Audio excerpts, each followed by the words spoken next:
3 minutes and he's in a bad mood, getting stressed. If you can't hack it, leave. What's the matter with you? No, I'm just saying. I was meant to enjoy last Saturday off and I didn't. Why not? Why is that our fault? Because you weren't here? Just 'cause I don't know, but... Are you not in the Christmas spirit? Why didn't you enjoy last Saturday? What did you do? I went all the way back up north again, right? Because, it was Suzanne's dad's birthday, right? I was busy last week, didn't have time to get him a present or anything. Didn't have time to get him. So I got to Euston Station, bought a card for him, which was a Christmas card, so he wasn't happy because he was saying it's my birthday, and I said, well, I won't be seeing you again. So I've got a joint card, and then we went out. Did you get him a present? Well, no, because we went out on Saturday night for something to eat at this pub that he likes. It does nice steak and onion rings, right? Lovely. So he should have been happy anyway. Yeah. But Well, you paid for it, no. but you should have been happy anyway. Suzanne paid for that because it is her dad, right, not mine. So I said, all right, what can I do? I said to her. So she said, just buy a few drinks or something. Anyway, I didn't get around to getting drinks. I can't believe it. Didn't get round to getting the drinks. Right, so I said, right, I'll pay for the cab.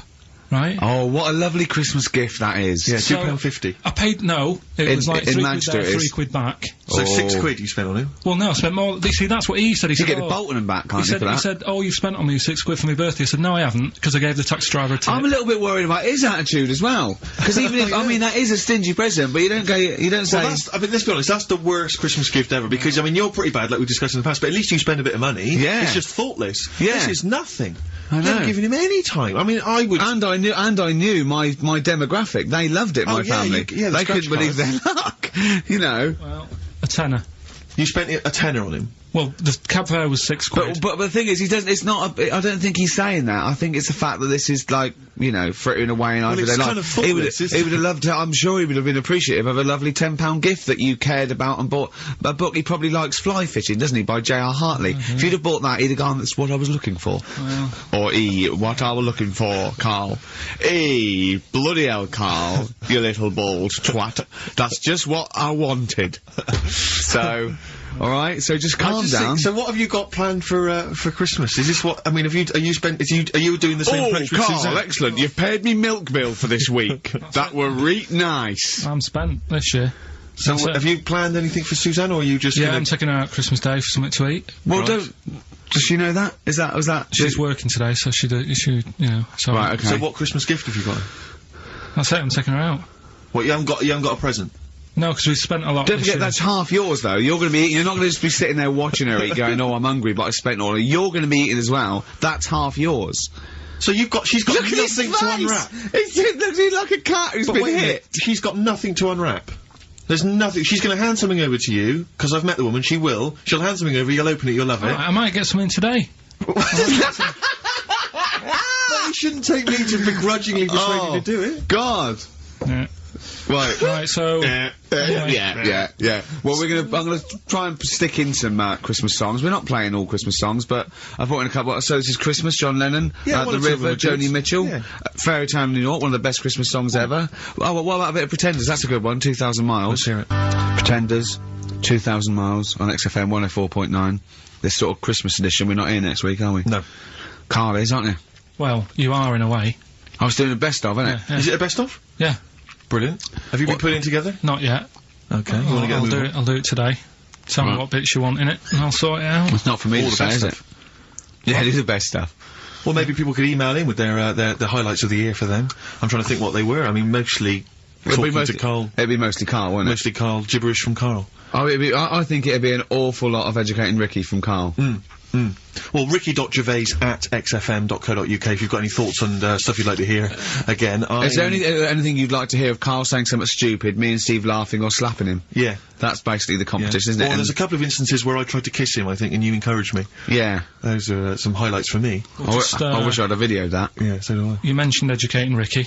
We've only got... Do you know we normally have, like, 3 instalments? Yeah. We've only got 2 today. Why? Why? What happened? Just, Well, you clearly weren't busy Christmas shopping, so what's the news? Yeah. well, like I say every week, it's a bit of a struggle finding stuff that I can teach you. But at the same time, what we have got, we've started the feature, I teased MTV with it, right? So I thought I'd best start doing it before they get someone like Zane Lowe presenting it or something. Yeah. So, do we need them? Do we need them? And you should explain do we need them for those that don't like the show. Well, it's sort of education about animals and stuff, and if we need them. So, like, David Attenborough once said, you can get rid of people off the earth and it would carry on, there's no problems, but, you know, get rid of a monkey and you could have problems on your hands. So Is that a direct quote from Attenborough's current autobiography? Something like that. I think so, yeah. So what I've done today, right? He always starts everything with, right, so then. Yeah, exactly. Yeah. So... And he always ends things. You got yourself all sorts of problems. Yeah. So that's that. That's done. That's coming up. Enjoy that. Enjoy that. I've spoke to a woman about jellyfish. Oh yeah, because I know you're not a fan. Not a fan of them, so we'll be speaking to an Women or expert. jellyfish? This is a woman. Either. About jellyfish. Yeah. So we'll be sorting that out before 3 o'clock. We'll be finding out if we need them. Putting that one to bed. He's great, and he's great. And then we've got a Christmas edition of Rockbusters, which I found out yesterday. Go on. Channel 4 have ripped it off. Go on. It's on their teletext thing. That's outrageous. Yeah, on their teletext page, someone said. What are they doing then? Like Rockbusters, they're copying the format. You sure they're not copying Blockbusters? No, it's someone said it's a cryptic clue of a band and that, and initials, and you work it out. That is despicable. I mean, we should investigate this. So they've fundamentally ripped off the idea of being allowed to do a cryptic clue to guess a band. Yeah, but they sort of clever cryptic clues. They certainly ripped you off then, haven't they? I'm just saying. Hey, I should just point out, because it's Christmas time, we've had an email from Dickie Anderson. Oh, Dickers. Yeah, RA is, well, he's, I suppose he's a long-time listener. Yeah. And he emails us most weeks. Ricky. If, as I suspect, I'm your only listener, I wouldn't bother with your show today, as I've got to attend some family Christmas nonsense at Auntie Marion's house. That's from Dickie Anderson, and he's good because considering he hates the show and everything we stand for, he does take the time to email every week. That counts. That counts to advertisers. Yeah. I think we've got a lot like him. We've also had a lovely Christmas card here from Alexandra, right? Who's wishes she loves the show, she loves you, Carl, and she's enclosed some biscuits for you to save you a bit of money because she knows you goes out and get your own biscuits. And we've got a lovely little packet of Fox's Well, why don't you wrap Creations. them up and you can give them to your girlfriend?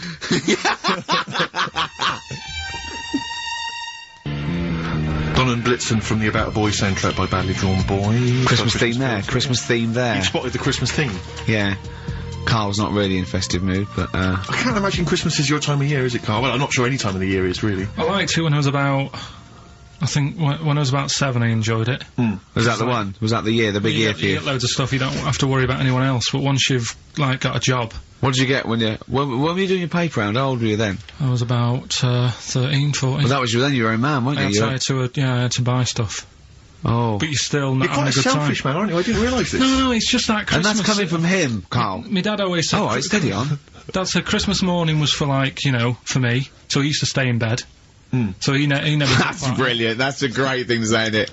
Yeah. Christmas morning's for you. Run wild. Do what you want. Just don't bother me. I'm going to Honolulu for 2 weeks. That's great. Dad, it's Christmas. Do I have to do anything? No. So my mum used to get up, because she used to like to see my face light up, you know, when I open my presents. And then, to keep fireworks. and then I'd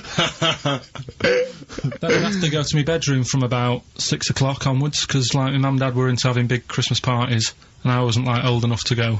Right. So they'd say, right, you know, you've had your fun there, you go up to your bedroom, stay in there. Really? Yeah, I remember one year, right, I got a train set, that's what I wanted. Yeah. Right? It's brilliant.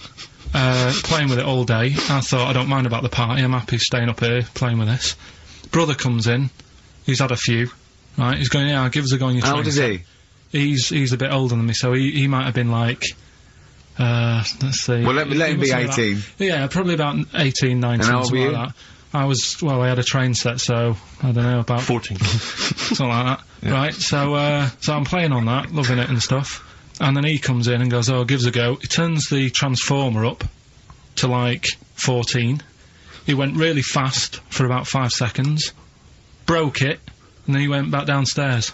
Wow. So Christmas, I hadn't even got to Sounds Christmas like Day. the Conservative government with British Rail. Satire, that is. Rick, I just thought that then, satire. If there's any satirical shows listening or it doesn't work in any way, because there's the analogy falls down, apart from there being a train. Think it through, though. British Rail was trains. Yeah. And the government broke the trains in many, well, they didn't break them, like, not officially breaking them, but they kind of... It does work, it's perfect.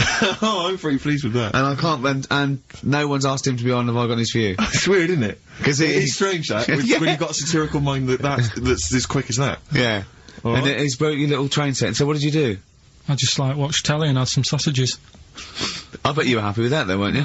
It's a bit annoying, though, isn't it, when your main present of the year's been broke. And did it ever get it fixed? No, that was it. That was it. Put away. I'm intrigued why your parents wouldn't let you come and join in the festive fun. Was it like really debauched down there? Was it like eggnog everywhere? And Well, no, but I mean, that's fair enough. 6 is a little bit early, but I just think, you know, if you're your kid, you know, he had his fun, put him to bed at 8, maybe.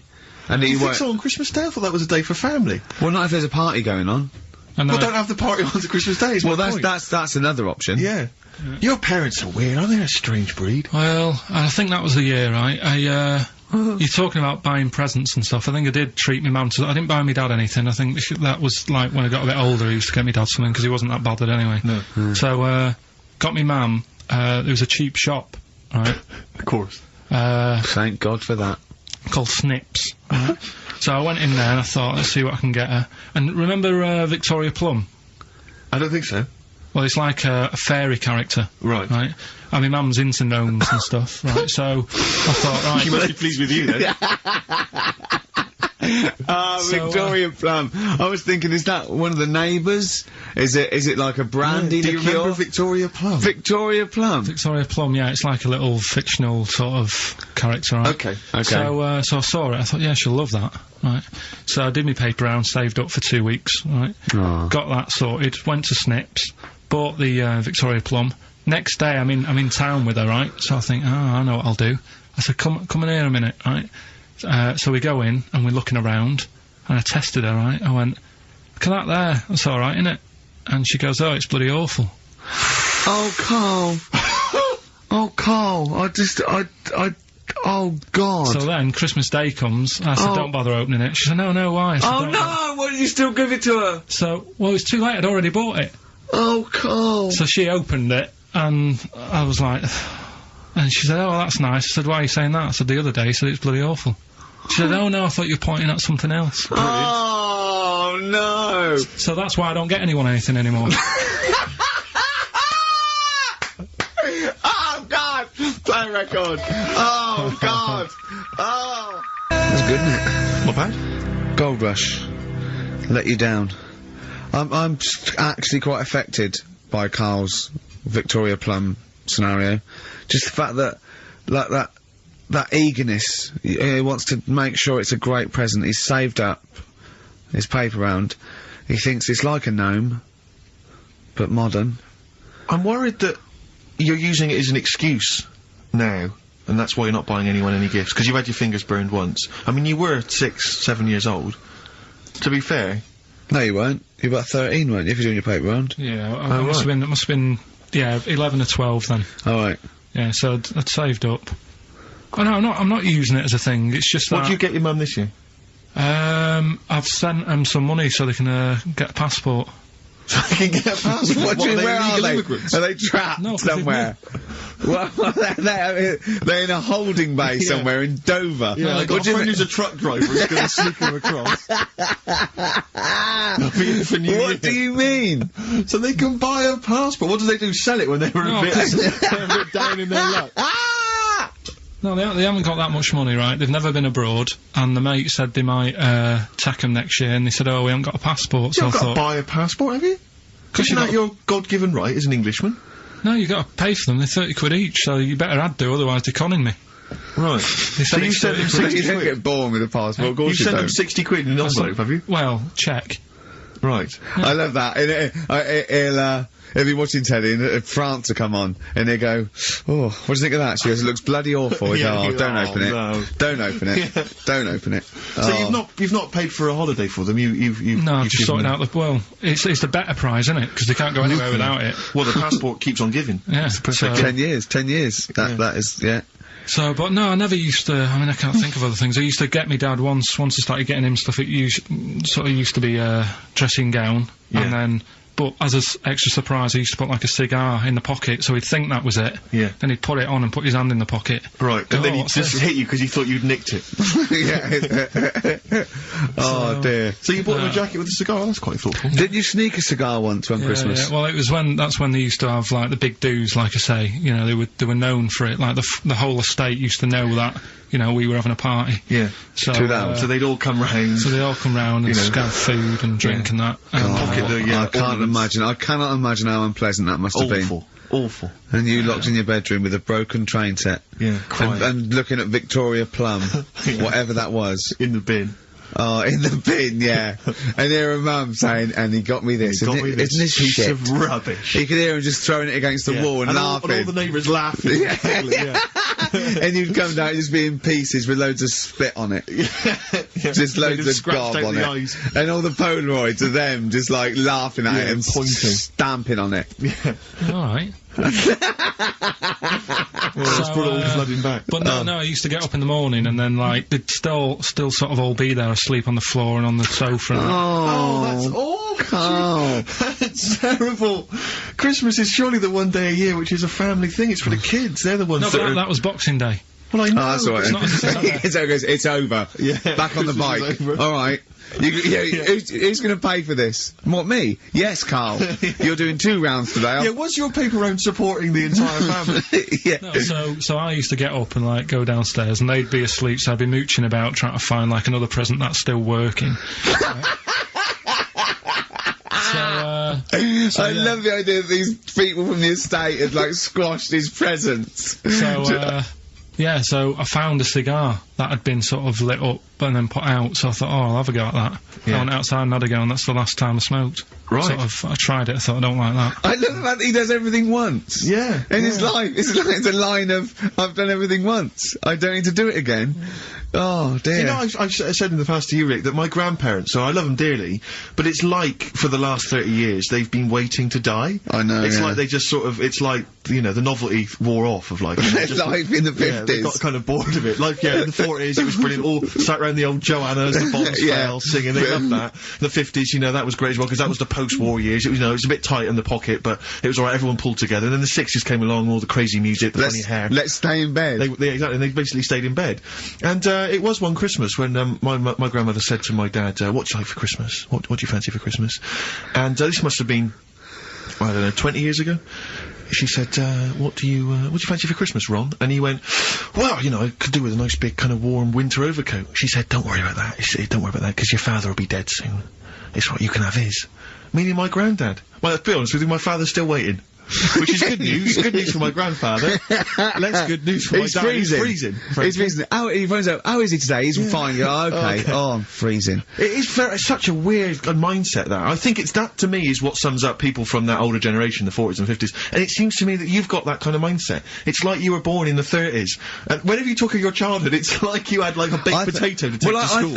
And a hoop and a stick as a Christmas The other gift. thing is, I think that that sort of generation, it seems that the man is dependent on the woman. There's a total dependence. Oh, absolutely, If she dies, he's done. Yes. He's yes. done for. Yeah. Just pine away. If he dies, she's got 30 years of pottering.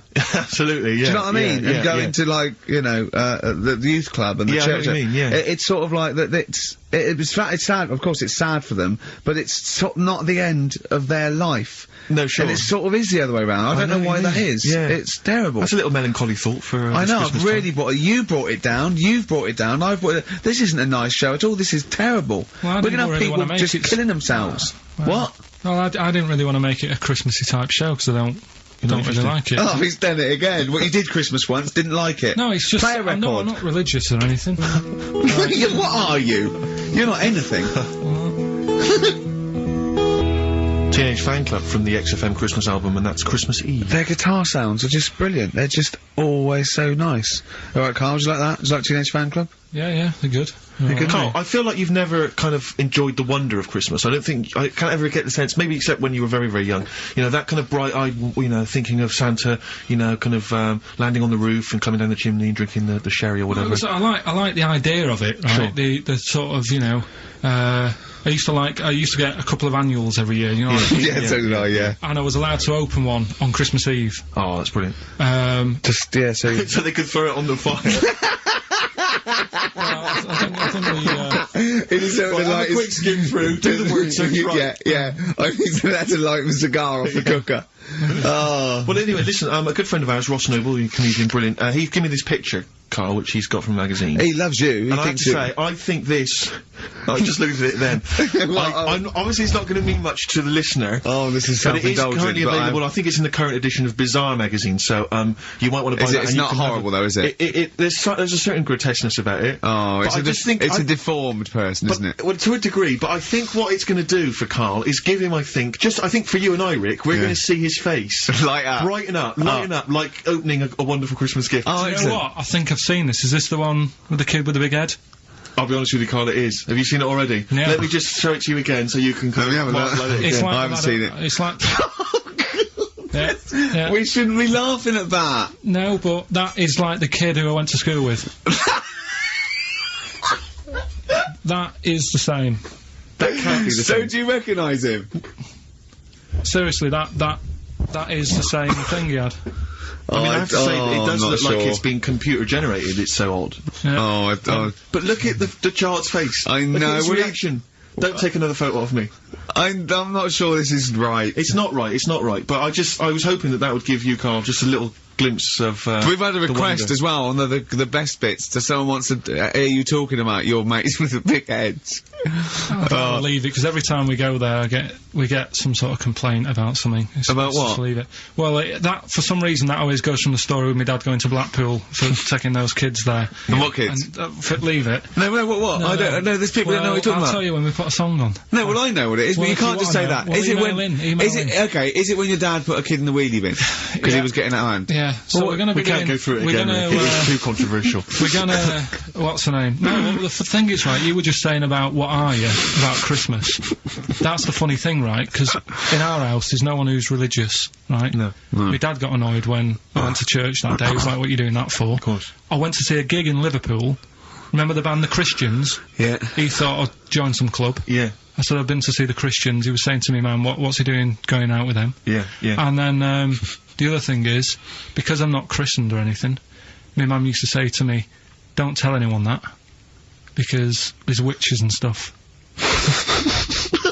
I want to go back and see his upbringing. I just want to go back and see him at 7. One day in the life of Carl, age 7. Just have 3 ghosts visit him tonight. And take him back through time. But we could go with him. We can be some of the ghosts. Yeah, the ghosts of Christmas past. Oh, remember this? That's incredible. Because don't tell what. Just say so she wasn't visible. She thought maybe someone could take your soul because you weren't christened. It's like there's cults and that, isn't there? And if they find out you're not christened, then right. I don't think they care. I don't think a lot of cults care. Well, but what can they do if you're not christened? I don't know. I just said all right, because then through that time there must have been a time when. But hold on, now they know. Yeah, but I'm older now, so I'm all right. She used to worry about me playing out on the street. Oh, she was worried about when you were naive and stupid and easily led. Well, yeah. No. Good point. No, you're right now. Yeah. So. Yeah. Good. Rockbusters. Rockbusters. Well, tell the prizes, Steve. Yeah, tell we them have Christmas gift. This is Christmas gifts. I don't know if you'll receive them in time to actually pass them off as gifts. I wonder if I can tell that Ross Noble story that he told us. I don't know. We'll have to discuss that when the record's playing. Okay. All right. Okay, so you heard a track from it just then. This is the XFM Christmas album. I think that's been knocking around here in the office for years, hasn't it, Carl? Or is it new this year? It was brought out about 2 years ago, Okay. but Christmas songs are Christmas songs. Yeah, it's not bad. There's Scott bands on there, like Dandy Warhols, the Webb Brothers are on there, Drugstore, Bell and Sebastian, Flaming Lips, all sorts. So we've got that to give away. We've also got this Smashing Pumpkins compilation, which that seems to be knocking around for weeks. Another one of those 50 years of the greatest hit singles.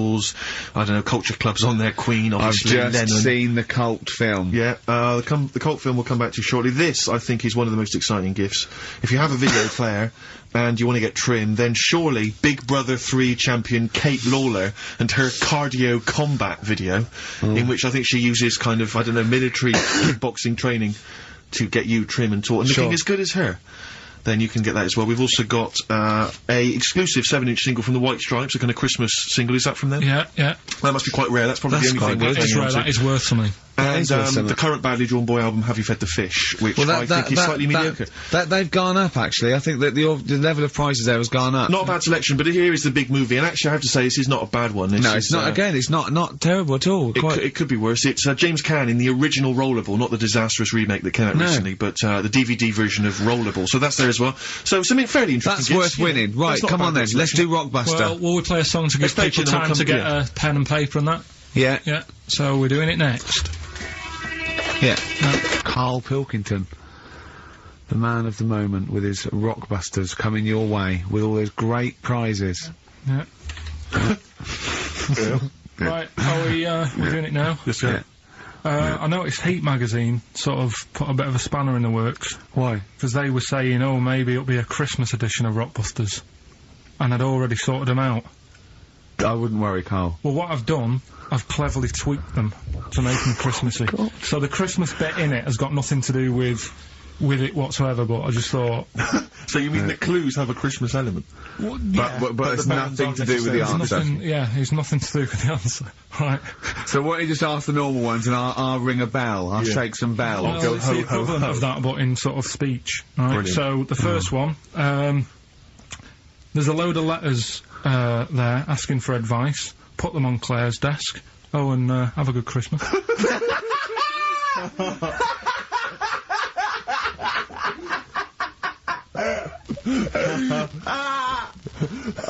No, give it to us again. Oh, God! Right, so there's a load of letters asking for advice. Put them on Claire's desk. Oh, and have a good Christmas.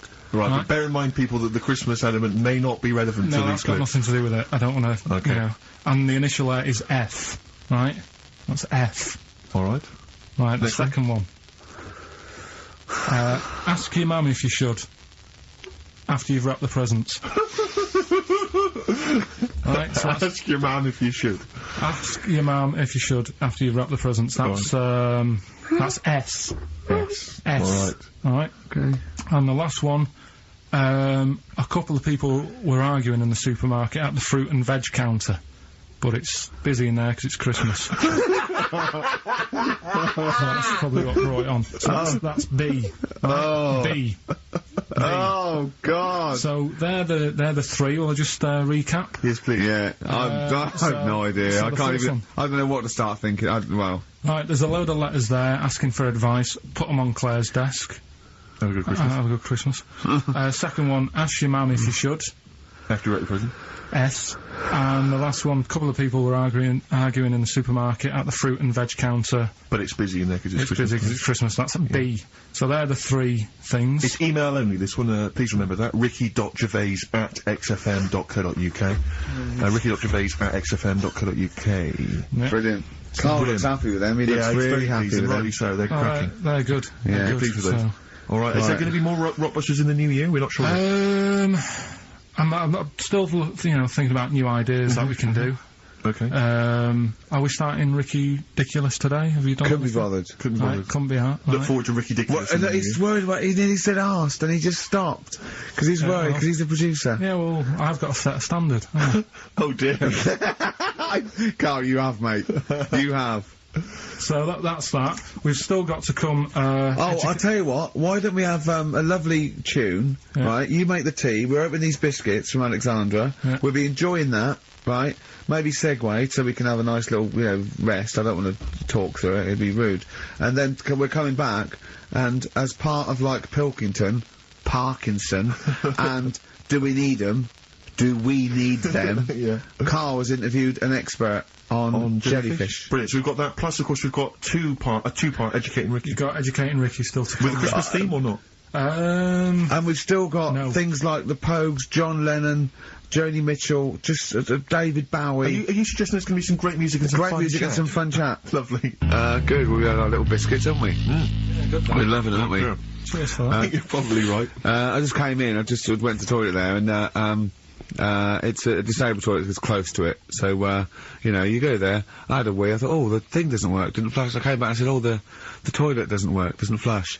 And Carl went, no, you just stick your hand down and pull that wire up at the. Think of that. Put your hand in the water. I mean, just when in the cistern water. when David Bowie interviewed Zoe, come on, there's toilet's not flush. He goes, all right, babe, just stick your hand down, pop the shit down the U-bend, and just wipe your hands on your pants. Thanks very much. I mean, sums up this station, doesn't Absolutely. Tin pot. Have you ever done this? This is one of my most embarrassing moments. Is because sometimes you'll see. Hey? Well, you'll realise what I was going to say. What happened, Rick, was I almost leapt to the end of the story. Right. But I realised I had to go back a few steps. I just did. Have you ever and you stopped? It was going to be coming. But you'll understand in a minute when I finish the story that Okay. it's not coming in the traditional sense. All right. Because it's followed by coming out of. Oh, sure. All right. Yeah. So. And not your trousers. Okay. All right. Okay. So now awkward moment, and I should just if you're Christmas shopping, maybe you're in a big department store, and you see the disabled toilet, and you think to yourself, I can nip in there, I can use that, because it's close to hand, because I got to wander miles for the regular toilets. I went in there once, in the toilet, disabled toilet, just snuck in, came out, disabled person. Furious. That was, but it's really awkward because it's their sort of private domain. It's like they're part of an exclusive club. They've not got many perks in life, and that's one of them. And here I was, kind of exploiting it. But they can't. Well, yeah, I suppose they can be annoyed. But what did you do? Did you affect a limp? I normally do. I often do. I've affected a limp many times. Like for instance, if I take the lift in a building when it's only one flight of stairs.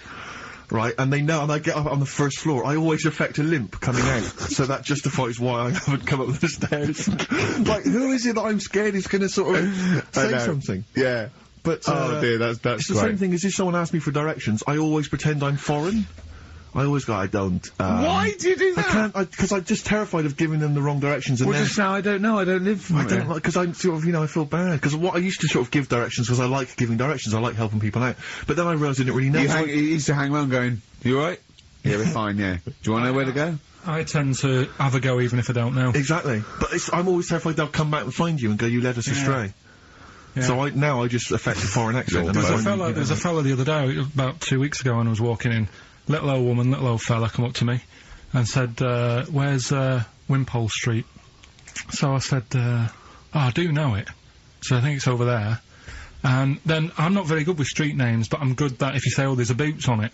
Right. Do you know what I mean? If there's something near it, it's like the same with directions when I used to drive a lot. Yeah, or historical facts. I don't know like old motorway names, you know, like M this and M that. I can never remember that, but my dad used to always say, right, there's a horse in the field, turn right, and stuff like that. Good stuff, yeah. And it's the same with this fella, he sort of said, where's Wimpole Street? And I said, well, what are you after? And he said, I'm after some blood. And it was a lot, yeah, there's doctors around there, isn't they? So I was like, oh. So that didn't help me. What do you mean he was after some blood? He said, oh, I need some blood. He must have had an illness. Bleeding? No, he just must have needed some new blood or something. He had some illness. And I was like, why did he go to the pet shop and get some parrots? No, but like he didn't have fangs and a cape, did he? Yeah. No, but do you know what I mean? Oh, that didn't help me out. But what if he just said, well, some pile cream, actually? Can you go, oh, we want Boots then? Yeah, he would have been alright. But I didn't know where to start with that. I need some blood. Yeah, just it's over there. Yeah, just sort of pointed him away. But so he was losing consciousness. You sent him the wrong way. He's dragging himself along the pavement. Is there blood this way? The gash is growing ever deeper. Well, we've got to do Pilkington, haven't we? Do you want to? Yeah. Okay, we should explain this, I think. Well, it's Carl's new idea for a TV show. He wants to do a TV show called Do We Need Him, where he goes round and he talks to experts like David Attenborough, David Bellamy, maybe Lenny Henry doing David Bellamy. Right, yeah. If he can't get the real one. And he just picks on an animal that he doesn't really like, doesn't think you need him, and an expert will tell him, if we do, if this is the first instalment. Let me put a song on, right? Now we've got him, and then I can set it up. and stuff, and tell, you know, because Explain it fully. Explain it and that. Let's do a classic. Let's do a big stomp in one of the best Christmas songs of all time, shall we? What are you thinking? Fairy Tale in New York. Excellent. Oh, it's always amazing. Hoax featuring Christian McCall on XFM 104.9, the Christmas edition. Indeed. Next week, we've had loads of suggestions, Carl, for your best bits. It's basically all your best bits. Me and Steve are largely irrelevant in the voting. Yeah. So, yeah, you can compile your best bits next week, and they'll be loving it. We had a request for the little Chinese fella in his pants, a horse in the house, cutting your hair on the railway station. If you haven't heard those stories, what does that mean? The little Chinaman in your pants, you've got to be tuning in next week to find out what that is. The only thing is, the old horse in the house was in the last best of. Was it? Yeah. Well, that doesn't stop. What's his name? If you're one of those people that want to see these clips again, Yeah. tune in. Oh, Is it It'll be long all- over Christmas? It'll I be don't think alright on the night 84. so. Yeah. Someone kill me. I think I'm gonna live forever. It's like we said before, who goes to the recording of one of those? There's always people in the audience, Yeah. aren't there? That'd be People great. actually, you know, Tickets for It'll Be Alright on the night. and they laugh at his jokes, but I mean, I don't know I what think the how jokes many are. takes it, you know, I mean, how long it takes to record that. The show's about 3 hours, so the recording must be about 9. Have you ever seen Kirsty's home videos on Sky I One? think so, It's Kirsty Gallagher. dogs falling down It's slides. like you've been framed, but falling over in a wedding. it's got audience laughter. But I'm assuming it can't be a real audience. I'm assuming it must be like No, they've Flintstones. they've just lifted it from the Flintstones. Yeah. They laughed from the Flintstones. A lot of people yeah. forget that the Flintstones had an audience. If you watch the Flintstones, there's laughter when Fred does something funny. Yeah. The idea of people being shipped in. But we were to talking watch a about, cartoon. I like the idea that some jokes weren't as funny as others. Exactly. Like the director going, we'll put a laugh on that, and the producer going, it's not as funny. I think Dino it's should not get as a funny. Dino should get a round of applause every time he comes in. Everyone loves him. The kids love him. He's a bit- We're making it up. yeah, and Barney getting disgruntled because his jokes never get a decent Yeah, laugh. he's like wise. Exactly. Yeah, he's like early wise. Okay, Anyway, so Carl, here we yeah. go. It's an exciting feature that I think will be picked up by Channel 5. It's going to be Carl Pilkington, Do We Need 'Em? Where Carl goes around checking out animals with top experts, asking whether we need them in the world. Yeah. So, this is the first one. We won't do it next week, but I'm already sorting out the contact. We will be looking at octopus, because they're a bit weird. Okay. So that's what you got to look forward to in 20, in 04. Again, if you have an animal that you feel is unnecessary in the world, then email us, and I'm sure Yeah. Carl will investigate for you. Well, Yeah. the other thing as well, whilst we're on to that, I want to sort of have a bit of research with me. So when I speak to the bloke or the woman about the octopus, right, I want, You want to be armed with the facts. Well, sort of response from listeners, so I can say, well, 70% of XFM listeners said we should get rid of them. Sure. Do you know what I mean? Like Jon Snow does on Channel 4 when he does all, like, Political politics stuff, stuff. So, if you agree with me, just send an email saying yes. And What, if you don't- so yes, we should get rid of them. yes, yeah. Or, Yes, get rid of them. Because the house believes always we should get rid of these animals. You're picking animals you want to get rid of. So yes is, get rid of them. No is, don't get rid of them. well, and not no, it's Noah, because they go on the Ark. The ones we keep go on the Ark. That element I'd completely forgotten about, and I think that's a wise move, because I don't think that's working. I don't think you thought through the whole Noah. So that's just complicating the show, I think. So yes, we get rid of them. Noah, they're saved on the ark. Yeah. Right, okay, Right, so here we lovely. go then, jellyfish. So Do we need 'em? today we're looking at jellyfish in Pilkington.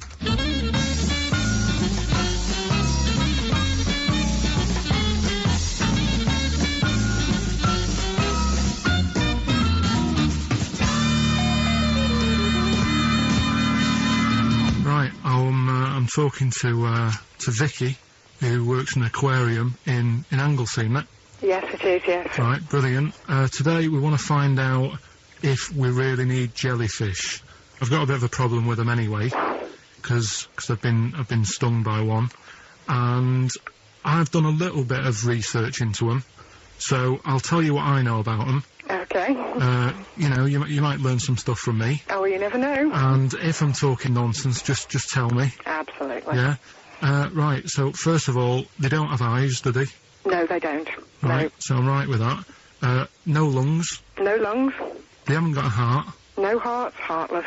And they're made up of like 97% water, Yes, they are. so they're pretty useless, really. Well, they have got a nervous system.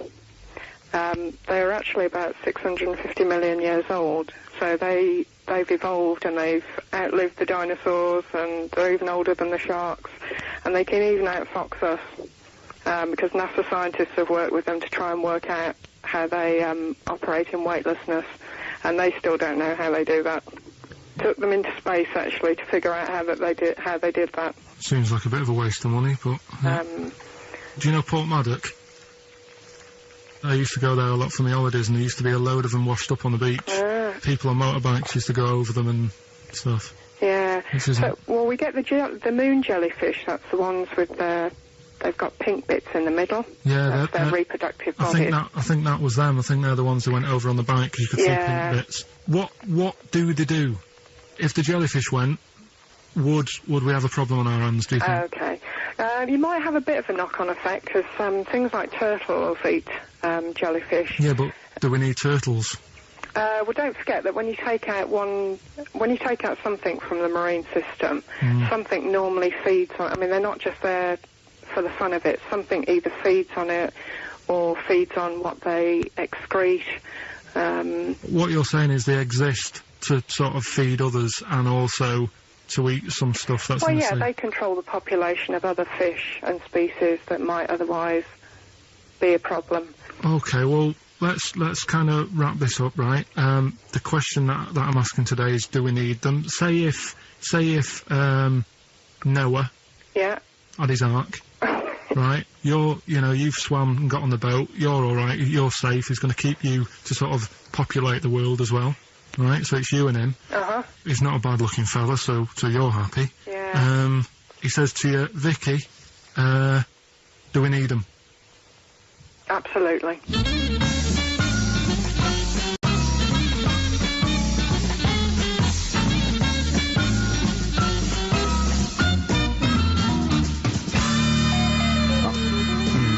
I don't even know why she even gave you that interview.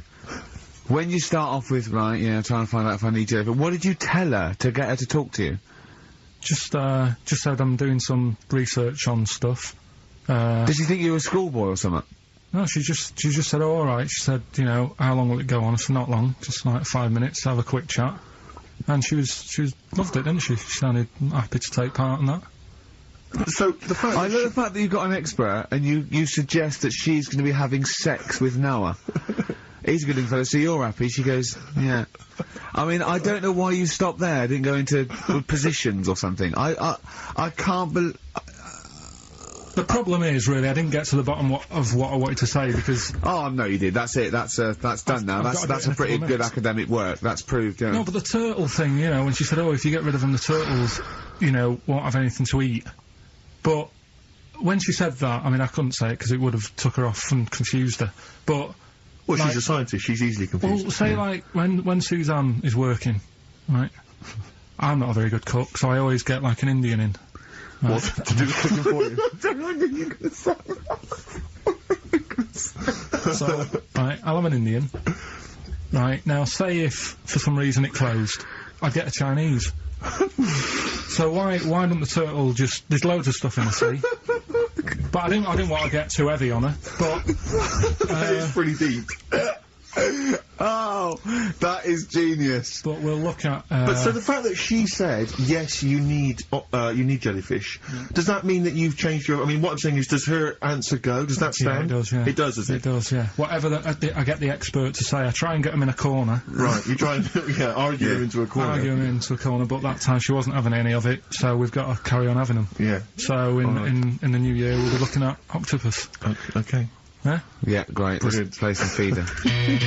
Christmas. I think there's often... Carl with his Victoria Plum. I want to see a Victoria Plum. I want to know what it is. Does it look like a little gnome? It's a woman gnome. A female gnome? Yeah. A little gnome. Did your mum collect gnomes? She likes anything gnomes, she likes fairies, she likes, Indians. She collects all that stuff. And it doesn't matter what it is. What do you mean? Like a proper Indian with all the headgear on. Oh, Native American. Yeah, she likes anything with them on. Like, it can be a fridge magnet. It can be, just anything. A lot of Native American wisdom is around the fridge magnet, because they think it has special powers. of adhesion. Yeah. Yeah, that's you read some of their great writings, the great works. It reminds me, talking of gnomes, he said to me in the week, he went, "Oh, did you see that programme on telly last night about dwarves and fellas without legs nicking cars?" And I went, "No." He went, "Oh, it's amazing, right? Because they haven't got legs and that. They scoot along and they can nip into a car like the Dukes of Hazzard." Explain more, Carl. No, you see, I didn't see it. Someone else told me about it. Oh! That's what I said to you. I said, "Did you see it?" Because I missed it. And it's about these little fellas, who specialise in car nicking. And the thing I wanted to know is, because this lad who sort of only watched half of it. Is he like you? Well, I said, I can understand how it's easy to get in, but then how do you get away? Because you can't reach the pedals. Yeah. Can there be two of them? But presumably he opens the car for someone else. Is it? What do you mean? What, so he's steering and he's like, right, press the brake a bit. And then there's one that's just legs, but without the top half. I don't understand how this helps them, though. Why does this make it easier for them to steal Because they can cars? just get through the window really quickly, like in the Dukes of Hazzard. Why? Because their legs don't get in the way. Right. Do they just run? And just... But what do you mean, the window... I mean, what? So someone's driving along... No, I didn't see it. And This is leaves why the I'm window asking open? you. I didn't see Do they it. leap in when there's someone still driving the car? I don't know. Well, there's too many things left unanswered here. I can't go maybe over someone's seen Christmas it and they and can not know. email in. But that's sort of... This panicked you anyway, I imagine. I bet you were gutted you missed that programme, weren't you?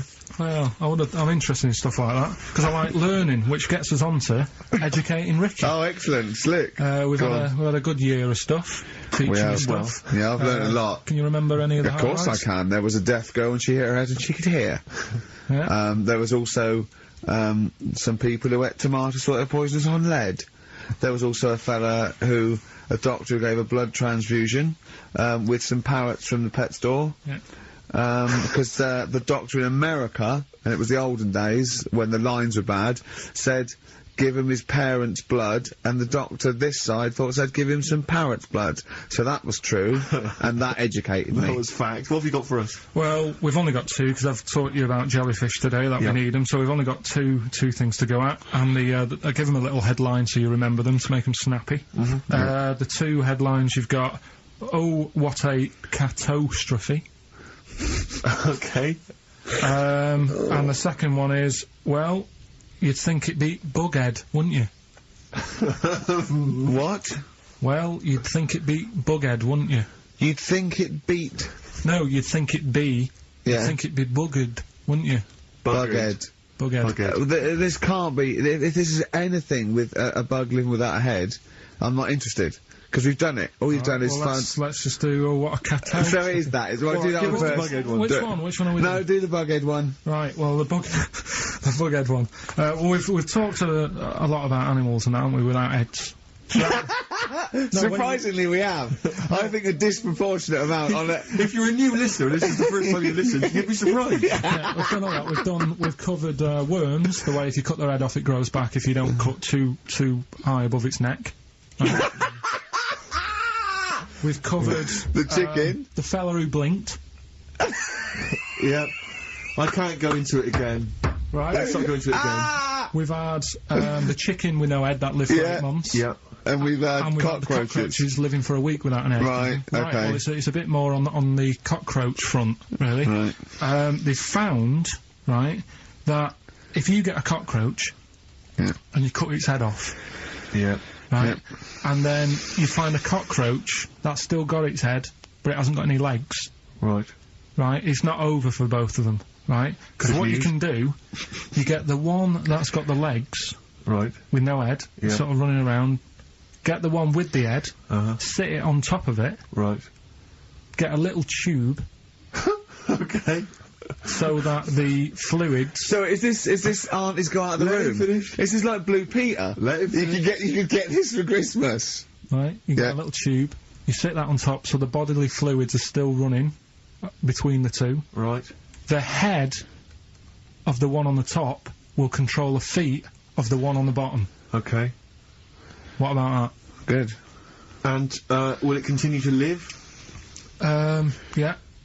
Okay, you don't know that for sure, do you? That was just a question out of the blue he wasn't expecting. Yeah. Well, what do you think of that? Good, yeah, it's great. Yeah, just a primitive nervous system that can, yeah.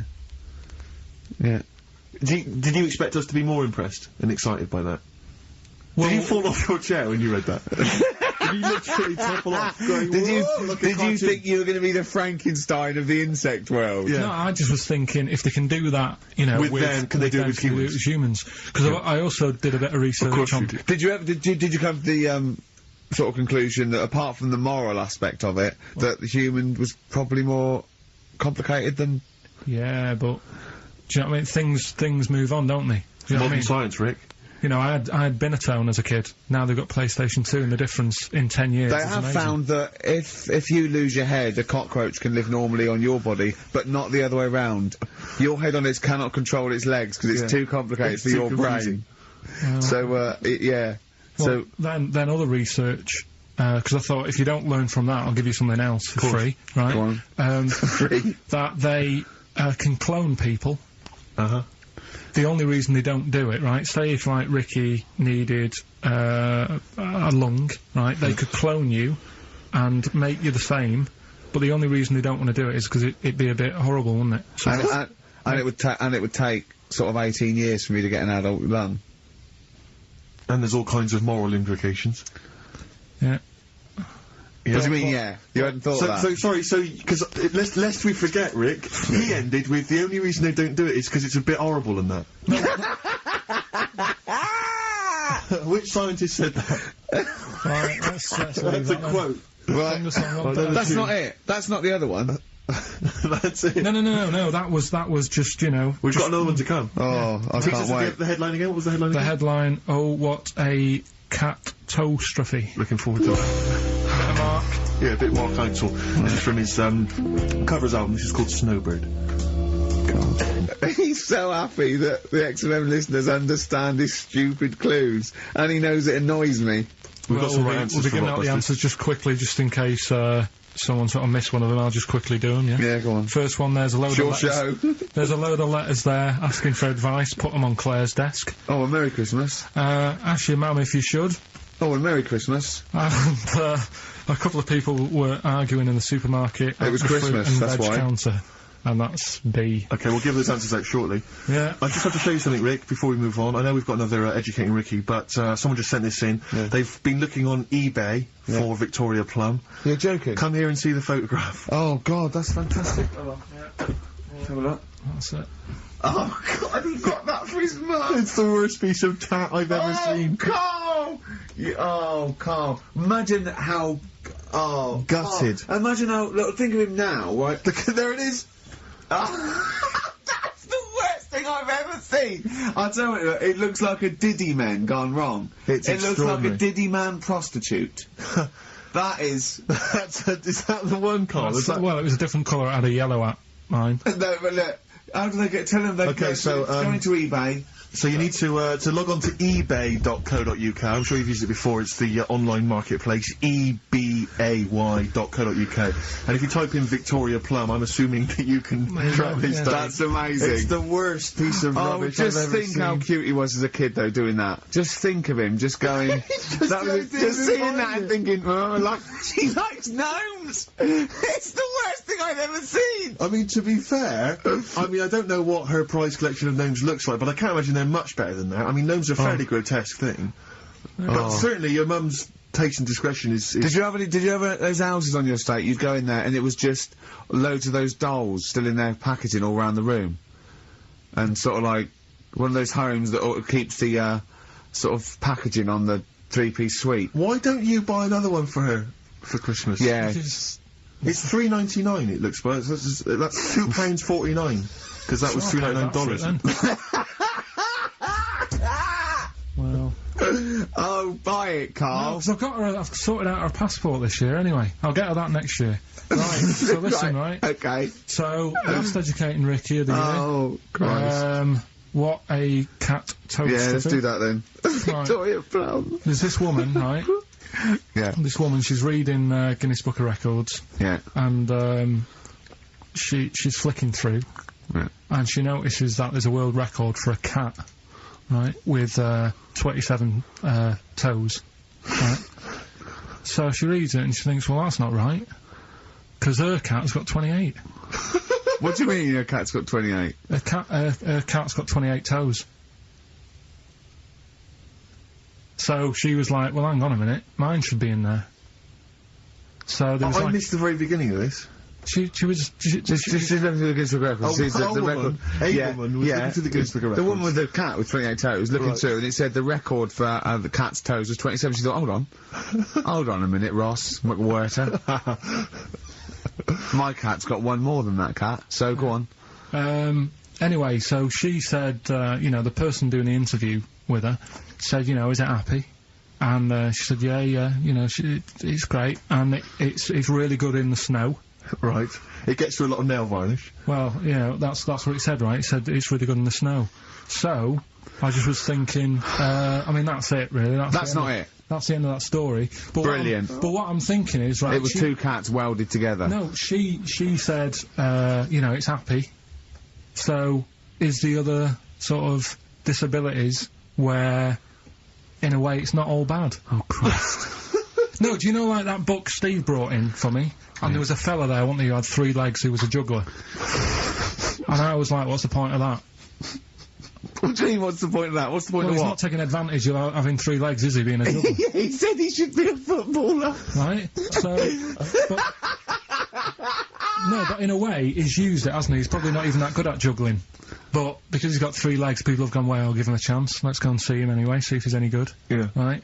So, what I'm thinking is he anything else? We've mentioned, the midgets today who are good at robbing cars. Because they can get through the windows like Dukes of Hazzard. Sorry, so listen, look, I'd just like to say, this is the Radio Authority listening, we are in no way suggesting that, one, midget's forte in life is robbing cars, or that if you're a midget sitting at home feeling sorry for yourself, that you should go out robbing cars. I'd just like to say, this is KARL Pilkington talking. The views of KARL Pilkington do not necessarily reflect those of XFM or us. Yeah, but it was a TV programme, so it's not me, I'm just saying what I've seen on telly. That you didn't see? That somebody told me about. Yeah, just so you could be wrong, just like a lot of your spurious facts that you just see on the internet, you know. I'm just saying. Yeah. So, is there anything else? We've seen the fellow with 3 legs. So what you're saying is there a disability that is actually an advantage? Yeah. Right, I mean, okay. Steve mentioned about the disabled loo. They're always really roomy, and like got multi-gym facilities in them. Multi-gym facilities! No, do you know what I mean? Multi-gym facilities! What do you mean, Carl? There's always bars everywhere and that, isn't there? That's not parallel bars. Yeah, That's they to help don't them do get up. gymnastics! They're not in there working Yeah, out. but I'm just saying though, do you know what I mean? So in a way, they've got that. So, always, what I'm saying is, when you look on the brighter side, it's like Elephant Man would have never got up and gone, oh, look at my hair today.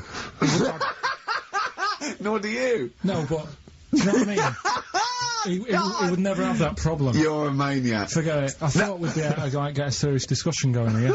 Well, okay then. So, this is a serious discussion, is it? Yeah. Okay, well, let's treat it sensitively then. If you really want a serious discussion and talk about whether there are some disabilities that are an advantage, let's think of some then, shall we? Well, I've said 3 already. Yeah, you can't say, if you're deaf, Bobby Davro won't annoy you. That doesn't count as an advantage. Do you understand? Do you know what I mean? Carl's looking at you thinking, that's brilliant. Yeah. Yeah. Well, we'll leave it then. I'll come up with a better feature for next year. We'll bin that. Oh, So if you've got any disabilities... We've been that, like that was going to be a feature. What, you were hoping that would be a spin-off feature? Disabilities are actually Well, it's an another advantage. form of do we need them? It's like... But that's Carl, think of it, it's like that joke, a bloke that, wakes up in hospital, says, good news and bad news. Bad news is we've had to amputate both your legs. What's the good news? The fellow in the next bed wants to buy you slippers. See, that's not an advantage. It's a joke. That doesn't really happen. People don't go, oh, that is good news. Yeah, I'll probably get a quid for him. Do you know what I mean? But the fellow with 3 feet, what would he do? Well, he'd buy a pair and then just nick one of those because they put out one shoe, don't they? Are those, yeah, if you've got one leg, you can nick shoes. Good point, Right, Carl. now I'm getting you thinking. Yeah. Right, so we'll do Rockbusters Answers next then. Happy Christmas, war's over and all that. Indeed, yeah. Brilliant tune. Great tune. And Well, beautiful I've sentiments. had a great time. Merry Christmas, everybody. I hope we haven't offended you by some of Carl's rantings. Just think of what he's gone through in his life. Little Victoria Plum incident. Carl, I've got a little gift for you here before we go. Oh, you're joking. I haven't got you anything. Well, no, I don't. You haven't got your girlfriend anything. I wasn't expecting much. It's not exciting, but it's worth taking. In fact, why don't you just re-gift that straight away? It's alright, cheers for that. He hasn't even looked at it. Champagne. That's not the champagne we got free from the BBC, is it? It's not actually, no, Rick, because that is far too good for the likes of Carl. Oh, right. And I wasn't going to give it to him. You wouldn't appreciate it. That's just sparkling wine. Oh, brilliant. Oh, I love that. Yeah, he won't. He doesn't know the difference. I'm seeing Carl on Christmas Day, because he's around Christmas Day in London, so I'll get you a little gift then, Carl. Alright. That'd be good, wouldn't it? It'd be a nice little... Okay, answers. We must give the answers. You would have to go to bed at 6, though, so we can play. Right, here's the last clues of the year. You had, there's a load of letters there asking for advice. Put them on Claire's desk. That was F. That was for foreigner. For Rayner. I don't know what you mean. Claire Rayner. She took advice. She gave people advice. So that's a foreigner. That is shit. Right. I'm sorry. That may be Christmas. That is absolute stars. A lot of people got the right answer. I know. Well, that annoys me even more. Number The 2. second one, ask your mum. Foreigner. Yeah. Foreigner. Second one, ask your mum if you should. That was S. That was Shalimar. Shalimar. Right? No, bizarrely, what was the clue there? Ask your mum if you should. No, we got a lot of people saying Smashing Pumpkins as the answers to that. But I don't know who's saying that today, Mum. Smashing Pumpkins.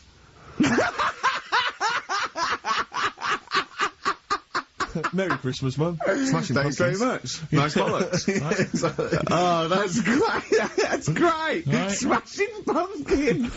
Your dad bought them for me for Christmas. Yeah. Ah. And the last one, Lovely plums. What, my Victorias? Oh, God. right, we've got to wrap it up. Come on, then. A couple of people were arguing in the supermarket at the fruit and veg counter. That was B, that was Banana Drama. Who were, like, having an argument. What do you mean Banana Drama? What? No, wait. What group is Banana Drama?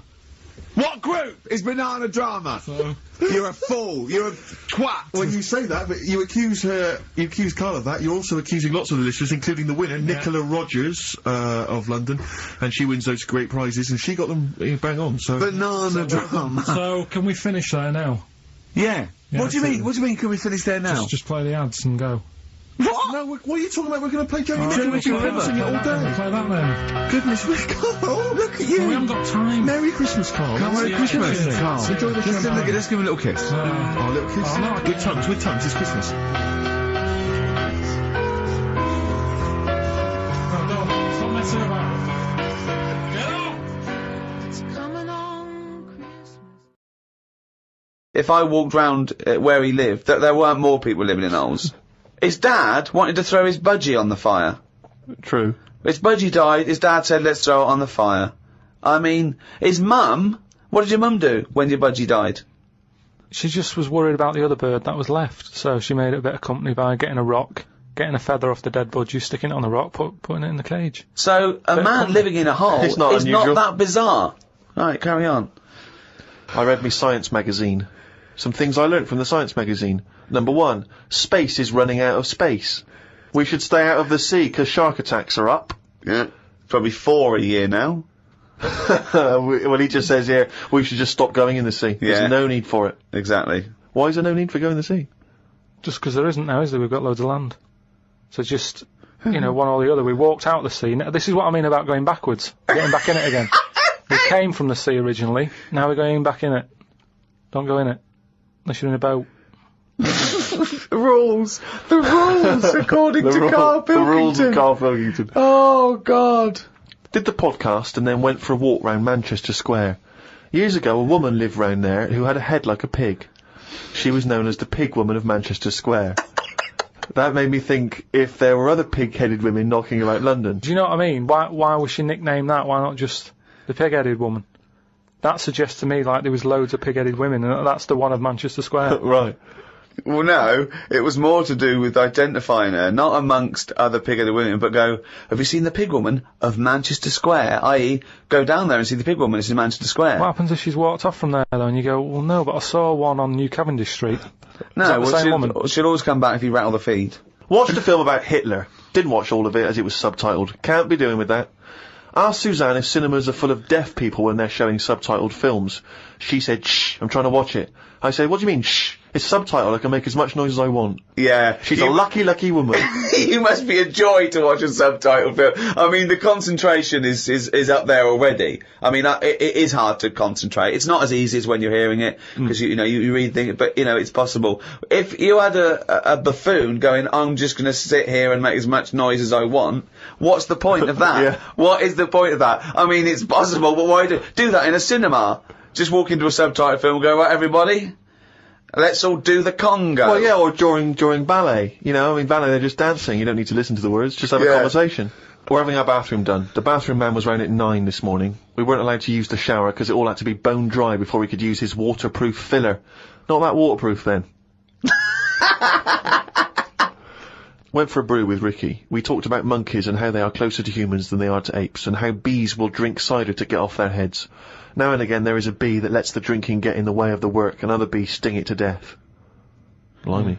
Yeah, well, there's bees. They love a drink, and they will drink pure alcohol. They drink 100%. They drink ethanol. I don't know why. They love getting off it, and they fall down and they're drunk, right? A bee can take in the equivalent of 20 litres of wine, right? But some bees get addicted in the same sort of percentage as human addiction, like 10% of bees, they can't get enough of it. They take ethanol, they take cider apples and that, and then when they get back to the hive, they go in a bit pissed, and they've got guard bees, and they go, come on, we've all had a drink. Bouncers. Yeah. They sort of are, right? And they push them away, and push them away again, then the next time they go, right, I've had enough, and they give it a good hiding.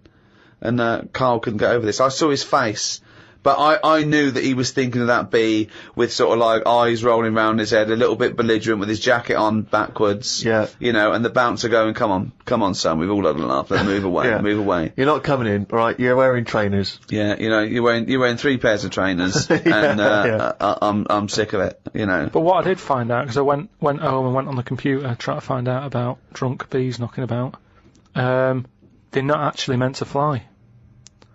It's only because they don't know. Fly. Well, no, but if they were told that you're not actually designed to fly, they wouldn't bother. No, this is that thing that goes around that aerodynamically, on the face of it, looking at the size of the wings and the body proportions and everything, that it's a surprise that they can fly. Okay, it's not that no one's ever told them they can't, and as soon as someone tells me you're not meant to fly, they all fall out of the sky going, oh, what are we doing? Like in a cartoon. No, but it's something about the confidence and that. At the moment, nobody's saying it's nothing to do with the confidence. There is no such thing as confidence in bees. A bee never loses its nerve. That's not why it drinks. Because what are you drinking for? I'm just not confident anymore. There's no point to turn to the bottle. I can't go up there again. You're an idiot.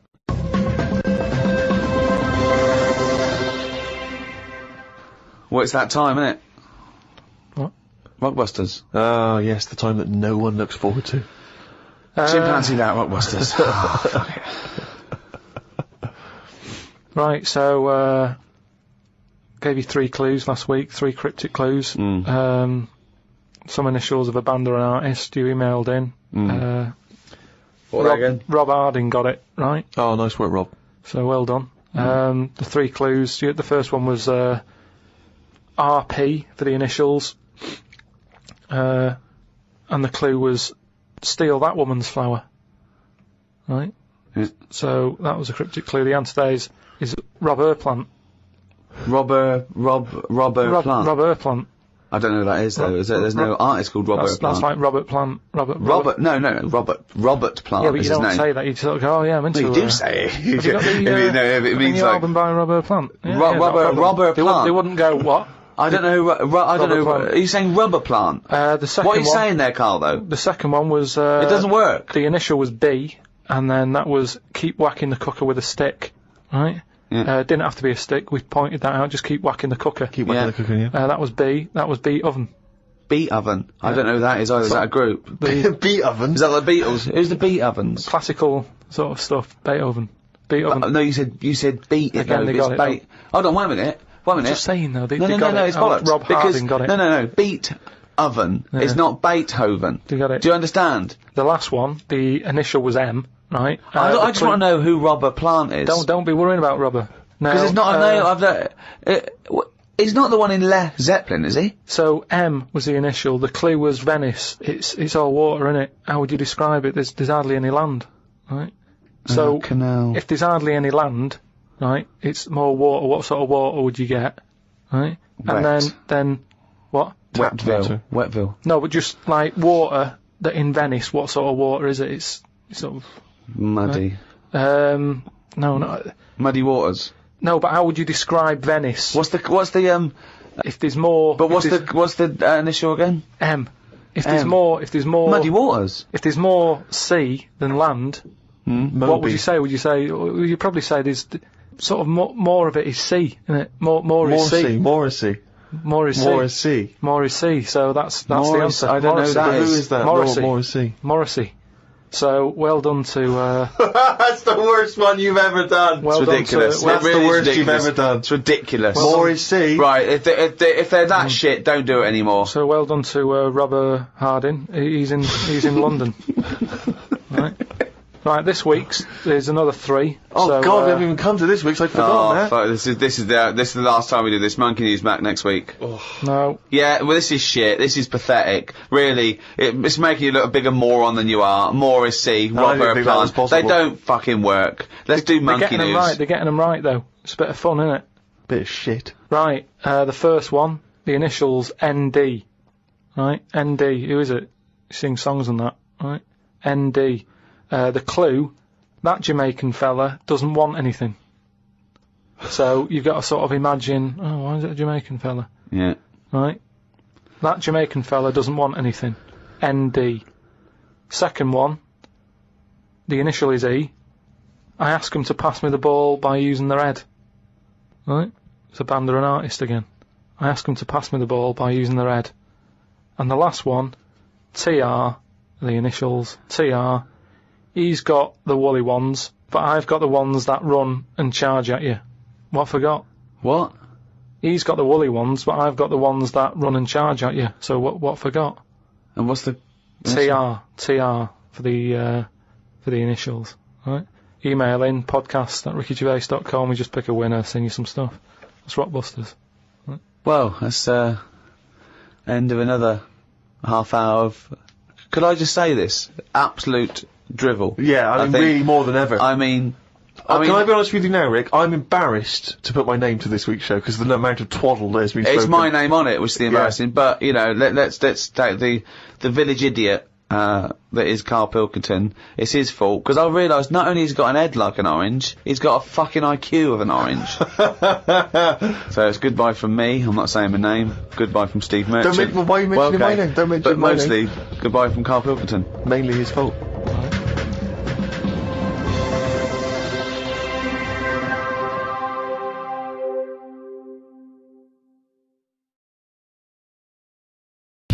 It's the best of. You've been voting in all week, sending your emails. So here's the clips that you wanted. KARL Pilkington in the chair now. The talked about, the acclaimed Educating Ricky. Right, well, just in case anyone's new, doesn't normally listen. Yeah. Basically, I'm educating Ricky. Yeah. Do a bit of research in a week, find stuff, news, history, anything that's interesting. 3 stories, I give them a nice little headline. You take your pick. Yeah. Between now and 3, you're going to learn 3 things. Yeah? Yeah. So, the headlines are, I'll be no buying one of them.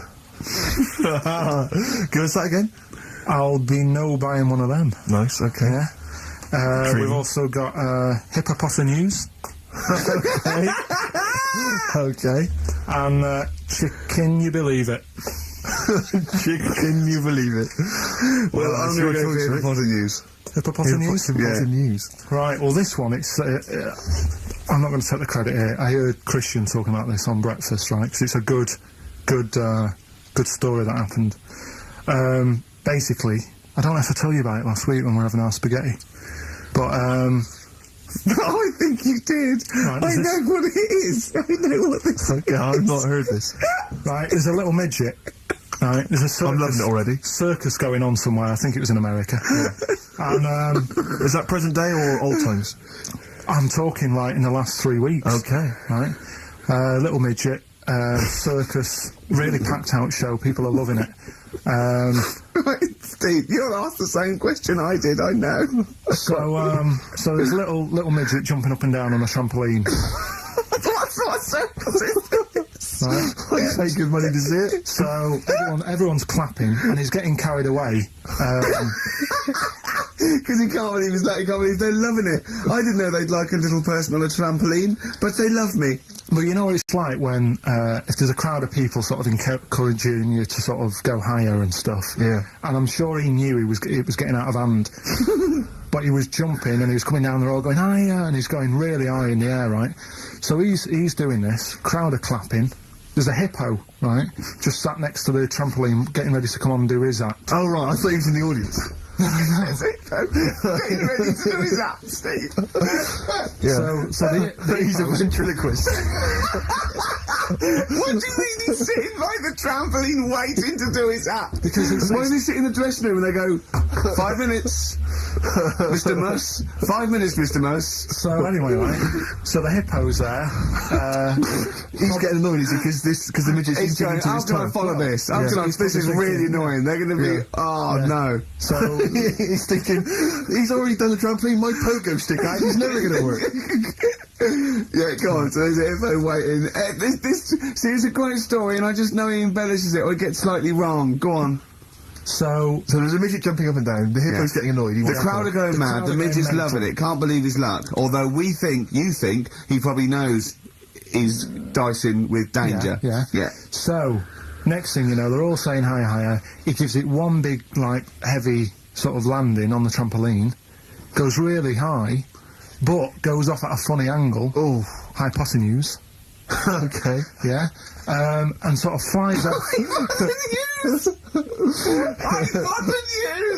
Sure. Flies off at a funny angle.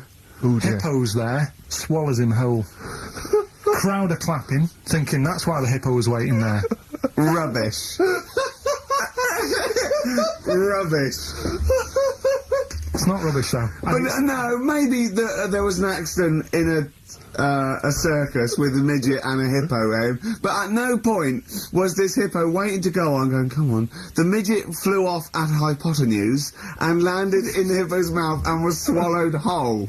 This is what you embellish it. That is great. And I have to say though, Rick, when I heard midget, trampoline, hippopotamus, I was thinking accident waiting to happen. Yeah. So. Yeah, maybe. I mean, it is that you should never put those three together. Never. It's a recipe for disaster. Everyone knows that. Midget, trampoline, hippopotamus. Are you mental? You're asking for trouble. Well, you know when he told me it, he said, and the midget, he didn't mention the hippopotamus, and he said the midget went on, and soon he fell off, and the hippo ate him. And I said, sorry. What was the hippo doing there? He went, it's a circus. I've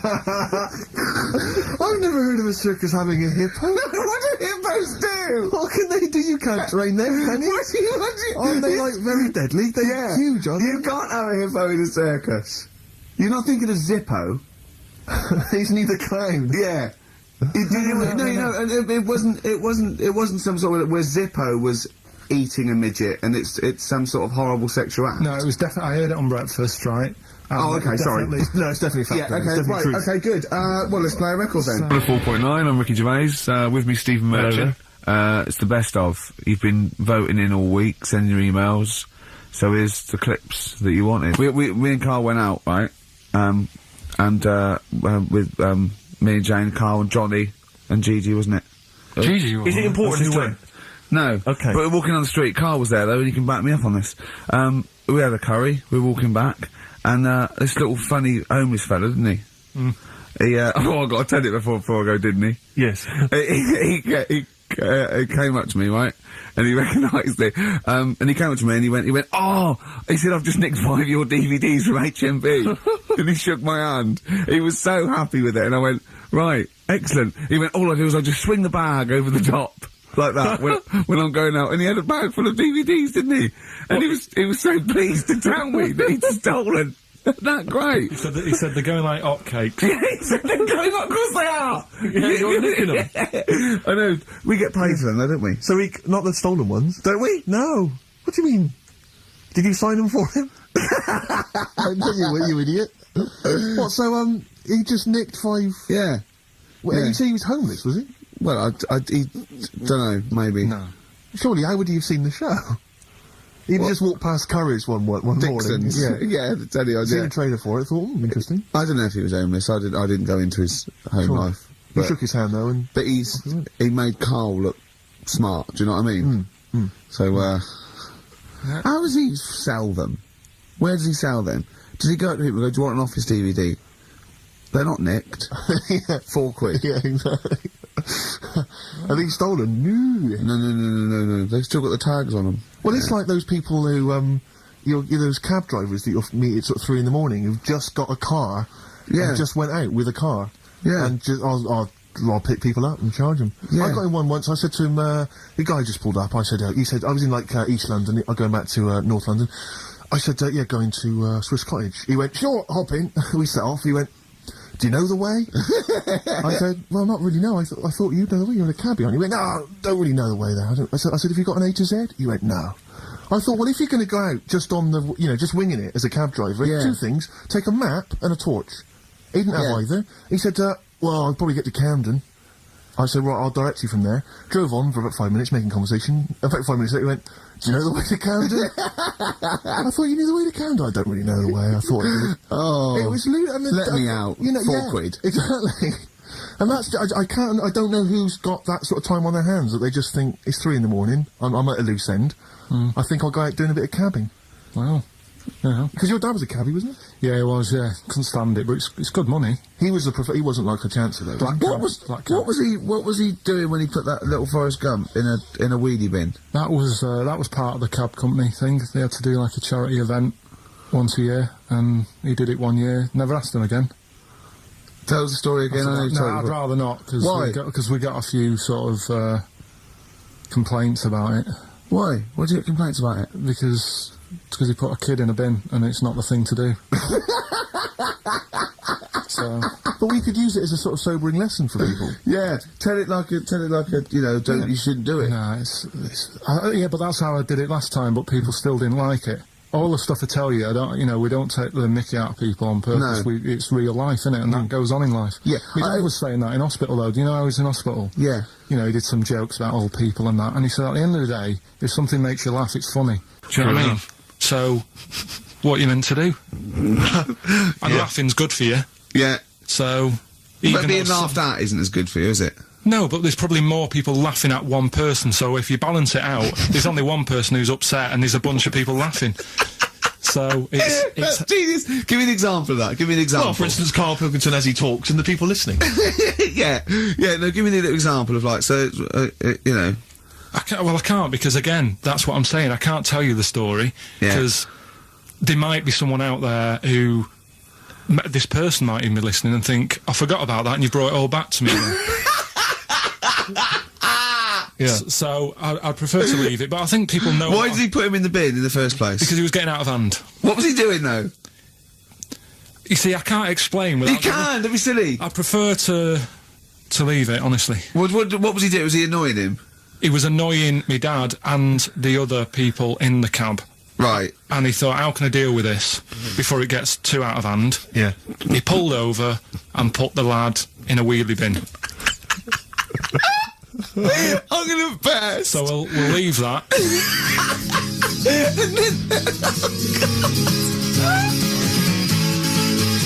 XFM 104.9. Ricky and I are on holiday. Obviously, it's Christmas time, but Carl is here in the studio. He's pressing buttons. All right, Carl?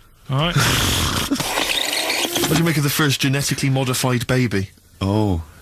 Are you worried about this? Do you know what did they do? What? Let me see what it says here. It Well, says, isn't it just choosing the eye colour? Well, this is the concern, isn't it? That in the future you'll be able to decide whether it's a boy or a girl, how intelligent it is, what it looks like, is it handsome, is it ugly? Obviously, no one will choose an ugly baby, and so on and so on and so on. And so it means that where will it lead? Where will it end, Carl? Are you concerned? I've thought about this a lot. What will us three look like in the future if they're being, genetically modified beautiful people? What will we be like? How will we be considered in society? True, yeah. But we've talked about this before, haven't we? About the cloning thing. Yeah. That's a bit weird. Yeah. But I don't think it matters, because at the end of the day, right, you might look like some other kid, but it's the way you're brought up that will change your features and the way you are, you know, your personality. If you lie, you get a long nose, don't you? Well, no, but listen, right, because I remember when we, you know, I was growing up on this estate. This is going to be good. Go on. No, it's not. It's just an example of how this doesn't work. Go on. So we don't need to worry, sort of thing. Sure. Right? Okay. So I'm growing up on this estate, and there was this woman about 4 houses down, right, who's a bit rough. All right. Didn't fancy her. Oh God, no. Right, but she had a Why? baby. Well, tell me about her first. I'm interested in this woman. Why was she? It was a She very. looked like being a man in a I dress. mean, I didn't grow up in a posh house or anything. And I'm not saying that if you live in a bit of a rough house, you're a bad person. What does she look like? But anyone can Tattoos? clean up. Look And like Tony Green with a fag on. they didn't clean up much, right? Oh. Which, even if you've not got a lot of money, you can still try and make Get a some place look jiff. nice. Yeah. Right? But she didn't, and a kid used to take a horse into the house. Sorry. Whoa, Yeah. Whoa, Neddy. What do you mean a kid used to take a horse into the house? Where did he believe get it, a right? horse? Must have nicked it from somewhere. Must have done. you've seen a horse in it? No. What, is that from outside the saloon round the corner? Yeah, was it just tied up with a bit of leather? Right? Oh, that's great. I'd Did been Big out. Jake come looking for it? I'd been out. Oh. Nicked No, away. sorry, let me get this. This was before the lynching stopped or after. Where did he get a horse from? What do you mean he must have nicked it? His mum said, where'd you get that from? I bought it. All right then, but keep it out of the kitchen. I don't want you going Catlin rustling. Where did he get a horse from, Carl? And how long did he have it for? Was he Until- leading it or riding it? Mum, open the door, I can't I stop! can't stop it. Open the patio door as well. I'll be. Looks like we got us a runaway. What do you mean? I don't know, but the thing is, they couldn't afford to buy one because they're not cheap. So I'm just guessing. Maybe that's wrong of me. But I think... He had a horse. Yeah, right. So That's why the family didn't have any money. They'd spend it on the horse. No, I don't Exactly. think, that's what I'm saying. I don't think they would have bought it. So anyway... Yeah, it's wise to whisper, Carl, in case they're listening. Yeah, and They could be in the room next door. It's not buying it, it's keeping it as well. Oh, so I was like in the car with my dad coming into the avenue, and you used to have to drive down it to turn round. And, Yeah. and you know, sort of go back to our house. You had the traditional method of transport. Yeah. And the horse was in the lounge, Reading a paper. just like walking around. Oh, God! What? And when I was doing, I tried to earn myself some money once by flogging little flowers in plastic cups. What? This is And I went- genius. It just keeps coming. What do you mean you're trying to flog little flowers? What do you mean? Wait. Let's play a record. Let's play a record and come back to this. Wait a Because the minute, story's wait a going to minute. just unravel and unravel. It's going to go on for hours. Let's It play a gets track, deeper Carl. and deeper. It's like come an on, Carl. onion, isn't it? We've created a whole world here where there's a man living with a horse. Just walking around the lounge. I come from the West Country. I've never heard anything like that. I just think of a big sort of like orange carpet and a rediffusion telly and this horse going, I'm fed up in here. Exactly. This is really... I am not taking the rubbish out again. Yeah. Right, play a record. Let's have Velvet Underground. We've got that lined up. Oh, yeah, the God. classic from the first album. I'm waiting for the man. Let's come back to the horse in a second. Little flowers in pots. What do you mean?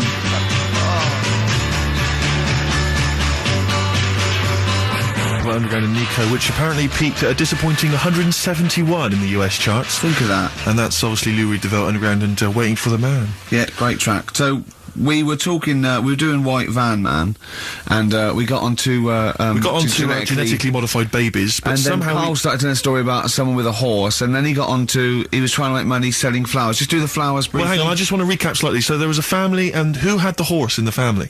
It was... Because you lived on an estate in Manchester. So didn't you?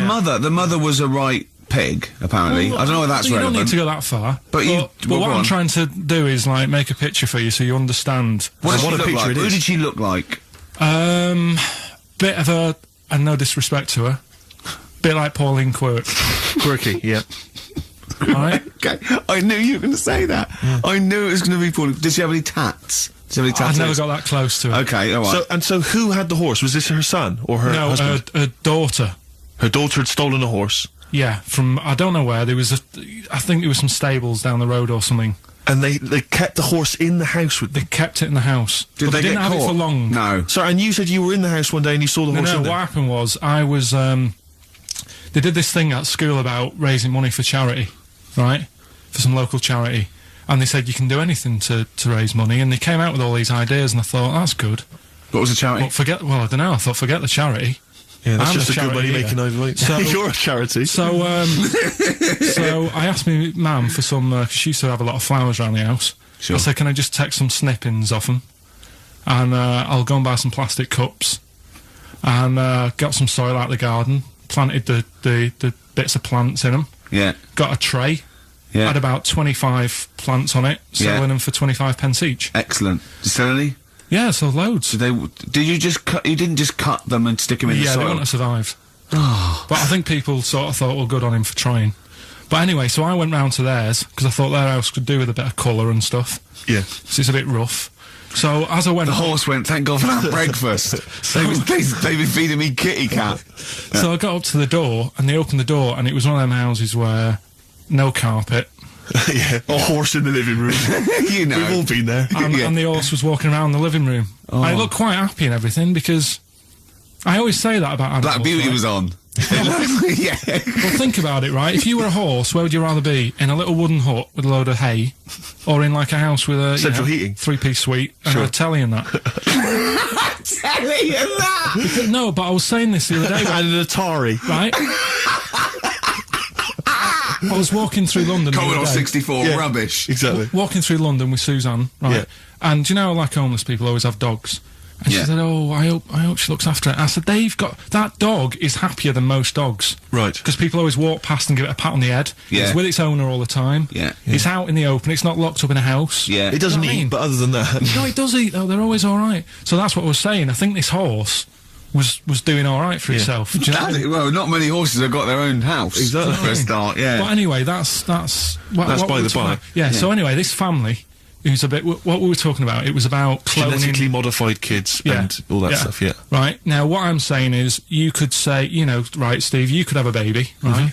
And Ricky could see it and say, God, I want one that looks like that. Yeah. Right? It could happen, Rick. So, Come on, work with him. so you take it to your doctors, and I don't know what they do, they inject it with something or whatever, Yep, that's how it's done. Yeah. and get a little baby, and there it is, it looks the same. Now, the thing is, you separate, you both go off and do your own things, Yep. right? Now, you look at Stephen, you look after your baby, Yeah. you treat it well, you give it good food and I'm a that, good dad. all the vitamins and stuff. Yeah. Ricky just gives it cheese, right? So then it changes its looks, it goes a bit fat, you know, it gets tired easily, and that sort of thing. Now, when this family... Why am I just feeding a baby cheese? Right, this family had a horse in their house. Yeah. They had a little baby, and my mum went round and said, "You're not going to believe this, but it's a beautiful looking baby," right? Yeah. And I was like, well, you know. And the weird thing is, it was a good-looking kid, but as time went on, they didn't really look after it. And I'm not saying, like, abusing it, but it used to run around, it used to play out till, like, 10 at night. Yeah. It used to chase cars. Right. It was a bit... Did it have hooves? Yeah, no. Chase cars! Right. What sort of kid chases cars? Oh, God. No. Was it called Rover? Did it catch stick? It's Liam, it was called, right? Right. Now, the weird thing is, it was a good-looking kid, but as time went on, and all that, like, not eating properly, and its hair was all patchy. It's not Liam Gallagher, is it? And chasing cars and that, and it became an ugly kid. It's definitely Liam Gallagher. And that's what I'm saying, right? You can clone all you like, but at the end of the day, it's Yeah. how you're brought up. Brilliant. Wow.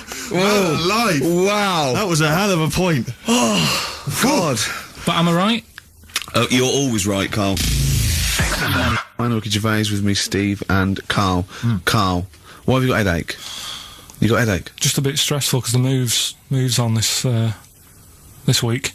Oh, you're moving house? Oh, by the way, the XFM listeners came round to my house and bought the futon and table. Did they? Were they happy with it? Quite normal. They were well happy.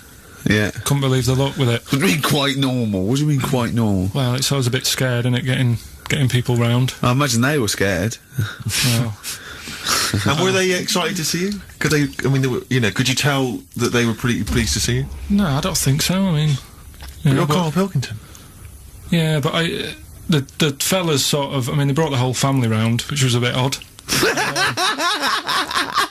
Well, it's not often they get the chance to visit a living freak.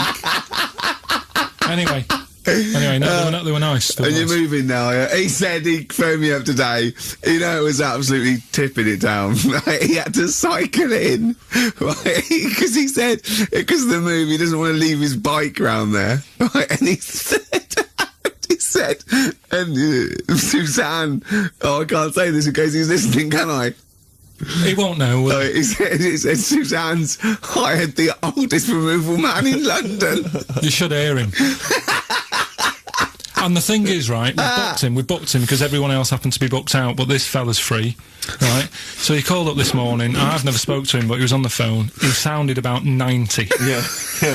Can't think that he's going to have to do all the work. And the thing is, right, cheap. It seems to be All he cheap. wanted some Werther originals. Yeah, Right, yeah. listen, it seemed to be cheap because it's £50 an hour. But how long is it going to take him? Yeah. Oh, that's So- genius. When's the move on then? When's the Oh, he's coming round. He came round today to bring some empty boxes, and he was struggling with them.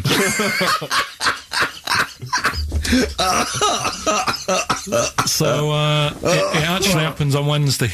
Oh, God. Anyway, I woke up this morning, yeah. feeling fine? It's not a blues song. And I turned my phone on, and it was from KARL, and it went, forget it, I've made my mind up. And I thought, Wow. what is that? And I Forget phoned him. it, I've made my Yeah, I mind. went, KARL, what is it? He went, oh no, it's about the text I sent you last night. I went, well, what was it? I just got this text. He went, I was just wondering, I was thinking last night. He said, supposing you had to have your hands removed, Sure. right? And the doctor said, well, you can either have them stay like that with stumps, or I can sew feet there. What would you have? And I was bleary-eyed, and I went, the stumps? He went, yeah. I went, alright? He went, yeah. And then And what that- was his follow-up text to that? And then I got the text, it was obviously before it, and it went, and it was like quite serious. What would you do if surgeon's not doing your hands? Would you have stumps or the feet, right? Now the way, when I said he's made his mind up, and I went the stumps, he went, yeah. I think secretly he decided on the feet, but was too embarrassed to tell me. there's a little bit of what would you do? Because But why did you think of this? Why did you think of this? girlfriend's How did this come away, about? right? Yeah, no, that's not why you start thinking bizarre I'll tell surgery you now, devices. right? I'll let you into my little mind, right? Last night, I had some beans on toast, right? She was away, It's good already. She was away, she had some beans on toast, she Yeah. went wild. Yeah. right? Now, I was stood up. I live on on a high street, right? So I'm washing up. I'm looking out the window. First thing that had my attention is I can look into other people's flats, right? Yeah. And it was weird how all these different lives were going on. I was watching them, and everybody had the telly on and was watching Volcano, right? Which was on last night. Right. And I thought, oh, that's weird, right? I can see them all watching it. And it was like a little Chinese lad who was dancing around in some underpants. And then there's a little old woman who lives downstairs who was reading a book, and she's always reading a book every night. And it's like, I have a better life than her. And then there's like some sort of bouncer who's always getting ready to go out late at night with all the black on. He looks like a bouncer. So I was watching all this life going on. I thought, Did you witness a murder while you were doing this? Yeah. it was like that sort of Sliver film where that bloke had loads of tellies watching Yeah, people's sure. lives. So that was going on in my mind, and then I was washing up, and I picked up the plate, and I thought, oh, it's amazing, isn't it? The human body, the way you can just sort of, I want to pick that up, and you do. Yes. And the way your hands work, right? Yeah. You've got 5 little digits, but it's just the right amount to do what Yeah. to do what you've got to do, right? So I'm cleaning the plate. Sorry, Carl. Stop. It's just the right amount. Might be one of the most genius things I've ever heard said. I would love David Attenborough to phone you up and say, Carl, how do I word this about the evolution of the mammalian front limb? Just go, we'll just say it's the right amount. Isn't it? But it is. It is, One of course extra it would is. get in the way. Yeah. And one less would just make it that little bit more tricky when picking up a bit of a slippery dish. Sure, or buying gloves. Yeah. A slippery dish. So then I was thinking, right, imagine like going to the doctors and he's saying, yeah, everything's all right, your heart's good and everything, but Your art's good, what, your Larry's, or... yeah, your heart, you're in good form and what have Sure. you. It's good news. I had Giano in earlier. He's not looking good. Yeah. I had fat swallow. But you're all right. But your hands need to come off. Right. Blimey. That's bad. Like, I'd get a second opinion initially. But I better good news, I've got a nice pair of feet I can sort you out with. Yeah. And he puts them on, and then I was thinking, right, first of all, washing up, what would that be like? I thought, Steve! that'd be tricky. And then the second thing was, it'd probably ruin the sort of the shape of your jumper. Because you have to keep putting the feet through there. Yeah. And then I thought, but I could still cycle in Okay. to work. You could run in. Well, that's the thing. You'd be really fast. Well, that's what I was thinking. I thought I could still cycle because I could balance, and then I thought, but the only thing is I probably couldn't pull the brakes. Because of the little short things. Yeah, yeah. And then, like you, I thought, but then again, you'd run in half the time. So that's what was going on in last night. Right. That's what I was thinking about. So did you How ever... long did this take? Well, how long does it take to wash up? Right, because I imagine you just being there for, like, all night. Probably 25 minutes. How long did the little Chinese fella dance for in his pants? He's always doing it. Last night he was at it for like 10 minutes. Yeah. And his girlfriend never sits in the same room as him. She's always sat in the bedroom. She's going, you dance in pants again, I go in next door. Well, she was in the bedroom. She's always in the bedroom, sat on the floor, on the mobile phone. Right. All the time, yeah. It's weird how people's lives are just like, it is like that Groundhog Day thing. It's like, you know, he's jumping about in his underpants. The old woman's sat there reading a book. Yeah. And that's what got me thinking about my life. Do you think she ever Are goes... you sure she's not dead? Every time you look down there, she's just flicking through she's just reading this book. The pages never turn. She never seems to finish it. She never moves from her chair. Are you sure the Chinese Her girl's cats going... are dead around her. I'm going into next door again. That little Yeah, round-headed the fella's smell. looking in. He's looking in at me. The bouncer goes, "Don't worry, love, I'll go and beat him up." But he's always true. getting ready. That's true. They see you staring at and washing up, going, "I could have feet here," and they get scared. The old woman's dead. Oh, Carl, dear. can you tell us roughly which neighbourhood you live in, so that we know? It's central. Central, is it? Yeah. Wow, imagine if that little... Was he a Chinese fella, did you say? Yeah. Imagine if he was listening now. I'd love him to call in and explain his actions. Well, he might be on some other radio station talking about a lad who's always washing up and looking at his hands in a mysterious way. Yeah. But do we know this doctor that would go, "Well, all right, Carl, you can either leave them as stumps, or I've got every little pair of feet." Why? I mean, I told Jane this, and Jane went, "Is that the only choice? Could you say, could I have some dead man's hands? Have you got any? Where'd you get the feet from? Where'd you get the feet from? Can I have? What would you rather have then? Human feet or monkey paws?" Well, I mean, that wasn't an option last night. That if the doctors said... No, it wasn't an option last night, but don't forget, it's in your head, Carl. This didn't happen.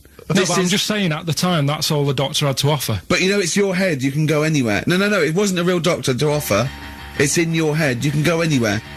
You're not trapped. Yeah, but if you can do anything, then you'd say we'll sort us out some other hands. Fair point. That's fair record.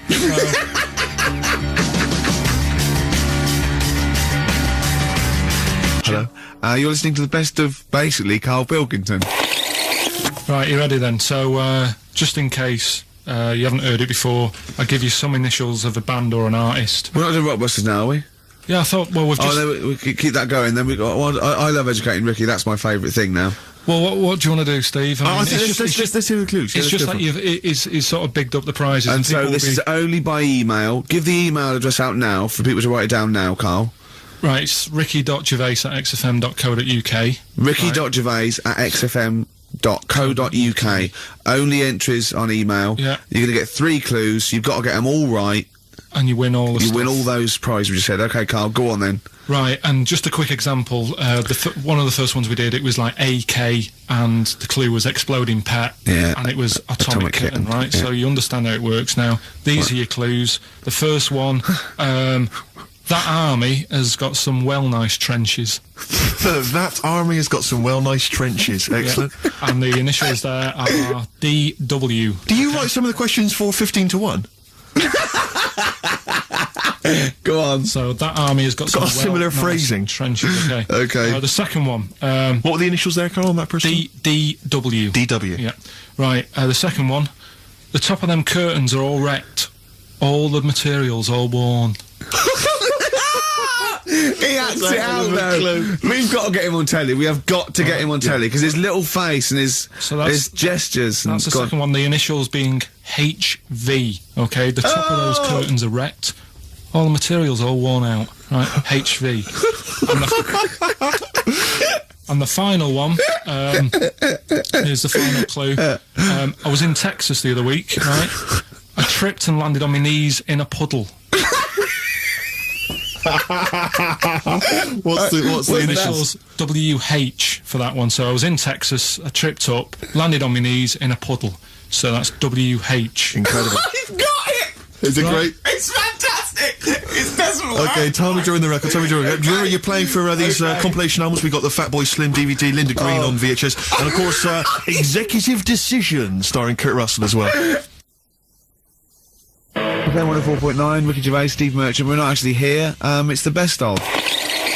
Okay, what's the next one? What's the Educating Ricky? I don't know, see, like I say, I was looking around and there's stuff that is interesting.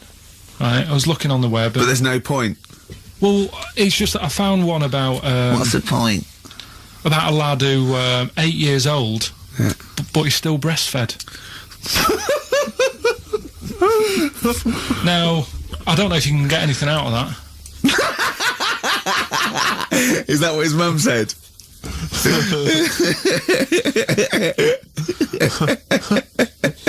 What do you mean I don't know if I can get anything out of that? You don't need to. No, it's just that, you know... Where did you read that? That was on the internet.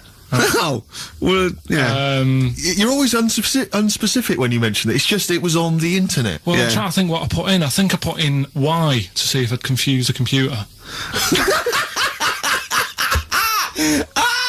And then, Carl, you are... No, I did no, honestly. I did a search, put in Y, and it came up with funny things that, like, why is this person doing that? Why is that? And it had a picture of this 8-year-old lad, sort of, you know, on his mum's nipple. And it was saying, you know, is this healthy? You sure that wasn't asking you that question? What? I put in Y just to confuse the computer. Like, the computer go, what do you mean? Yeah. Stop it. Yeah. Oh, look, yeah. Last week, I was walking, home with him, and I went, he was saying something stupid, and I went, I've got a competition for next week. Let's do a phone-in, and it's called KARL Pilkington, Genius or Fool. Yeah. Right? And he went, No. I went, why not? He went, well, it'd be confusing because they say there's no difference between genius and being a fool. You do though, don't you? No, but it's rubbish, and people say there's a fine line between madness and genius, and, you know, it's a ridiculous soundbite. They don't say there's a fine line between a genius and an idiot. Well, the people who do are idiots. Yeah. So what would you do there, though, just to sort of wrap that little thing up? What would you do? That lad loves his mum's milk. What are you asking me to come up with? No, I'm just... A title for the story? No. It's just what would you do? Right? What do you mean, what would I do? Well, it's causing a bit of a problem in the area, right? What area? In America, I think it was. Oh, America are a problem, are they? George Bush is worried about this kid who's breastfeeding at 8. Imagine it like this, right? Right. No, so, Carl, what are you asking me? About this spurious story you saw on the internet? I saw it on the internet. There's an 8-year-old lad, he likes his mum's milk, and it's saying, is this right? Should it No, be it's going not. on? But what do you want Ricky to do about it? It's not his responsibility. Yeah. No, but the little town that he lives in, they're all causing an uproar, right? Going, this isn't right, you know, I can't let my kid play out in case he's in the garden with his mum getting a bit hungry, right? So, Oh, God. what should they do? Because his mum's saying, well, he likes it. Yeah. And he, you know, so what do you do? I don't know the laws. No, but I'm not asking you to sort out the laws. I'm just saying, if you lived in that neighbourhood, what would you say? If you went up to him and said, look, everyone's getting a bit fed up with this, look. I'd say, what would I do? What do you mean, what would I do? What are you asking me? Right, it doesn't matter. No, what are you asking me? What are you asking me and Steve and the public? I'm just saying, say if you live next door to this woman. Yeah. Right? The kid's hungry, 8 years old, he's out playing on his bike and he goes, Mum, I'm getting a bit peckish, and he goes, alright, son. She whops one out. and he starts having his milk, right? You live next door, you're putting your washing out, and you see this going on. You're getting a bit sick of it, because it's gone on for months. 8 years, I assume. Why is it your business? Why are you such a nosy neighbour that you're concerned? What would you do, Carl? Let's turn it back on him. Yeah. What would you do? What's your solution? What would you do? Well, I thought I'd say, right, why are you doing this? And she'd say, because he likes it. And I go, all right then, put it in a bowl first. And you think that would sort that out? No, because I was thinking about the whole thing, right? And you do that when you're a baby, and everything's all right, innit? Yeah. No one bats an eyelid at a little baby having a bit of milk from its mum's breast, right? Yeah. You'd almost say it was natural. But you grow out of it. It's like you don't see. It got me thinking about things you don't see, and you don't see. Did you put this into a computer? Show me things you don't see. What else don't you see? Well, you don't see like an old man having a Twix. You never. So what? You know the terrible thing about all this, Steve, is he's right. You don't see it. No, I know that's the terrible thing. So what they have got, right? They've made old man toffees, haven't they? They've come up with Werther's. Is that a song? Oh God! You don't see it. So they've got their Werther's, right? Yeah. So, look at him! You think he's giving a lecture at Oxford? It's not going anywhere. No, go on, sorry. Go on. I'm just saying. Right.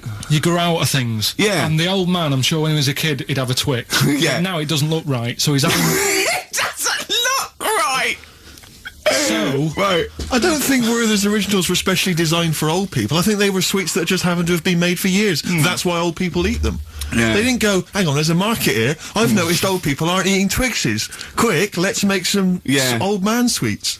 But the little advert, he gives it to his grandson as well, doesn't he? He goes, I have a Werther's original. Oh, I think it cuts though before he throws it back in his face and goes, get me a Twix. Did you see the stylish? You've been voting in all week, sending your emails. So here's the clips that you wanted. You've got a real problem with Rick Waller, haven't you? I just, And he turns my stomach. I know, but don't... Because he's arrogant as well, though. Exactly. That's the problem. Don't explain to people that... No, he you know, is a bit arrogant. It's his whole thing that it's the whole package, so to speak, that you don't Well, like. there's another thing in this quote, because it's not just the fact that he eats too much. He tried apparently to lose some weight, and he said the first month I lost 11 pounds, the next I lost a stone, but in the third my body did somersaults and I put on 9 pounds. I had a slip up. I can't say when, why, or how, but it just sneaked up on me. Yeah. I don't believe it. Yeah. Don't believe it just sneaked up on him. That body's never done a somersault in its life. No, it just sneaked up on him. Yeah. It was the cakes again. Yeah. It was the same old cakes as before. It was exactly the same problem. Sleep eating. Yeah. It's called. It was the KFC bucket again. It was the family-sized KFC bucket for breakfast. Dear. Poor man. The other thing is that I don't think that's a very good shock tactic for a doctor to tell a 20-something, well, to be honest, you've got 20 years to live. Yeah. That's not, you know, and when I was 20, the thought of dying at 40 was fine. Yeah. I didn't want to live to 40. I just thought, oh, what can you do when you're 40? Yeah. Just laying around doing nothing. Eating cheese. And then you got there, and you discovered... No, but someone sent me... Sophie here sent me something, and she said, I realise you're not Graham Norton, but I had to send you this. And she sent me the top of a little cream cheesy thing, and it's the brand name is Gervais. How odd that is. They've named a cheese after you. I think it's a big French company, and this is from the Czech Republic. It's all over Europe, and so that would be a dream come true, wouldn't it? If they named a cheese after you? No, I think it's probably ancestors, and so cheese is in my blood. Sure, quite literally. It literally is. Yeah. Another heavy Friday night, was it? It comes out of pores like those Play-Doh things. Yeah. I can squeeze out different shapes. Jane, bring the Stilton in. It's Friday night. This isn't fried. Exactly. But yeah, so we can't really have a go at Rick Waller. I eat too much, but but you're not big. I mean, one of the other contestants on the Fat Club, Celebrity Fat Club, is another one is Jono Coleman. Oh, we love Jono. Now Jono, I don't know, you know Jono. He's that guy who does. He used to be on TV, and I think he does a breakfast show on a rival station, doesn't he? He's happy, isn't he? He's so true, and he's a really nice bloke, Jono. But it's funny because he does a breakfast show on Heart, which is wrecking his own. There's a bit of irony. I love Carl. Thanks, Carl. Do you know what I mean? Yeah, I love you. I can see where you're coming from. Yeah, that's good. But we've met Jono a couple of times. We saw him at a couple of, not wishing to say not to show off, but a couple of awards dues. Yeah. Like And- that's showing off. But Like they- people would have seen dead there. Well, yeah, but Yeah. we went to one where everyone was in like tuxedos or suits and ties. Not Jono. Jono was wearing a pair of Bermuda shorts, Big Bermuda and a shorts, Hawaiian knee-length Bermuda shirt. shorts with just these little... But I saw him again another feet. time, and he had shorts on at Yeah. a similar event, and I've seen him since in the street, and he's all. I'm wondering if he can wear trousers. I don't think he can actually wear trousers. I don't know if there's a medical reason for that.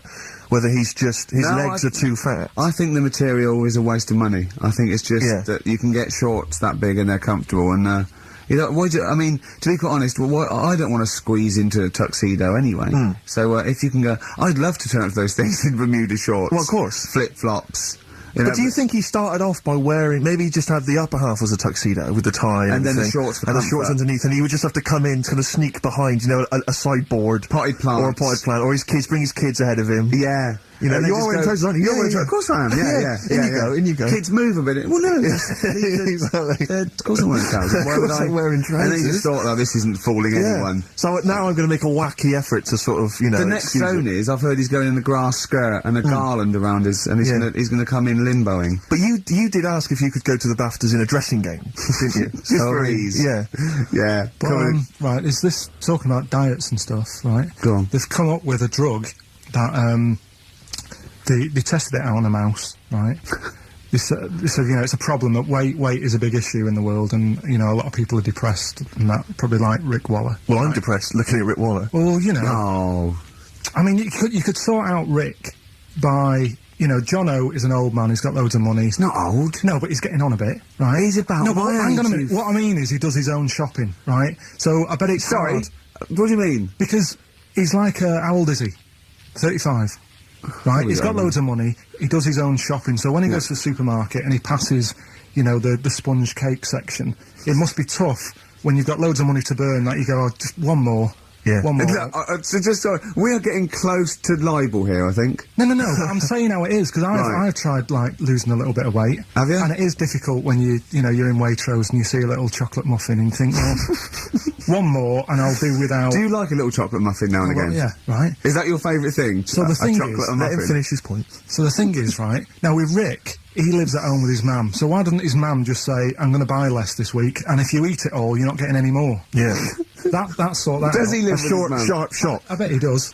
I bet he does. 'Cause So you don't actually know if this is true or not. no, but anyway, right, so this drug they've come up with, They've tested this on mice, haven't they? They've tested No, I'm worried if they haven't tested it on mice. because Thank God for that. It's definitely been tested on mice. Definitely. they fed a mouse a load of cake, Yeah. right, and it went a little bit chubby, and he said, right, stop a minute.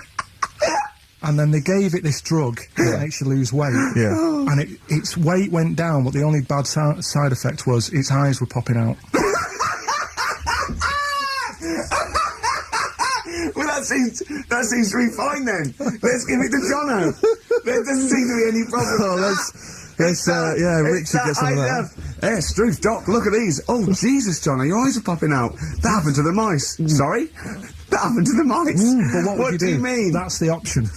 What do you mean that's the option? So I love the fact that your choice is either be like a fat, happy man who has the odd sponge cake, or a stick man with eyes on stalks. I mean, Steve's chosen that. All right, calm down. Oh, I sorry, thought we were mate. slagging off Rick Waller and Sorry, fat mate. people. Sorry, Let's mate. have a go at the fat people before we start sorry. on me, really. Yeah, no, I didn't. I Do you know what I mean? It's like... Yeah. Because I got some issues, and body issues, I you know. know. But I mean, Rick Waller's grotesque, you know. Yeah, sorry I'm about just that. a little bit weird. I mean, do you know what I mean? Yeah, should we play a song? And Well, I'm sort just of- a little bit offended.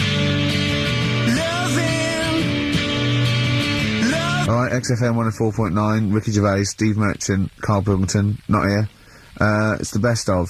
You've been voting in all week, sending your emails. So here's the clips that you wanted. So let's take us back a few steps, Carl. What's the story? Right, so I did some research. Right. Let's just recap again. There was a guy you read about who had his head chopped off. He was guillotined. He had said to the people around him, Count the I am going blinks. to blink once I've had my head cut off to So show the brain that life, can still... or the brain Yeah. can continue to work after Yeah. death. Okay, so yeah, we queried that. So you weren't having any of it? Well, no, possibly for a few seconds till the oxygen stops being fed to the cells because the blood has drained away. But, you know, nothing spectacular. So Right, go on. well, along the similar sort of lines, right? This is quite a few years ago. This fella sort of upset the royal family doing something, right? So they said that this isn't good. It wasn't Ben Alton at that Jubilee thing, was I it? can't remember what it was, and they said, right, That was terrible. we're gonna cut your head off. You know, you gotta show people like you can't be doing what you've been doing. What was this, the 1970s? When you say a couple of years ago, you mean maybe sort of... Was it the olden days when the phones weren't very good? Ages ago. Yeah. Ages ago, sure. So yeah, fair enough. Yeah. So Very philosophical. Yeah, imagine that when he was near Cut your head off. No, This fair was enough. literally ages ago. Yeah, exactly. Yeah, go Simon on. Sharma's History of Britain. Yeah, yeah. Oh, and even before that, which is yonks before, when it was all mental and different. Sorry, Carl, go on. So he's having his head cough, and he's resigned to it. it's the day before. He's kind of got it into his head now that I'm not going to have my head much longer. Sure. So he said, let's make use of this. Yeah. He said, I wonder how long, like, the body can stay alive without the head on it, right? So they were like, oh, I don't know. So, Who were? so The jailers? whoever he was asking. These jailers with one eye. Yeah. Get that pun. So he said, no, wait a minute, I've got an interesting scientific experiment, jailer. Well, Yeah. fair enough. What is it? So, he said, what I want to do, right, he said, you know, surely it's my last right. You know, I'm gonna be dead tomorrow. Sure. So, let's He do a didn't draw test. it out this long, did he? Yeah, he said, let's test this out. You know, he said, do us a favour. He said, you know, it's my last day. What I want you to do is, you're going to cut my head off. Let's put a white line on the floor. Right. And see if, you know, because there's no point asking how far he can sort of walk without an head if there isn't a line, because you don't know what to count. Do you know what I mean? If he loses his head and he's running around all over the place, you can't really count That's that. not impressive enough, yeah. So they said, let's make a white line. Sure. Yeah. Who said And- this? He did or they did? I think they started to join in with him and saying, well, let's make this a... you know. You guess it. Go on. So, They got Norris McWhirter down. The Guinness people. Oh. Yeah. so they said, let's get this white line. Yeah. And, Dedication's all he needs. we'll do this tomorrow. And he said, all right, then, I'll see you in the morning. I'll see you in the morning. Night, night, sleep tight. Bye-bye. I love the fact that Carl knows exactly what was said. Oh, that's beautiful. Yeah, he doesn't know the story or what order it is in or when But it he was. knows exactly what or was who said. said what, but he knows the introduction. All right then, see you in the morning. Bye, little kissy, kissy, kissy. Oh, I'm not like that. Oh, you joker. Don't let the bed bugs bite. Yeah, anyway. So he gets up. Do you want a paper tomorrow? No, I'm alright. Go on. He gets up and they say, right, you know, today's the day and that. And he said, well, you know, I've got used to the idea. So here's a white line for you. Used to the idea. Go on. So they go, right, are you ready then? And he said, I go on. And they cut his head off. And the body walked 32 steps without a head. Wow. 32 steps. Incredible. And that's the lesson, really. Did it get as far as it walked along the white line, did it? Yeah, he stayed along the white line, did 32 steps, and then started to stumble a bit, and it just fell over. yeah. But, you know, it was a test that your body can still keep alive for a little bit Yeah. when you've lost your head. Absolute twaddle. Absolute twaddle. What do you reckon you can do then without an head? How many steps? Nothing. There'd be muscular spasm, right? It would twitch a bit. It would, yeah. You could not distinctly take 32 steps. The body well, don't... Yeah. Is the doctor still on the line? Yeah. The fellow that bought 6 parrots. Yeah. And, you know, you could Incredible. have got 32 steps. Right, so A you don't beheaded believe man that? doing a bit of line dancing. Right, you don't believe that? For something that you do believe that a cockroach can live a week without an head? It can. Slightly different kettle of fish there. Why? Wow, insect to human is what I'm thinking. Yeah, that well, difference. There's not that much difference in Well, of some course there insects. Do you know that a snake has a heart and lungs and kidneys and stuff? Go on. No, well, I'm just saying. So? You're making out as if, like, they're a totally different, like... Species. I am making out. I mean, call me old-fashioned. Do you know what you're talking about? I don't want you embarrassing yourself, Rick. Yeah, I am suggesting they're totally different beings. Yeah, that is. Yeah. Now, Carl, the cockroach is a very different thing. The interesting there is that it lives It lives without its head. Because a lot of it's on, there's some of them are phototropic, chemotropic, some of them just literally have, irritation and muscle memory. I mean, they do have a central nervous system, but it's very different. So if you lose the head, it bypasses a lot of that anyway. All it does is run around. The reason it dies is because it can't take on water. But it's very different to a man, right, having consciousness and then losing that, and the body's still going, no, I think I remember what I was going to do here. Yeah, so I'm going to carefully walk 32 steps along this white line. I'm basically just looking down going, oh, missed a bit. Yeah. Maybe the head was in the corner going, left, Yeah. left, left, oh, he's now, Well, let's just put it out. I mean, if anyone listening has maybe had a relative beheaded, maybe in a horrendous car accident, where they got up, maybe they went for a walk, they had a little chat before they passed on. Carl. Get in touch. Carl, you are my favourite being. You are my favourite species. Now, you, Carl, may not be particularly different genetically from a cockroach. You are, Why can generally cockroaches speaking. do that? Why whoever made them went... Let's play a record with Do you know Suffolk. what, when I told him this fact, I send him little facts on text messages just to inflame his, interest. I just sent him a cockroach can live 9 days without its head. He texted back, what's the point of that? Yeah. What's the point of They're that? not doing experiments, these cockroaches. Is it boring last week to have? And he went, and on top of all that, you're thirsty. So it's the worst week of your life, isn't it? That week without your head. XFM 104.9, I'm Ricky Gervais, with me Stephen Merchant. Hello. You're listening to the best of, basically, KARL Pilkington. Carl's all flustered because there isn't a record set up, but he's getting all tizzy. He's been more worried about his competitions and sorting out putting records on ready. What? I'm after Steve's Song for a Lover. Well, I'll tell you what, why didn't you carry on with your educating Ricky section? I'll have a look on the CD. We'll keep it going, Steve. Yeah, you Cover it. keep Go it on. Go on then, right, okay. We've had a few emails. Anyone got it right, Carl? Anyone got it? Educating Ricky, that's the final one. We've got to get that out of the way. We've got to get Rockbusters as well, though. We do that at the end, we can whip Go on then. But we've only got 5 minutes left. Come on, just do Educating Ricky. Right. God. The last one that we haven't done Right. is, he's a bit of a nuisance. Go on then. Again, not really that interesting. Thanks.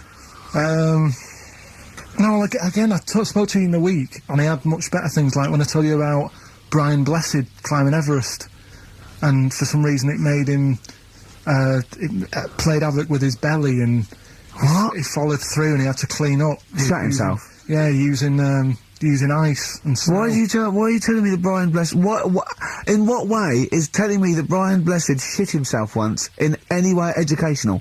Because I was saying how he was climbing Everest, right? You've got to give it to him, he's an actor and that, but he gave that a go. Yeah. Right? It played... What's the point of that, you'd say, wouldn't you?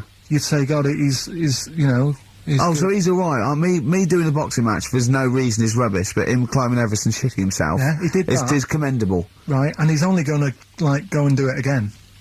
He's gonna climb it again. Yeah, but he might not shit himself this time. Yeah, but what's the point in going? Nothing's changed up there. Yeah, good point. Yeah, What's it been? Well, it has. They've probably cleared it out by now.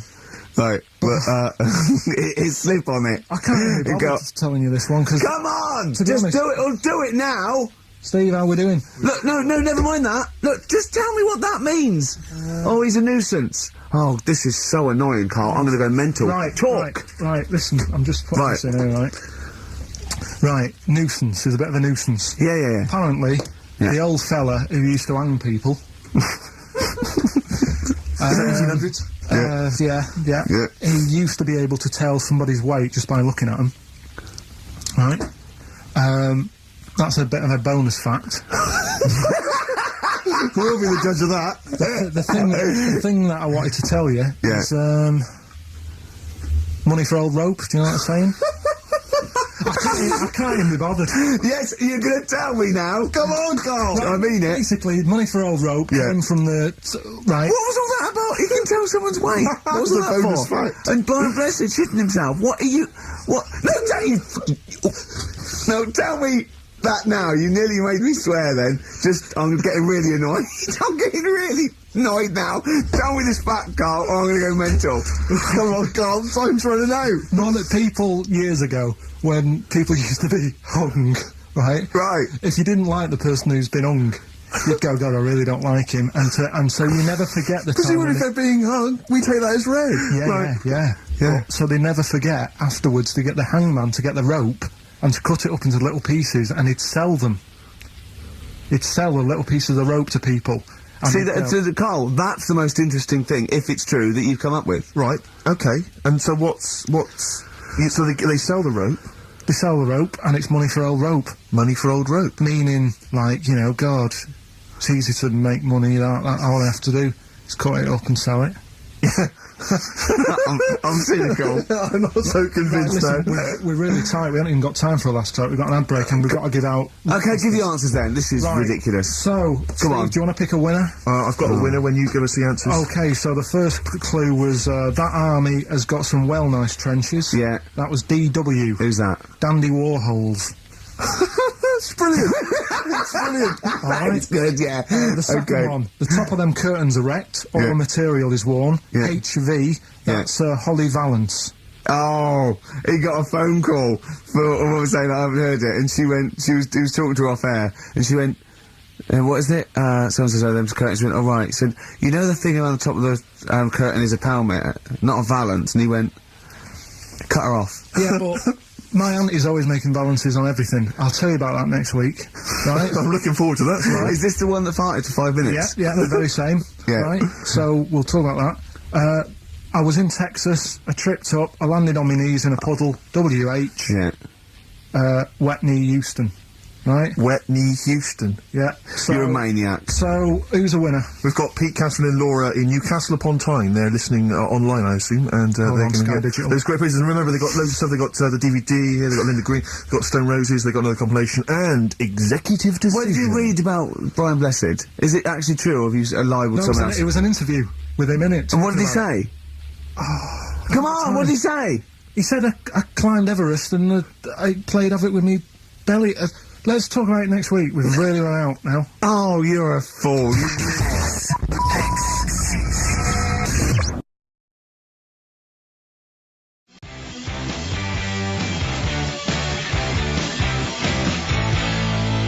Roll Over DJ by Jet on XFM 104.9. I'm Ricky Gervais, with me Steve Merchant and KARL Pilkington.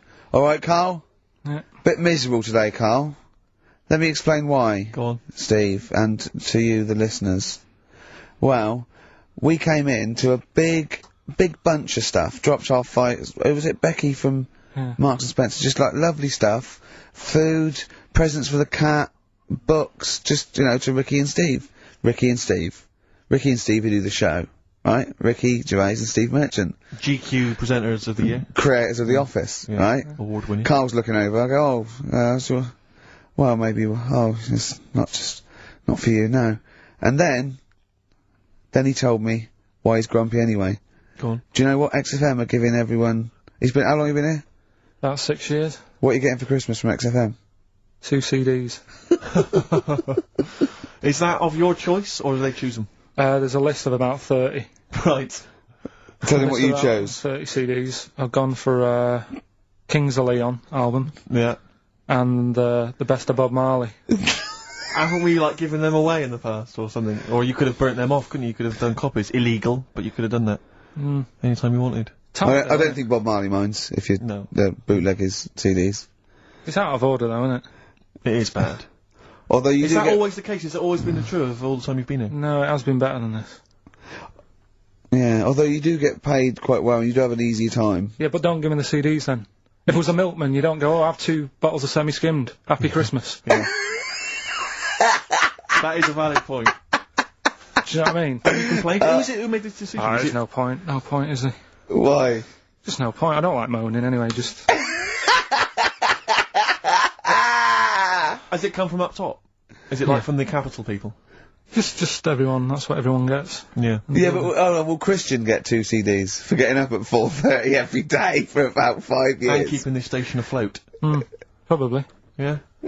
So, that's why I'm a bit fed up. What you listen to first, Marley or Leon? Well, you have a bit of Marley.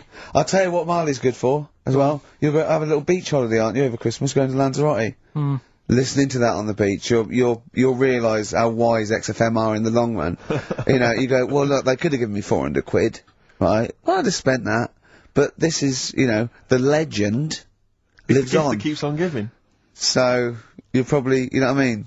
Think how much what you gotta think of is how much all these great songs took, not only from the depth of his soul, and, you know, all his sort of angst and knowledge and love, and then all the studio time, the marketing, and they're just giving you one that. They go, don't worry about that, Carl, just have it. And you go, what? All the time we spent with Bob Marley and everything. You go, have it, Carl, have it, Carl. And Practice. Yeah, have that. Thanks, well done. Carry on. We're still gonna pay you for the work. Yeah. That's just something on top. Here's a little piece of Bob, free. Yeah, so don't moan, it's extra. So, I didn't have to give you it at all. Play a record, you ungrateful little swine. Some people, like the homeless, aren't getting anything this Christmas. This is my Except the favourite chill. Elvis Costello track of all time. It's Alison. This wasn't on the list. Right.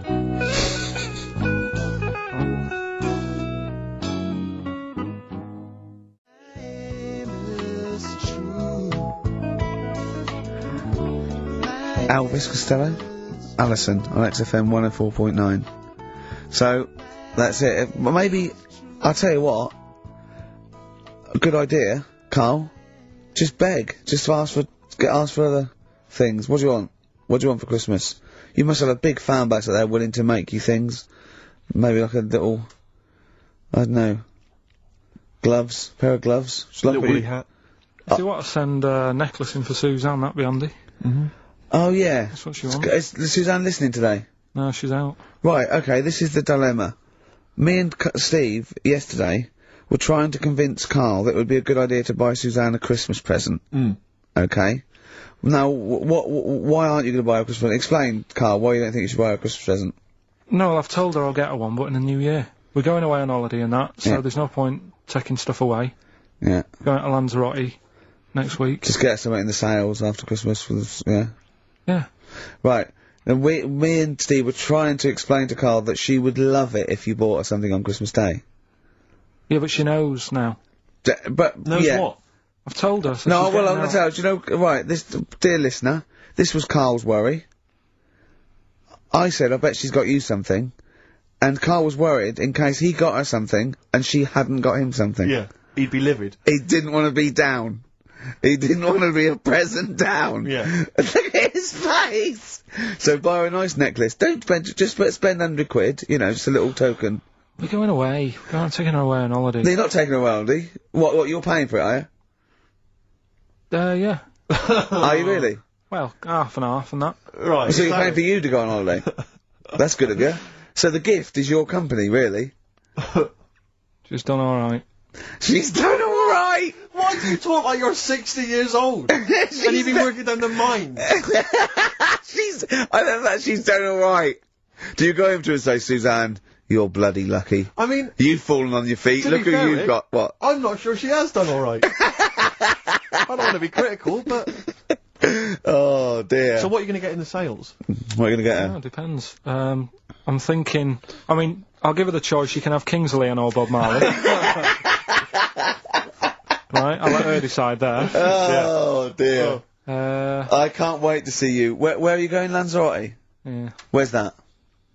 Don't know, Suzanne sorted it out. I said, Lanzarote, is that Africa or is it Spain or Portugal? Just thought he was, dunno, I went, what do you mean, dunno? I goes, well, what's the currency? He went, dunno. I said, Suzanne booked this one, did she? Yeah. I thought, where is it? Is Lanzarote African or? Foreign. Somewhere foreign. I was looking last night, and, doesn't look that good. Like, one of the highlights of the things it says you've got to do is go and have, apparently they've got restaurants in caves, and that's like one of the things they say you must do. So, if that's a highlight, do you know what I mean? Right. So I'll do that. Go and see what that's like. Yeah. When you're on the beach, Carl, do you wear the very, very tight Speedos?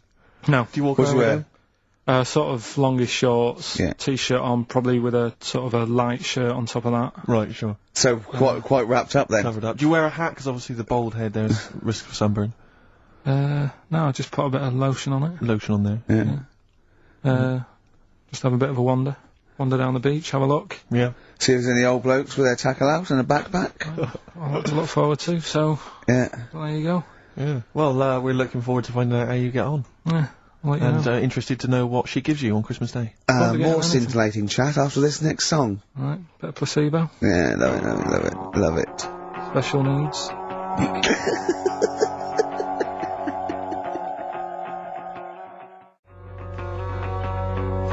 Placebo, Special Needs on XFM 104.9. Email in where Lanzarote is. I don't know if it's Italy or Spain, off Europe, or maybe Africa. You know, these are the sort of things, these are the reasons I come into it, to at least learn something, innit, Carl? We've stopped educating Ricky, so I've stopped learning, you know, about things like the woman who ate mud all her life. I told you something before when we were in the office. What was that? What did you teach me? They've just counted how many fish are in the sea and that. No, they haven't. They've just done a census. A census? What, of fish? Yeah, some fellas have gone in the sea and they've got to work out. There's about... Mrs. Spratt, is this your son? No, he's a lodger. Okay, well, let's mark him down, that's 2. Oh, I've lost count. 6 million, 4 and... Oh, darn. So how many are there? About... There's a lot. There's... Oh. Well, there are more species of fish than bird, mammal and reptile put together.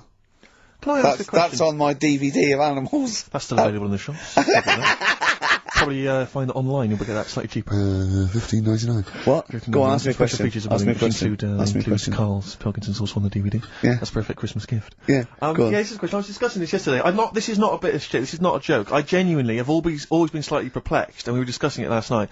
The notion of the birds and the bees. Yeah. Now, I don't mean, you know, the birds and the bees. I understand how, Why they use the birds and the bees? Yeah, because, well, you see, I always, as a child, I assumed the bees were having some kind of relations with the birds. No. So what is there anything to do with the birds and the bees, or is it literally, just like a euphemism? It's just, the birds and the bees.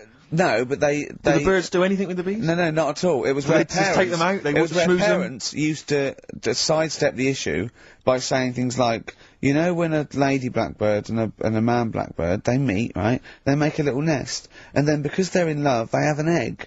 Yeah. And that was it. I understand that. That makes sense. But why the bees? Why the birds and the bees? Well, probably. I don't know.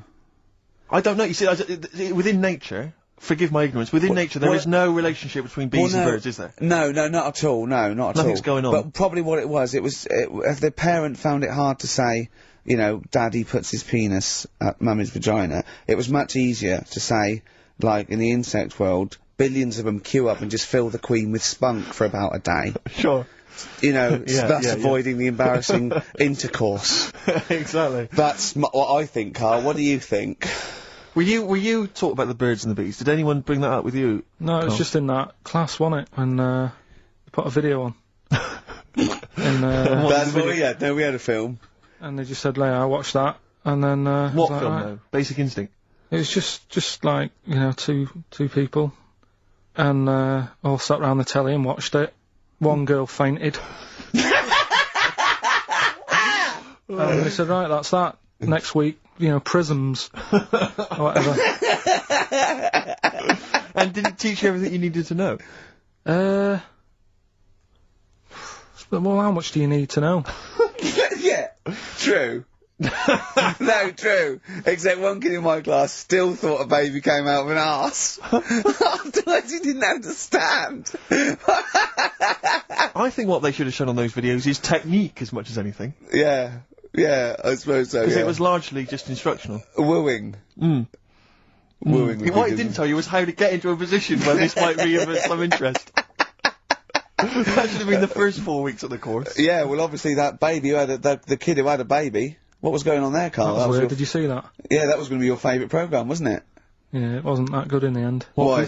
You told us about this story ages ago, didn't you? Ages ago. I told you about a year ago, about a baby that had a baby. Yeah, it's a bit different, the baby that had a baby, isn't it? Whereas a Siamese twin with a breech, actually just, you know, developed inside him for, you know, it wasn't even developing.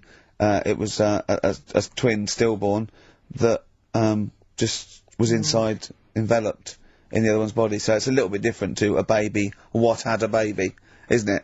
Yeah. Actually disappointed he was. Do you know what he said to me? He went, well, I thought it was going to come out and go, oh bloody hell, I'm 7, what a waste of my life. Like he'd been in there going, oh, Hello? Yeah. Hello? 7. Idiot. Yeah. Yeah, a bit disappointing, but there was a programme on after that, right? At 10 o'clock on Discovery, and I haven't got Discovery. Oh, right. It was about... Oh, I didn't see it. This is it. right, I was going to say to people, if they've got a copy of it on tape, if they can send it in. What was it? About a baby with 4 legs. Right. That was on, at 10 on... It wasn't a puppy. No, no. Right. Just, What's it doing up there? Yeah. It's my baby. Oh, is it, Mum? All right then, Yeah. fine. Yeah. It's got 4 legs, yes. Yeah. Sometimes they do have Look, 4 Dad's legs. gone, he's never coming back, you've got to get over it.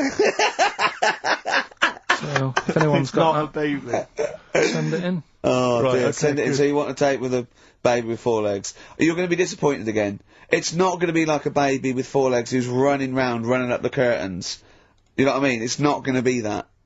It's probably going to be 2 legs and then 2 sort of like floppy appendages. You know what I mean? They're not going to be brilliant. It's not going to be like Jake the Peg. You're going to be disappointed. Apparently Lanzarote is one of the Canary Islands. Oh, is it? Although we've also been told it's part of Spain.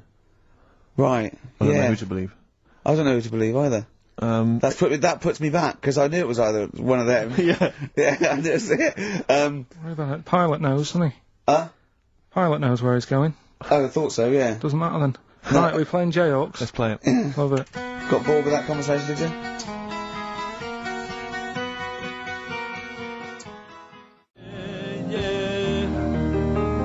Long and Winding Road. I love that, but I don't like the way McCartney sings here. There's just one, he goes, you leave me waiting here. Well, he's always got that slightly affected. But it sounds style, like doesn't it? Richard Burton or something, here. Yeah. But it's only one that does it, but I don't know why. I just think he likes it or wants to go back and change it. Maybe it's like... But having said that, you know, I'm not taking away from the Beatles, one of the best bands ever. Well, yeah, good luck to Brilliant songwriters. Oh, yeah, they do well. Yeah. We've had a lot of emails, Carl. I don't want to sort of put a dampener on your Christmas, but a lot of people have been slagging off Lanzarote. One of them just said, well, one of them, I don't know if I can find It is Canaria, isn't it? It's it is one of the Canaries, isn't it? It's a volcanic island covered in volcanic dust. It's very windy, so you have to dig a hole to sit in on the beach, and there's hardly anything to do. That's from Mike Godham, and he says, unless you like quad biking, well, you know, you've seen what happened to, no, Ozzy don't Osbourne go this week, quad so don't do biking. that. Not with your little head. There's no protection at all, is there? I don't know what you're thinking, I don't know. At least Rick Mann and Ozzy had lots of hair. Yours would, you'd be like Humpty Dumpty, it would crack like a little egg. And we'd seen, there's no kings or kings horses. So, Yeah, well, they couldn't do the job anyway. No, shouldn't really send them. They're not really qualified. Horses not equipped to put back Send an a egg medical man like Neil Fox in Yes. to mend But not eggs. some kind of military horse. I bet he's had the egg on his face a few times, hasn't he? What, Foxy? Yeah. Well, most of the series are Pop Idol. Right, Carl. Lanzarote. Good or bad? Well, you got to give it a go, haven't you? Yeah, well done. Give everywhere a go. Exactly. That's what I was saying. You know, don't just take the word for it. I mean, if it had said an Ananova, Lanzarote shit, he'd have believed it. Sure. You know, if he'd have overheard it in a pub, Yeah. Lanzarote a crap, he'd have believed it. If he'd seen it on a website that was mainly concerned with monkeys and witches, he'd have believed it. Yeah. As it is. Everybody raves about New York, and when I went there, I thought it was rubbish. Well, you're an idiot then, because that is possibly though, the isn't it? greatest city in the world, Subjective. along with London. Subjective, though. That's why they have holiday programmes and that, innit? So you see it and you decide for yourself and that. Yeah, but you saw Venice on a holiday programme, as you put it. You went there and you went, it was rubbish, full of black bin liners. Well, it is. Right. Didn't they show that? It stunk. Didn't Judith Chalmers say that? Oh, it stinks here, and there's loads of rubbish everywhere. No, she didn't. Did she mention that? Oh. That's what I mean. So it depends what you want from holiday, doesn't it? Well, yeah. But So... you're an idiot if you don't like New York, so next. Anyway, come on, break up, guys. Kiss and make up. Yeah. Carl, we've had an email, some old Rockbusters.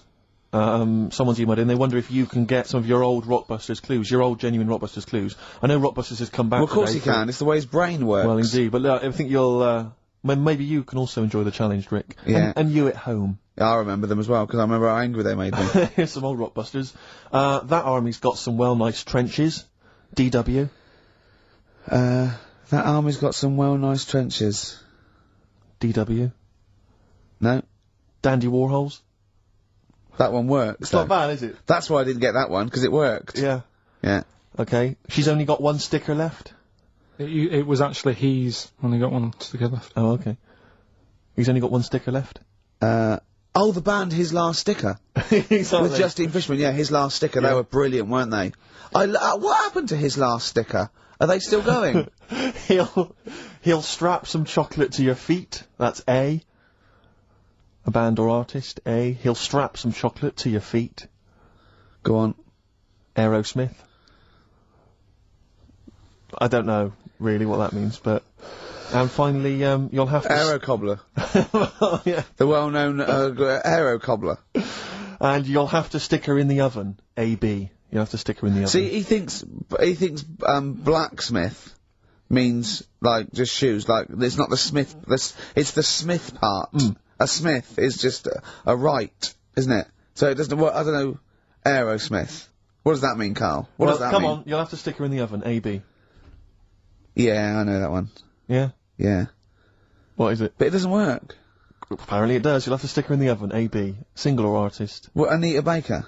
Anita Baker. Why you have to stick her in the oven? Anita Baker. Oh, I need to.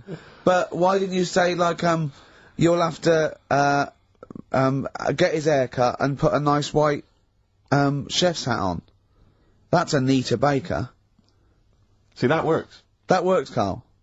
I need to Baker doesn't work. It is shite. Okay, well, listen, before you judge, listen to today's Rockbusters. Okay. They're here with us now. Here's KARL Pilkington. Brought it back just for Christmas. Brilliant. I've only got two really. Cause what? Because I was trying to work one out before, right, in my little room. Yeah. I was looking at different band names, thinking, what can I do? Yeah. Couldn't concentrate because Ricky was in there trying to spray deodorant all over the place. Right. Well, you should have done them yesterday. You should have shut me out. Right. So there's just two. Brilliant. Well, Okay. I've kind of got an idea for the third one. fine, I'll alright. have a go. Yeah. Right, so anyway, the first one... Should we play a record and come back to this? 'Cause We'll this do is it quickly, we'll do it quickly. No, play a play a record. This is record rubbish. then. Rubbish. Libertines. Useless. Give me the gifts. Let me have a look what prizes you've got.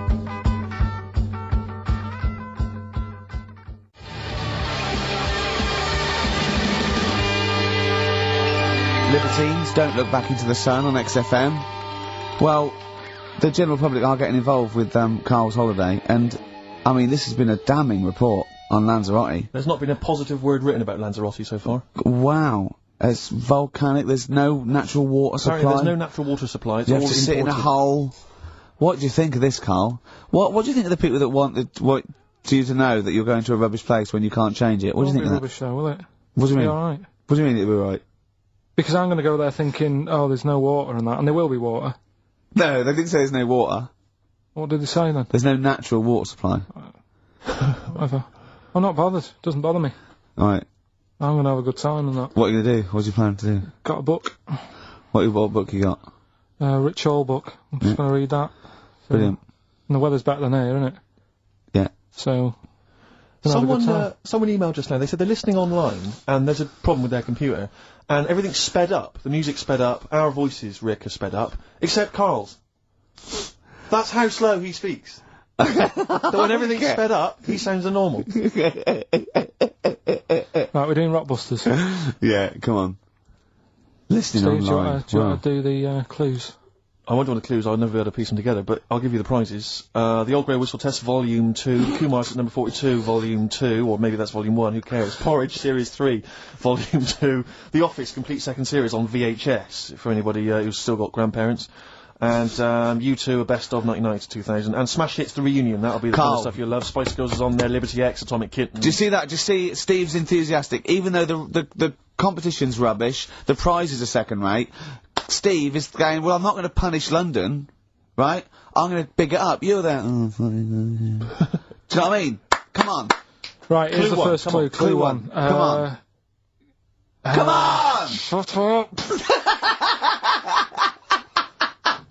Come on! Can't do any photos because it's been nicked by a German. Right, start again. Oh, Start again. what? Clue 1. Rockbusters, Clue 1. Okay, this is Rockbusters with KARL Pilkington. Go! I can't do any photos because it's been nicked by a German. And what's the initial? AC. Right? Next. Second clue.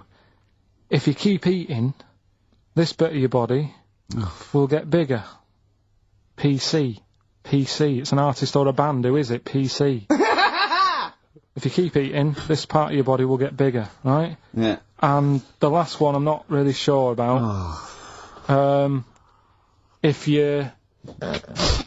He's actually winging it now. Imagine if this was Mastermind.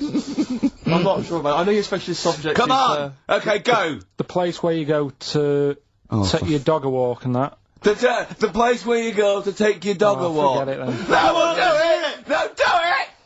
Get you.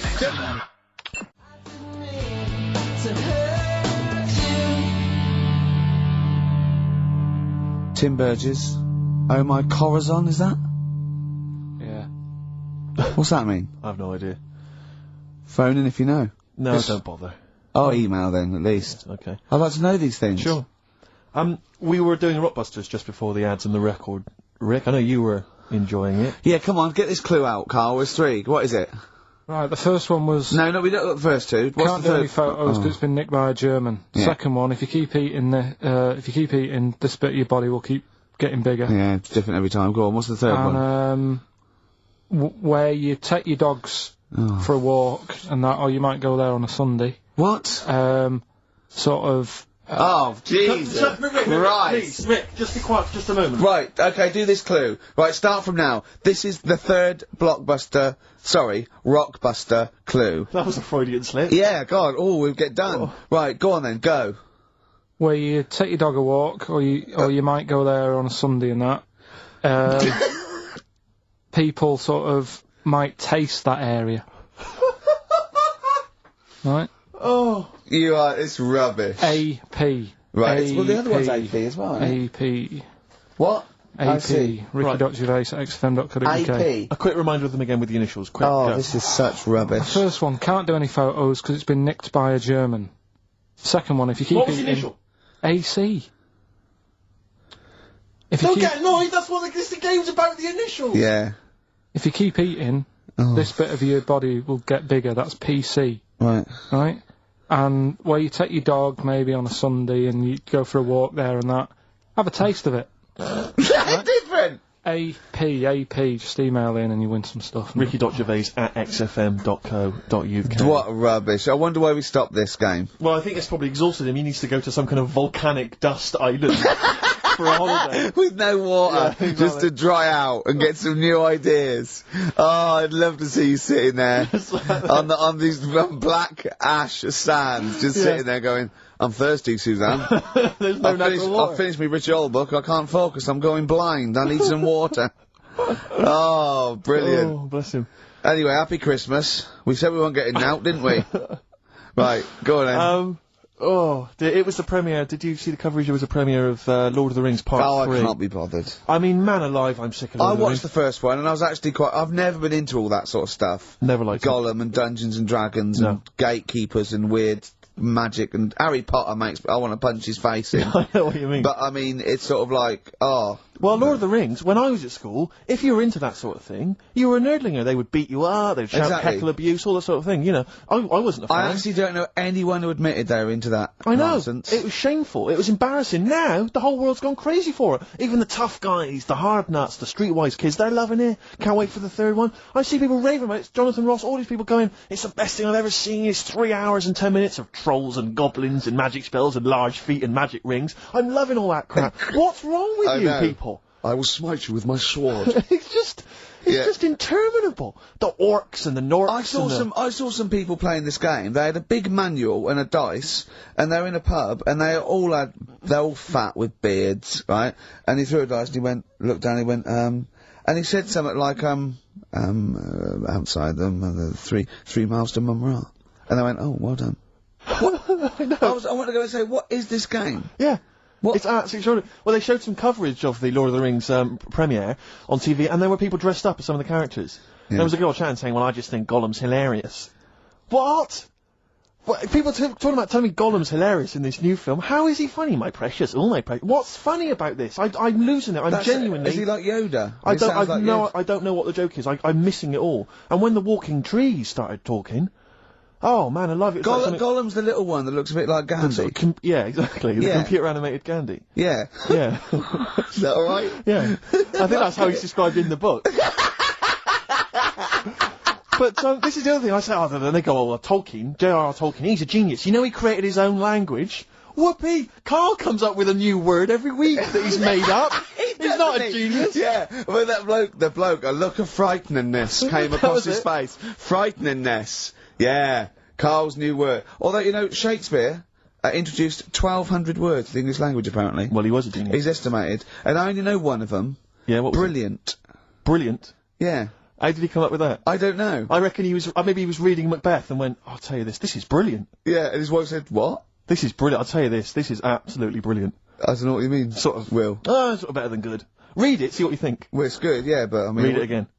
Well, it's getting better each time. Is it brilliant? It is brilliant. Yeah, see? Yeah. I don't know how you, when the audience were there on that first night. Brilliant. I know, it wasn't brilliant, it was excellent, he came up with. Well, fair enough, it's the same sort of thing. Yeah. But on the first night, when everyone was in the theatre, you know, the dregs, the Karls of the Middle Ages, they're still sat there. The Renaissance, I should say. They're all sat there watching it. They're enjoying the play. They're loving it. All the kind of people dressing up or whatever it might be. The boys playing the girls not involved. All the rest of They're loving it. I'm loving this. It's absolutely brilliant. He's going to kill her. Well, forsooth, it was excellent. I don't know what that means. Yeah. You've lost me. Excellent. I'm shooting off. Yeah, was it? What? It was what? Wow, you know, excellent. I don't see how you can make up words. It's like, it doesn't seem that doesn't count in poetry. Well, I suppose you have to, don't you, eventually, if you want to describe something. Why? Just use the words that exist, isn't that the rule? No, but that's why we borrow from other languages. There are certain phrases that can't be translated because it's that there are no words in other languages for them. I mean, I think we beat the second language by about double. What language? I think in English we have got about, I think Russian's second, but I think we got twice as many words. So there are obviously things that we say that cannot really be translated. Yeah. And so, you know, ours is just great for obviously poetry and... It makes sense when you think about things like blancmange.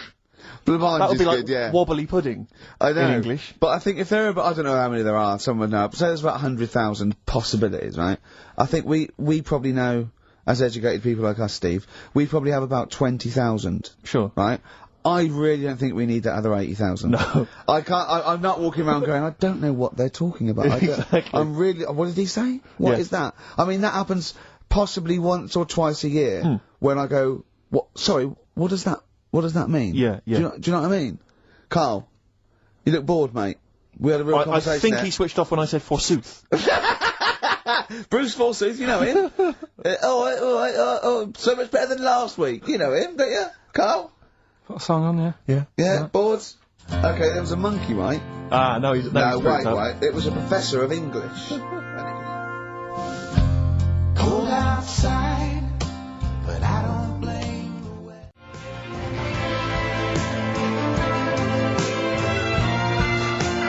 No Blue Sky, The Thorns. That's beautiful, isn't it? On XFM 104.9. Karl, you're losing your rag a little bit. What's the matter?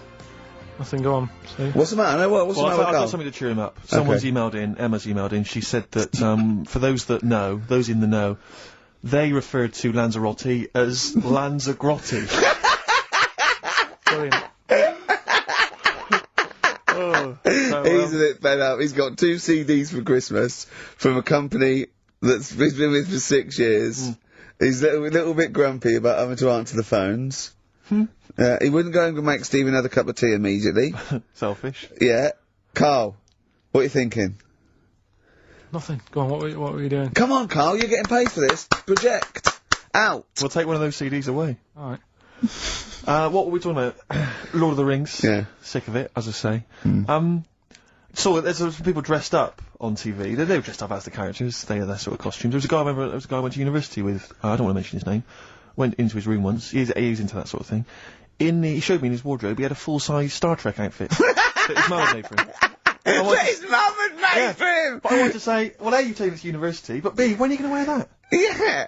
When are you ever in the mood to wear that? Well, you know, you never know when, you know, like on Apollo 13, wasn't it, when someone had measles or something, someone else got him. Sure. So you might go, oh, I can't believe it. Yeah. Can't believe it. The Enterprise, Huru can't make it. But it's the idea of that being, you know, I'm not one to speak, but it's that idea of that sort of being attractive to women. Because that's presumably generally when you're at university, when you're 18, 19, that's the reason you wear those kind of clothes, is to try and make a bond with someone, isn't it? Try and establish some kind of connection. Yeah. Saw a guy walking down the street the other day, must have been 18, 19, wearing on his t-shirt, it just had a picture, and the words, Star Wars Phantom Menace. he probably like. But just the idea of a girl going, yeah, well, I love that film as well. Yeah. Because it's supposed to be kind of kooky and eclectic t-shirts, aren't they, normally? They're supposed to be a bit sort of radical and a bit offbeat. My favourite, though, are, I love fat goths.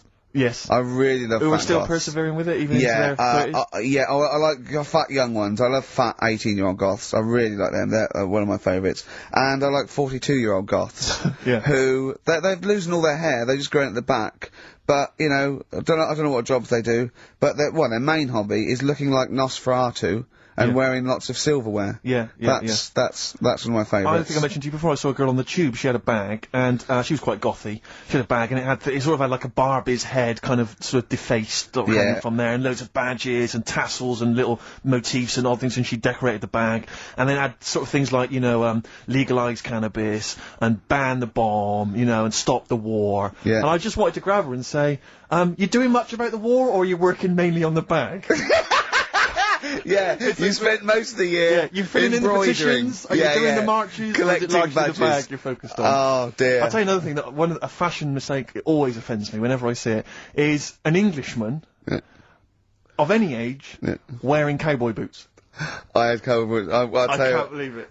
When I was 18, right, I went out and got a pair of cowboy boots. The cheapest, I mean, they were the only ones I could afford. Awful. Why? I mean, was that 'cause they were like clogs that came up to the knee. They were so uncomfortable. And why did you get them? Who was wearing them at the time that you thought they were cool? Clint Eastwood. Right. Okay. And I had cowboy boots. I put segs in them. What segs? Which the little things you nailed into the bottom. So right? they sort of clip-clop as Clip-clop, well. right. So I'm 18, right? Those tight jeans, so tight in fact, I thought I had to went to the doctor and I said my balls are aching, and I went off. I said I've got a pain in my epididymis and all this, which I was doing biology, and he went, your jeans are too tight, they're squashing your balls, right?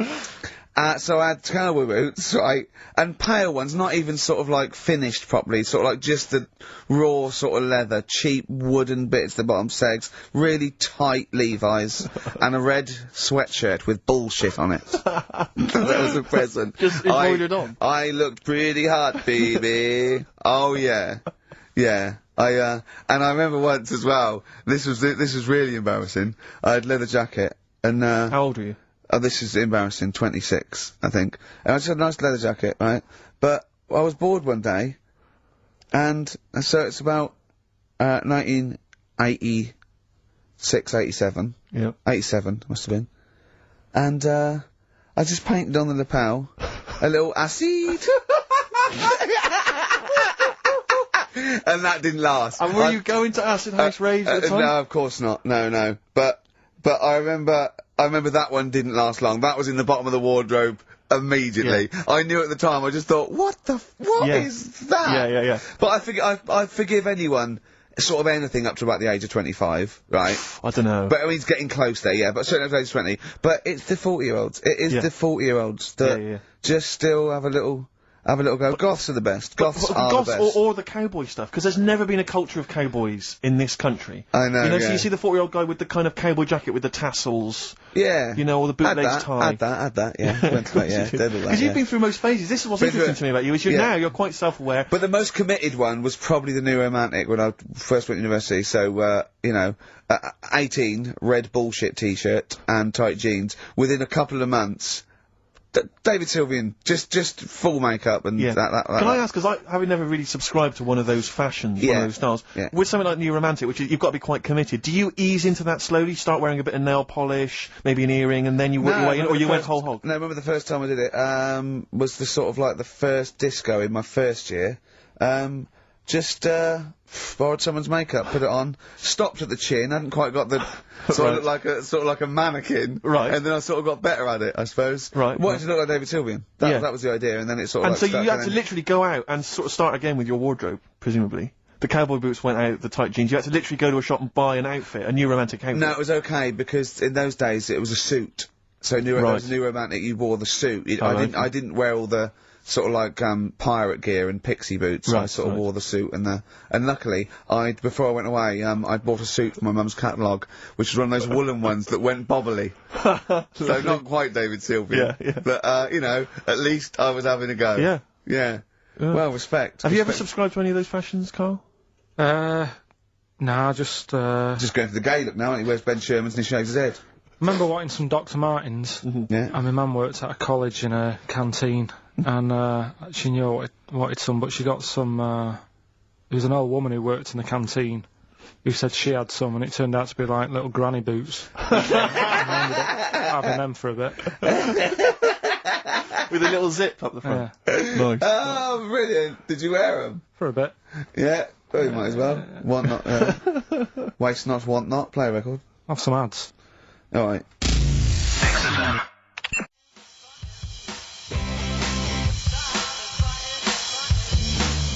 White Stripes. The hardest button to button.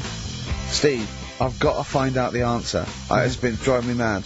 How many words are there in the English language? Does anyone know? Define your terms. By English language, you mean English words. Yeah, I don't mean how many words are there in a dictionary with all slang, different, how many English words are there that you say were English words, you know? Not But there are so many of them which but not derive from- phrases, not slang necessarily.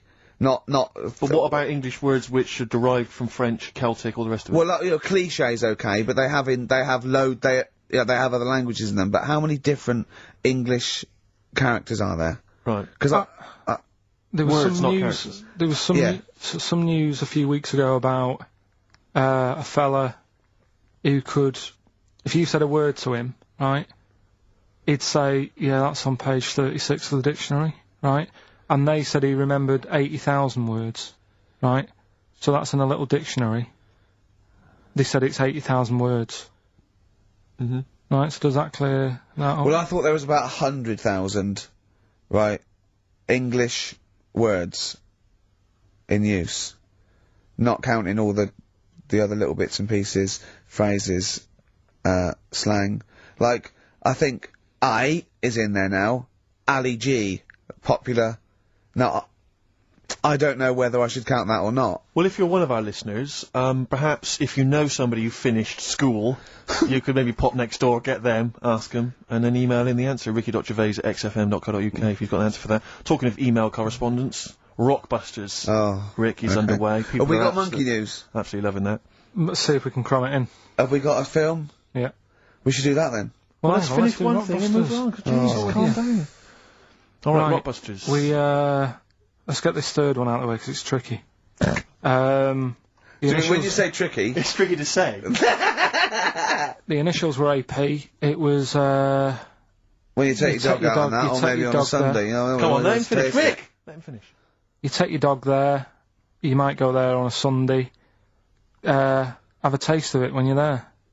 Right? That was AP. The answer? Alex Parks. Right? Alex Parks? Yeah. Kind of doesn't work, that one. That one doesn't work, I know. I know, it's... You know that one doesn't work? Yeah. Okay, good. Okay, well that's fine. That's what I was trying to work out when you were messing around. That's why it's not good. Okay, come on. The other ones. The first one was, the German fella. Can't do any photos because it's been nicked. The German fella can't do any photos because it's been nicked. That was, the initials were? AC. I've got it. Right, it's Aztec camera. Yeah. But what's that got to do with the German fella nicking it? Because the way he'd say it, he'd be like, you know, Aztec camera. So why aren't you taking any pictures? Can't. Why? Aztec camera. Why is that German? Just sounds a bit... Right, do you know that's rubbish then as well? You know that one doesn't work, do you? And the second one was, if you keep eating, this bit of your body will get bigger. PC. Yeah. Phil colons. Phil. It's honestly right, Carl. Phil Collins. Phil honestly, Collins. right, okay. I don't know what the PC term is for this, but I honestly think I think you're quite bright, and I think you're quite streetwise and all that things. But I actually think... Oh, I've got to be so careful here not to offend people. But I think you might be... Could you maybe describe it through a sound? You might be educationally subnormal. Does that worry you? No. I've got by alright, I'm not gonna worry about it now. You know what I mean? I'm 30. You know what I mean? Why start worrying about it now? But you've got the mind of a 12-year-old. So what? Sure. Do you know what I mean? I don't worry about stuff. If you don't know about stuff, you don't worry about it. Yeah. So I'm happy. Well, if he's educationally subnormal, I'm afraid also Matt Briggs of South East London is as well, Well because he done, got all Matt. three Well right, done. as did a number of other people. Well done. Well done. that. Yeah. So he's won that stuff. He has indeed. Player Echo, we've also got your film quiz coming up, and Monkey News, we're all looking forward to that. Right. Monkey News. Bit of Bowie? Yeah, one of my favourite Bowie songs of all time, Letter to Hermione from Space Oddity. If you've got any Christmas shopping, I should show up and do that now.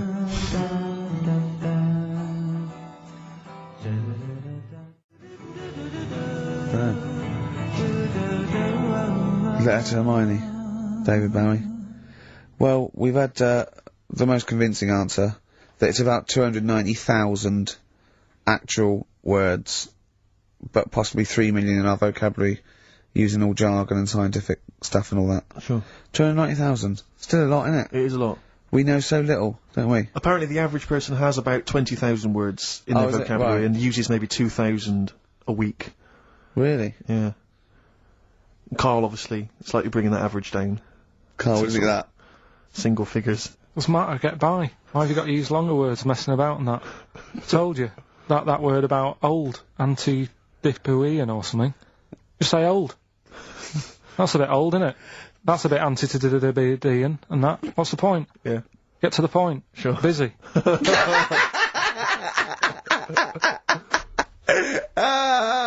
Right, okay, are you in a film this week, Carl?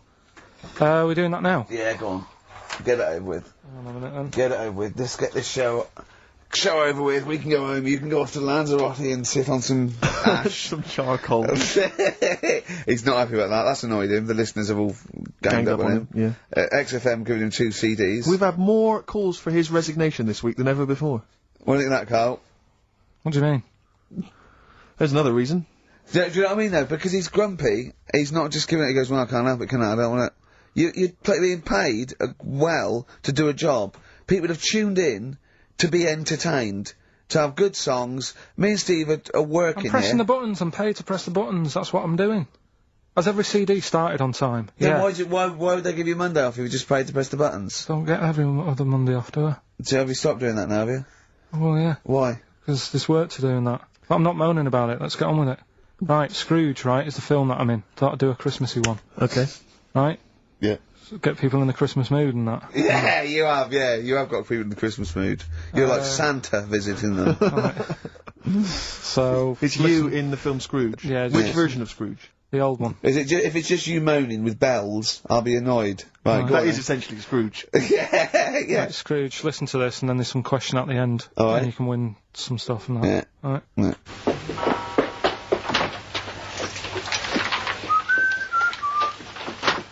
You're late. Only 20 minutes. What do you mean by coming in here at this time of day? Hmm?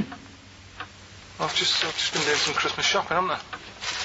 Probably do some more shopping on Monday because it's my day off, isn't it? Yes, I know it is. You don't have to tell me. Got to see what I've bought Suzanne? No, thank you. I don't mind showing you. It's only a Christmas present, isn't it? Bought some more condoms. Why? Well, I bought some last year. Got 2 boxes. They all got used, so... I'm very glad to hear it. How much do I pay you? Why are you asking? The presents I buy has got nothing to do with what I earn. Like I say, if I won the lottery, I wouldn't go mental on her. Do you know what I mean? I probably wouldn't even tell her because I think she'd want to travel around the world and all that, and I'm not into that, to be honest, so I'd probably keep it quiet. Why? Well, once you've been around the world, where do you go next year? Each to their own, though, innit? You know what I mean? Well, what do you want? What for Christmas? Not that fussed, really. Man, it's just as well I'm not that fussed, because do you know I do some work at XFM? Do you know what they're giving me for Christmas present? Nothing. No, might as well have been nothing. 2 CDs. That's it. I was well fed up. I'm sure you will. They give you a list of about 30 albums and you get to pick 2 off the list. So I've gone for Kings of Leon album and the best of Bob Marley. Mr. Marley has been dead these 7 years. In fact, he died 7 years ago this very day. Did he? Do you know what sort of donuts Bob Marley likes? It's not my business. No, it's not a proper question. It's an old Peter Kay joke. He likes the ones with jam in. Do you get it? Garlic bread. It's good, isn't it? Excellent. Oh! Carl, well done. Carl in Scrooge there. The only man more mean and depressed generally than Ebenezer Scrooge. Oh, dear. Oh. What's the question, Carl? Well, if people have been listening from the start, right, what albums am I getting? Yeah. Is that good? Mm-hmm. Good, yeah. What albums am I getting from, for working for this place for 6 years? Alright? Ricky.Gervais at XFM.co.uk. Sweet music.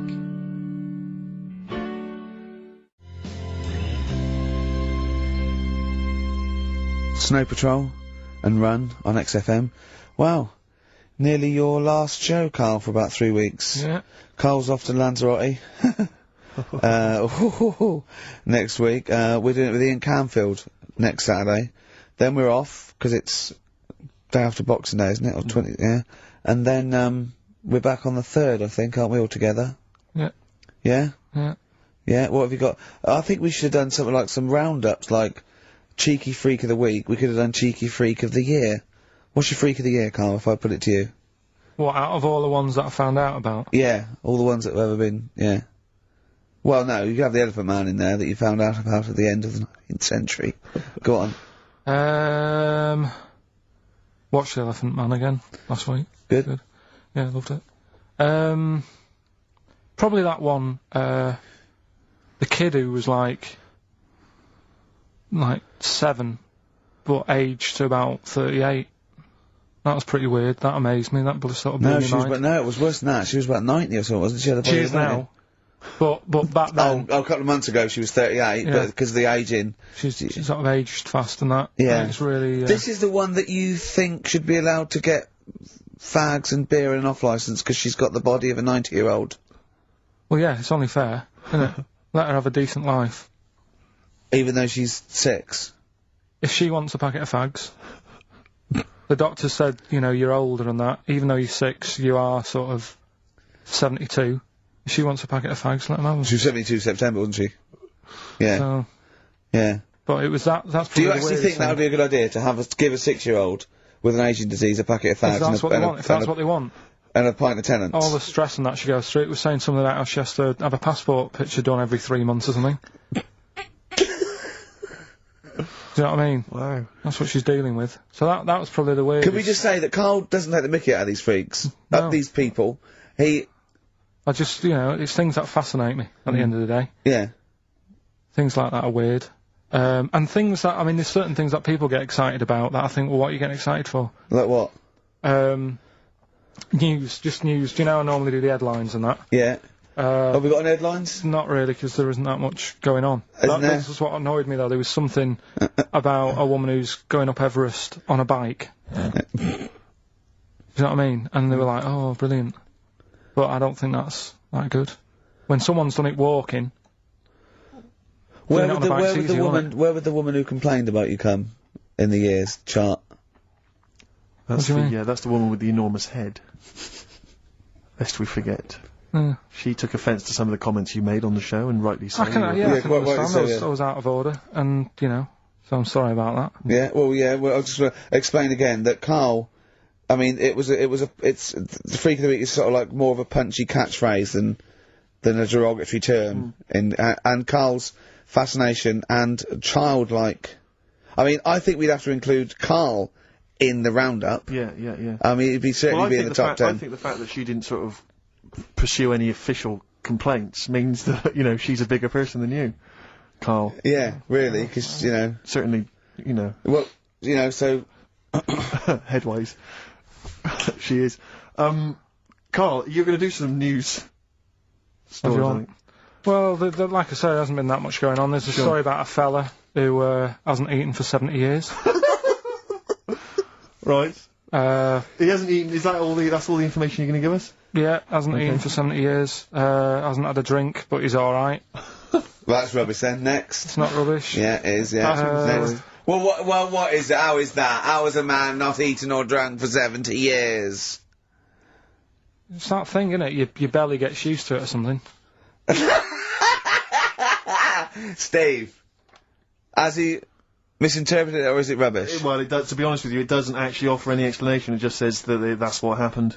Right, so that's rubbish. It doesn't go on to anything else. A woman's had 6 organs transplanted.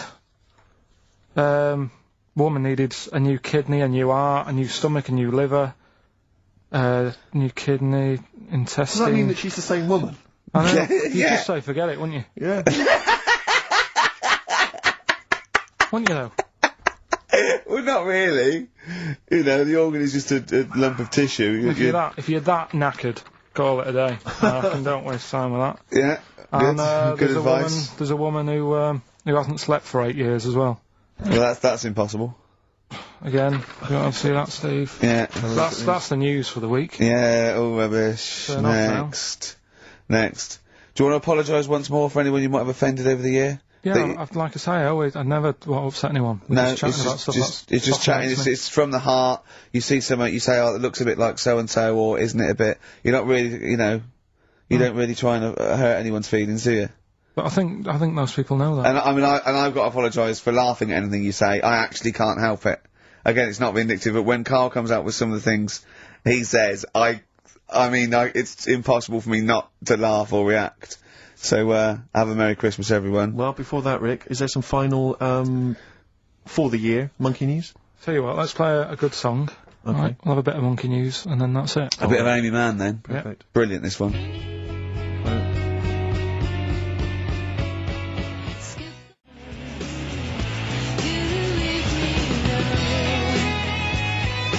No Choice in the Matter by Amy Mann on XFM 104.9.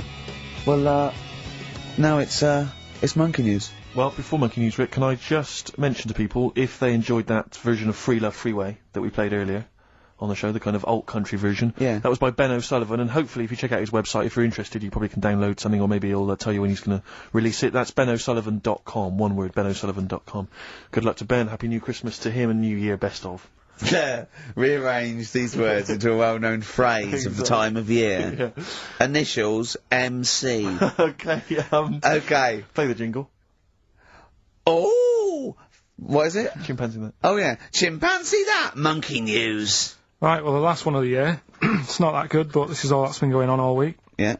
Little monkey. What happened is, it's this plane, right? Aeroflot, I think it is. Russian airline. Having a good flight, everything's going normal and that. This is gonna be libelous. The pilot, sorry I mustn't interrupt my son. How tall was the pilot on this flight?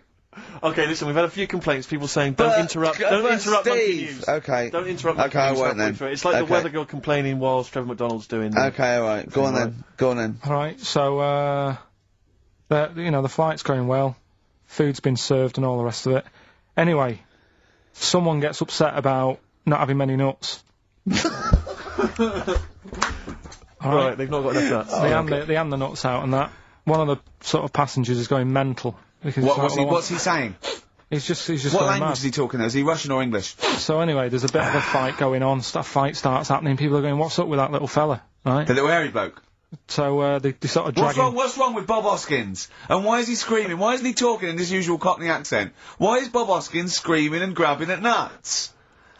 So You've ruined it. Right. Come on, forget it. What have I ruined? Right, Rick, turn his microphone off. I Okay. can't interrupt you.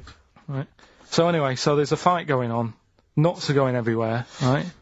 So, anyway, so they manage to tie him down. They get him on the floor, tie his legs up and that, right? His little legs. Get him to the... Get him Come on, come See you on. later. Have a good Christmas. No! Carl, how dare you? Finish the story. All that happened is they got back. It turned out that he shouldn't have been on the plane anyway. Why? His passport wasn't valid. Right. And you can't cause problems on planes and that. So he got put in a cell for a bit. Turned out it was a little monkey. Alright? Quick question, how did he complain about the shortage of nuts? Yeah. He just was going mental. Right, he didn't actually call over a stewardess, he just... Well, wanted how did he get on the plane in the first place? What ticket did he have? Have a good Christmas and that. But you yeah? know it's rubbish. You See must you know later. that's rubbish. All You the must best. know that's rubbish. All the best. You must know that's rubbish. Where was he going? Hi, Ricky Gervais here with me, Steve Merchant. Hello there, alright? And KARL Pilkington. Alright. Yeah. Welcome to the fourth podcast in the series of 12. It's, after Christmas now, that's it for another year. Alright, everyone had a nice Christmas? Oh, yeah, I had a blinder. I had an absolute blinder, mate. Good presents, KARL? Right. Yeah, not bad, yeah. Get anything good? Odds and ends. Not that I can think of. Odds and Just sods. bits and bobs. Yeah. A friend of mine got a gift, or rather gave it as a gift. I don't know if you've been familiar with these. It's a charity organisation, and you go on their website, or you phone them up, and you can give someone else the gift of, say, a goat for an African family. So you say, this is what I've bought goat. Yeah. And they go, oh, brilliant, where is it? And you go, no, it's going to a family in Africa. And it's a sort of goodwill thing, you know what I mean? So Because you buy an African family, a goat, that will help them for years. and it's to come. like you're saying, well, I would have bought you a present. Yeah. But I've used that money wisely. Yeah, so it's almost like they've given Exactly. the present. They've given the goat. Yeah, it's a beautiful idea. But as soon as he told me about it, I thought to myself straight away, knowing Carl's views on charity and giving, you know, Yeah. particularly this seasonal time, Yeah. I wondered what his views would be. Well, are they happy with the present over there? Like the people who are getting it? What, the African family? Yeah. Is the African family sort of going, oh, I hope someone gets us a goat? That's nothing to do with Christmas for them. They're not sitting around thinking, I wonder if Santa brings us some food. It's a long-term thing. These are happening all year, I assume. It goes towards a pool of money that goes to... It's not like they get a... You're an idiot. What, you think an African family wakes up and there's a little goat with a ribbon tied round it, and they go, oh, look what Santa brought us. Look, and that mince pie's gone and that glass of milk. You're such an idiot. No, but what I'm saying is, does that family want a goat? Yes. But why? It's not they want a goat, it's they need a goat. Do you think... What All do right, you forget think it. this organisation is? Just arbitrarily giving goats to They're people. going to say, oh, I wanted Nintendo. What are you thinking? But what I'm saying is, right, let me put myself in their shoes. Well, This'll be they a haven't got first. any. But say I'm one of them, right, over there, right? I'm hungry, right? I'm sat there, it's Christmas Day, right? I open it up, open the present, little goat there, right? Now, if I was one of them, I'd be going, not another mouth to feed. At the end of the day, there isn't enough food to go round for themselves, never mind a goat. Don't they say, like, having a dog and that is quite expensive?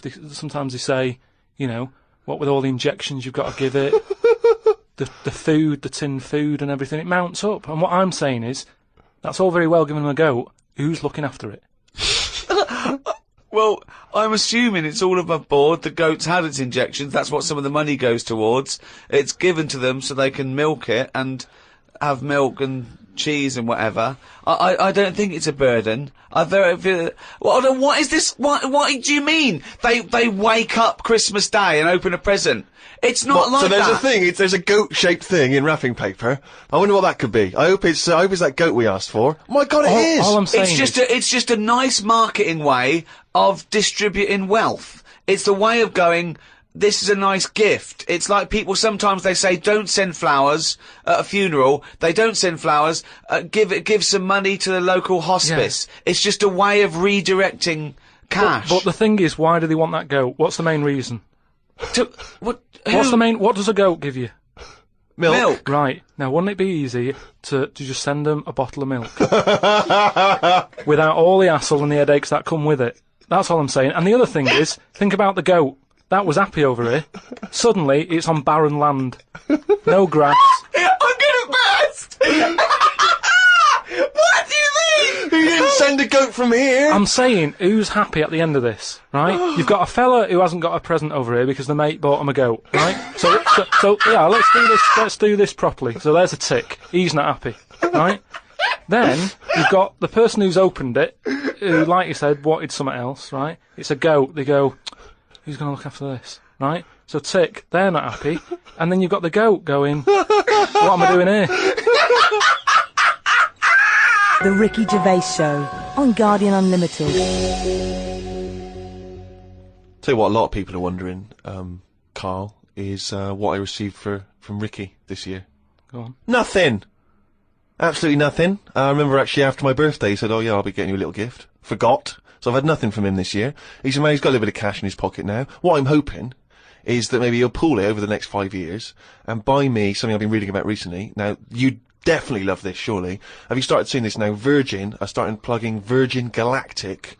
I think it's something like 200,000 quid, and you'll get a chance to go in a space shuttle into space. Now, I don't know what your feelings are, Rick. You know, I know you've probably got a bit of cash in the bank. Honestly, I was thinking of giving you another signed extras DVD. Anything. It's the thought that counts, so that would be great. But because I've got some knocking round, I can give you one of those. I know you've already got one of those, but Sure. I don't mind. They don't cost me much. No, great. And do you like the book Flanimals? I know it's aimed at 5-year-olds, so I don't know why I personally would want it, but you know that's going to be in the little selection box for you. Great. But no, the trip into space. I don't know about that. I mean, you've got a bit of cash. Would you think about that? Would you be interested, you and your missus, going up into space? I don't know. You'd have to be. I mean, it's not the money. There are things that I would spend 200 grand on as a little folly, but I think an individual jetpack, for example. Right. You know, I'd do that. Yeah. I'd like to see the Earth from a couple hundred miles up. That'd be good, but I don't know if that's quite worth it yet. The other thing is the safety, because I'm worried that I want to see a lot of people go up there first. Yeah. I wouldn't be the first bloke to go on an aeroplane. No. I'd want to see a few pioneers go. It's really safe before I got on something like that. Well, I believe the actress Victoria Principal is volunteering herself. So I think she maybe used to be in Dynasty or Dallas. So, well, I'll see what happens to her. Yeah. If I think if she can do it, then no. If Vicky P comes back all right, rather like those monkeys they sent up years ago, then we'll all be a lot more relaxed. Exactly. If they put electrodes on her and it all works out fine. And there'll be a banana, chute issuing bananas, and there'll be buttons. Press left, press right. Yeah, and I might consider it. Carl, thoughts? Going to space? No. It's not worth it. Why? Wouldn't it be a fascinating experience to go into space and look back at the Earth? There's no out there, though, is there? There's no there. Say that again. Well, there's no out there, though, is there? Right.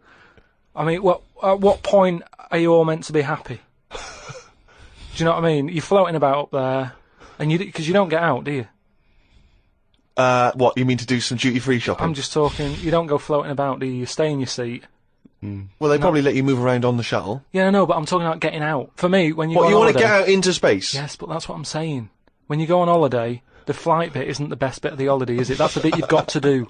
So what I'm saying is you've got to stay on this, and then you go back home. So you don't take luggage, right? I don't see the point. Right, so you're there, you're sat in your own clothes for the whole time, same clothes the whole time. But I don't understand what is the point. I think it's the view. I think it's two things. I think it's the view and being able to be part of an exclusive club. I went into space. It's all that thing about man conquering nature, and you're one of that elite few that have managed to pop up, see the world from a distance that no one else can see it from, and then pop down. You know, that's it. Of course, yeah. So you all that way just for the view? Yeah. Is it worth it?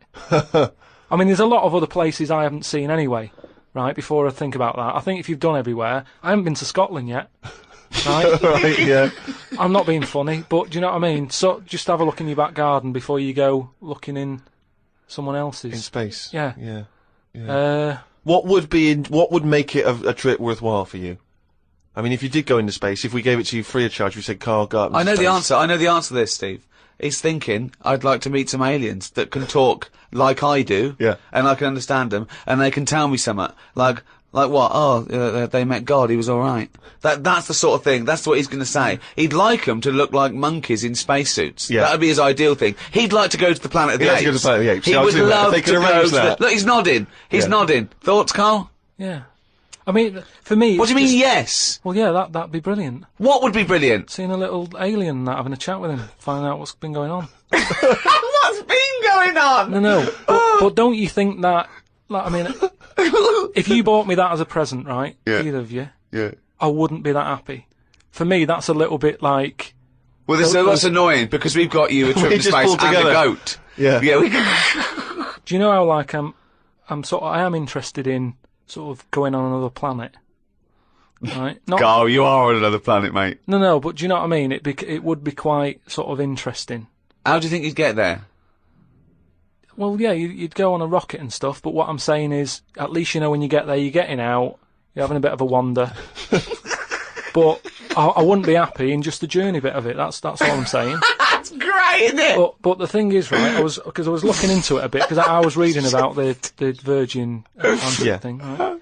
And I was reading something that in 1971, right, 3 of them went up there, can't remember the names. Wasn't the main one. It wasn't like the Buzz and the Armstrong one and that.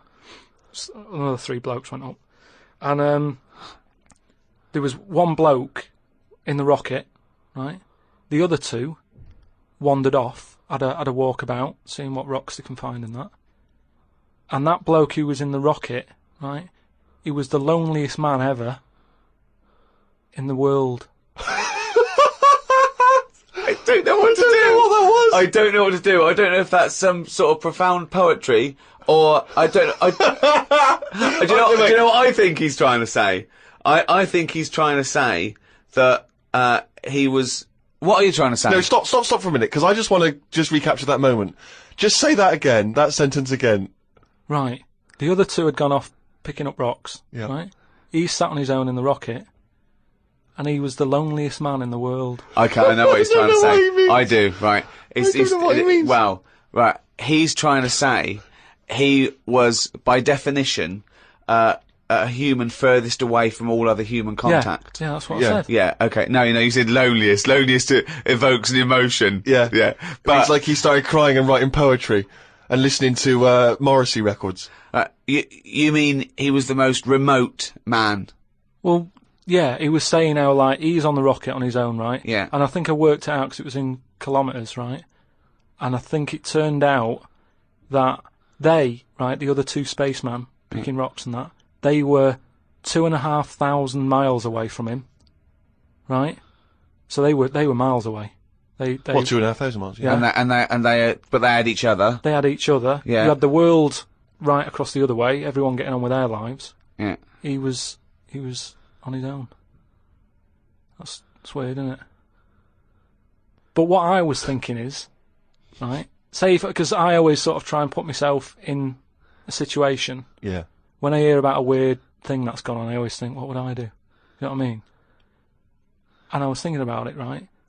Do you think when he got up in the morning, he still bothered to put his clothes on?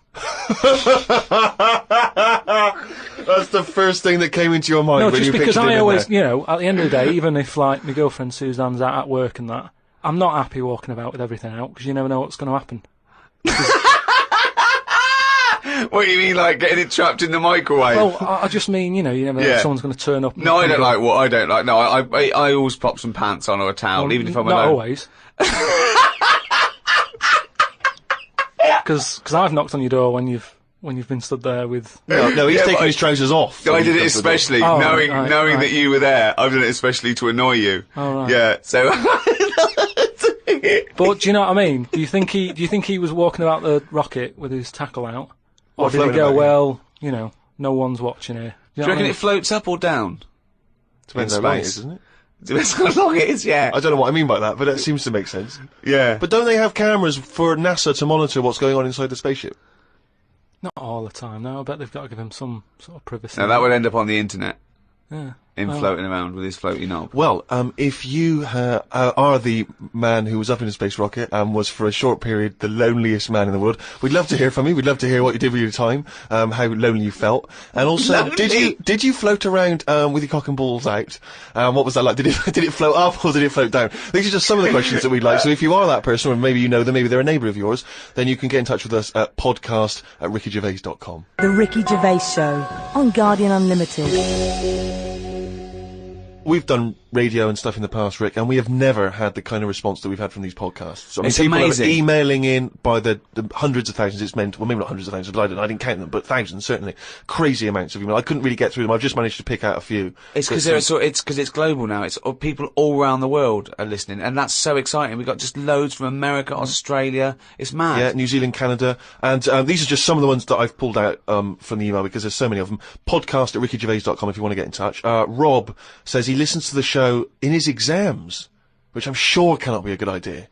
I mean, no, because that's a waste. What I'd do is the night before I'd record all the answers and then listen to that, as opposed to me, you, and KARL Pilkington. But surely you're not allowed to listen to your stereo or your iPod in an exam. That would be crazy, wouldn't it? Well, he's probably got it's probably up his back, a little wire, wired to him, covered in sort of like some sort of fake flesh and hair, and then just pops into his ear. It's all changed now, though, isn't it, as well? What do you mean?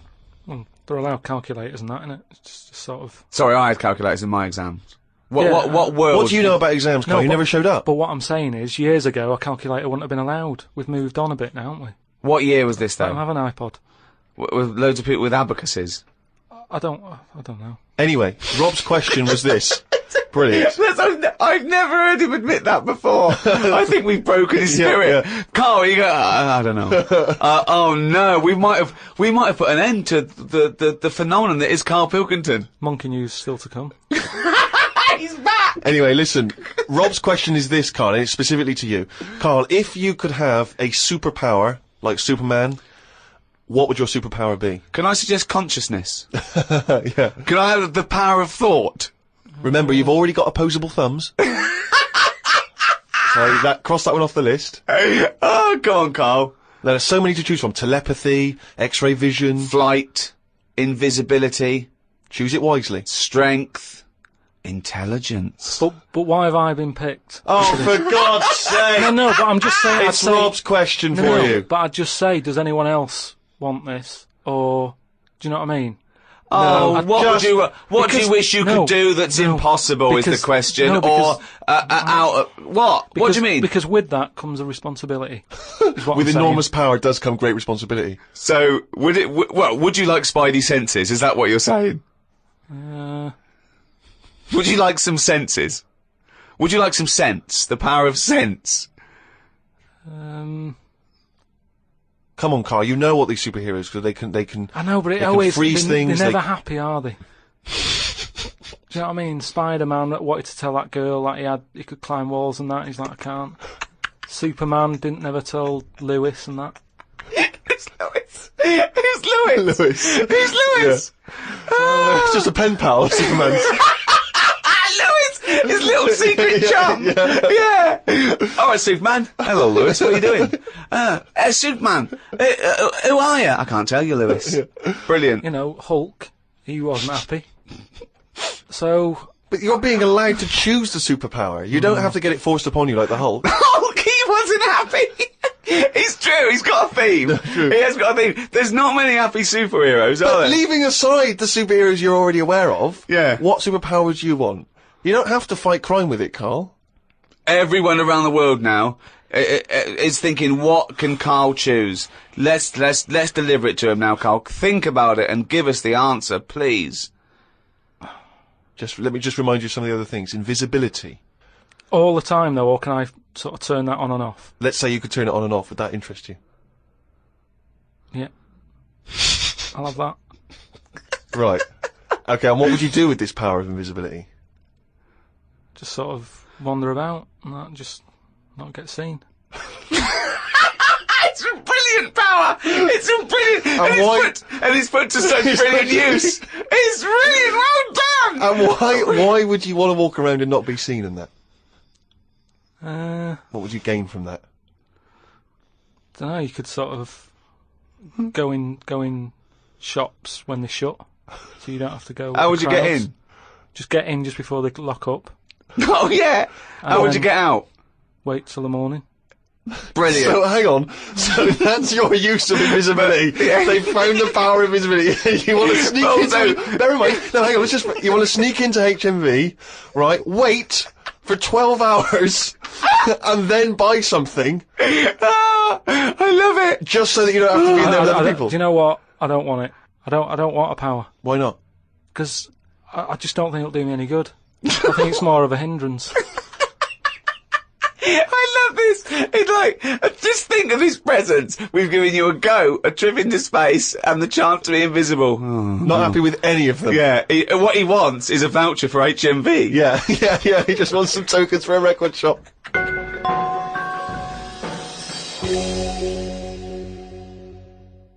Just going through a few more of these emails. This one is from David. He's in Los Angeles, California, 22 years old. He says he loves the show. But he says, with respect to KARL, never before have I understood so little of what a man says. Virtually everything that KARL talked about was aloof to me. What on earth was he ranting about? Flies and condoms, monkeys and pushing the left button, cavemen and dinosaurs. And that's just some of you. I mean, let's be honest, if you are in America, I mean, firstly, the accent is probably a problem. But that is the best write-up we've ever had. Yeah. Flies and... Imagine if you're a new listener, flies and condoms. What on earth does that mean? This one's from Kent Plummer from Nova Scotia, Canada. He says, KARL, he's wondering if you've got any personal mantras that you could pass along.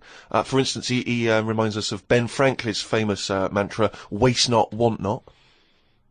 Who said that? Ben Franklin. What did he do? What was his job? Benjamin Franklin was a well-respected American politician from the 1800s. He was a sort of thinker, a philosopher, a scientist, deeply respected. Also a big political figure. He features on the dollar bill or the $10 bill or something. Yeah. So he's one of the great sort of American Enlightenment thinkers. Right. And he came up with the mantra, waste not, want not. You must know waste not, want not. I mean, that's just... Do you understand the phrase waste not, want not? No, not really, no. What does it mean? You've never heard that? I think I've heard it. But I don't know. I've never used it. But when someone has said it, I don't know what. Well, in context, I mean, all I'm going to do now is paraphrase that and put some prepositions and stuff in it for you. I can't work out how you can't work out what that means. It's like, don't throw stuff away because you might need it, and therefore you won't be wanting anything because you didn't throw it away. So. So he was a bit of a hoarder. Well, if you don't waste food, for instance, then you He's a bit of a hoarder! For God's sake. No, but I'm just saying, you know, he's a man in power. Is that the best thing he ever said? No, I'm sure he came up with many, many profane things. Why is that one he did experiments in electricity and conducting electricity, all sorts. But that impresses me more, inventing electricity, than someone... He didn't invent electricity. Wait a minute! Didn't impress you more than what? Just saying, waste not, want not. I don't think it's that good. It's not even catchy.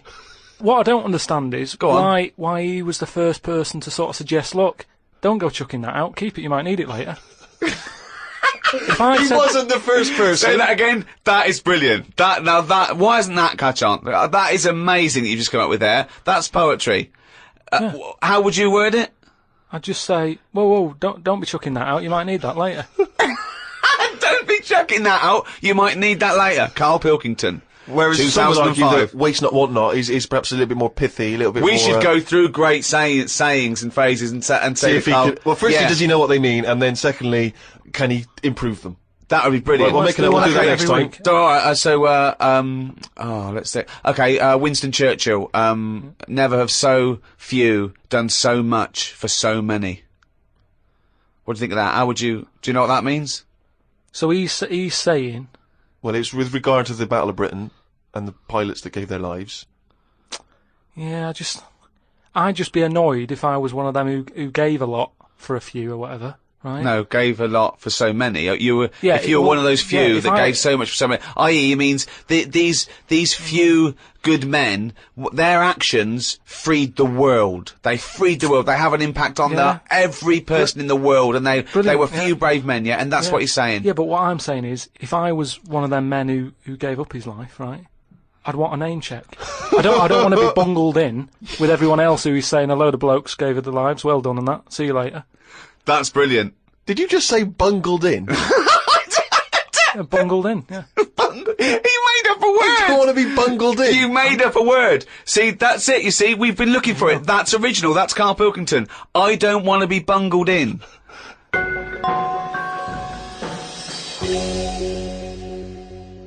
Email here, Rick, from a man I know you're going to look forward to meeting one day.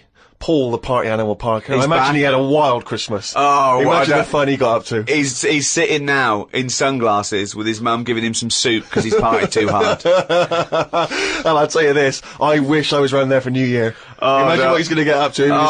If he recovers in time, it's going to be mental. What's he want? Anyway, Paul, the party animal Parker, he sent in a fact. That seems to be his thing now. He sends in facts that he thinks might be of interest to us. The kiss that is given by the bride to the groom at the end of the wedding ceremony originates from the earliest times when the couple would actually make love for the first time under the eyes of half the village. Wow. Now, a couple of questions straight away. Firstly, this is almost like a KARL fact, because there's no specific time or place. It was earliest times. Earliest times. I don't know whether that means the wedding ceremony in this country, in America, in Africa, who knows. Yeah. But, so, yeah, it's a little bit vague. But this was the thing that struck me. Actually make love for the first time under the eyes of half the village. And you wonder, why is it only half the village? Was it like, were they raffling off tickets? Yeah, the winners. Exactly. Exactly. You come and see two people getting it on. The rest of you, no, tickets only. It's cordoned off. It started off, and then a few of them got bored. Once you've seen one stroke, you've seen them all. Yeah, that's about as good as it gets. Yeah. So yeah, I don't know if there's any truth. But what about that, Kai? How would you feel with that if you had to, At what point does that happen? Is that like, they go, right, I do. Get your knickers off. Well, presumably, if it's the origins of the kiss, you may kiss the bride. The old vicar used to say, as they were jumping over the broomstick, he used to go, right, give her one. Yeah. And then... You may knob the bride. Don't know how quick the lovemaking has to be, whether you've got to get in and out, boom, and then, you know what I mean, because people are hungry, they want to eat, they want to have a disco, or whether they can go on for hours and people are just eating, chatting. I'll tell you what, Sting's wedding must have been a long hours of affair, wasn't it? The guests was going, bringing in their own brought cake. sleeping bags. Thermos flasks. The Ricky Gervais Show on Guardian Unlimited. Right, do you know we've chatted about charities before, haven't we? Sure. Yeah. Done a lot of stuff on that, right? Just coming back from Manchester, right? Got off the train at Euston, yeah. Right? Got off the train, walking through the busy bit and stuff. There's this fella stood there, right? Like a charity worker, yeah. Right? Nice looking fella. He's got his suit on, the tie and everything, quite respectable and that, right? Look down at his bucket. All money's been put in the bucket and that, yeah. Right? On the front of the bucket, right? It says collecting for the homeless at Christmas. Now, why can't they do that? What, the homeless? The homeless people. Why is some fella taking his time out, right? His own time where he could be at home. Why? Some of us have got homes to go to. Yeah. Why? Do you know what I mean? What do you think? Just give them the buckets? Well, what are the homeless people doing whilst he's doing that? Is what I'm saying. What have they got on the timetable? Cut out the middleman. Cut out the middleman. Give all the homeless a bucket with homeless written on it for Christmas. Yeah. No admin. No. Just keep everything you get, mate.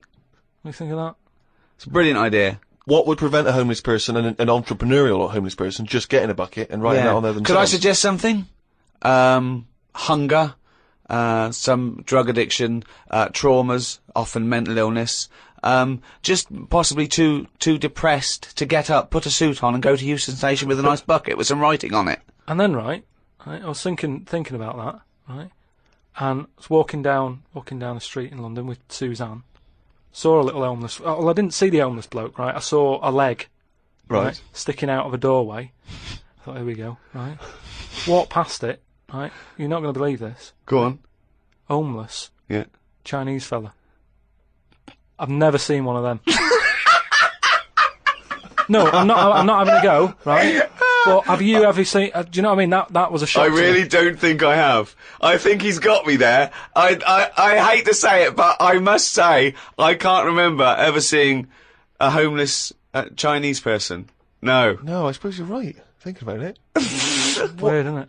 I don't know. Actually, so I was walked past and I said to Suzanne, "Did you see that?" She went, "What?" I said, "Just look back there." She said, "What?" I said, "That homeless fella. Look back at him." She said, "What?" I said, "He's Chinese." And she said, "Yeah, good point." Good point. Of course she did. She said that to shut you up. She didn't want to get into a conversation with you. Oh, And what's God. your point, really? What exactly is your point? You're No, just it's perplexed just 'cause that you've never we seen were it. chatting about homeless and that, and I saw that, and I just thought, you know, I just found it a bit odd. Right. Well, if you are perhaps based in America or Australia, Canada, have you ever seen a Chinese homeless person? This doesn't count to any listeners in China. But anywhere else, have you ever seen a Chinese homeless person? Podcast at rickygervais.com. If you have, maybe you've got a picture you can send us as well. But this is what we're looking for now. We're looking for how many Chinese homeless people can we find by, let's say, 2006. You know, January 2006, January 1st. How many Chinese homeless people have you seen?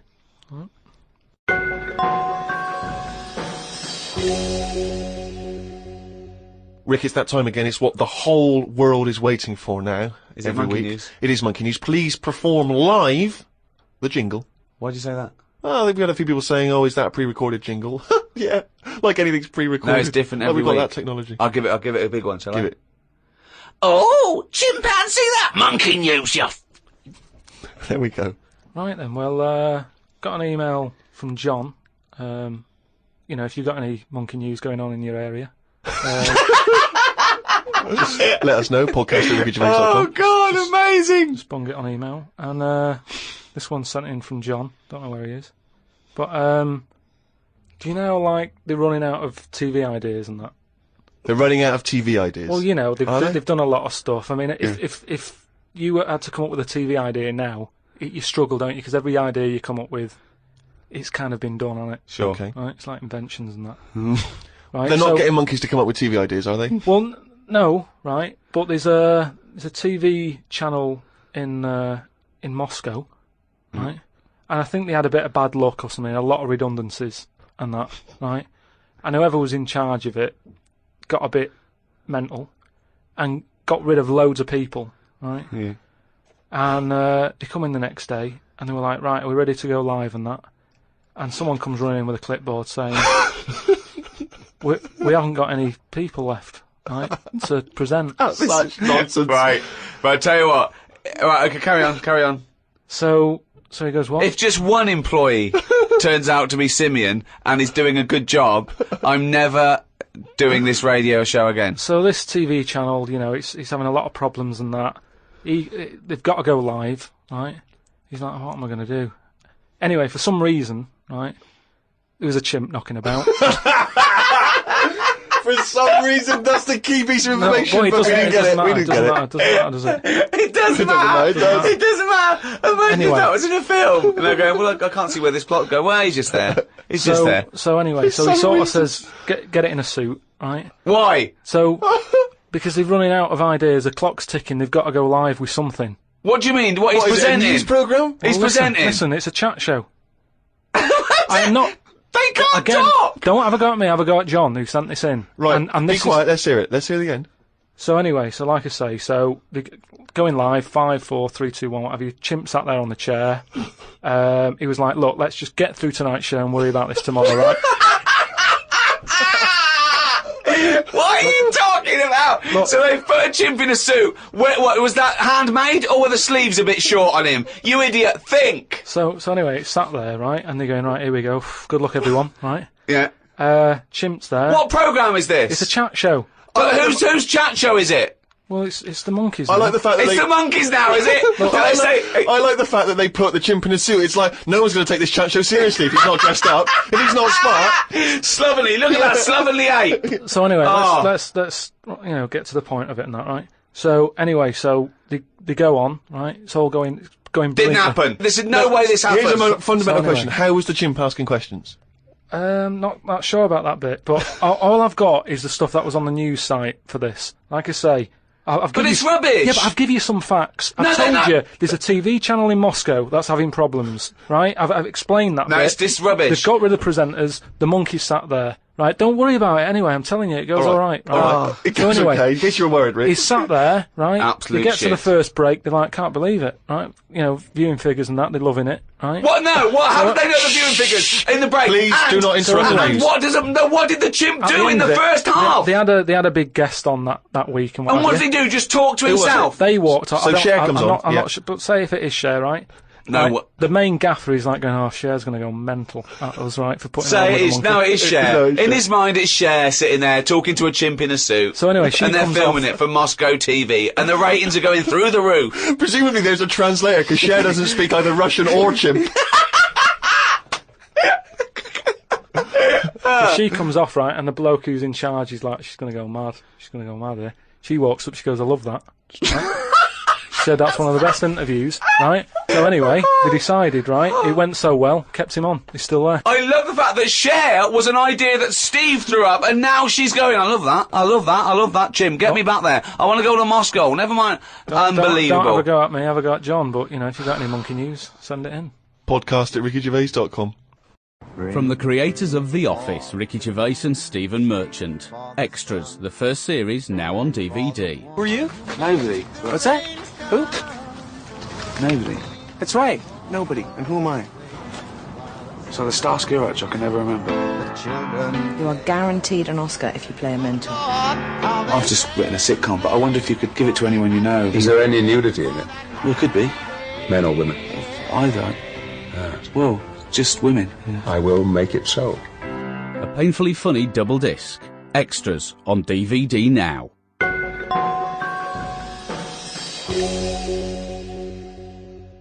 Thanks for listening. Happy New Year. Particularly to our friends at Positive Internet. who Oh, host, those guys have a wild They time. host this podcast and they do a brilliant job. Happy New Year to everyone around the world. And in particular, those guys at Positive Internet. And also, Paul Party Animal Parker have a blinding New Year, because I imagine it's going to be crazy. You don't need to say it to your him. mum's house. I'm insulted that you have to tell him that, because there's no way you need to tell him that. He's going to have a blinding New Year, so don't waste your breath, Steve. Talk then. Someone should talk. It's obviously already a shambles. Can you believe that? I'm amazed that we're back on the air and it's already a shambles. What are you doing? What? What are you talking about? I'm talking. No one was speaking. The record was ending. No one was speaking. It was just. Well, I might shut off. Already, I might shut off. It's Been like busy. nothing's changed. Boys are back in town on XFM 104.9. We're back then, aren't we, Carl? I'm Ricky Gervais, with me Stephen Merchant and KARL Pilkington. I'm not coming back, I'm definitely not coming back. Oh, care someone, care that I'm not coming back. Rick, I seem to remember the end of the last time we were on. What was Yeah. that? 3 months ago. Yeah, 3 months KARL ago. said he's never going to do the show again. There was Yeah. nothing that was going to bring him back. Yeah. He didn't enjoy it. Wasn't going to do it. All a ruse, right? Really? Yes. I've known him coming back for about 2 months, you know, because he's got our agent now representing him. I thought he was a I fool. haven't really. Why? Well, what's he done for me? What's he done for us? No, I know, but I mean, he's your agent, so, and he's sort of calling Graham. And it was all a con, so KARL could get Mondays off. Poor Graham, the station's struggling enough as it is. Yeah. It's like running around like a headless chicken. Yeah. No one's listening, That's why I don't bother talking with a record then, because there's no loss to London. Sure. Right? It's pointless, this show. We don't do it for the money, we don't do it for the kudos. I don't know why we do it. No. There's anything on telly at this time, I could have had a lie in. I know. But, it's all a ruse to get Mondays. He's got Mondays off now, because he has to do the show, 2 hours, right? And he's still getting paid. And it's all a con, because he knows that he's holding him over a barrel, and it's like, oh, we've got to keep KARL happy. Right? I had Mondays and Tuesdays off before Duncan got involved. No, but you know what I mean, though? And it's like, poor Graham, who's the MD, in charge of the thing, probably pulling his hair out, worrying about the station, right? You know, it's a sinking ship. And then KARL comes along, well, I'll do it, but I want Mondays off. He's probably sitting home now, his family, he's probably ridiculed by his wife. His kids almost certainly would have lost all respect for him. That he's been his fooled mates. by KARL Pilkington. He calls his mates and goes, oh, I'm busy, Graham, I don't, I just can't think. It's just... It's embarrassing. But do you know what I mean? And you think it's funny, and you think you've got one over him, he's going, I don't Monday's think off it's for funny 2 enough. hours. Yeah, you do. You think, and now you're embarrassed, we've said it on air. But not. you're only conning yourself in the long run. Because Do you know what I mean? It's, I hate that sort of, the world owes me a living, how much can I get, what can I get out of the world? What are you gonna give back to the world, Carl? What are you doing now then? You're gonna prepare Mondays? told you, What have you prepared for this show now? You've had 3 months to prepare. Yeah. What have you got? What have you got for us? Okay, what's happened in the last 3 months? What? In this place or just my life? Well, what have you got for us? 3 months, we're cloning about, you get Mondays off, you're getting paid for it, you've got a cushy deal, you're having a laugh, you're taking the piss out of the management, right? So, what have you got for us? Give it to us. I've kind of, updated Rockbusters a bit. Right, brilliant. Yeah. Right? So, and you said don't mess with it. If something's good, don't mess with it. What do you mean it wasn't good? It was never good. It was never good. No, Of course it was we had never to good. fix it. It was fun to do. It was a laugh. I mean, I imagine it was much more fun for me than the 450 listeners. You know what I mean? I enjoyed it. I enjoyed squeezing your head and dressing you up. No, but that's just it. When I had a meeting with Graham, right, I said, look, I'm not being funny. I don't want to do it anymore. Yeah. I've had enough of it. Yeah. And he was like, oh, what's up with you? You sounds like you have a right good laugh. I said, yeah, but that's, you know, that's all good acting and stuff. I said, it's hell in there. I said, like he's talking about Vietnam. Yeah. I said, having my head squoze, right? What? Squoze! Squoze is still not a word. We've been away 3 months, it's still not a word. Right? Yeah. I said, he's putting a dustbin lid on my head. Yeah. You told this to the MD! He's hitting me with a tray. Yeah. He's chucking toilet paper at me. Yeah. And he said, yeah, but that's all over 2 years. I said, no, that was the same day. So, okay then, what has changed in 3 months? They're listening, they've been listening for 6 minutes now. Come on, give us something. bit of Nickelback. What's happened in 3 days? Play a record and let What, them 3 think. months? What, in my life or Yeah, in here? Nothing's yeah. happened here, nothing's changed here. Right. But, I don't know, do you know last time we were on? Yeah. Right? And, I was telling you about the woman over the road, where I live. The one that walked around naked? There's a woman who walks about the flat naked, This right? is when, Carl was watching a woman naked, then she looked at, saw him looking, so what he did, this is the genius he did to get out of this, he pulled his pants down, so he was naked too. His girlfriend comes in and goes, Carl, what are you doing? He went, I can't tell you now, but don't look out of the window. Yeah, go on, sorry. That woman, she's bought some blinds.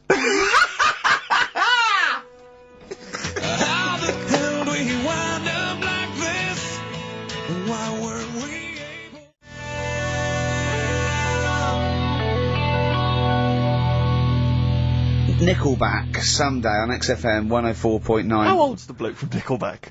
He looks about 40. It reminds me of, you know when a kid's made up a fate to look like a lion? Yeah. Do you know what I mean? It's like the Wizard of Oz lion. Yeah. But, you know, good tune. Not bad. I'll be controversial. I think rock rules the world again, Steve. Well, I'd hope so, mate. I'd hope so. Do you know what I mean? Are we going to hear some rock later in the show? We're going to hear lots of rock. In fact, I might even play a little bit of Rainbow. Blimey. Just to, you know, rewind. We've got the darkness, but Sure. I want to remind them where it all came from. Yeah. You've heard the Liz. Yeah, yeah. You're going to hear the bow. Cheers, mate. Thanks for that. No, just high five. Yeah. So, Carl. Yeah, keep it real. Here we are then. Oh, Back. incidentally, before we carry on, I just thought, it's weird, I was reading some of the fan emails and stuff we've got, and one of the things a lot of people like, it divides the listeners, is your laugh. It's interesting, some people love it, they find it infectious, they find it adorable. I mean, close up in a small space, like a kitchen or something, it's annoying. Like, Horrific. Carl was annoyed, because I squeaked in his ear earlier, didn't I? Sure. Why did I laugh? You were on the toilet? I think I squeezed his head again, didn't I? And he said, no, it's not 1 o'clock He doesn't yet. like the squoozing. The squozen head. But, yeah. but It's it the just- squozen one. The funny thing is, right, we were out a few weeks ago with a mate of mine, right, and he went to squeeze me head, right, give it a squoze. Sure. And I was like, don't do that, you know I don't like it, right? And Ricky said to me, mate, yeah, he doesn't like having his head squoze. As if it's like Marmite. As if some people love it, Yeah, yeah. and some people hate it. Sure. Yeah. Yeah, okay. Well, anyway, That's it, yeah. there was a little taster of the laugh. That was more the kind of deep, throaty laugh, the belly laugh. But there's that kind of high-pitched squeak that you do. When I've got to sometimes. get air out quickly, because Exactly. I'm going to burst. Sometimes I laugh so much that my liver and all my they try and get out to it, so I have to get it out really fast, like a siren. Right. Do you know what I mean? Is that how you explain the fact that you're quite fat? Yeah, that's just laughter waiting to come out. Yeah, Every time you laugh, you become a svelte young thing, like Brett Anderson. Oh dear. Well, anyway, it reminded me of the game that you and I used to play in our very early days of XFM, when it was literally Make Ricky Gervais laugh. Make Ricky Gervais laugh, which was a great game. I remember the first one. It was that fella drinking a pint of beer. Yeah. I remember the very first time. It never. I tell you what, it's you not know what, great. Though? Ant and Dec do it now. They actually. It's very similar to Make Ricky laugh. It's called Make Ant laugh. Interesting. So many of our great ideas have been stolen. Yeah. Or stoled. Stoled, yeah.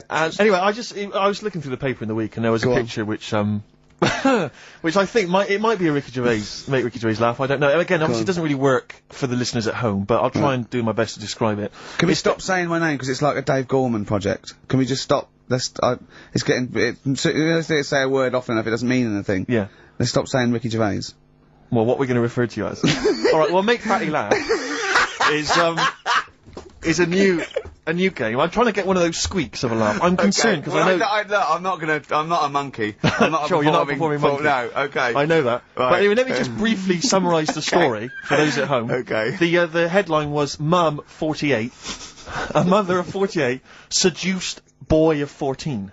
Well, that's not funny. Not her own boy, obviously, but a neighbourhood child. I don't think it's a funny story so far. He said Grand Lana Allen, 48, led him upstairs and undressed to her waist, then took his trousers off. Okay, bear that in mind. This is a quote from him, right? Bear in mind, he's a 14-year-old boy, he's quite excited about this. He says, then we had sex, it was every boy's fantasy. Alright? You're going to show me the picture of her now, aren't you? So it's a picture of her. Oh, this is not... Bear in mind... This is... Okay. In his own words, Rick. Right. In his own words, this was every boy's fantasy. Okay. Here's the picture. It's a silent laugh. He's collapsed on the floor. I wasn't expecting that. I was thinking it looked like a fat man. I was not expecting that. Oh my god. Oh god. She looks like the drummer of Iron Maiden. She looks a bit like Lemmy. But I tell you, she looks like reminds me of most. Did you see those? They've got one with a fag on as well. I know. It's just that's her with them out of makeup though. Carl, have you seen Every Boy's Fantasy? You should see. Oh god! Oh. Have a look, Carl. Oh god. How old is she? 48. Oh god. Oh, 48. That's lovely. Nothing wrong with that. I'll tell you, if you weren't lucky enough to see the picture, she looks just like the oldest man in the world. His photos on in newspapers and on the web for a while. He was about 135 or something. Hang on a minute. Carl. It's, Carl's got a theory that Chinese people don't age well. This man was a Chinaman, right? And he was 120 or something. Yeah. Did you see a picture of him? Yeah, he's still alive. No, he's not. No, He's he's not. He He's died dead. at 120, so... He said 120 or something, but makes you wonder. What makes you wonder? Well, because they don't age well. I think he's using that. He's probably about 37. Oh god! Honestly, we walk down the street, right, and we see an elderly Chinese person, right, and Carl would go, "Oh, I'm just thinking he is." Yeah. Like it's not. I don't understand this notion that Chinese people don't age well. I don't know where this has come about. No, I mean, I'm not having a go. No, right? I never want anyone to think I'm like having a go at them. But they are really good looking and they're healthy and that. Till they're about. I've never seen one, right? Can you tell me if you've seen a Chinese person who's about 30? It's either 20 or 50. There's no middle ground. This is what I came back for. This is 2 hours of absolute drivel from the brain of Karl Pilkington. Let me just check something. So the Chinese gentleman who died recently was 130. Your theory is sure. Your theory is that he's maybe in his late 30s, early 40s. Yeah. This is an elaborate conspiracy on his part, because obviously whenever they talk about the oldest people in the world, it is always a Chinese person. Yeah. Invariably. They do, yeah. I mean, they seem to win that every year. Go on. So your theory is that in those small backwater villages in China... Ross McWhirter comes to a little village. They go, the Guinness guy's on the way. He goes, well, until recently, the oldest person in the world, how old are you? And they're so embarrassed, because they think they look about 120, they go, 120, they go, really? They go, yeah, can I have his birth certificate now? In fact, I think this Chinese bloke didn't, it wasn't verified with the conspiracy because he didn't have his papers. Didn't have his papers, no. So... Is this the same one or a different fella I think it might be the same guy, I'm not sure. Trying it on. So there's a huge conspiracy amongst these Chinese villages that every when time... you get to about 50, say you're 70. Because no one will believe us. Well, if you can confirm or deny that, then please email in ricky.gervais@xfm.uk. This is the Racist Joe on XFM 104.9. Call in if you're anything less than a little mank.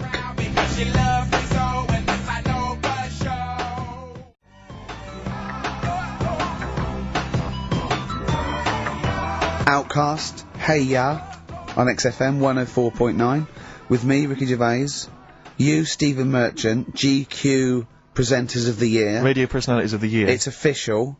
We're the best radio personalities of the year. We got that award sent to us, didn't we? We did a little thing. But it was only our two names on it. It had your name, Rick, definitely, I remember that, it had my name. And your name. Didn't see Carl Pilkington's name anywhere. No.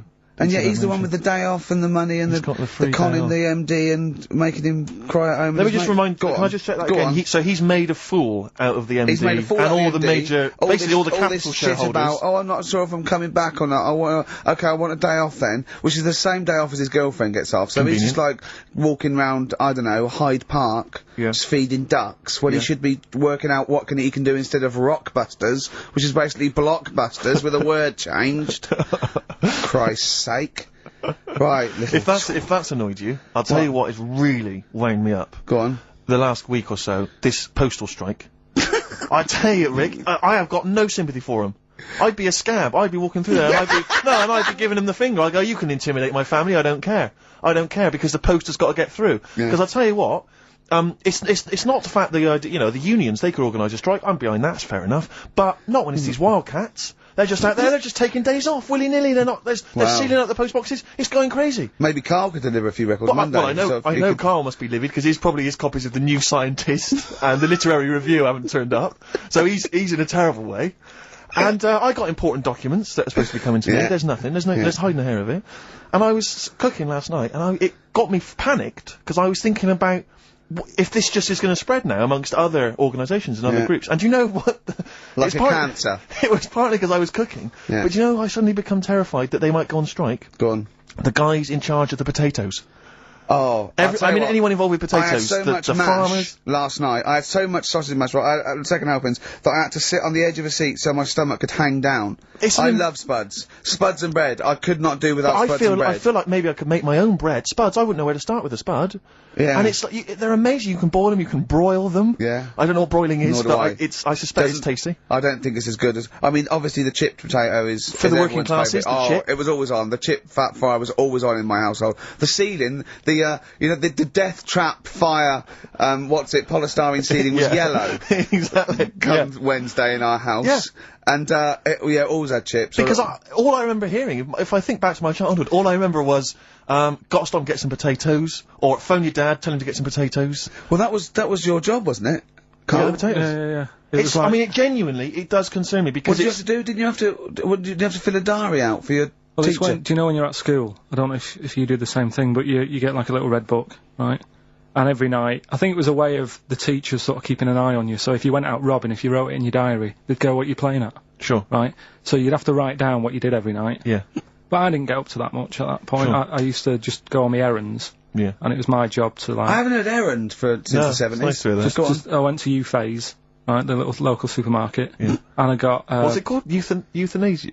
What? I did... U-Phase. U-Phase. U-Phase. Yeah.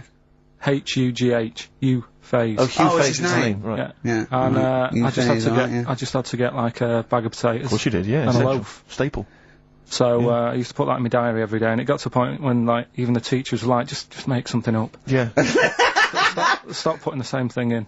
Sure, start joyriding or something. Live. I remember when Jane was little, she was at school, I think it was about 10 or something like that, to do a project over the week, and they were given a big list of, like a list of 100 animals that they had to tick when they saw one that week.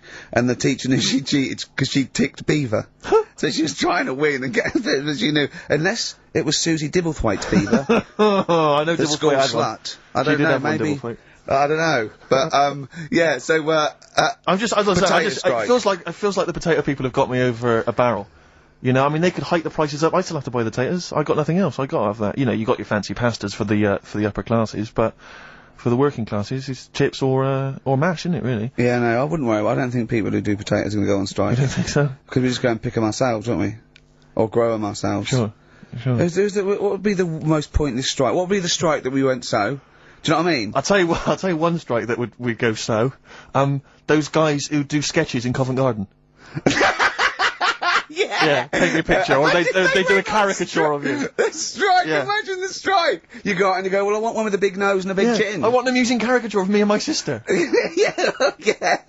Oh dear. But I need a sketch, I need a pencil drawing of Leonardo DiCaprio. Looking like a monkey. I mean, how are we gonna get this? This is unbelievable. Yeah, I'll tell you also, the strikes that have no effect. What? Those, people in nightclub toilets. Who just, you know, kind of there, they got the Lynx deodorant sprays. Oh, no, quite controversial at the moment, with the Tweedy case. Oh, the Cheryl Tweedy case. Do you know what I mean? Sure, I got some thoughts on that, actually. Like what? Well, maybe we play a record, I'll share my thoughts on. Well, on Tweedster. Coming up, some Steve Merchant thoughts on the Cheryl Tweedy case. What's FM 104.9. Some R.E.M., Rick?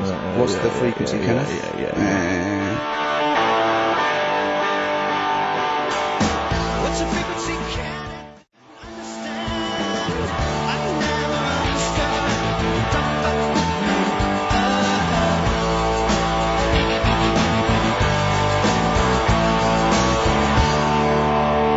Frequency, Kenneth. I'll tell you, it's 104.9 XFM. I'm Ricky Gervais, with me, Steve Merchant, and KARL Pilkington. KARL, the user Pilkington. Just takes. Takes. Destroy the man. Over to you, Steve. You should talk like that more. It's cool and sexy. Thank you. I make it clear now, I do not condone in any way, shape or form what Cheryl Tweedy did. But I have to say, they wind me up. By they, you mean toilet attendants? Yes. Right, yeah. Not Pop Idol winners. That's what I thought you meant, yeah. So, go on. But, because I'll tell you what it is, you go into a club, or, pubs, or big trendy pubs, you go in there, and there's the toilet attendant in there, he's got his little display of, aftershaves, sprays, some sweets maybe, whatever it might, and maybe a lollipop. Maybe a lollipop. And, alright, I don't know if I assume they're not employed by the club. I'm assuming the club's got, we've got the DJ, we've got the bar staff, wait a minute, we need a guy to irritate you on the toilet. When the manager walks in, do they hide? Well, this is it, I don't know if he's a guy who's just like... Is it like busking? Yeah, he snuck in. He came in when it was free during happy hour, he's got a little bag, carrier bag, he snuck in the toilet. But the thing is, it's the fact that... toilet attendants, fair enough. I mean, I'm happy if a toilet attendant sneaks in under cover of darkness, cleans it for me, and then shoots off. But it's when I have to see them there. I feel guilty because it's like, I maybe wash my hands, I'll forget he's there, he'll hand me a paper towel, suddenly I've got to tip him, like a quid or something. It annoys me because I wash my hands at all. I don't usually wash my hands. I sometimes don't even bother getting my knob out. I do it while I stand and change my trousers when I get home. Exactly. So it annoys me I have to go through this charade of getting it out, slushing out of it, shaking it dry, and then washing my hands. See, if he did any of those elements, I'd tip him a quid, yeah. Pop it out. But not to hand me a paper towel and get it myself. And it's this guilt, and sometimes I'll hold it in, because I'm nervous I don't want to go back in there. What annoys me is that, like a posh award ceremony, it's £1 a piss. It is £1 a piss. Do you know what I mean? So, or in a top hotel or something. Yeah. It's absurd. And I'll tell you what's worse than that. I know that he's doing it because he's got to feed his kids. But it's the fact that I've got to look him in the eye.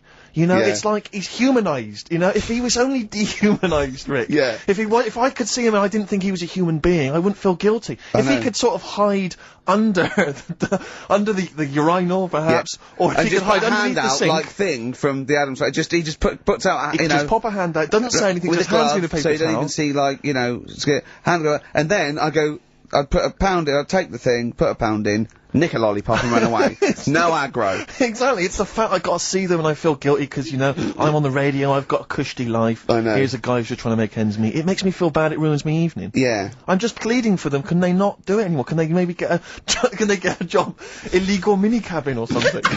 Please!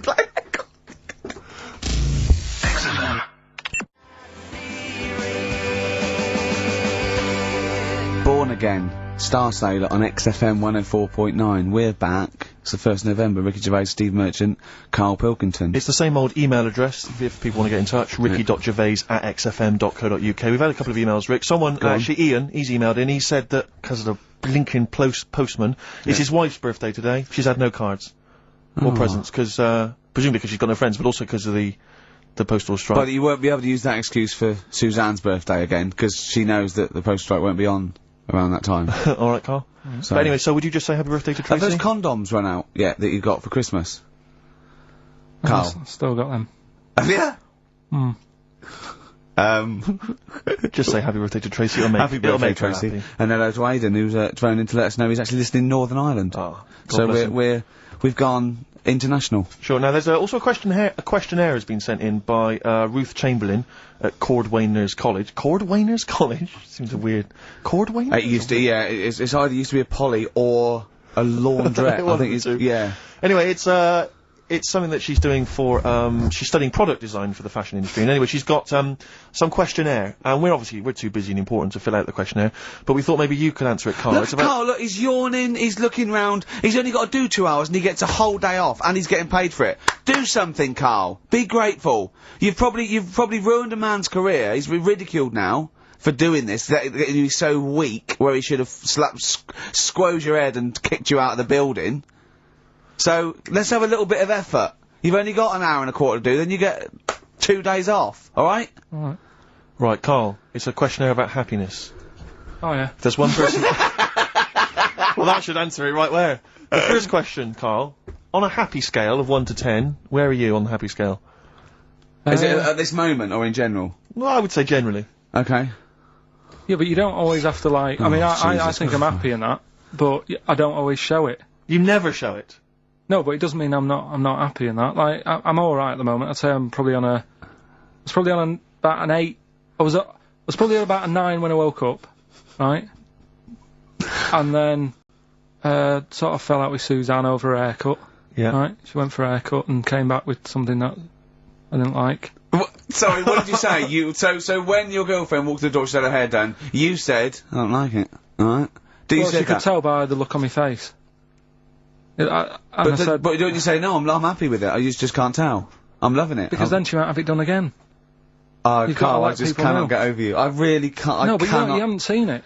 Right? Oh, so then I was fed up, but then I thought... Sorry, what authority have you got to talk about haircuts? Yeah, you had well, officially from a barber in Manchester above a railway station in a shack, it was £2 a cut, told you had the hair of a Chinaman. Well, you wish you had the hair of a Chinaman now, you got no hair. You're a little bald man with your mouth open, so don't... Is she listening to this, Suzanne? Sitting at home with a woolly hat on? I don't know. But she knows now, doesn't she? What did you say? What words did you do say? about it, I though? just said you look like someone out of Slade. Interestingly, that's what I look for in a girlfriend. Oh, God! Which one is Slade? That one with the funny, Not Dave Hill. Yeah. The one with the crooked fringe and the goofy... She had her teeth done as well, did she? She had 2 front teeth put in. Dumper. So anyway, So prior to that, you're on a 9. Then you saw the haircut, you're on an 8. Yeah. Yeah. And now then, what you're on? I'm probably on about a 6 at the moment. Why? What's happened? Well, while Star Sailor was on, bit more head squeezing going on. So, yeah, about a 5 or 6. So generally speaking, what would you say you are about on normal? 4. You're on a 4 normal. Alright. What would you give someone who wasn't very happy? What would you give them? What are you thinking, Carl? Depends why they're not happy. They're low, okay, so what would you give them? I mean, yeah, depends, innit? If it's someone who's just lost their arms and legs in an accident, you don't give them a lollipop. Sure, or some mittens. Yeah. You give them a hat. Yeah. Yeah. And dare I say it, a smile. A skateboard. Yeah. Yeah. I don't know. You don't know. You got to answer the question. Alright, so hang on, let's assume that you've upset your girlfriend because you slagged off her haircut. What are you right? doing You now feel to go and guilty. make her happy? How are you going to cheer her up? And not buy her a baseball cap. I don't know yet. I haven't thought about it because I've got this to sort out, haven't I? So when I get home, get her some gel or something. Oh God! Oh Christ! Okay, Oh. and alright, just name something that always puts a smile on your face, Carl. It always cheers you up. If you're feeling a bit blue, it always cheers you up. A monkey, innit? Learning something. Right. That's a bit weird. I love the qualifier. No, I think it was I think it was 2 different sentences. I think it was learning something. That's a bit weird. yeah. Oh. Learning something that's a bit weird. Okay, and finally, if you could have something to make you happy, what would it be? Little chimp, wouldn't it? Little chimp in a suit. Well, don't answer for him. Don't put words into me. You could have anything you want. It'll cheer you up and make you happy. What would it be? You can't say a skin of titanium. It's got to be something possible. Yeah. X-ray vision. No. What would you have? It can be conceptual. It could be world peace. It doesn't have to be, you know, a new watch. Yeah, let someone else wish for that. Sure. That'd be a waste. Yeah. Why should you do it? And then someone else gets a nice new watch and there's world peace. Exactly. You're walking round, it's nice and peaceful, you know what time it is. He's swanning round, he's got a lovely new watch and there's no threat of him being bombed. Exactly. I'm quite happy the way I am, really. I don't really want Are that you much. really? But you're on a 4. Yeah, You're on a happy scale of 4. Yeah, you're on a 4. Surely you want to get to 10. Surely the point of life is to be on 10. Yeah, but what's a 10? Do you know what I mean? No. What's a 10?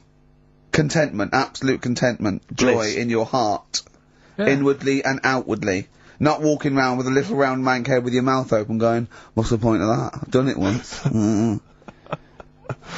Is that why you've still got all the condoms? You go, I've done it once. What's the point of that? Alright, we're gonna get over some hair gel. Come on! 10. Just one thing that would make you happy. That would cheer you up if you were feeling low. Tuesdays off as well? I'll have the MD just, you know, resign straight away, shall I? I honestly don't know what would make me happy just like that. Because I am happy. I know you say I'm fed up and that. Do you know what? Do you know what? He said he wouldn't want to be too rich. He said because if I was too rich, then Suzanne would say, "Let's go around the world."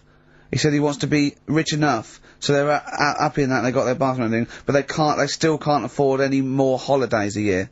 Think of that. Think of that wish. Think of that capping your wishes. Yeah. Do you know what I mean? Putting a ceiling on your ambition. I love it. It's genius. Look at his face. Play a record.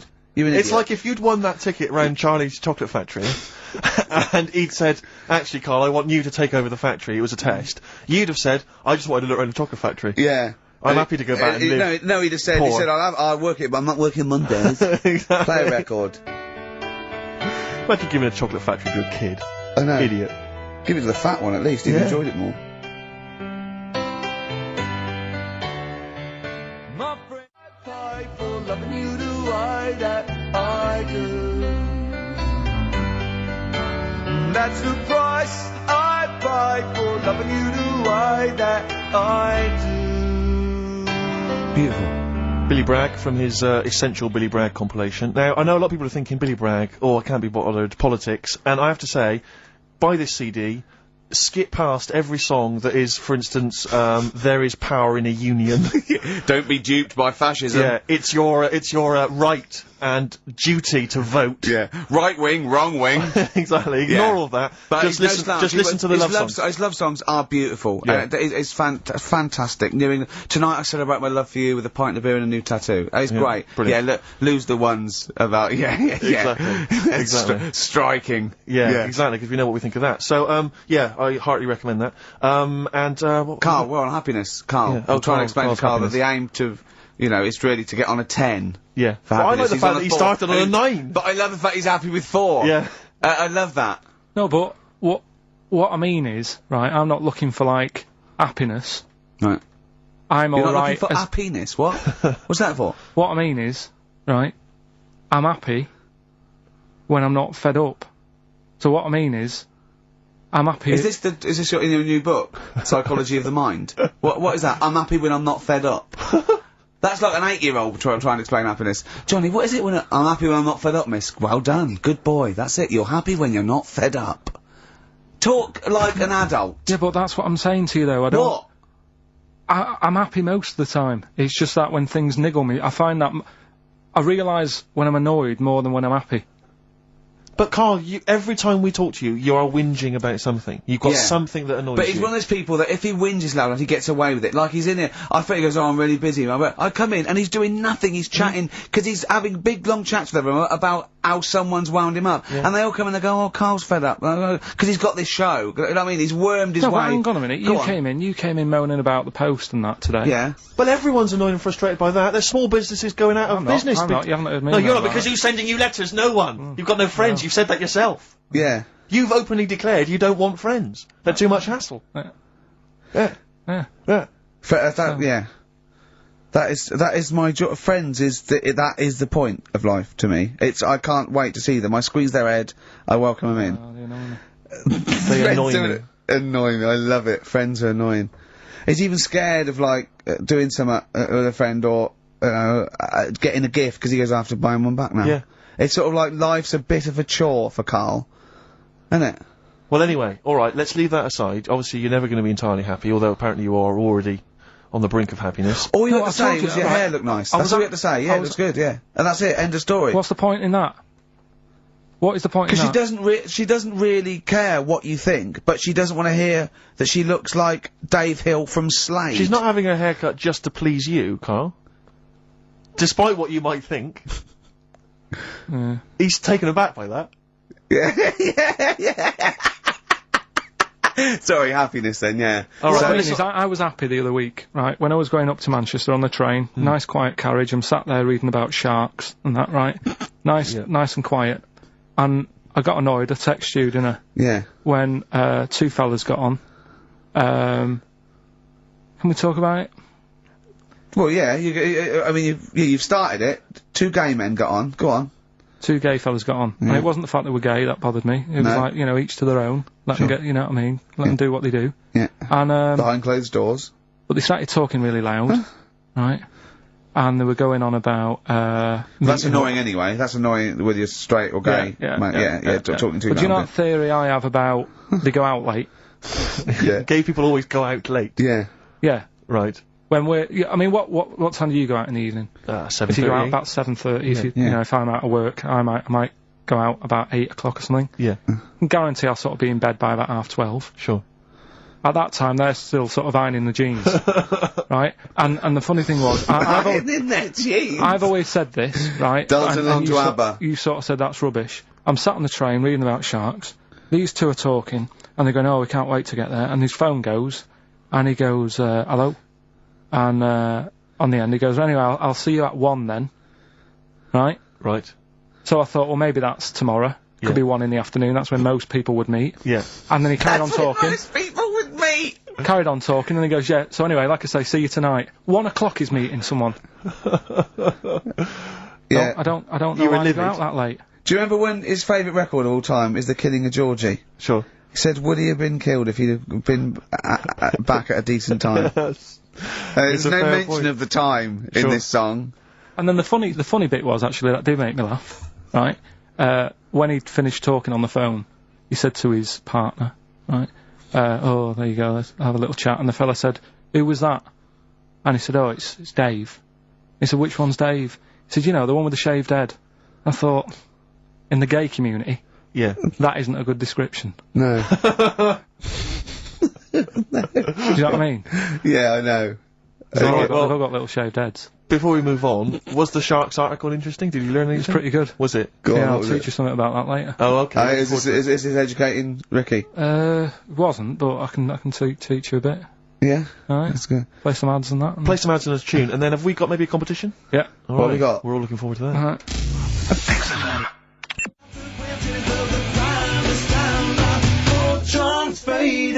Fortune Faded. Red Hot Chili Peppers on XFM 104.9. I'm Ricky Gervais, with me Steve Merchant and KARL Pilkington. Back for 2 hours a day, then a Monday off. Conning the management, baby, and sending this station spiraling down into the depths for his greed and selfishness. Yes. Okay. We were talking earlier about things that have happened when we were away. Quite a lot. Quite a lot, but there's one thing I heard. It might be a rumour. I hope it's a rumour. I kept it from you, Steve, because I want you to sort of have spirits up, because we've been at it in the office, and we've got to be... Okay, I'm just gonna say it. I think Shed 7 have split up. Sorry, I didn't... Shed 7 have split up. Sorry, I think I got something in my eye. It's just a bit dusty, you know, I think. So, okay, if it's true, it's true. If not, at least we got their music. Their music didn't.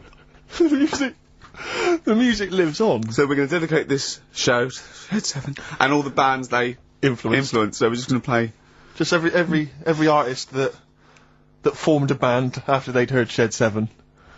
Just play them from now on, and obviously the hits, all the hits, the Shed 7 hits. When I saw this, I saw it on a website. It said about, is it true Shed 7 have split up? And the next, you know, one of those dorky message boards, someone came on and said, "You are joking."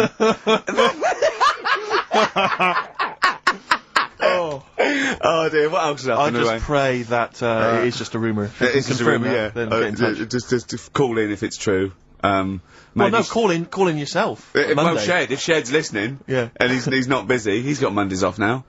Call in and say what was the split all about? Tell you what I read about. Sharks, monkeys, or jellyfish? It's 10 past, isn't it? We haven't done a little bit of knob news. No, right? We haven't done knob news, no. But it's been 3 months. It's been 3 months coming. There's this thing. I don't know the full story. I don't know how it happened, right? But little Russian fella. Yeah. He was sort of having sort of emptying his bladder, right? And somehow electrocuted himself. Right. And sort of did a bit of damage. How did he slashed onto some live wires or something? Something like that. So did anyway, it damage to himself or to an electric fire or something? No, to himself. To himself. Yeah. And so the doctor didn't slip and curling tongs went up his arse when he was pissing, because that's happened a lot. In yeah, we've hospitals. all been there. We've all shoved the old curling tongs up the arse when having a piss. Right. So I can't even be bothered. No, come on, we're interested. We're interested. Come on, we're interested. Don't you can't be bothered. You get Mondays off. Do some work. Right. So anyway, so the doctor says, "Oh, it's not looking good. We'll have to take that off." What? And he's like, Novectomy. Yeah. Really? But the funny thing is, right? Nothing funny about that. They've done, you're doing me head in. Just tell the story! Just doing me head in. Well, you can chill out on Monday. I've only got 15 minutes, but I'm gonna talk to you every Saturday. I'm gonna get the money's worth out of this, because you get Mondays off. And I can't bear the fact that someone's getting away with something like that, because it's terrible. So you're gonna stick this out, or you're gonna have to work Mondays. So take it on the chin, right? Okay. Just finish the story. Yes. Command you. Just do it. Anyway, so they said, he said, you know, will you be able to sort me a little knob out? A prosthetic cock, yeah. Yeah. But they put him out for the operation. Yeah. He woke up. Yeah. Right, and he's thinking, oh, thank God that's over and done with. Yeah. They've only grown it on his arm. What are you talking about? You twat. Shut the you're an idiot. What do you mean they've grown it on his arm? Apparently, like, that's the way they do it. Oh, yeah, but to then put it on, that wasn't a mistake. It wasn't Doctor going, did it go there? Some bloke I didn't do a degree. Are you a real doctor? Yeah, yeah. No, but why put it there? Because it's got to grow, it's got a graft there, so they can control it. To skin tissue. But on your arm. Well, but they're going to remove it from the arm itself. What do you mean on the back? On your back? Somewhere, well, we can't wear a t-shirt. Yeah, but you could. He's in hospital. This way, you can still have a little tug, can't he? But they'll leave it there for quite a bit. It's not. Do you know what I mean? It's not going to be like, oh, it's just there for a few days. Yeah. It's there for a bit. That's not good, is it? So he's got a cock on his arm. Yeah. What's up with that? What do you mean? What's up with that? Well, I mean, he could say it's a thumb or something, couldn't he? Yeah. But they remove it. Be good for hitching. Down below later. If you had a knob instead of a thumb and you went hitchhiking, just tickle it. They can see it like a mile down the road, couldn't they? Posting. Yeah. If I'd lost my knob, I'd go, oh, I'm not going to have all that stuff. Just whack a pair of tits on me. Do you know what I mean? I think, oh, just forget it. But why not just put it where it should be straight away instead of messing about? Where should it be straight away? You know. On the forehead. Listen, are we doing a competition? Let's play a tune. Come on, Carl, you can't be bothered. Right, okay, we're going to scrap this and you're going to work Mondays again. Shut up.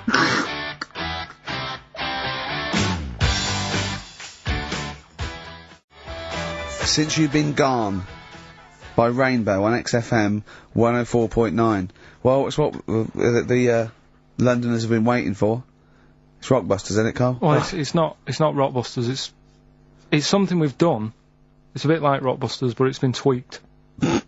Brilliant. Right? So remember that it's done with sound effects and that. Oh God! Really? What do you mean? All right, come on. Right, remember this one? We tried it before. Hold on, wait a minute. There'll be headphones on, right? Hold on, wait a minute. And this is one you've done in the past. This is not the competition. This is not the competition, but I said, like, what song is this? Smack My Bitch Up, yeah. Brilliant. Brilliant. Smack My Bitch Up. Yeah. Right, so it's kind of that, but rather than just doing songs, it's that film or song sounds good. You know, when you do these things, you can't do them in the week. You've got to do them either Saturdays or Mondays. Yeah, I do, yeah. Well, I'm going to check on that, because that really annoyed me. Because it's been done, so it doesn't really, you don't have to worry about it when it gets done, that, do you? Because it's done, so. Well, yeah, but I don't want you taking time out of things you should be doing at work. You're already weaseling way out. XFM's going down the tube, and you're taking the piss left, right and centre. Right, so here's this week's little grab. That film or song sounds good, so what is it? Come here.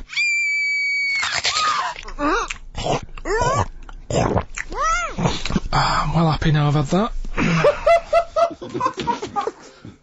What? Right? It's a film or a song title, is it?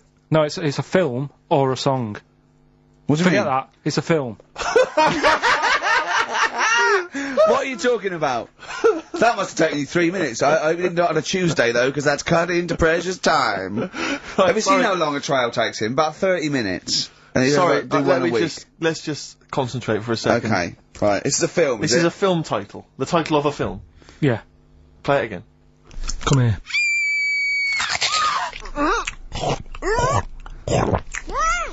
I'm well happy now I've had that.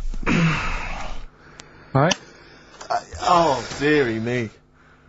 Dearie me. 3 months they've waited for that. 3 months for that. Shite. Do you want to say what the prices are? Oh, I can do. I'll tell you, there's good news and there's bad.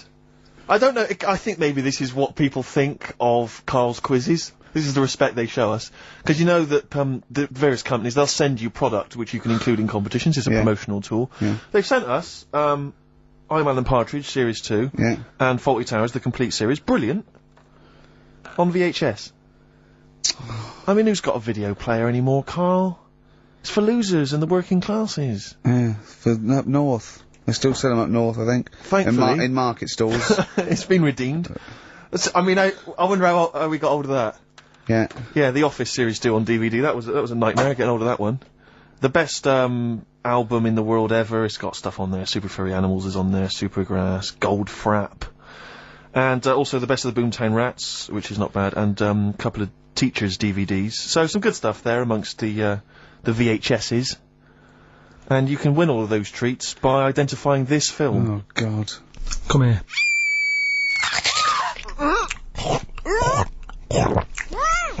I'm well happy now I've had that. Email only, we don't want to actually speak to you. Ricky.Gervais@xfm.co.uk. I'm sorry if that's brought you down, it's made us feel Can bad. I just say something? What's the phone number, Carl? 08700 800 1234. 08700 800 1234. Call up for no reason, because I want Carl to answer the phone. He hates doing it. So call up and talk to Carl. Ask him anything you want, just talk to him. Okay? Right, answer the phone, they're going mad.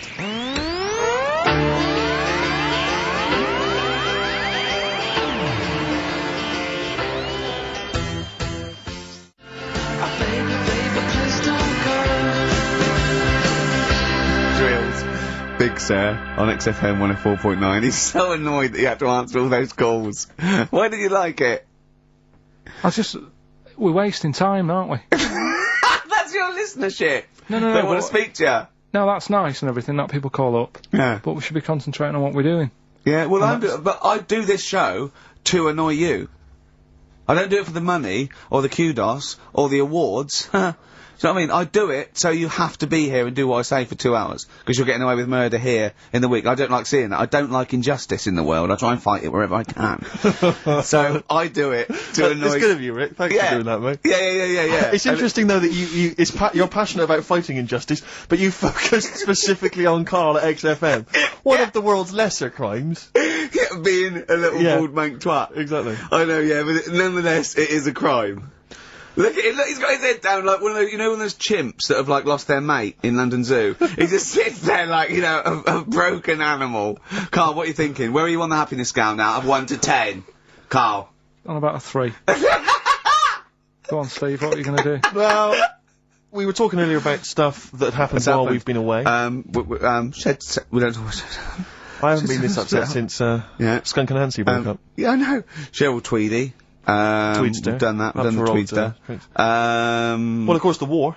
Is that all done and dusted now? I think it's pretty much over. I think we've sorted that out. Okay, good. What annoys me is we were going at Tony Blair and Bush, right, for like bombing stuff and all that. But my point is this, right? Those bombs have all been bought and paid for. Yeah, you, the taxpayer, they're yours. And I'm not a scientist, but I think bombs go off. I think so. And if you don't use them, you lose them. So let's use them. Exactly. Do you know what I mean? It's like tinned food. It lasts for a while, but eventually it's like anything. Oh, we better eat that. No, don't open the fresh stuff. Don't build the fresh ones. Let's use the old ones. Exactly. So because they're just stockpiling there, and they cost us millions. I know. We want to see if they work as well. What? We've never tried that one. Use them. Use them on just, you know. Oh, exactly. KARL, who would you bomb if you could? I wouldn't. No? What do you mean? Well, imagine you could bomb a country. You're not actually going to bomb them, but you're just going to frighten them. Just going to put the frighteners on them. Frighten them, yeah. You're just going to go, I'm going to bomb you, and then obviously... And they'll go running, behind and under tin shelters and that. Yeah. Ricky's house? No, come on, what country? No, what country? I wouldn't, honestly, no one sort of makes me fed up or anything. No one makes you fed up? Not enough that I want to bomb a place. You're not actually going to bomb, you're just putting the frighteners on. I just say, let someone else do it. Sure. What about you, Rick? I got a list here. Do you know who I'd threaten? Go on. The Swiss. Oh, they've had it easy, They've always had it easy, they've always chickened out. It's that equivalent of having Mondays off. Exactly. Like, oh, we don't want to fight. Exactly. You can both walk through it, you know what I mean? Yeah. We're a carpet. Exactly. While we're busy sorting out fascism. Yeah. You know, or Osama bin Laden. They're just chilling out. They're holding ours and Hitler's coat. Exactly. Do you know what I mean? Little weed. We should have both turned on them. Yeah. And I'll tell you who else. This will just frighten them up, just shake up a bit. Iceland.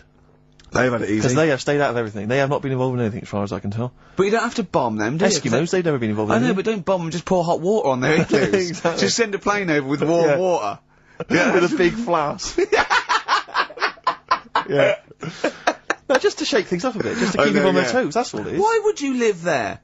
If you could choose, I If you're an Eskimo and you're born, little baby, you grow up and you go, what? I'm sorry, I'm eating ice and fish for the rest of my life. Well, fair you're enough. having a laugh. Fair enough, like years and years ago, but now, presumably, they're aware of the proper house and the fact you can live in, say, Somerset or the south of France. I know, but it's like, haven't they learned? It's sort of like, well, they haven't even got, they're not even on as good a thing as the North American Indians. Now they're sort of pissed up. They got smoking fags, they live in lovely little cages.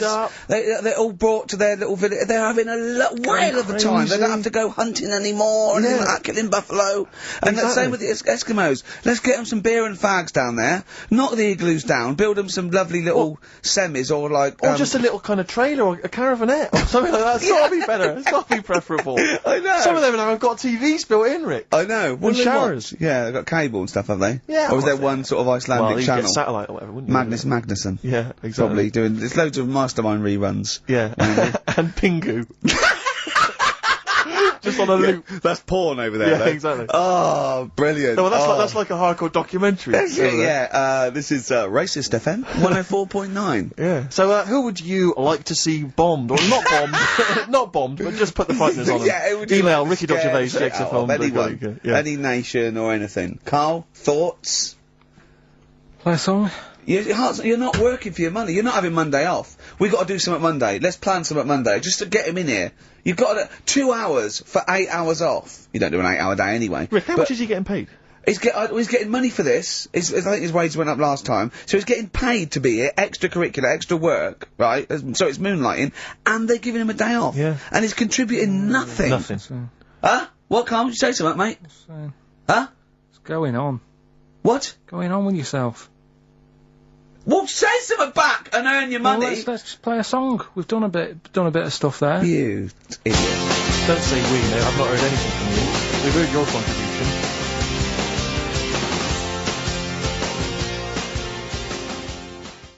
No Cadillac, no perks, you can't see.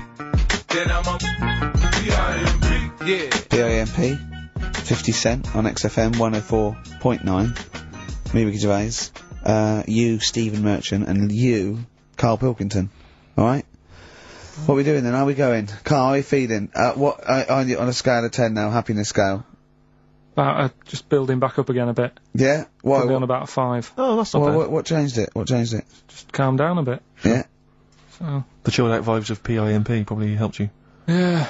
I think we should just say, give massive props to Adam and Joe, who stood in for us. Oh yeah, stood in for us. Did a great job. Yeah, great, really good. In fact, interesting. Are they going to get their own show here? I think they should.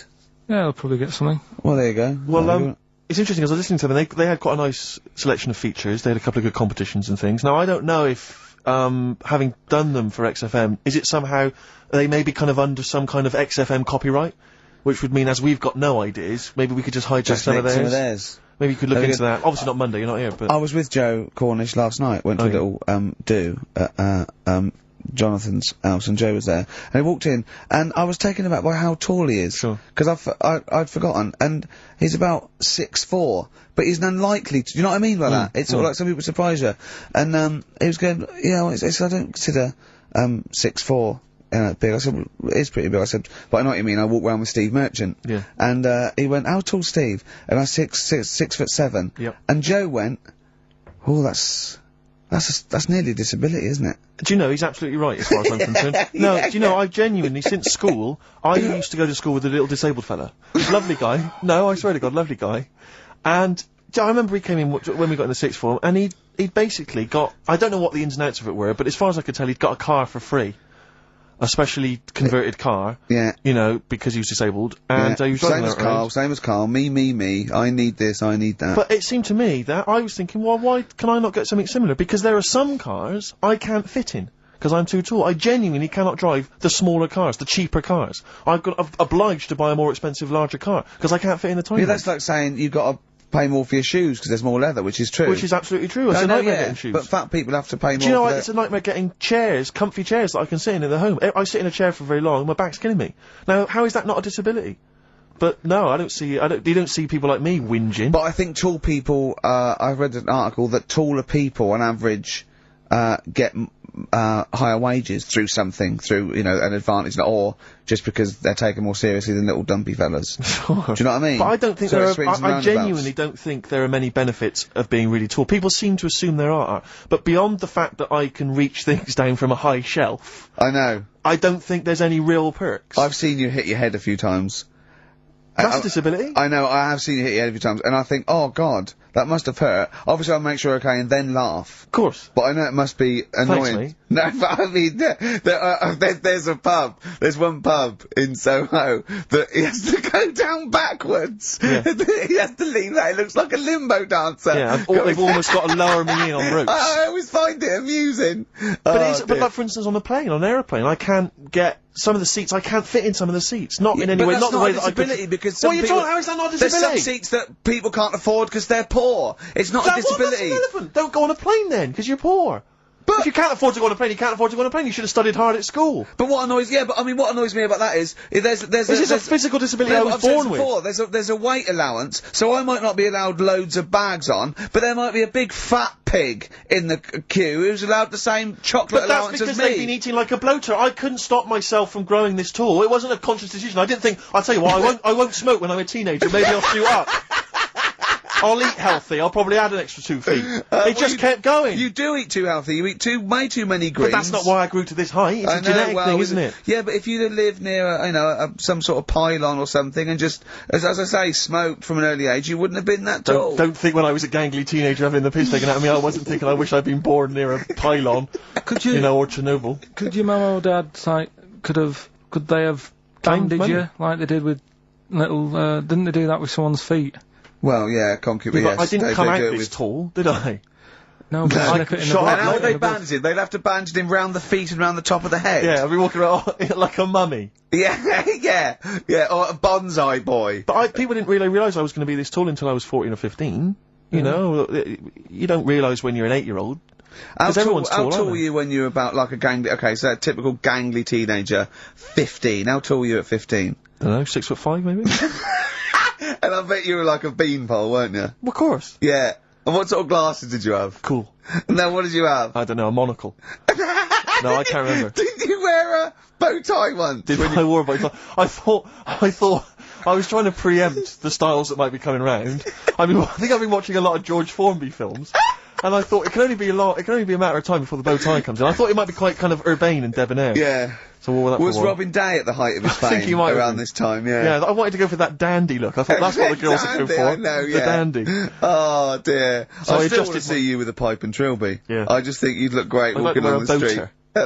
Yeah. But Oh, I dear. genuinely, I really, it does frustrate me that I don't get any allowances It for doesn't being very count tall. as a disability. Well, it does count. No, it doesn't. It's not a disability being 6'7". But how can you explain, for instance, travelling on a bus or a coach? There's some seats I can't sit in. The only disadvantage is, people look. I've seen people stare at you, but they stare at me because I've been on the telly. What's that a disability? Are that people being recognised? Yes, but you could avoid that by not being on the telly. It's your choice. This is my point. It's your choice. Yeah, it's the same as the big fat people. And it's their choice. It's a different sort of stare, isn't it? I've been there.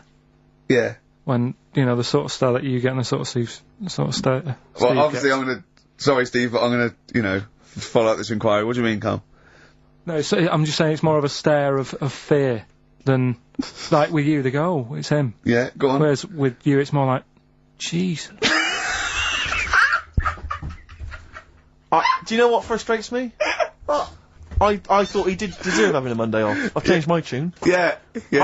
Sometimes you don't realise this, listeners, but sometimes I'm an intermediary. I do step in when he's winding him up, because Carl gets to the point where he's going to explode. Yeah, and it's Steve crazy. says, okay, Jerv, leave and him I for a little step while. in, and this is the kind of response I get from Carl. This is the kind of back chat I get Well, I from tell him. you, he's a little user. I'll tell you what, because he's too scared of winding you up, because he knows that you'll just walk out of here and he won't get his Monday off. Absolutely. Play a record, you little oik. Weasel. You're a weasel. 1972.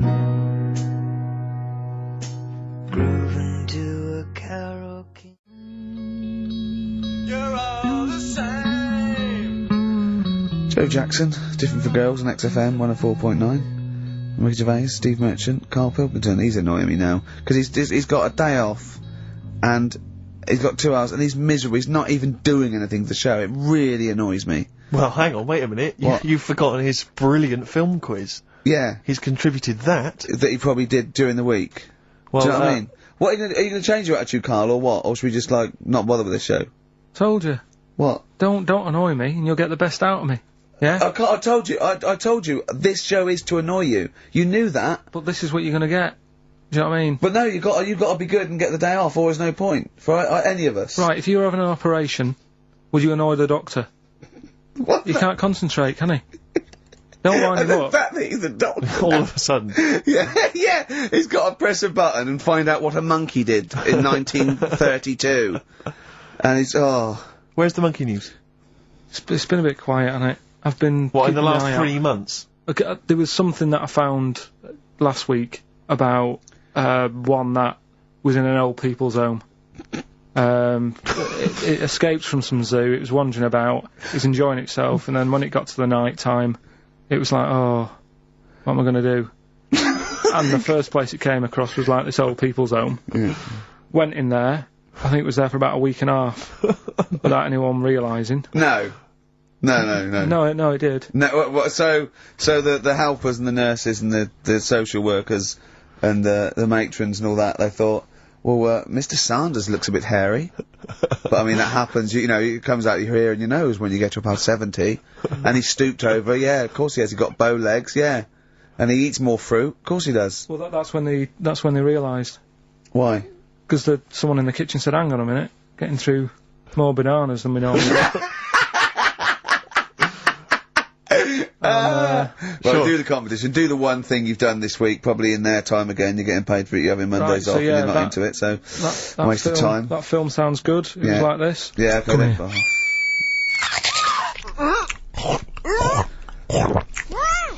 I'm well happy now I've had that. Oh yeah. Right. So that's a bit of a cryptic clue. Yeah. Someone eating this woman. Yeah. And he's happy that he had that. Yeah, go on, yeah. That was Gladiator. So, who wins A this stuff? couple of people sent I in think you should- Hannibal, which would still work, Yeah. and someone else sent in Maneater, which I suppose works as well. Although he did put the thing in about, I'm well happy. Glad. Yeah, I know. I know, but it's even not, so. it's not worth the, I don't know, 100 quid he gets for this and a day off. No. Well, What do you think Eva, about it? who got the answer right, well done to her, I'm going to give her the prizes, she said that she'd heard this before on Christine O'Connell's show. Ah, this is really annoying. Right, that's it. You're going to do something, or we're going to stop this and you have to work Mondays again. Because you are taking the piss out of me, you're taking the piss out of Graham, and you're taking the piss out of London. I'll see you next week, and you can change your attitude. Limp Bizkit, we may be back next week, it depends how Carl gets on, maybe he bucks up his attitude. Thanks for listening.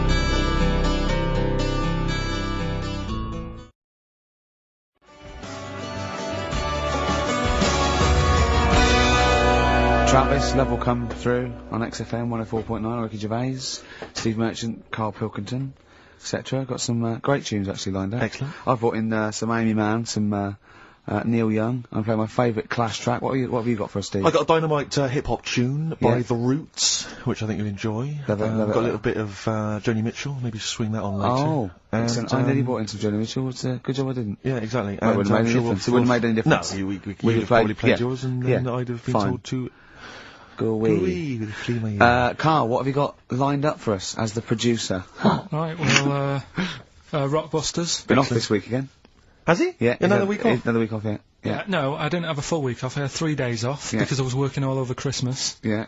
And still didn't stop working, preparing stuff.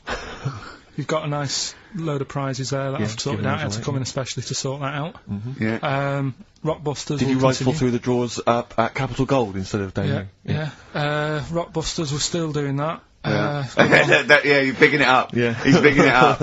Yeah, still doing that. We've got that. Last week, we sort of changed Educating Ricky a bit. Just a little bit. Don't say we. I don't want to be incriminated in it. Well, changed it in a sense that rather than giving you too much information about different things, it's hard to sort of keep it all in. Yeah. I'm giving you sort of information on one thing. So Yeah. last No, week. because some of your stuff was a little bit too intense for me. My favourite story was there was a blind girl, she hit her head and got better, and I couldn't take all that in at once. So you should really ration some of the education. We sort of Wasn't started last week war-related stories? Yeah, it was what do you think of that then? What and do it you was think of that? Sure. 3 things. And it was the French battle. Going over the top was John's got a moustache, which you think was ambiguous because someone might have said that anyway. Well, look, you've remembered it, so it's working. So we'll be doing that. And last week Loads you of said French people have just gone to war who were listening to this. Yeah. you said you wanted to learn some science this week. Did I? Yeah. so the title this week for that is Acid. I would sort you some science out. Acid. Cause that's How long did that take you to call? Listen, but you know, people love Carl. There's comedians come to me and go, Carl's the funniest man. They absolutely love him, right? But I think we're only seeing half of it, right? If we can get him on television, his face then, when he told me that title, was like a child at Christmas. Yeah. He was so proud of it. He was excited what I was it was brilliant. It's a bit like when a child's drawn a picture in art class, you know you've got to stick it on the fridge, you basically think it's crap. Yeah. It's very much like that. Alright, Carl? Is that good? Yes. So we'll be doing that. Do we need them? Yeah. Have you got another one? We have got another one. Looking at snails this Oh, week. yeah. Do we need snails? Do we need Because I know you're not a snails? fan of snails, are you? Well, after a bit of research, I found some good stuff out about, like, they sleep for 13 years, some of them. Yeah. And that.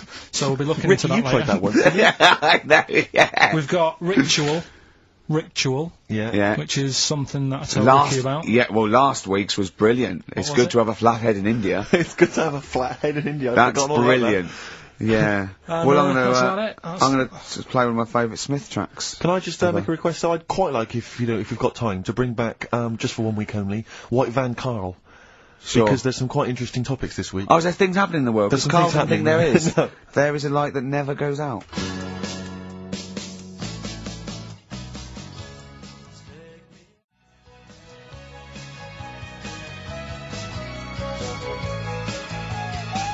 What?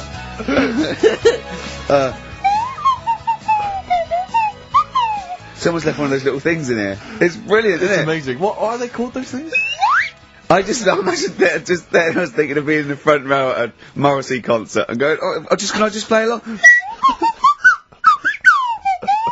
They are brilliant. I don't know what kind of sound that is. I don't know. It's only used for when Kenneth Williams yeah, exactly. sees someone undressing. Yeah. That's the only time that is used, that noise. That is brilliant. But it's like it was specially created for the Carry On films. Yeah, we need, I don't know what it is, but we need something when I walk in and see someone changing. Well, what about this? There is a light that never goes out by the Smiths. I phoned KARL up in the week, yeah, and I said, what are you doing? He went, well, even though it's one of my days off, I'm just doing some research on the web. Found anything that said, yeah, I'm doing science. And then he said, you can get wigs for dogs in Tokyo. That's his scientific fact. And I went, what do you mean? Dogs, if they need a wig? I said, if they need a wig, what? Dogs going bald? And he went, like, this is fine to him, he went, it's a stressful city, Tokyo. The world's alright with KARL. He's always got an explanation. I've only ever seen him confused once. When, in Edinburgh, he looked out of his window one day and he saw a bloke putting a parking ticket on some rubbish. Yeah. And that genuinely confused him. Yeah. He couldn't work out, could you? It's a bit weird, isn't it? And the woman breastfeeding her 8-year-old child. You didn't like, did you? I don't like that. But, the what's the name? Animals with wigs. I kind of thought, after I put the phone down to you, I kind of thought about it, thought, yeah, it's a bit daft, that. Are you sure it's not the ageing pop group? No. The Animals? But when you think, have you ever seen, like, a bald pet? No. It's weird. What do you mean? Because my mum, we had a cat, we used to get through loads of cats because we lived in a... Oh God, it started early today, innit? What do you mean? It's only 10 past 1. What are you doing? No, running a restaurant? We lived on... Oh God, what do you mean? No, we lived on like a main road. Oh yeah. Right? So yeah. we used to get through a lot of them. My dad It was kept their saying, risk. you know, stop wasting money, you know, it's not Stop good. wasting money, not wasting cats. Right, so, anyway, we had this cat that was ill all the time. And, It's just bag of news, probably. Yeah, malingerer. Yeah, I'm terrified. I'm going to which house? Rome. Oh God, bloody hell. Rome. Don't let me go to the Pilkingtons. And it, for some reason, it kept being sick all the time. Right? Yeah, that is nerves. That's definitely nerves. So my mum kind of thought, I've had enough of this, and she shaved it. What? Whoa! Whoa! Whoa! Now I know you're not vets in your family, but what correlation did your mum think there was between you being sick and shaving it? Because it kept being sick, and it was a pain to wash, because it kept getting So caught she up. wanted a dry wipe cat. So... Why didn't you just varnish it? What? It's weird, it's weird though. So now he's cold and sick. No, but I mean, not all of it. She left sort of the back half, but sort of from its waist, sort of. I love that! Shave it because it's sick on itself! And That is it was yes. the weirdest looking thing. I mean, normally I like cats. I'm always like giving yours a stroke on the head and that. Yeah. As soon as she did that, it was like, oh, Yeah. can't touch it. And then So now it's sick, cold, and hated. Yeah. I love. KARL. It must have, I mean, the other cats must have been taking the mick out of it constantly. It's just making things worse. Did it get, I'm hoping that it got run over and was put out of its misery. no, I think it got all right, that one. Or is that the? Yeah, it did get run over. It did. Oh, God. Oh dear. How many cats do you say you've got through? I'd say whilst I was living at home, I mean, it's still on the increase even though I'm not there. So whilst I was there, probably 5. God. Wow. Oh. Yeah. And were you upset each time, or you just got used to it? It's one of them things, isn't it? Like I've said before, when you first see something, it's a bit of a shock. Do you know what I mean? It's like the Elephant Man or whatever. Yeah. First time you see him, it's that sort of, oh, look at that. Do you remember the first time you saw Steve? No, I'm not being funny. Do you remember the first? Yeah, but I've said this before. It's always then you get used to how people look, and you don't. No. I'm gonna burst. You have to play a record. No, but because I just see Steve's. No, but I got used to it. Shut up.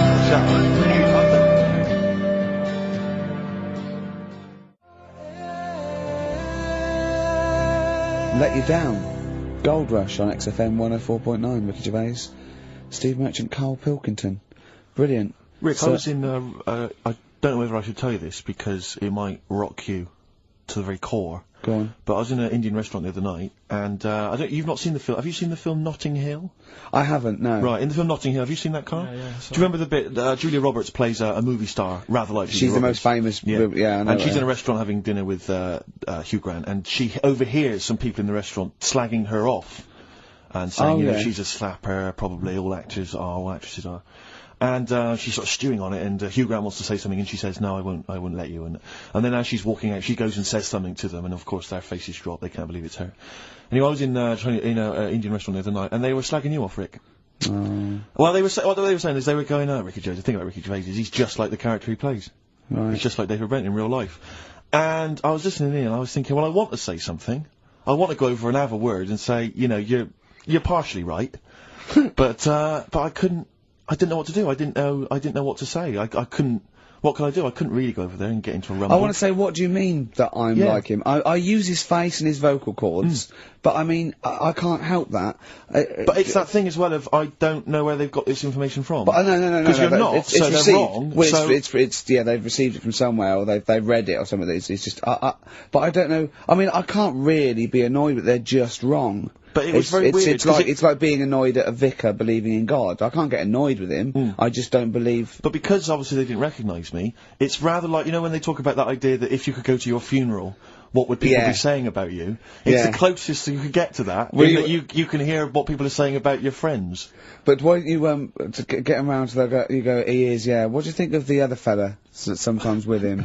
That tall fella, he's good, isn't he? Yeah. I know. Yeah. It's a shame actually because on the occasions I do get recognised from minor appearances, I'd never get any cool fans. I just get the nerds. I get the real nerdlingers. I don't get, you know, beautiful women coming out. You're putting them off though. Putting them off. You've got to take what you can. Well, but you'll have nothing. No, I know, but this girl came up the other day and she said, "Hey, are you that guy who's involved with The Office?" I went, "Oh, yes, I am." She went, "My boyfriend loves you. He's over here." And she pointed him out. I was devastated. I thought, I'm in here. Yeah. There was nothing going on. But there was a guy who was in HMV, and he was working with the till. He'd been working with the till, and he saw me. He said, "Would you sign this DVD?" I went, "Oh, no problem." I said, and I was trying to make conversation. I was trying to be frothy, and I said to him, "Oh, selling well, is it?" And he went, It is. Although we've had quite a lot of returns." I said, "Well, don't tell me that. I don't want to know that." What did he mean? That they didn't like it? And I said, "What? People have been bringing it back." No, I think it's glitches. He said they've been bringing it back. I said, "What was the problem?" He said they didn't really like it. No. Yeah, some of them didn't really like it. You can get it back if you don't like it. I know. I mean, I don't know whether they gave him the money back, but certainly that's what he dealt with. That's what he'd encountered. And then he said, "We didn't give the money back. They just wanted to drop it off." What? They didn't even want the money back. Yeah, they just wanted to get rid of it. They just didn't want it in the house. It's like, I don't want this rubbish in their house. Oh, but we still get the money for it, do we? We still get the money. But Brilliant. you know, I told you that other time. Again, because people don't recognise me, again, I was in a record shop, there was a stack of Office videos, and this guy went by, and I sort of heard them as they went by. He went, "Oh, Office, yeah, a lot of people like that. I think it's shit." He's mate when I agree. Really? And of course, again, what could I do? I couldn't say anything. I couldn't pipe up and go, "Well, that's sort of." Well, I like the fact that you're always hearing these loud vocals. Yeah. Great. What's the chance of that? That's brilliant. Maybe everyone's always slagging it off. But it's part That's it. Yeah, that's part of it, but also because I keep hanging out by stacks of Office DVDs. Oh dear. Wearing a t-shirt with a picture of you and me on it. Yeah, that'd do it. What we got to play, Carl? Something that Steve wants. Well, actually, I must dedicate this to someone who's emailed in. I mentioned earlier that I was going to play some of the Roots, and Joe from Peterborough's very excited about that. So, this is not from the current Roots album, sadly, which I've not fully absorbed yet, and therefore don't feel I can make a decision on which track to play, but maybe that'll come That's the sort of sometime in the effort future. and thought we put into our, you know, picking music. Exactly. I had these cassettes still in my bag from last week. Sure. Anyway, this is from the album Things Fall Apart. It's the Roots featuring Erykah Badu. You Got Me. Let's play it.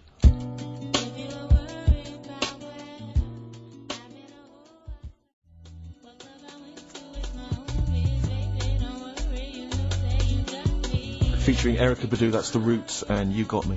Good, I like that one. Yeah, you've enjoyed that. Yeah, I love it. Yeah. Well, it's coming up to 1:30, and so it's time for Rockbusters. It's a structured show. It's a new leaf. This show in the new year is going to be structured. Set pieces, hitting our marks. Do you know what I mean? There'll be time checks, weather checks, quick hold out. If you're driving, careful on that. So do the Watch prizes. out for traffic, like if it's bad. Yeah. Okay, well, again, an arbitrary selection of goodies. What are those politicians doing? Was that XFM News? Yeah. Right, what have we got? So we've got, for those that are a fan of the movie Donnie Darko, which a lot of people rave about this year, a sort of weird teenage movie, then there's a sort of sweatshirt there. It is actually quite nice. It's not bad at all. Long-sleeve It's t-shirt it's medium, so if you're a bit of a bloater, don't bother to apply unless you've got a friend already.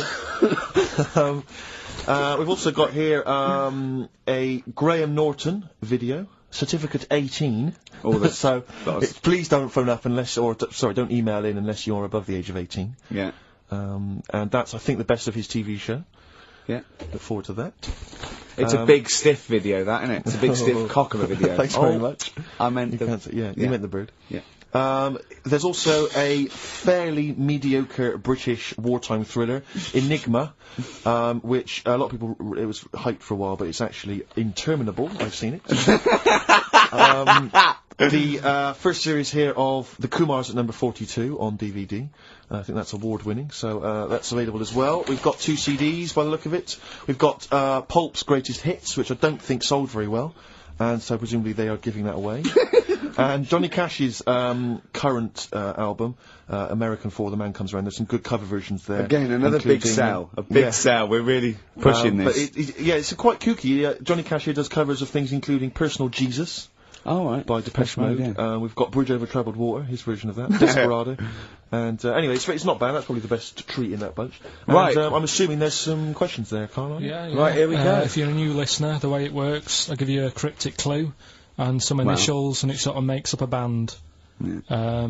Makes more sense when you hear it, I reckon. Not particularly. Well, not really. Although people do get it. I just worry about the state of our listeners. Go on. Right, so there's 3 of them. You email in ricky.gervais@xfm.co.uk. It's email only. I repeat, it is email only. We are too lazy to answer the phone.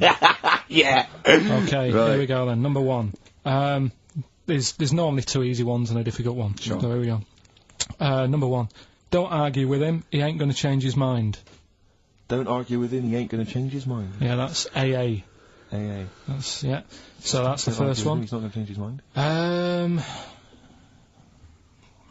What do you mean, Presumably you've got them written out, haven't you? Yeah, I'm just thinking about what the answer is, so I don't write the answer down to don't worry, they get it. Yeah, don't worry. Well, you can't remember it? You came up with it, there's only 3. I know, it's weird, isn't it? No, it's not weird, it's incompetent. Right, the second one anyway, I hope you get this. I hope you get this. Email in and tell us the answer. This is a shambles, isn't it? Hang on a minute. Keep going. Go on. He always gets what he wants and doesn't worry about anyone else. P. And you don't know You don't know that is? I'm sure it'll come to me once I see it on email. What do you mean? Once they get it, you'll agree with them? I'll know if it's the one I had down as the answer. This is brilliant. Come Imagine on, Jeremy Paxman doing that, going, yeah, University Times. Is that right? Go on. Right, so that's that one. Give us that one again. He always gets what he wants and doesn't worry about anyone else. P. But you're confused. I don't understand how you can be confused. Yeah. Alright, what's the final one? The third one, I'll have to put that woman in the oven. And that's AB. Alright, quickly give us them again. Right, so the first one, don't argue with him, he ain't gonna change his mind. That's AA. He always gets what he wants and doesn't worry about anyone else. That's P. And, I'll have to put that woman in the oven. AB. Alright. Okay. Ricky.Gervais@xfm.co.uk. I'm gonna play a classic track now by Neil Young, Alabama. It's beautiful. Beautiful.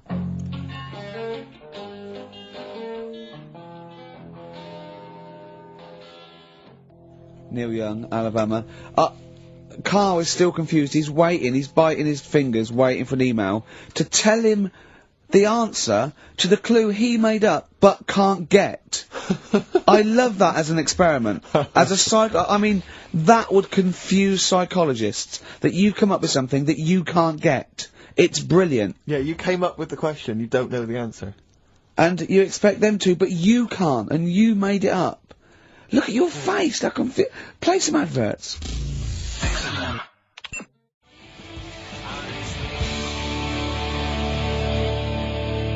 Honestly, Juan, by Billy Corgan's new band there.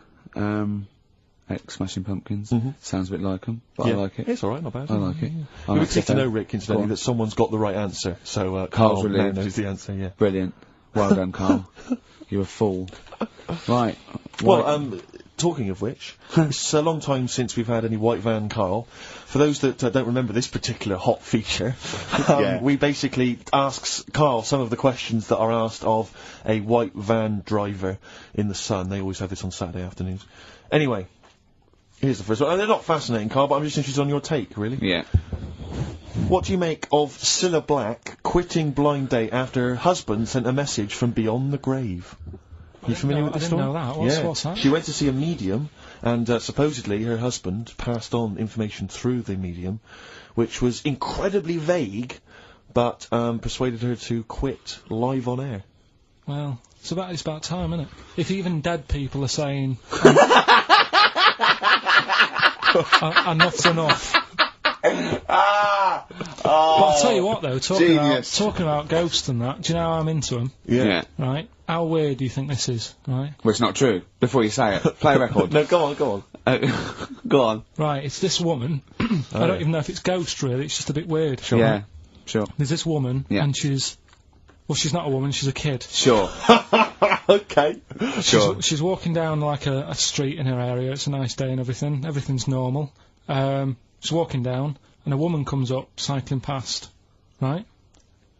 The woman on the bike looks at the kid, absolutely terrified, right? Got a really scary face on her. Yeah. The kid's thinking, why is she doing that? Yeah. Right?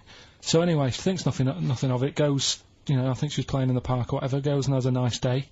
About 15 years later... Oh, right, yeah. She's, I don't know, I think she was going to work, right, on a bike. She was riding her own bike? Riding her own bike, cycling down the road. Oh, yeah. Looks at the kid. That's the thing that happened, like, 15, 20 years ago. Right. It's her on the bike looking at her as a kid. Right. Not another child. No. So Right. it's her, she's seen herself. Carl? I mean, I don't know where to start.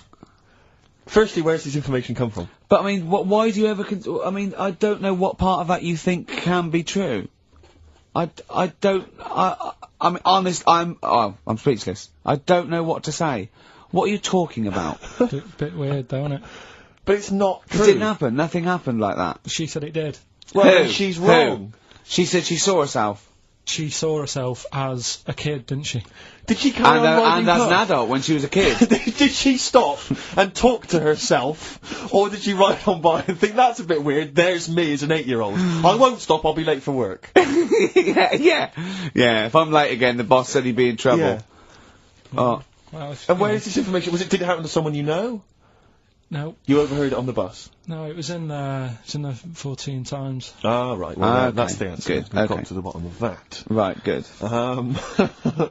Brilliant. Now, what do you make of David Blunkett accusing gangster rappers of making kids believe guns are cool?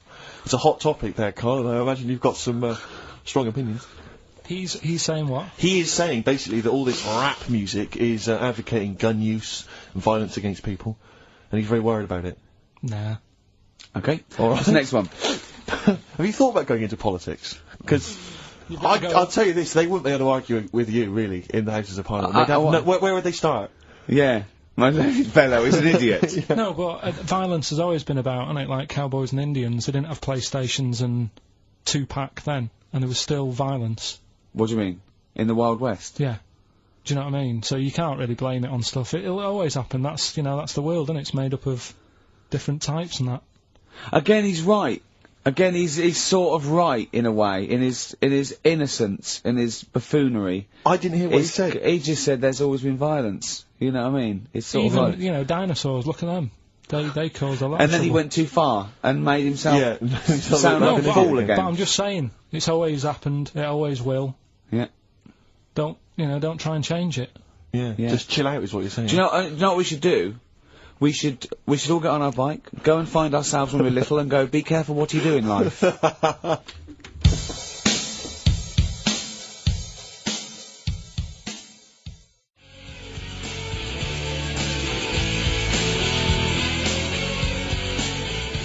Oasis, Supersonic, Still good. Still as good as ever. Still good. On XFM 104.9. Ricky Gervais, Steve Merchant, KARL Pilkington. You'll be pleased, Rick. Go on. Ricky Anderson has emailed in. Dickers! Danderson. Oh, Yeah, what are you doing, Dindo? He's probably our biggest fan. Diddler, you little diddler! Exactly. He has emailed in, as ever. Ricky, your show fascinates me. How do you maintain such levels of senseless drivel? That's from Randers, from Randy Anders. Little diddle donners!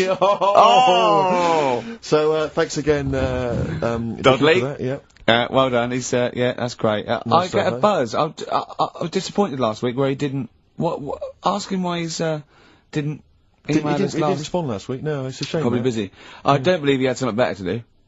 Well, I wouldn't have thought so. I can't believe that of anyone. No, when no, on you've a got Saturday this sort afternoon. of level, Exactly. intense chat. What have you done this week, KARL? Well, I've had a few days off, haven't I? Yeah. Still, doing stuff for this show and that, but managed to Well, get a not few really. hours in. Yeah, not really. Just doing nothing, and bought a place. So I was looking at kitchens. Yeah. Weighing some of them up and Yeah. Checking them out. And also ordered a sofa. Yeah. Nice sort of comfy sort of leatherish sofa. Oh, a leatherish. Oh, I don't like leather sofas. Yeah, but what are you picturing? A leather sofa. A leather sofa. Yeah, I but just don't, like it's what? squeaky and it's. No, this isn't. This isn't isn't. it? No, this isn't like that. But I want a really old, sinky into fabric. I want a sofa that is as comfortable as a bed. Do you know what I mean? Well, if it was acceptable, you'd have a bed in your lounge, wouldn't you? If that was allowed, without seeming like you were sort of, like, elderly, or that would be just... good. And I'd have a drip going in. Yeah. Sort of like with nutrients. I can't be bothered to chew. No, you can't, lager, sort of lager with sort of, vitamins. Vitamins And then one going from my knob down to the toilet. To the lavatory, yeah. And with all the remote controls. And that would be amazing. To be fair, you're almost there, Rick. I've certainly seen the toilet tubing when I've been round in the past. My dad's bed, right? My dad would never change his chair. Mum would try and get rid of it because it would just fit to him and it'd just be absolutely dilapidated, right? And What, same he's with like, his bed. he had like his own chair in the lane? Yeah, his own chair, right? And then, and his bed, right? When, they had separate rooms towards the end. And his bed, right? It had it for years. And it was a big dip. It was just like a spoon in the middle where it was concaved. And my mum used to just vacuum it out. Oh! Where all the little bits are like, he'd have a fag in bed or he'd do his roll-ups in bed. Yeah. And, oh, he that's said to grotesque. him, why do you like that bed? It's curved, he goes, it means I can't fall out. I did, it was like in a hammock. That's great. That can't have been good for his back. Well, I don't think it mattered towards the end of it. A hammock would be, I really would love a hammock. I think a big beanbag would be good, wouldn't it? With a telly. A beanbag as big as a bed would be amazing. Yeah, but this is still the telly thing, because do you prop yourself up a little bit to watch it? Do you watch it on the side, which is annoying? Do you turn the telly on the side? I've always wondered about that. The weird thing is, right, I've mentioned before about certain things that are just right, like your hand, 5 fingers is just enough, right? One more. The sex tips. It ruins stuff. Yeah, well, one less. One less and I was saying about drying your pots and that'd be really slippery and that. Yeah. Right? And the weird thing is, right, I think that's what nature had in mind. No, but like, my mum and dad, right, they moved to this little house, right? And, they had loads of furniture that they've collected over the years without chucking out, and they've moved to this small house. So they just had too much furniture, right? And they had this double bed, and that was for when friends come round and that, they can stay there. But the problem was he wanted to sort of put these wardrobes in the bedroom, right? Right. That went on either side of the bed. Sort of wrapped around the bed. Yeah, but because the room was so small, he thought, I can sort that out. Yeah. Right? And he sawed the bed. He sawed the bed? He sawed the whole thing, so you've got your mattress, your bed, and everything. And What, he just sliced some off? Like a big sandwich, just cut a bit off the edge. Cut the crust off. About how much is that, would you say? About 8 inches, 6 About inches. 8 inches. But hold on, but that he won't cut work. Because it'll all fall out the side, and then what happened to the springs and all the supports and stuff? He It'll just sorted collapse. It didn't all come out and that. I mean, it's not the comfiest bed. but the weird thing is, he did it, and even though it's only like that 8 inches or whatever, it totally ruined it. It's Yeah, well, of course it would. No, but what do you think I mean? I don't mean it ruined it as in it looks a mess. No, it would have been uncomfortable. Not even that though, just the fact it's that little bit shorter. It's like, God, for 2 people, this is hard work now. This is like, you haven't got enough room, even though it's only 8 inches. Why did he build the wardrobes first, without measuring, putting the... I think he did all that, and then thought, oh, it'll easily fit in there, and it didn't, so he had to sort of saw a bit off the bed. But it's just weird how only 8 inches... Did he use one of those electric saws? Yeah. And That's presumably there was just kind of sort of material and wood just flying everywhere. What did he do with the legs? Did he have to move the legs in a bit? He moved the legs. Looking at it, right, once it's got like the quilt on it and everything, you wouldn't know. I was like, yeah, that's alright, you've done a good job. Yeah. And I went to bed at night, he's like, you know, sleep well. Got up in the morning after having about 45 minutes sleep and said, something not right with that. Yeah. You really are your father's son, aren't you? I said, It's not right it's with not that. right. And he said, oh, well, I said, what have you done? It doesn't seem the same. And he said, oh, I had to shorten it, sort of thing, you know, to fit in the gap. I said, well, I can't sleep in it. I said, and there was a big kerfuffle. My mum was saying, look, you have our bed then, and we'll sleep in that one. And my dad was like, sod that. Yeah. Yeah, it's ruined. You know. Some idiot cut it. So, there was a big debate going on about where we should sleep, and I was saying, look, you know, I only come and see you, like, every couple of, you know, probably once every 6 months. I'm not being funny, but next time we go home, can I film it? Just for, Channel 4 or something? Well, you know, I mean, the Osbournes is not on at the moment. The Pilkingtons. That would be extraordinary. Oh, can we film it? That's brilliant. Is anyone from Channel 5 listening to this show? Or Bravo? Yeah.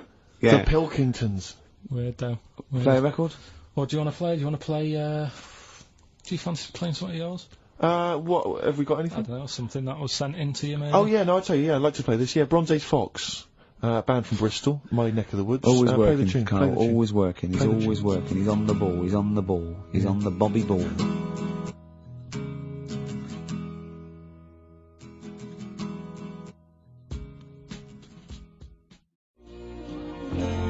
Coldplay, The Scientist, XFM 104.9. I'm Ricky Gervais with Stephen Merchant and Carl Pilkington. Carl, what are you doing? I wish that's how you spoke. Right, what are you doing then? Let's have a quick reprise, if we could, of the Rockbusters clues. Yeah, Rockbusters, if you've just tuned in, you've missed it this week. Here's your 3 Well, no, clues. you haven't. That's why we're giving the clues again. Yeah, I know, but if they haven't. Eh? What? Say if they've been busy. Just give the clues again. First one. God. Don't argue with him, because he isn't going to change his mind. That's AA. Second one, he always gets what he wants and doesn't worry about anyone else. That's P. Yeah. And the third and final one, I might have to put that woman in the oven. AB. Interesting. Are we telling him or still? No. People have still got a chance to win those extraordinary prizes. Ricky.gervais@xfm.co.uk. We've still got features to come, though, Steve. It's incredible. We've still got Ritual. Remember last time? People in India, it's good to have a flathead. Yeah. We've got Do We Need 'Em? I've got That's Ridiculous. That's a great game. What should we do next? What should we do next? It's too much. We Do We Need 'Em out of the way? Do We Need 'Em out of the way? Yeah, just let's explain it again. If you're new, I'm sort of on a bit of a mission to find out, you know, we've got a lot of animals and insects in the world and stuff. Yeah. Do we need them all? It still amuses me. So we've found out we've got to keep jellyfish. We've done octopus. She said we've got to keep them. This week, snails. Do we need them?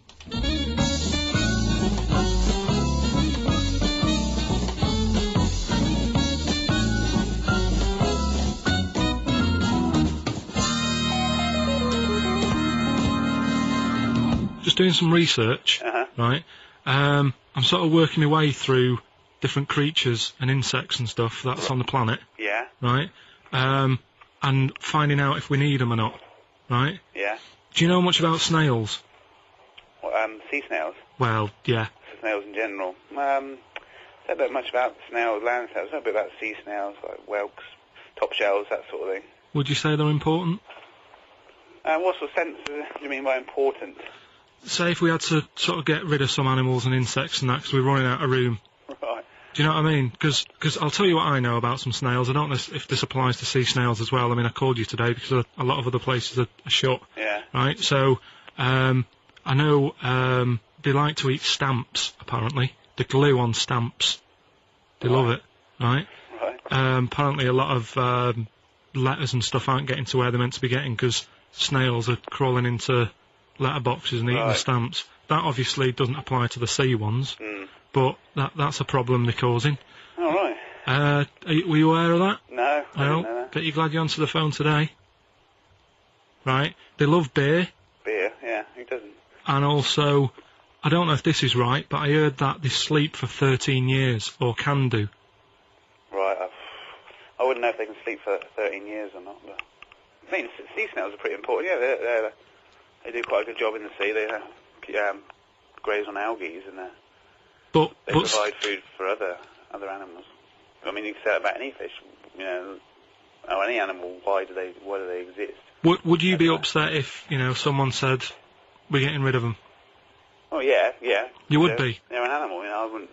Forget being like favouritism and all that I get for them, right? There'll be other things knocking around you can sort of spend your time looking after. You'll still have a job, don't be worrying about that, because I'm not going to get rid of all the fish. Jellyfish need looking after, so you're safe. Yeah. But do we need them? Come on, there's loads of people saying, come on, we've got to move on through the animals, and you're holding them up saying, well, I want to keep them. Well, who's saying we need to... That just sounds a bit crazy to me. Just imagine. Do you know what I mean? And they would come to you because you work in an aquarium, so they'd be asking for your advice. Right. And you're slowing it down. Well, they asked for my advice and I'm giving it to them, so, you know, that's what I think, anyway. Yeah, but snails, you know, I mean, like I say, they drink beer and that, you know. What did they do apart from some food for a whelk? They were around, their descendants were around a lot longer than we have been. Yeah, they've been around a long time, but what have they done? Well, they've survived that long, so they must be doing something pretty good. Well, apparently they sleep for 13 years, so really, even though they've been around for ages... I think that sounds a bit... I don't think they sleep for 13 years. Not all of them, just the tired ones. So, snails, do we need them? Well, yeah, I just think they've got to... Just as, you know, it's not for us to say, do we need them or not, we can't just... So you think we should keep them? Yeah, definitely.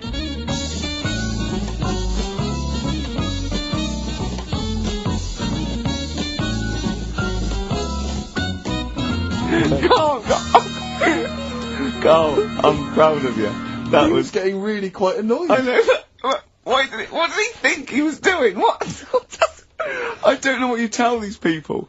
I mean, you don't get their permission to play this out, do you?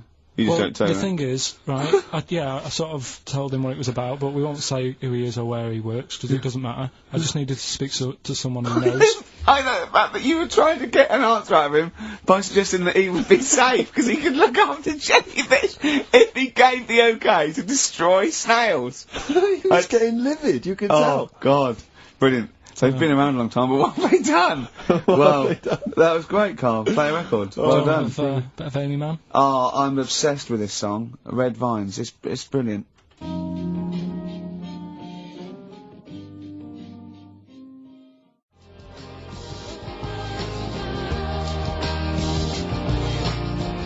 I love that. Amy Man, Red Vines. XFM 104.9, Ricky Gervais, Steve Merchant, Carl Pilkington. You mentioned earlier when we had our regular email from Dickie Anderson. Yeah. Randers, as I call him. Dandy son. Yeah. You mentioned it because we didn't get anything from him last week. We didn't get anything from him last week. Anyway, he's obviously listening. Rich, because he's emailed in to explain his absence.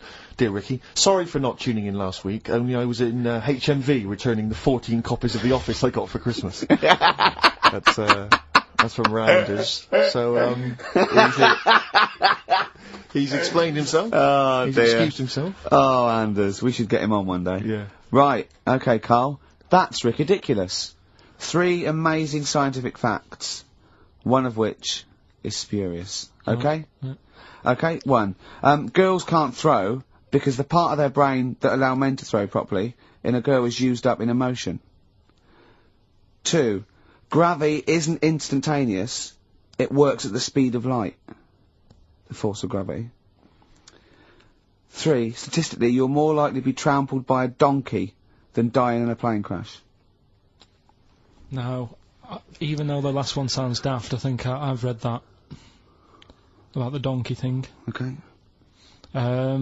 So, girls What's the first one? Girls can't throw properly because the part of the brain that allow men to throw is used up in emotion in a woman.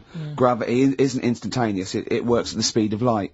So when you drop something, the force kicks in at the speed of light. What do you reckon, Steve? Well, it's not for me to say. Is this a trick one where none of them are ridiculous?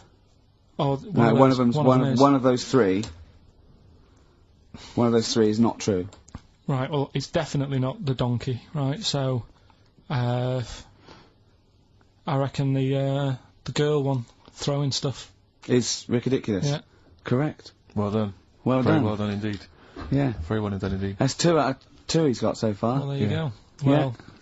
Well, I'll teach you some stuff now, right? I've always been fascinated by the donkey fact, because it is an extraordinary fact that more people are killed apparently by donkeys. Yeah. Than they are by airplane crashes. Well, I suppose in countries where they're used, and, used a lot, that, they go a bit mad and squash it. But my concern is that when you go on a plane, there's so many checks. I mean, it takes like 40 minutes to go through all the checks, the air pressure, the cabin pressure, the fuel, checking the, flights, the takeoff, all the rest of it.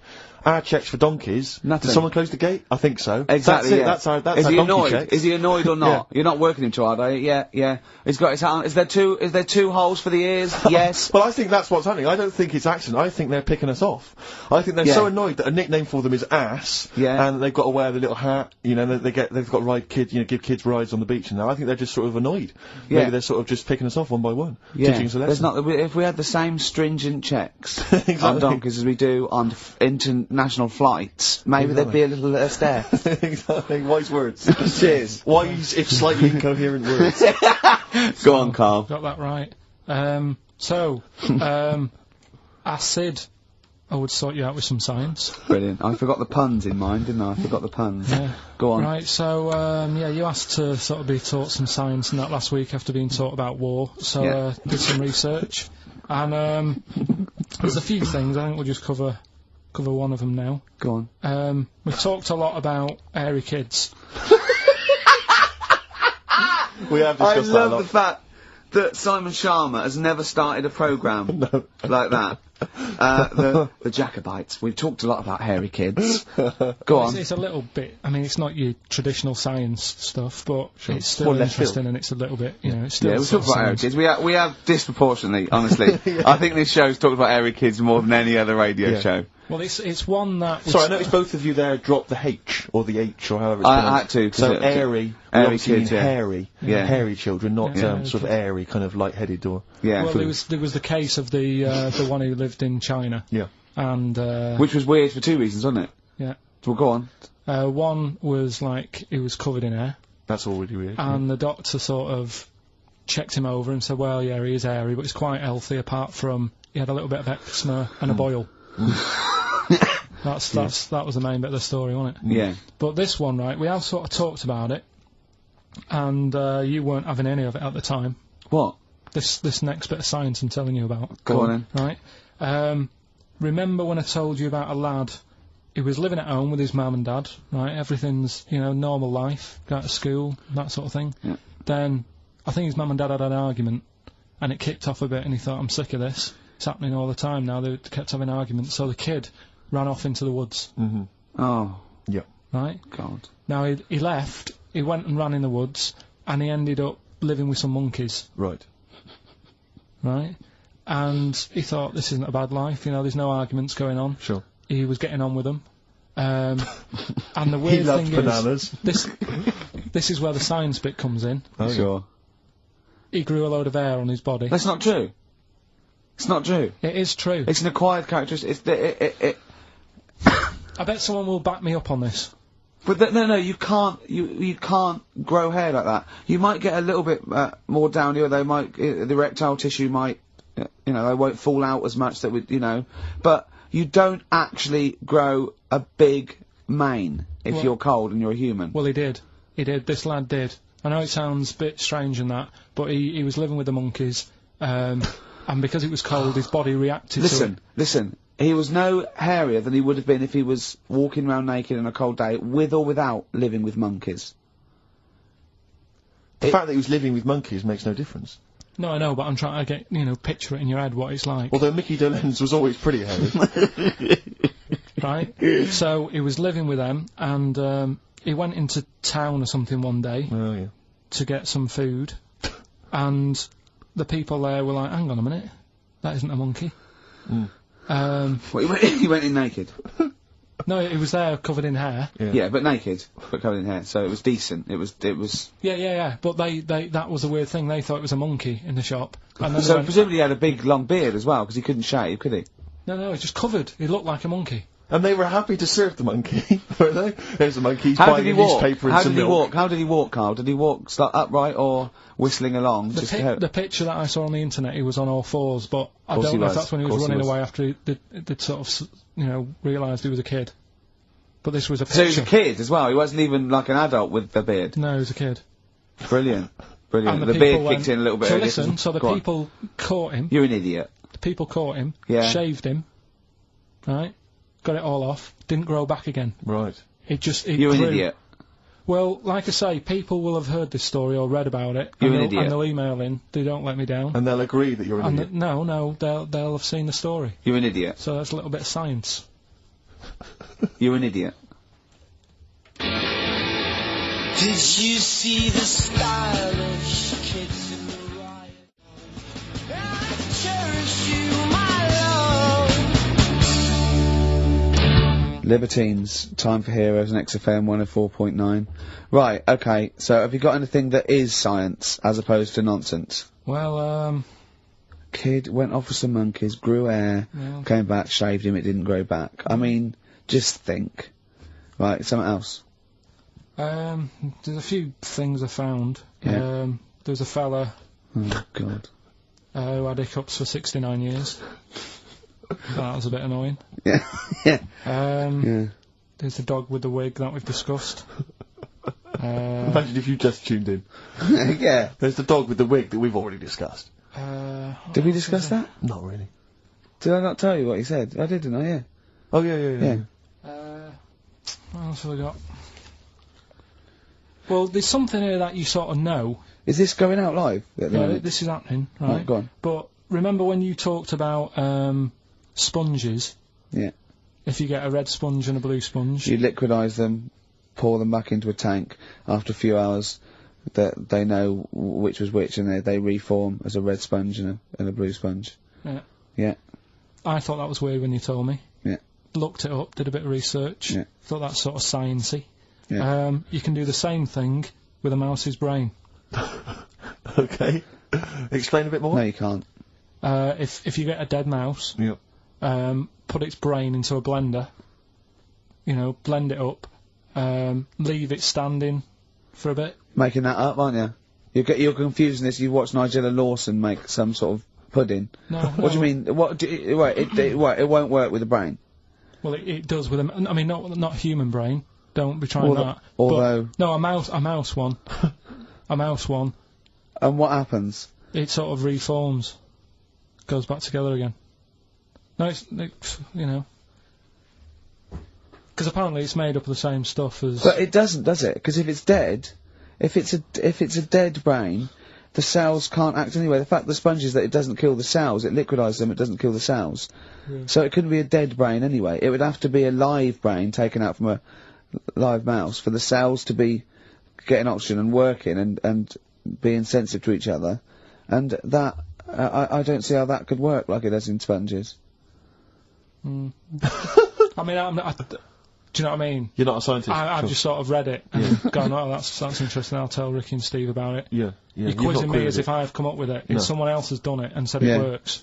Sure. So I'm not. Do you think ghosts are behind it, or do you think there's a scientific explanation for it? No, it's just one of them weird things, isn't it? Yeah. So that's what you sort of science covered for this week. Well, that was another barnstorming feature from Carl Pilkington. Is that it? Is that the two things you got Thanks this very week? much for that. Well, yeah. I mean, they're the There's ones nothing behind them. Do you know what I mean by this? There's not like a weight of intellect behind these facts. Why don't you make that your science project for this week? Find a dead mouse somewhere, Carl, and a blender, and we'll bring that in next week. We'll do it live on air. See what happens. Oh. Do you feel sort of let down a little bit sometimes with our reactions? Well, what are you expecting us to do? What are you expecting us to just like look at you, open-mouthed, staring at you in awe? just like, oh God, yeah, where did you find that out? And like, Yeah, but you know, we know, we you know. never tell us. We know where you found it out. You looked on the internet and a strange homemade website by a maniac somewhere, who puts on stupid things that he heard through Chinese whispers. That's where you get your information from. I doubt that anything you've ever come up with is verified. If it is, it's luck. But what do you expect me to do for you? Do you know what I mean? I'm just... You know, I'd like to know what the source of the information is. I'd like it to be, you know, a research study by the University of Columbia, rather than, you know, a guy who calls himself Mr. Pickles. On a website somewhere. www.lunatics.com. I mean, oh God. Some kind of evidence, do you know what I mean? I must warn you now, you know that Steven Spielberg thing's coming, Taken? Yeah? About alien abduction. When you watch it, just remember this, it's not a documentary. Okay? Alright. And Alright? you remember E.T.? We were discussing that earlier. You know that's not fact. It's actual fact.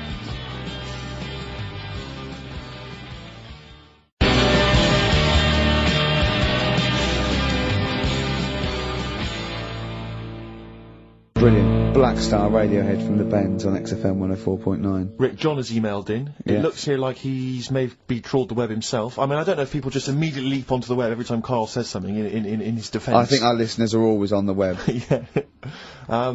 Anyway, he seems like he's reprinted here a news story, which seems to confirm Carl's Monkey Boy story. Yeah, what was the news Doctors story? baffled by boy 6 covered in ape-like hair. Doctors in Kazakhstan are baffled after finding a 6-year-old boy covered in ape-like hair. Yeah. The boy, called Ablay, was found in a remote mountain village close to the Chinese border. He's covered in thick hair from head to toe and has an oval-shaped skull. Doctors suspect nuclear radiation or a genetic disorder may be responsible. Fine. But it's an interesting bit But, here. but sorry, it's not that you could have genetic defects. I've seen lots of people born with long noses, 5 feet, etc. I'm saying that he wasn't normal. he wasn't normal, and then went to live with monkeys and grew the hair. Well, that's no, my true. point. But it says his mother and father are distant relatives. Such marriages are common in the Kazakhstan mountain hamlets. Now, the village elders were consulted as to what to do with him, right? Now, these are the village elders, these are the wise men of the village, these are the people presumably that all year long are telling the village how to live, how to survive, Yeah, you're in charge because you've lived longest. Yeah, exactly, you're presumably solving any kind of moral conundrums, any sort of awkward things. Do you know what they suggested that they do with their hairy son? Go on. Send him to the circus. The Carl's nodding. Put him in the circus. That was what they suggested, and the mother actually wanted him to go to school.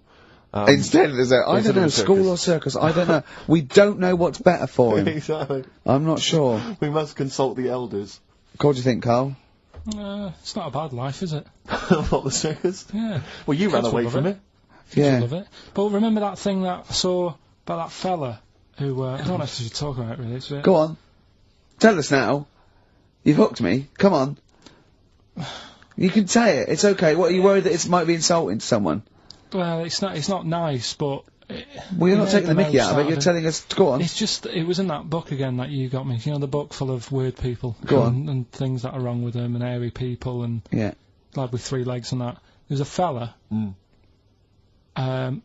basically just a head and a little body on a skateboard. Yeah. Right? Picture of him having a shave. And he was shaving with his mouth bit like that. With his tongue? Like that on the radio. Yeah. Just like Carl is now doing an impression of a man shaving with his mouth. Yeah. Well, it's just a head, bear in mind. He's doing an impression. Imagine a head with a very tiny body on a skateboard shaving with its tongue. That's what Carl was doing. Oh, and he was depressed because he kept getting hats for Christmas. But if you were him, you would just grow a beard, wouldn't you, rather than... Oh, Well, rather than go through all But that you get hassle. it caught in the wheels of his skateboard. True.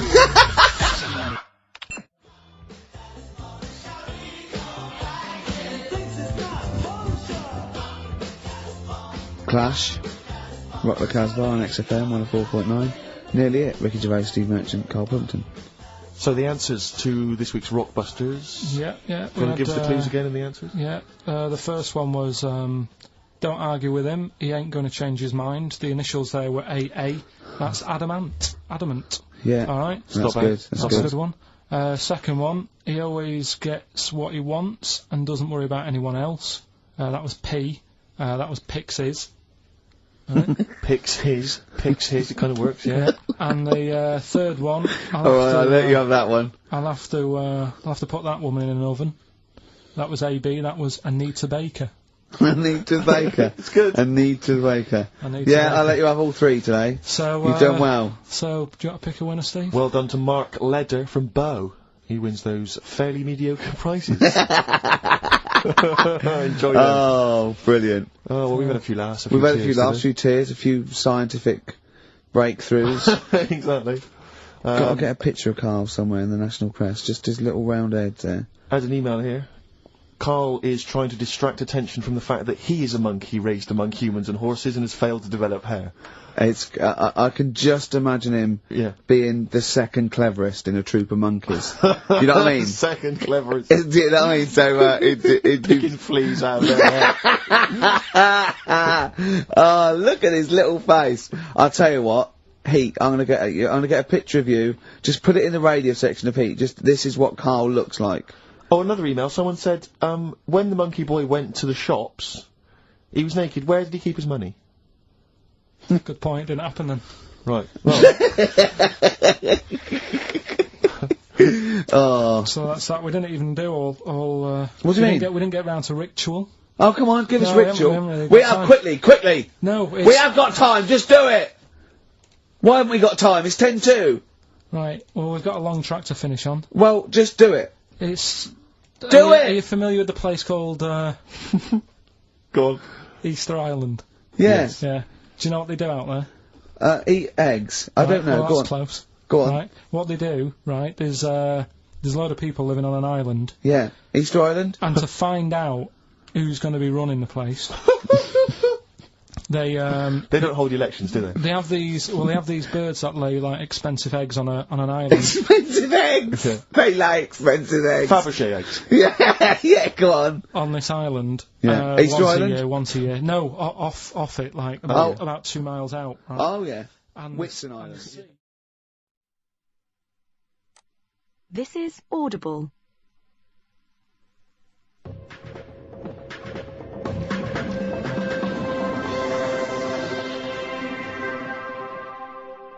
Hello and welcome to number 4 in the series of 6, season 3 of the Ricky Gervais Show with me, Ricky Gervais, Stephen Merchant, hello, and KARL Pilkington. Right. Yeah. First of all, I'm sorry to do this, but me and Steve have got to bring something up that's been bugging us for a couple of weeks now. But it's reached. You are so fucking lazy, KARL, at the moment. You have time off. Right, you go away every weekend, so me and Steve are so precious at the moment with so many things to do, with extras and books coming out and stuff. I've never heard anyone whinge about going in with kidney stones. I know loads of people that had kidney stones. They've had the, no, you say not like that because, they've had the operation. I know people that had their appendix out, right, an actual under the knife operation, and he was back at work the next day, and he had a bit of a sore side. But you have whinged now for weeks and weeks, everything you say, oh, I've had this, I've got to go in again. But you're still well enough to go away every weekend to see your folks, or your in-laws, or a holiday. And it's just like, we are so, sometimes you've got to pull together, mate. Yeah, but what I'm saying is, you say keep a diary, and you said make sure you do a diary for a year. Yeah. If I didn't go and visit people and travel the world, what would I do in it? KARL, I read your diary every week. All you seem to do is spend time in a cafe, having a cup of tea and a bit of breakfast. That's the who weekend, are you constantly visiting? Anyway, let's not argue. You don't even like your family, I thought. It's not my family, is it? Well, Suzanne's family. You don't like anyone. Why are you visiting? But you say I'm working that weekend. We have to put. Let's put this in first. It's a busy time. Family's important, isn't it? Yeah. You can't keep messing people. But this is all you have to do. What else are you doing? What other job have you got? Loads of stuff I don't want to go into what I'm doing, but I've got loads of stuff. Well, all I hear is you're always having meetings. I know, always going from meetings. Yeah, I know, I don't know what that means. Meetings. Right, anyway. Meeting in a bloody cafe. Yeah. Right, so, no, seriously though. So you've been on your travels. You've got lots to talk about. So yeah, I've got to go in hospital again as well, haven't I? So what's your current state with your old? Oh, I don't want to go on about it. Well, no, I mean you've brought it up. You're fine. You're well enough to go away. You're well enough to go on holiday. You're well enough to visit people. You went on a train. You went to Manchester. You must be well enough. So you're well enough to do this. I went back to Bristol at the weekend. I had a bit of time off, as you know, because Carl couldn't do the work. So I know. That's what I mean. Yeah. So we all had a nice No, time. well, No, I didn't. I went to Bristol when I was working. That's all right. But Well, he's exactly. still visiting a place, is what I'm saying. Well, that's a ridiculous thing to say. That's like saying a pilot doesn't work because he's visiting a place. No, because he doesn't visit it. He No, doesn't you get out sit the down plane. on your arse. Sometimes you hire a car, so you can't be reading or studying. You're driving for 6 hours. Yeah. I went there working. We went to America, we were working. I went to Bristol, I was working. Oh, shut up. Ooh. Do you know what I mean? Getting a bit uppity. The truth hurts, Stephen. The truth does hurt, and it's interesting that Yeah. he suddenly snapped at you there. I know. Because I wondered to myself, if it weren't for you, Mr. Ricky Gervais, what would this man, this little round-headed man, be doing right now? Fuck all, Stephen. Fuck all. Yeah, I went back to Bristol at the weekend. As we know, we all had a bit of time off. And, actually, I was quite annoyed because I passed the pub near where my parents live, and they had a band on. You know, pubs sometimes have a band on. And the name of the band, I'm disappointed that I missed them. The name of the band, Rick, was Loose Change. But what I like about Loose Change is it's the least evocative name for a band, isn't it? It's not amazing. sexy, it's nothing. It's got no kind of mood or feel to it at all. Loose change. It's just, it's... welcome. Rough outline. yeah. It's just nothing. The checkbook stubs. Pocket fluff. yeah. But while I was at my parents' house, they often, you know, they keep clippings of things, you know, if we've been mentioned in the papers, they like to keep a record of them and stuff, because, I like to show it to my grandparents, you know, and keep fully abreast of things. And, you know, I managed to find a couple of them. This was what, I don't know if you've heard this, Carl. It's, for people who don't realise, Carl was making a couple of little 3-minute TV projects recently that were on Channel 4. And in the Sunday Times, someone's written a letter about Carl to the Sunday Times. Wow. They can send in comments and views on things they've seen, read, heard. Oh, excellent. And this is what someone wrote to the Sunday Times. Who is Karl Pilkington? And why have I just wasted 5 minutes of my life listening to some of his cretinous thoughts on Channel 4? He asked, why are there so many dinosaurs on display in museums? Quotes, couldn't they just choose the best one and just show that? He summed it all up by deciding that we know too much. Somebody clearly doesn't know enough to know that this is a complete waste of airtime, showing no wit, intellect or creativity. That's from Wendy Robinson in Berkshire. You can't have your critics. You know what I mean? You've got to have your critics. Of course you have. If everybody liked what you did, then you're not doing the right thing. I've literally wasted 5 minutes, and they were 3-minute wonders, so it must have felt... Yeah. 2/3 as long again. But think how angry she must have been to have bothered writing this letter to the Sunday Times. Well, that's good. I mean, though. you It's made her really do must something. have- It's all about getting people thinking. That's what I always say to you. As long as I'm getting people thinking about what I've said, she remembered what I said. But what views did you put out in these short films which you feel people perhaps should be talking about, discussing, digesting, thinking about? Just stuff that was in my head that day when I was filming them. Yeah. Is it in your head now? Some of it is. Now you've remembered me what I said. Now you've what? Now you've sort of told me what I said in that one. Yeah, I remember saying that. Yeah. And I stick by it. Remember him some other stuff? Yeah. I'll tell you now, right? This, if I don't know if Wendy's, listen to this. But, Almost certainly not. But listen, right? I was saying about the museums, right, and how they're big and everything, and they've Brilliant. got dinosaurs all over the shop. I read that in that museum, they've got something like 7 million bits of stuff in there, right? Now, when I spend 2 hours in somewhere, just show me the good stuff. Don't be saying we've got 7 million bits. Because there was a fella who opened it, right? I did a bit of research on the museum. Fella who opened the museum up. And what was his name? It doesn't matter. Okay. Doesn't matter, does it? What museum was it? It was the London one. Oh, the London one, yeah, okay. So he's in there and he's collecting all this, bits of stuff. What stuff? Just whatever's knocking about at that Oh, time. right, okay. It seemed like You have researched it. He never chucked anything away. He's like, I won't put it in the bin, pop it on a shelf. Okay, right? So yeah. he's put everything on a shelf in right, the yeah. museum. Then, as time I went think you're on- going into too much detail, but just give us the gist of it. No, but all I'm saying is, he keeps everything, and if you keep everything, sometimes it'll be good stuff, right? And a lot of the stuff was going missing, the good stuff. But people who set these museums up are just as crafty. What? The fella who found Tutankhamun, he was pocketing all sorts of fingers and stuff in his pockets on the way out. that had rings on them and stuff. So all I'm saying is, why is she having a go? But She's hang on, learned wait, something. what's that got to do with someone pocket? I don't understand your point. Because she's sort of moaning at me, going, "Don't have a go at the museum and the dinosaurs."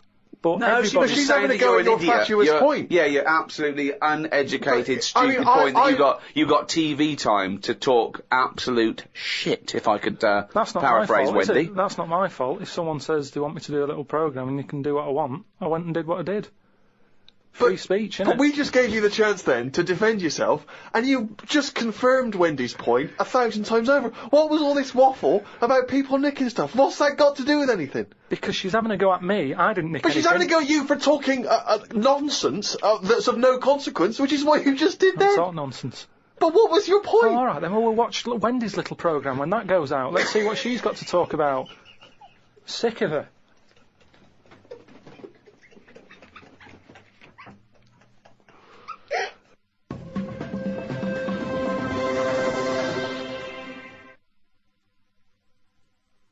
So anyway, as I say, my mother saves various clippings and things which may be of interest. This was recently in the Daily Mail, in one of those kind of gossip columns. Ricky Gervais's cringe-worthy dance routine as managerial buffoon David Bren was undoubtedly the highlight of BBC comedy The Office. Perhaps credit for the scene should not go to Gervais, however, but his lanky co-writer Stephen Merchant. For I hear that 6'7" Merchant has been attracting a great deal of female attention at the so-and-so pub in North London, until he took to the dance floor with Brent-esque results. Says my mole, most of the feminine throng looked away in embarrassment. Putting it kindly, he was rather ungainly, like a giant albatross hopping on stilts. Right, now then. I'll take issue with this, because firstly... You wouldn't be attracting female attention in the first place. Rick, if I had been, I'd have phoned the Mail myself. Point A... Right, I seem to remember distinctly I was talking to one of my mates the whole night and we were discussing about the fact we were too shy to talk to girls. So wrong there. Yeah. Point 2, as you well know, if I take to the dance floor, which on this occasion I didn't, I remember distinctly not because I love to dance, I would not have been described as a giant albatross hopping on stilts because KARL has seen me dance, you've seen me dance, you know I'm a good mover. Yeah. Just in the same way that people can't quite understand how Peter Crouch, the same height as me, is able to be so brilliant on the football field. Yeah. The same, people look at me when I'm dancing, they go, I don't know how that big guy is able to bust some of those kind of moves. Yeah. I've won 2 dance contests in my life. Those facts, those stats speak for themselves, Rick. I know. I mean, you've seen me dancing, how would you describe me? I think that you look like a... Isn't an albatross, isn't it? So, you look like, an upright lizard... Right, being given electroshock treatment. And I think that's a lot fairer, isn't it, than the albatross nonsense? Well, so I'm just trying to picture that, because again, was that a compliment? You were on my side, right? You were defending me. A cross between a giant lizard and a stick insect. Again, because they don't sound, straight away they don't sound like compliments, but I'm assuming you're on my side here. Stick insect with funny glasses? Is that? Again, yeah. I thought, I was thinking you would perhaps be a bit touch more supportive, but you've not really... KARL, you've seen me dance, what are your views? It's just like a bit of weird art. That's brilliant! That is brilliant! That's so much better than albatross! I wouldn't have said an albatross. I was looking at one of them the other day, and I don't understand what they mean by that, because they're dying out. They say, they dive in the sea. Oh, it's gone. Yeah. Something happened in the brain. It went from the point we were making via an albatross, then it just shot off. It just ping like a pinball. Well, let's hear, because it's going to be another good point. No, it's just saying how, because I've never seen one, and they were saying, how would you feel if you never saw one again? And I was like, I've got by this long without it. It's not bothered me. But it was just sort of saying, what they do is they dive in the sea, sort of put their head under the water, see if there's any fish knocking about, grab one, get out again, right? Yeah. Go to land. I don't know if they're designed to do that. Well, obviously they are. No, because seagulls are, because you see them floating about. Now, what's happening is, they're doing that, but getting caught in nets. Well, that's it. The net shouldn't be there. That's the point. They're totally adapted to their environment, but we came along millions and millions of years afterwards and stitched them up. It's not like people are going, well, the nets were always there. How did they evolve without getting caught in the net? We invented the net. We've only been knocking around for a few 100,000 years. But what I'm saying is, it's that thing about animals learn by mistakes by other animals, you know, like the monkeys peeling potatoes. Right. That's never happened. They go and put nuts in the salt water to salt the nut. Whatever. How does that get to peeling potatoes? Because in your head, they were working in a canteen. Making chips. Yeah, definitely, yeah. It doesn't matter what the food is, I'm just saying how they know how to sort of prepare I that love food. the fact that you don't care what the fact is. When you're discussing facts, that's all that matters. Otherwise, on Mastermind, they just go, who wrote Much Ado About Nothing? Dickens? Yeah, close enough, whatever, someone did. The fact is what matters. Yeah, but with that question, that's got a straightforward answer. What I'm telling you is the way that animals work. If it's a potato or a nut, it's a foodage.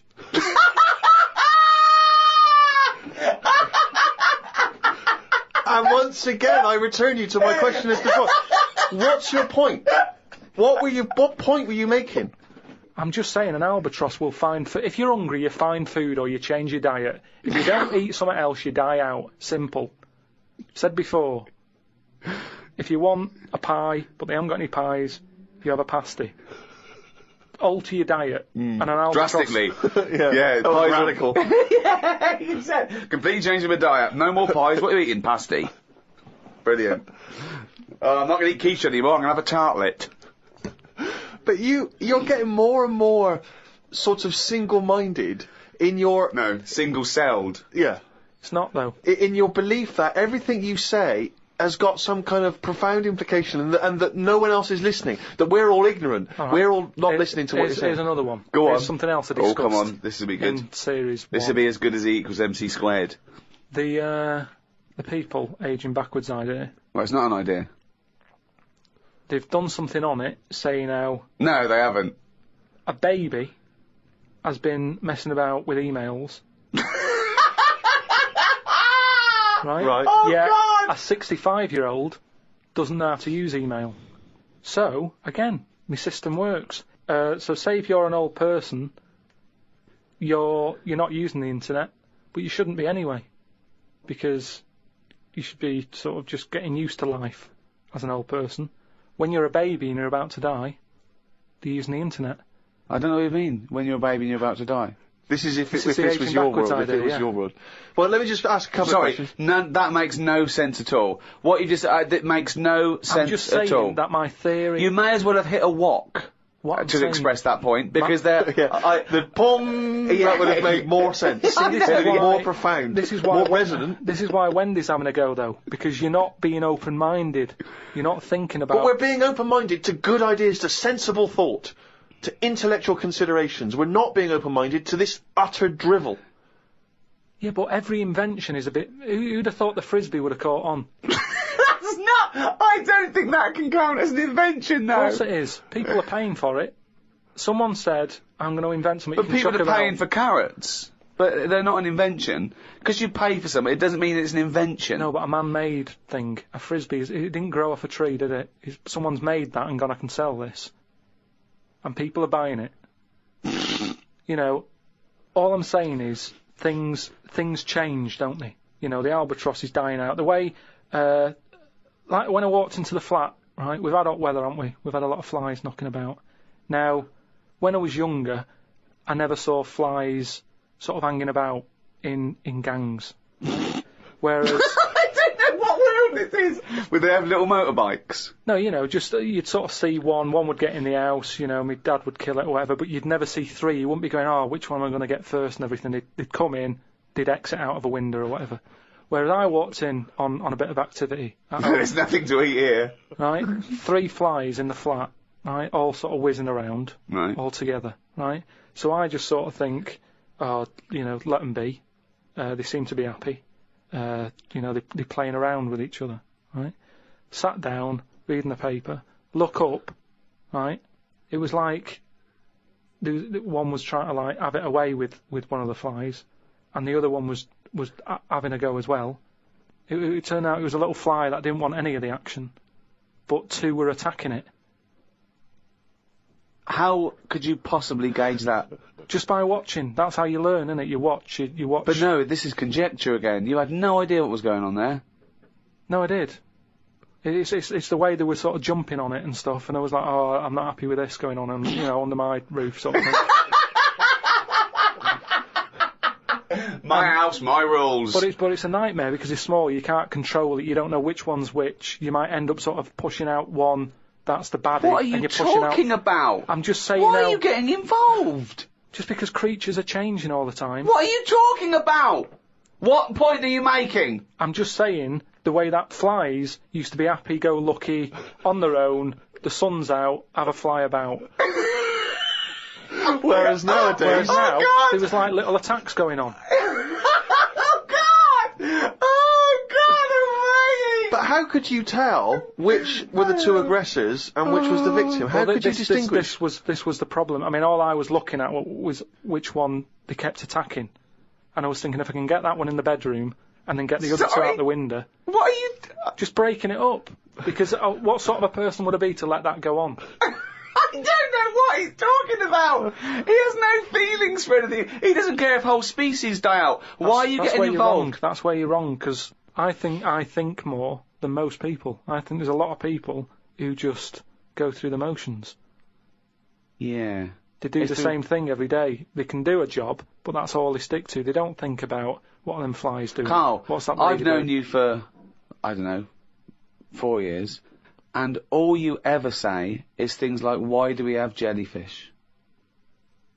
No, I haven't mentioned the jellyfish today. But it's the same old shit. You look at something, you make up your own story, and then your conclusion annoys you, even though it's totally fatuous. Like I say, the man with the frisbee, what happens if he had a mate who said, rubbish that, he wouldn't have done it? I love the fact that you think the frisbee is the pinnacle of invention. Yeah. I think it's amazing. No, it's an example of something that, if he was on some programme where you said, I've invented this, he'd go, get out. They wouldn't give him time of day to say, right, I've made this thing, it's out of plastic, you throw it about. What for? Well, you just chuck it about on the beach. What's the point? It's a bit of fun, innit? No, I don't like it. That was an argument with himself. No, but do you know what I mean? It's a popular little thing, and I'm just saying it's easy to put ideas down. But you've never even come up with an idea as good as the frisbee, and that's saying something. I came up with a clippable mat that goes on a cup, and it's a good little thing. I haven't followed it through yet. A what? A clippable mat. What's a clippable mat? What does that involve? Clippable mat that you stick on a cup, so you can put your cup down on a table without having to go, oh, where's that mat? It's clipped to the cup all the time. And you put the cup down wherever you want because it's got a mat on it. I think I've seen that. But why does it have to be clipped to it? Why couldn't it just be built into the cup? Because, So it clips onto, you've got to have special cups, it doesn't clip onto every cup. No, but just the same way that every saucer's different. You don't say, oh, I'm sick of this saucer, it doesn't fit a mug. You use the saucer that, I mean, I don't use saucers. Just don't buy that sort of But isn't a saucer what you're talking about? Kind of, yeah, but it's clippable. But why is the clippability so important to you? So you don't have to keep finding the mat when you put the cup down, it's constantly clipped to the cup. But why does it have to be clippable? Because that suggests it's removable. Why not just have something where it's constantly attached? What's to stop you from losing that in much the same way as you lose the coasters? Do we need this? Do we need a clippable coaster? But let's ask him like it's the Dragon's Den. Let's ask him now. What? We've got money to invest on your clippable cup. Now pitch this idea to us. How would you sell this idea to us? You just said, what was your question then? Brilliant. So you're not listening. Let's start again. I am. Okay, imagine you walked in. What is it for? What is it for? Is it a coaster to stop the heat from the cup burning the varnish? Rick, let him explain it. Or is it a saucer to stop spills? Let's have you pitch this idea to us. Just you've never met us before. You were investors. Tell us. Explain this to us. Sell it to us. Right. We're living in a world where furniture is important to people. They spend a lot of money on it, don't they, furniture? Yeah, There's so many furniture shops out there. Yeah. All different types of wood from all over the world. Absolutely, yeah. Right? If something's come from the Amazon, you don't want a coffee stain on it. No, you don't know. Right. But we're living in a world as well where people don't use saucers. When you go out and buy, because people... What do you mean we're living in a world where they don't use saucers? Yeah, there's loads of saucers, yeah. Because I know people who buy cups singly. Right. Because there's only 2 people living in a flat, so you don't buy a big box, because in a big box of like plates and that, you get things like, what's the plate that's above a saucer but below a plate? The plate that's above a saucer, but below a plate. So it's a plate, but it's below a plate. But it's a size that you sort of go, what am I doing with this? So, what would it be? A side plate? Maybe, A but... plate that you'd have alongside your regular dinner plate, right? You put a bread roll on or something in a restaurant. Maybe, Yeah, okay. but you What's don't your need point? What do you No, mean? this is fascinating to me. Because this is his best attempt now to try and attract investment. Do you know where your mats are at home? I haven't got mats, don't use them. Why not? Because it doesn't bother me. I haven't got any highly polished furniture from the Amazon. Right, Steve, have you got any sort of... I've got some coasters and I use the coasters. And do you know where they are when you need one? Well, yes, because they're always at the place where I would normally put down a mug of hot tea, i.e. on a table or a coffee table. Right, now, if I had a highly polished table from the Amazon, I'd keep my coasters on it. Yeah, but what I'm saying now is, what happens if you get up with your cup of tea, you're a busy man, right? This is what I'm saying, we're living in a world where people are busier than ever. Yeah, go on. Not everybody can sit down and enjoy a cup of tea sat in the same place. Right. You get up and you might move into another room. You haven't got a polished table in there from the Amazon, so doesn't No, matter. but you might be working on another expensive table. Oh, fine, we'll have a coaster there that has a computer on. My question is this. One, does it fit all mugs? Or do I have to buy a special mug to have this special bit attached? We can work it whatever way you want. We can either look at the standard size mug and say, let's appeal to everyone, or we can get in touch with some mug company. How is it clipped? Just like little plastic clips that clip onto it. Yeah. And then you clip it off and you clean it. They're dishwasher proof, by the way. They don't need that at all. But why can't you just make a mug that has something built in the base of the mug to prevent it from making the mark? No, I don't need It's only that. the heat that makes the mark, isn't it, really? I just want to say now, it's a pointless idea, and I'm out. Right, but what about the idea that you've just suggested then, with the mug, with the saucer built in? Yeah. What about, will we do that together? But that's not your idea, that's my idea. Yeah, but without my idea, you wouldn't have had that. Well, but that's absurd. We're having a conversation, I've come up with an idea, now I've got the money. I've got the money, and I'm going to go off with that idea. Yeah, you haven't painted it anyway, and it's a rubbish idea, and you couldn't... It's not rubbish, because I've just thought as well, that'll be good for putting biscuits on the side as well.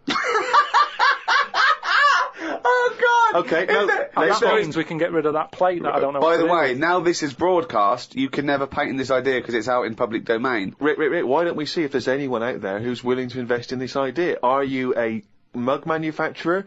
Are you a mug designer? Are you someone who's got any interest whatsoever in this idea? Do you think it's a saleable idea? And more importantly, would it be not great to have a picture of Carl's face on the mat? Because it's perfectly round. Perfectly round. As well, and you'd scold him every time you... So there'd be a certain satisfaction in that. Yeah, well, if Peter Jones is listening, or that Ballantyne fella, or, what's his name? Any of the big investors on that show, or indeed any investors anywhere, podcast@rickygervais.com. Get in touch. Tell us how we can move forward with this brilliant new idea. Pathetic. Oh, Chimpanzee, he's gone and written down the little... The jingle that signifies another reading from KARL Pilkington's diary.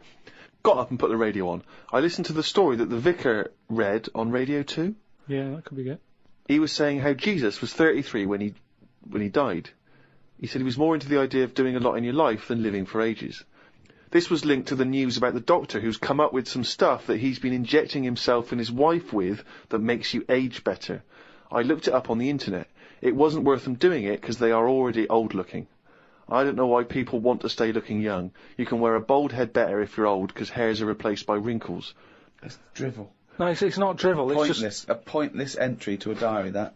It's not, because that could be like an important bit in like world history. What? The fact that someone's trying to make people not age. Age is good, isn't it? When you see an old person. That's been going forever. What has? People trying to age better. No, but he's talking about if you're 90, he wants people to look like they're 30. And that's not good, because how would the world run when that's going on? Well, I agree. But you know, when again, it's not a revelation. If I like chatting to old people, because they know a lot of stuff. So if I'm sat on a train and someone's old, I'm happier talking to them about... They get up and move after about 10 minutes. Well, he likes the fact that many of them are infirm and can. Yeah, they have to stay there and listen to this one. But yeah, even that means that they're getting more out of life in a way, because they don't move about as much, so they have more thinking time. It is weird how that happens to you as you get closer to death. Jesus. You know, you're not working as much because you're resting, and you can think back about your life, and you can think, oh, I had a good one. Actually, it's not been that bad. Whereas if... But you must have started that now, because you've been doing nothing for the past 3 months. Yeah, but I'm just, well, like I'm saying, it is a good thing for you to do, to sort of think about what you've been doing with your days and your weeks. And how do you assess your life so far? With all this spare time you've had in your hands and moping around and moaning about your illness and just sitting round, right? You've been introspecting, have you? Yeah. Go on then. What have you come up with? I haven't come up with anything. I'm just, I'm just, you know, I have an all right life, and things are changing. Oh, keep saying that. No, but you don't know how much they are changing, to the point of, I don't know if I mentioned the squirrel eating Mars bars, but from that, from that happening to monkeys opening bottles with lids on them, to, it's mental out there. It's madness what is going on. And all I'm saying is old people need to be old people. You need oldness. You need to see old people. You need to go, right, they might have a solution. They've been on the earth longer. Quick, we need an answer. How old are you? I'm 32. Well, you look 78. I don't know what you're saying! I don't know who that conversation was with, why you got angry, and I think you made the opposite point that you were making at the beginning. If you say you're 32, you look 78. No, you were saying about it'd be a problem if you were 78 and looked 32. Well, I don't know what you're saying. You came down the wrong side then. You did that whole thing and you bollocksed it up again in your brain. I'm just saying, either way, you need to have people who look old. Otherwise, who's in charge? I don't know what you mean. Right. So you say so you're saying it'd be alright to make 78-year-olds look 32, as long as there were some 32-year-olds that look 78, as long as you've got old-looking people. No, but say Can I tear this page out? Because it's worthless. What I mean is, when I went to the doctors, I saw the specialist, right, about the kidney stones. I was asking him all the straight questions. Go on. Is it life-threatening? No. You know, how long am I going to be out? Couple all the of rest days. of it, right? Now, as it turned out, it is life-threatening, and you've been out for 3 months whinging about the fucking thing. Strange. Now, he was quite old. He looked about 55, and that reassured me in a way. In a way, it didn't, because he's one of them doctors who didn't open his eyes much, and I kind of thought, I hope you open them wider. I don't know what you're talking about. What do you mean? What? What do you mean he didn't open his eyes much? One of those sort of doctors who's either that overworked, that he does that, you know, when he's tired, so he's going, right, what we're going to do is, and he's doing that with his eyes shut, he's talking like that. This is radio. I know, but I'm telling you, so you can see. But people are meant to be listening to this. But if they can't imagine me with my eyes shut... Well, tell him you got your eyes shut. Just say he had his eyes shut. Yeah, he had his eyes shut. Oh. Had he been reading this? Bored stupid, I imagine. He's just trying to get a... Well, do you know what I mean? Or I don't know if it's because he's tired or if he's that educated that some people know so much you don't even have to look at it. You don't know what you're talking about. Intelligent people. Who is so educated that they don't need to open their eyes? Well, you see it. You see, like... What is that? Who's that bloke up there? Is he blind? No, he's been reading too much. He doesn't open his eyes anymore, doesn't he? No. Old people who you see wearing tweed and what have you, and they're really posh and they talk, and whenever they talk their eyes are shut and they I don't know what this observation is. I don't understand why you've never seen that. I've never seen an old, educated man wearing tweed who doesn't bother open his fucking eyes. Steve, I don't know what you're talking about. Steve, have you seen... Do you know what I mean? When people don't sort of open their eyes when they're talking to you, and it can be quite annoying, because it's like they're saying, I'm not interested about you sat there, I'm not bothered if you're listening or not, I'm saying what I'm saying because I say what I say.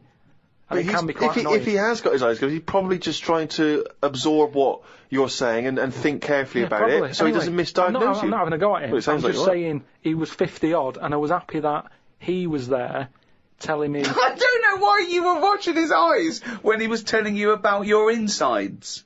Because you can tell a lot by people's eyes. That's what I said about jellyfish. But, you know, just lines in a face tell a few stories, and I don't think we should get rid of them lines. Brilliant. Wise words.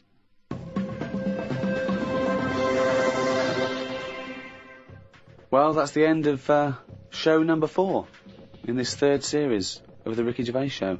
So it's goodbye from me, Ricky Gervais, Stephen Merchant. Goodbye. And, of course, KARL Pilkington. Right.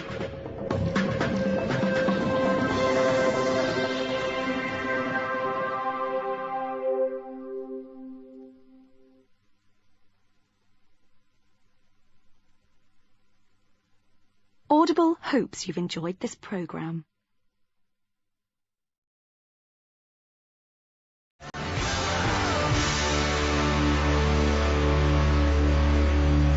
God. I don't believe this. He's got one day he's got it. Carl's really grumpy and all stressed because he didn't have the record. We didn't want to play so I won't say it. We didn't want to play a certain record he had lined up because it's rubbish. I know, but you do this every week. Because the most of them are rubbish. So that's why we choose up. No, but 30 seconds to go on the track and you're saying don't want to play that. And you're going, oh, it's stressing me out. You're meant to be at our beck and call. We've made you. We've made you. We got you out the gutter, and now you're getting greatest mind in the world and all that. That doesn't mean you can mess me about. If you were a doctor and you saved me life, right? There comes a point. In a way, we have, Carl. Yeah. Where were you going? Go on, what were you saying? No, what was he going to say? He was going to say something wise then. No, I was going to say, right, if you were a doctor and you'd saved me life, there's only so much that I could give back to you, right? Okay. What would be unreasonable? What would be unreasonable? Well, you know. Forget doctor, don't forget because no, the doctor's, that's its job, right? Supposing I was just walking along and I saved your life, I gave you a kidney, or I, resuscitated you, or I dived into icy water. What could I hope from you then before you started going, hold on, what would you be willing to do for me until you sort of got, lost your rag a little bit? Because I was asking too much. So, didn't I know you before you've, sorted a lung out for me? No. I just gave you a lung, for example. Well, I'd be a bit I'd be thinking, why has he done that? Suspicious! But what I love though, Rick, is the idea of you jumping in icy water to save someone, giving them a lung. I can guarantee if someone was lying on the floor screaming they needed your help, you'd affect a foreign accent and go, I know, understand, and run off. Do you know what I did once, right? We went out a few weeks ago, right? And some woman had her handbag nicked, and she was all distressed. He said, chase the fella, Carl. You stopped me. That's not true. Let's be honest. Imagine Ricky chasing a criminal. Look at his little legs. He'd never get anywhere. He started to run, and then he passed Starbucks or something and nicked it. For a short How did this turn on me? Oh, I'm a bad man because I don't give lungs away. No, because no one would want my kidneys or my lungs for a start. Did you chase the criminal then? I did for a bit. He walked. No, you didn't, did you? No, I did a little bit. Yeah, we sort of spread out. We missed him. Where was it, and what was the situation? It was. Did you see a bag get snatched? Or something? No, she was sort of crying, and she was running. Some blokes came in, sat next to her, and then just ran off with her purse. And you walked after them? No, they'd gone, Steve. They'd actually gone, but it was just a bit distressing because she was devastated. I know how she feels as well because I had a jacket, and you think, I've just got to find them now. Yeah. Where are they? Who are they? So she was really off her head with she was angry and sort of crying. Yeah. And it was horrible. It was horrible, wasn't it? Wasn't it, Carl? He's broken his mic now. Oh, right. Play record, this Carl. is Carl, what are you doing, mate? I don't believe this. There's only 2 weeks to go. These should be special. Carl, play the record. We've asked you to play the record. Like you. Friday, live.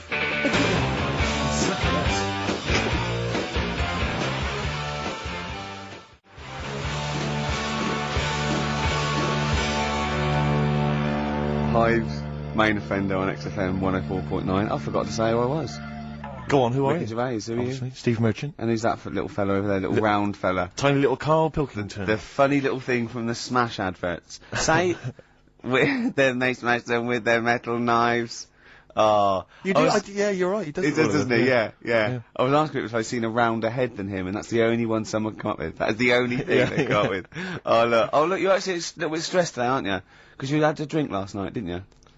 I had a couple of drinks. Yeah. I was down at Steve's night. He was doing a bit of DJ. Yeah. Went down the store. And that's why you're all grumpy.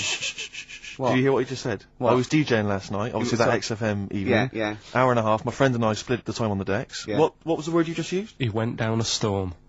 We went down a storm. Right, 3 girls, I was walking to the toilets during my set, 3 girls went, you are a genius. Right? What's his name? Dane Bowers? Zane Lowe? Because you played records in a certain order. Yes. Sorry, Rick, if you can't deal with that. Sorry if you're a little bit jealous, because this time you can't share the award. Alright? Dear. But it was my credit this time. You can tell he hasn't been a DJ. Because it's not just about... It's not just about that. The songs you play, it's the way you play them. The way you play them, whether it's 33 or 45, very important. Yeah, leave your hand on them as they're trying to go round. But so 3 girls there, charmed by me, they loved it. Yeah. Zane Lowe, XFM DJ and MTV presenter, probably one of the coolest blokes alive. He came up, gave us massive respect. He said, I'm loving your set. He actually used those words, right? There were people coming up, they couldn't believe their luck. It was roaring. We'd stick on a track, people would cheer as it came on, right? My particular favourite, Carl, I think you'll agree, my particular triumvirate, LL Cool J, Mama Said Knock You Out, leading straight into House of Pain, Jump Around, then straight into that current Elvis track that's been re-released, remixed by Junkie XL. I played the original, which I'd already played on XFM before. I'm already there, cutting edge. Yeah. Right? Three old tracks, you mean? 3 old tracks. In a row? Yep. And, well, I think the words that would best sum it up are, I kicked ass. Great. Rick. Alright? Well, I'm going to be kicking some ass today, because I I'm look forward to it. going to be shamelessly self-indulgent. And, we've only got 2 shows to go, so I'm playing some of the most beauteous tunes in the world. And I was just telling Carl, lined up a Simon and Garfunkel track, Only Living Boy in New York. He went, why is he the only living boy in New York? I went, what? He went, what does that mean then? I went, I don't know. He went, well, what's it about? I said, I don't care. I said, it's a lovely song. He went, no, but what's it? I said, I don't go into that. I said, he went, I like a story. I said, like what? I said, killing a Georgie, no trickery. Killing of Georgie. I think we should play that at the last. It's good, I heard it the other day on Radio 2, it was cracking. It sounds like well. It's really good. Tell them what it's about again. It's about, little girl, gay fella. A little what? A little gay fella? Yeah. Right. Who, I mean, I haven't heard it for a bit, so it's all off memory, this. But, gay bloke, is he from Scotland? I have no idea. But he's from somewhere where gays aren't liked. Okay. Right? No. No, he is. Georgie Boy was gay, he's nothing more than the kindest guy I ever knew, right? Now, all he did was, right, his father said, how can my son not be straight, kicked him out, right?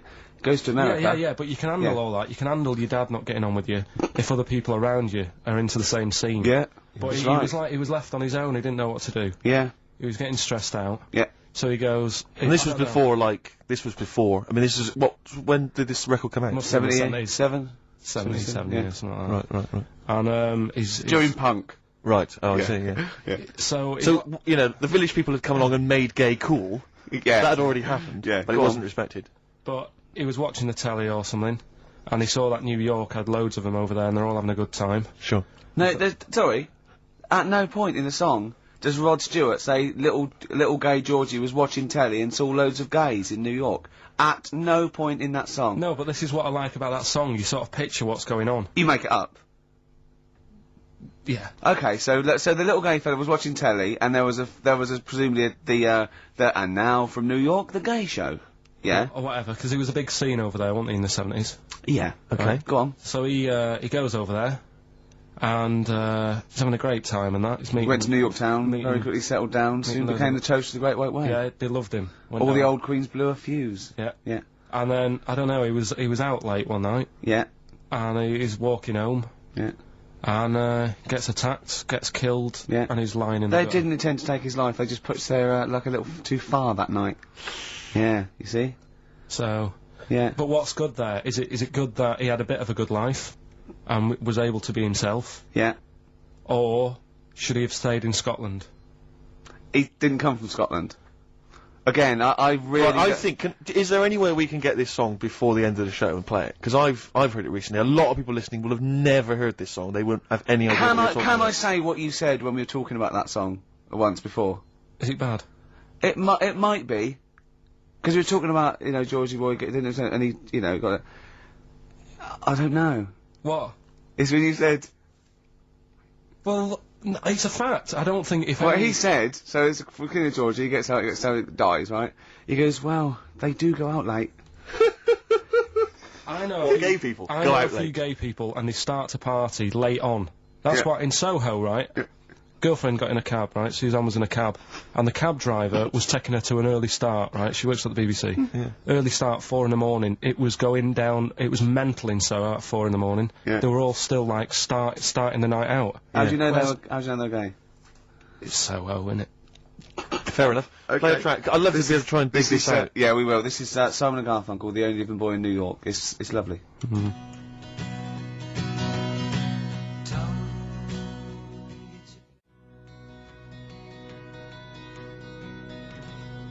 Only Living Boy in New York. Do you like that? It's got a nice feel to it. Simon and Garfunkel. Yeah. Lovely. Bit later I'm going to be playing a Cat Stevens track. It's one of the most beautiful tracks ever written. It's called Lily White off Mona Bone Jack On. Look forward to that. We've got Eminem coming up. We've got the new Eminem single as well, and a big giveaway, Rick, lest we forget. I think we should tell them what that is. Do you think so? Yeah, well, we all went to the BAFTAs, as you know, and we thought we could get a good prize out of this, so we got some celebs to sign the BAFTA bag they gave away. It's just a nice big chunky sort of cardboard carrier bag, you know. It's not the value that counts. This is what values it. Read out the sort of names we got. These are the kinds of celebrity names that have signed that bag. Obviously us three, plus Graham Norton. Yeah. Angus Dayton signed it. Alan Davis, Jonathan Creek, Jamie Theakston, Paul Whitehouse, a lot of comedians you'll notice. Helen Baxendale from Cold Feet, who's also been in Friends, right?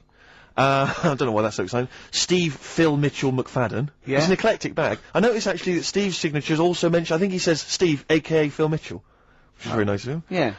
Peter Davison, former Doctor Who. I noticed also that when you gave him the pen to sign it, he put the pen away. Yeah, he pocketed we had it. to say, oh, Yeah. whoa, whoa, whoa, whoa, whoa, whoa. Just his wily Cockney ways. You're not Phil Mitchell now, mate. Exactly. Give us the pen back. Exactly. Yeah. Simon Pegg, and of course, one of broadcasting's biggest legends, Steve Wright. Oh, Steve Wright, got him to sign it as well. Yeah, yeah. But that's, you know, you're not going to find that. That's quite an eclectic and kooky mixture of celebrity names. Yeah. You know, autographs on one bag. And we maybe photocopy it, and it's just, you can't We make can out explain who signatures, they we are. can explain they are. But we can give that away. And there's, you know, it's a little commemorative thing of the BAFTA. It's got a big BAFTA logo on there and everything. It's pretty classy. Did I mention this? That our agent, who was there, he ran around getting a few of these autographs, and I think Helen Baxter, he went up to him and told him it was for charity. And that was why they signed it. Which I think's, you know, a little bit cheeky, but that's what agents are like, Carl. You've got to But then again, he understand didn't get anything from it. It's not like he said, give us £1. No, he just got. They just got a well, he said signature. that as well. Then he made 42 quid. Yeah, exactly. So anyway, we're going to give that away. Is that a good prize? I think that's a nice prize, isn't it? It's a little commemorative thing. Carl, you're turning your nose up on it. No, it's alright, I wouldn't want it. Doesn't he? Do people get you to sort of do campaigns on the radio, like drink Fosters? I wouldn't, but you know, you can. Yeah, but look, I noticed on the big board here, it tells us that you can win signed and framed Chemical Brothers album covers on Sunday. Well, that's just 2 geeks who've signed that. We've got like We've got 3 alone in this room. Exactly. Plus, we've got some of you know, the cream of Britain's light entertainment who've signed that bag. No, I'm appalled by you that you're just so disrespectful of us. No, but it's like how when I went to the BAFTAs with you, and I wasn't really enjoying it. You were like, can't. He's what? No, you he didn't are tell such us an this. ungrateful. There are so many people. You're like a little charity case. You're like, oh, I had God. chicks queuing up around the block. You'd wanting usually to have to. come. Someone like you would have to write to Jim or Fix It or Esther Ranson to get to meet us sort of people. And now it's on your doorstep. I'm amazed that you didn't enjoy it. Why didn't you enjoy it? You got to walk down the red carpet. You went in. There was George Best, one of your footballing heroes, was there. A load of other big names. You sat there at prime position. You came backstage with a load of other big names. Hey, you had a lovely bit of grub. You were filming this thing for the DVD we're making. That's you, a cameraman on our DVD. And yet you think, now you look grumpy because you had a couple of pints and I can't believe So tell us why you didn't enjoy it, because the ceremony, what didn't you enjoy about that? It was interminable, wasn't it? Far too long. Wasn't it awful? 3 boring. hours. I'm sorry. I thought you were going to say something. Really? Sorry. 3 hours. Yeah. I mean, I suppose for you two, at least, you know, you were going to get something. Sure. Yeah. But with me, it's like, I mean, I've never graduated or anything, so. Have you not? I'm trying to think of a situation. Basically, I sat there for 3 hours knowing that I'm not going to get anything out of the night. Yeah. Right? Now. Sorry, when we invited you and you said yes, did you think you were up for an award? No, I thought we were going to be sat round tables, having a nice bit of food, whilst people are going up there winning awards. Yeah. But 3 hours of the same thing over and over again. I mean, if a film's 3 hours in the cinema, you go, well, it's long, but, you know, I wonder how it's going to end. Yeah. But this was just like the same thing over and over again. Some guy going up, thanks a lot, cheers for the bit of brass. And then going down, sitting down, the same thing over and over again. Honestly, right, I'd say it was one of the worst things I've ever had to do. I enjoyed the night afterwards when we did have a bit of lamb and a nice bit of veg and that. That was alright, and I went home and I was happy, and I got the little freebie bag that you're talking about that we're giving away. Which wasn't much good stuff in it. Oh, alright! Right. No, What would you have done on that Saturday night? Suzanne What said- would you have done or the Sunday night rather, what would you have done had you been at home? I would have stayed in with Suzanne, right, watching telly, having a nice bit of pate on toast or something, cup of tea, watching 24, but instead, I had to buy an expensive suit so I didn't show you up, right? This is what I did. Yeah. How much did you spend on your suit? Well, in total, right, because, you know, the shoes and the suit and the shirt and the tie, it was about 600 quid. That's the most expensive evening ever. And that's what I'm saying to you. And the daft thing is, it's dark in there. I don't know why you've got to wear a nice suit. You can't wear a tracksuit, for goodness sake. It's dark in there! No, just the shirt and that. It doesn't make you a better person wearing a suit. No, doesn't make you a better person, no. We're not claiming it made you a better person. No, well, that annoyed me. Yeah. I mean, it was an experience, innit? That's why I went, because you think, if I didn't go, if I would have said to you when you invited me, no, Steve, I don't want to go, then I would have never known, right? Yeah. And that's my sort of thing in life, right? Yeah. If something comes up, you should take it, even if you're not going to like it. It's a bit of an experience. Right. You know what he said to me? I phoned him up because we had to meet up, and obviously he had to pose as my gay lover. Yeah. To get in, right? Yeah. He phoned, what? You said something to me like, I bought a suit, I'm looking good. He said, I'm looking good. People will think, how on earth did he end up with that good-looking guy? So he got into the role. That was what he said to me. Started getting into it. Such an insight. Play a record. I just must say that we've had an email from Daryl Foss. Lots of people have emailed in and said, well done on the BAFTAs and well done on your Room 101. They really liked that. Thank you. There's one guy, and it's Daryl says, Ricky, has your dad only got one D-Mob suit? Because I know you noticed, but Ricky wears the same suit every single time he appears on TV, because he spent a fortune on it getting it tailor-made. I've only got one. It's a good suit, and I he wears it all the time. And it's winter as well, it's like a pure wool, so I'm sweating everywhere I go. Anyway, usually it's too much cheese. I won't be buying another. Huh? I won't be buying another one. Ever. Yeah, that's it. Yeah. Suzanne told me today, right, because I've handed it in today to have the trousers turned up a bit. Why? Because it was a bit of a bodge job for the night. Yeah. Right. It was just some pins sort of holding it up the other night, but you didn't notice, and I didn't tell you because I thought you'd be getting on the stage and saying, "Look at that freak over there," with his pants hemmed up. But I took it to the place to get it done. Suzanne tells me that I'm going to start shrinking now and getting to that age where you start going small. I know that must have been a revelation to you and a worry. Like, how small do you get? How small do you get? Oh, what are we playing now? I thought we'd have a bit of Marley music. Marley music? Oh, okay. Go on.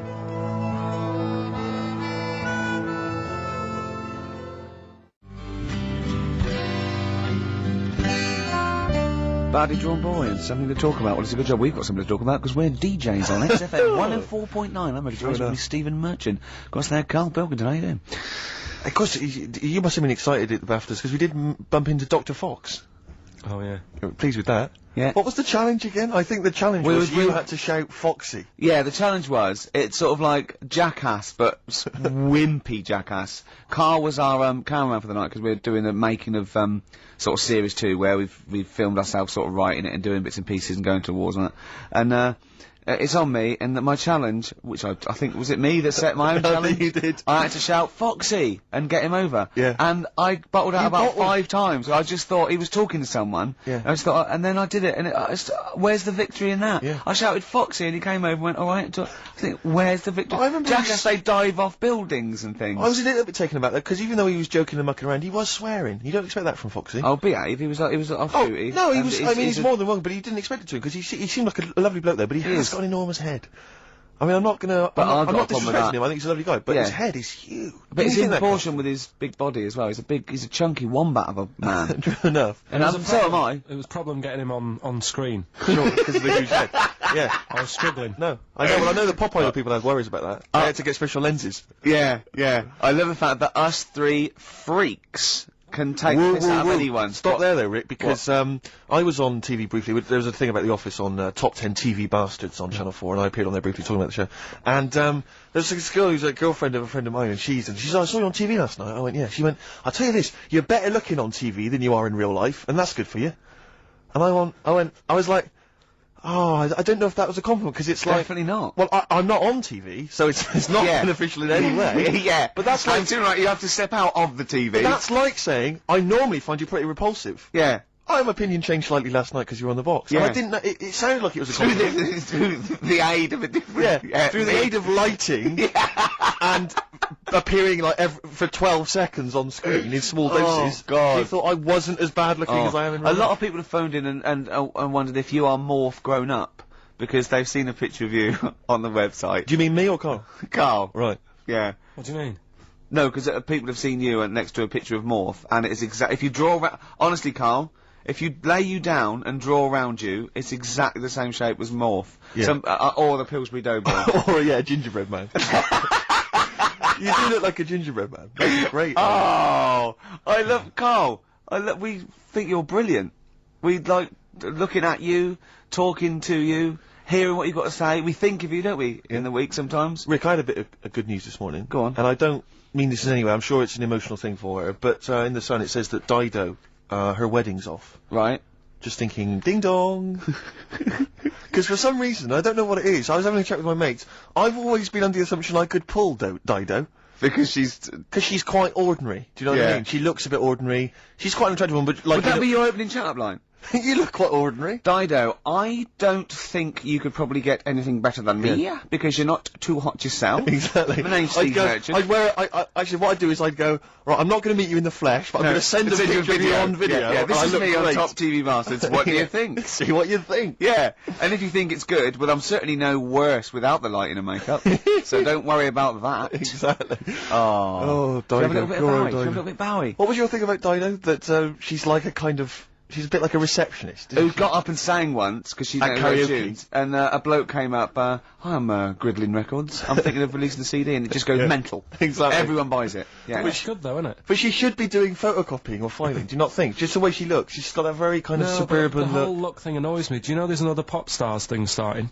Yeah. Like, it's going on in Ireland. Apparently it's Ireland's version of it. Okay. And today it was like, you saw all these kids rushing in, there was fat ones there and ugly kids, and you're thinking, it's sad and everything, they might have a good voice, but there's no chance, right? And there was a woman there who looked a bit like Britney, and the bloke, straight away, before even hearing the voice, Britney lookalike over there, go and get her in, give her a ticket, she's through to the next phase. And it's just annoying. Dido isn't beautiful, but she's nice enough. Do you know what I mean? Well, yeah, that's why she's fine for me. I mean, I mean, my standards are quite low. So, do you think Steve should go out with her then? I mean, that's what we're asking you. Do you think he should? Yeah. Okay, so a little bit of Bowie. Thanks, Carl. Try and fix that for next week.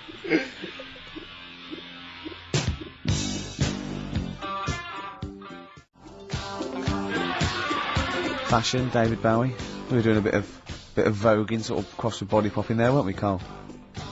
Yeah. Played that last night, Rick, during the set. Yeah. That was described by Zane Lowe as one of the best sets he's ever seen. Well, he didn't say those. No, but I think Zane just sent an email and said he's giving up because there's no point. Yeah, exactly. When he hears stuff like that, he said, I thought I was a DJ. Yeah. After seeing Steve Merchant, I'm obviously not. Exactly. Yeah, exactly. No, so, yeah, Big Boy Jim was down there. Yeah, he, Big he got Boy very Jim was going, wow, you know. I don't know what I'm thinking. Yeah. But I like the idea, because you know, Fatboy Slim did Brighton Beach, didn't he? And he had like 20,000 people in Brighton Beach. Yeah. And everyone was loving it. Just the idea of me down in Western-super-Mare doing the same. With 86 people. Have you ever seen that thing, Karaoke Challenge on Challenge TV? Yeah. It's great, they're all doing it, and it's sort of like, Jonathan, what's his name, from Jonathan Bread, Morris, and all those sort of, people there. And the camera falls out, and there's about 8 people there. Yeah, but what I love about Karaoke Challenge is it's not even night fever.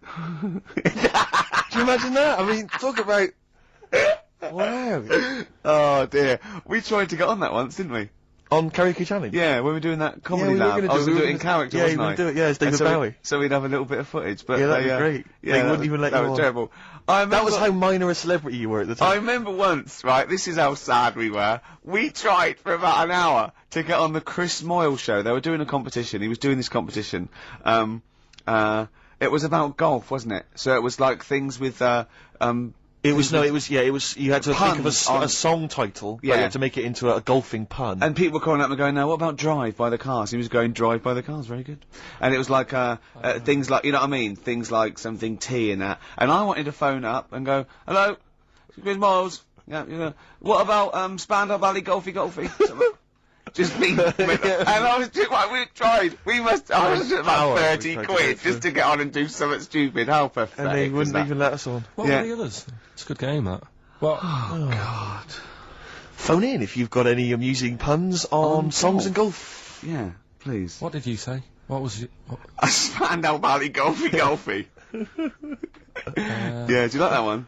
It's a good little game. Yeah, you're thinking else? of what you're doing, Carl. What you're thinking on the radio. That's what you're doing. It's a first. You're actually broadcasting thinking. Can we just be quiet and just listen to Carl think? Yeah. Oh. Anything?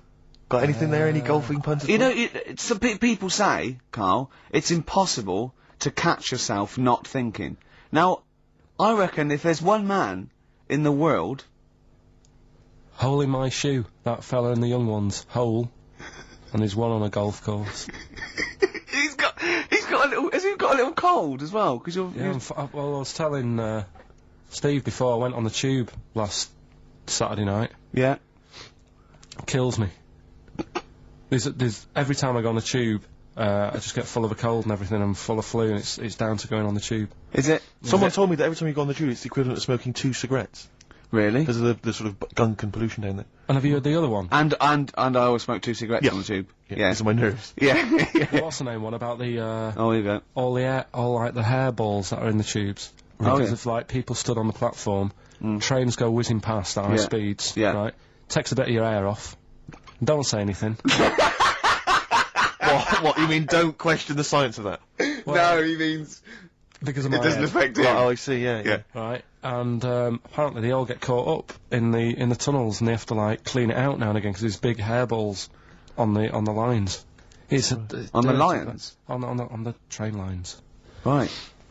Yeah, it's a terrible place. So that's why I'm all bunged up, and that's when you came in today. I was like looking on the websites to see how much badness there is down in the tubes. Yeah. How much badness is there? Oh, loads. Is there a lot of badness? If you know how much badness there is on the tube, call in 08700 What sort of things do you find? 1234. How much badness is there? It was just about, you know, the germs, so there's no fresh air, and that's why I was asking you about people committing suicide on trains and that, how often it happens. And apparently 2 people, a week.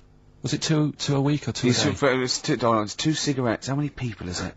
2 people. 700, 800, 1234. How many people per cigarette is it like killing yourself on the tube?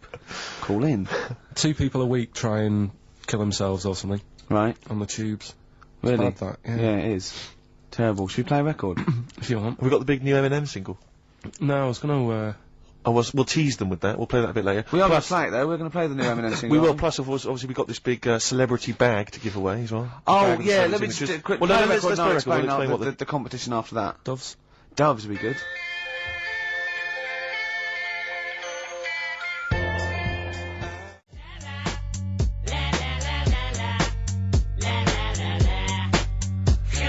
Eminem, Without Me, on XFM 104.9. I'm Ricky Gervais, with me Steve Merchant. Hello there.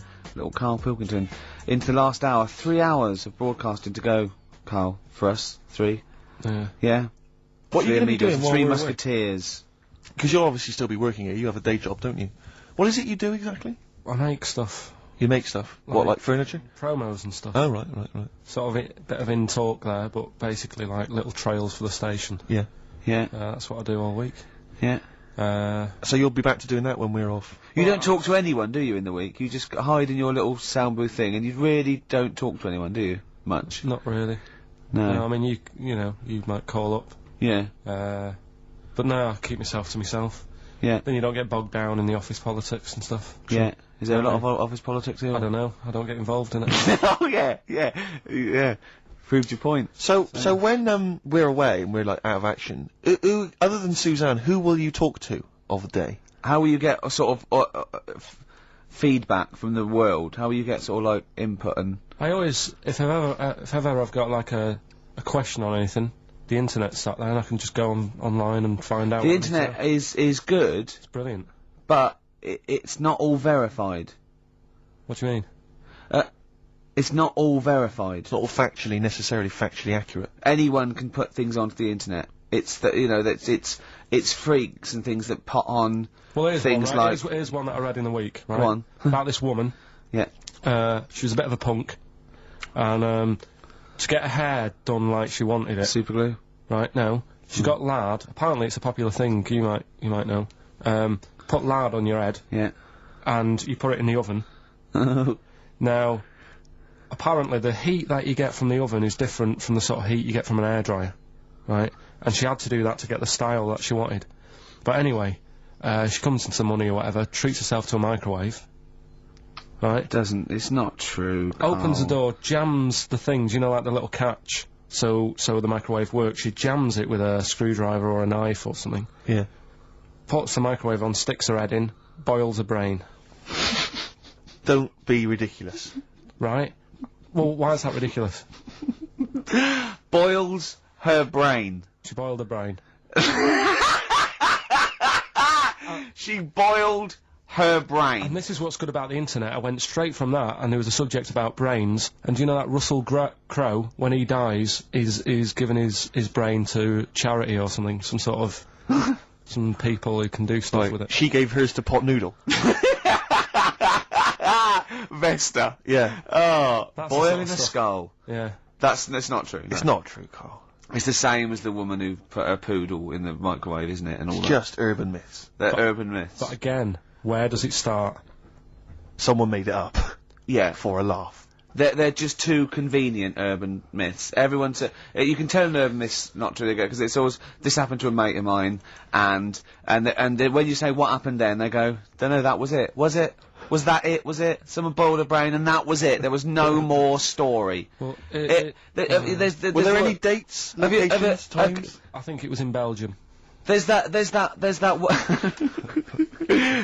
one that a bloke, right, was going to get a phone call at 4 o'clock to find out if his business was, okay, right? And if he didn't get the phone call, he knew he was broke, destitute. So dead on 4 o'clock, the phone didn't ring, so he went up to the roof, his office, and he jumped off to commit suicide. And as he was passing his window, the phone was ringing. Oh no. Carl, it didn't happen. Didn't happen. Think it through. Think it through. Who told that story? Who told that story? As he hit the pavement at 120 miles an hour. He's the only person who could have known that series of incidents.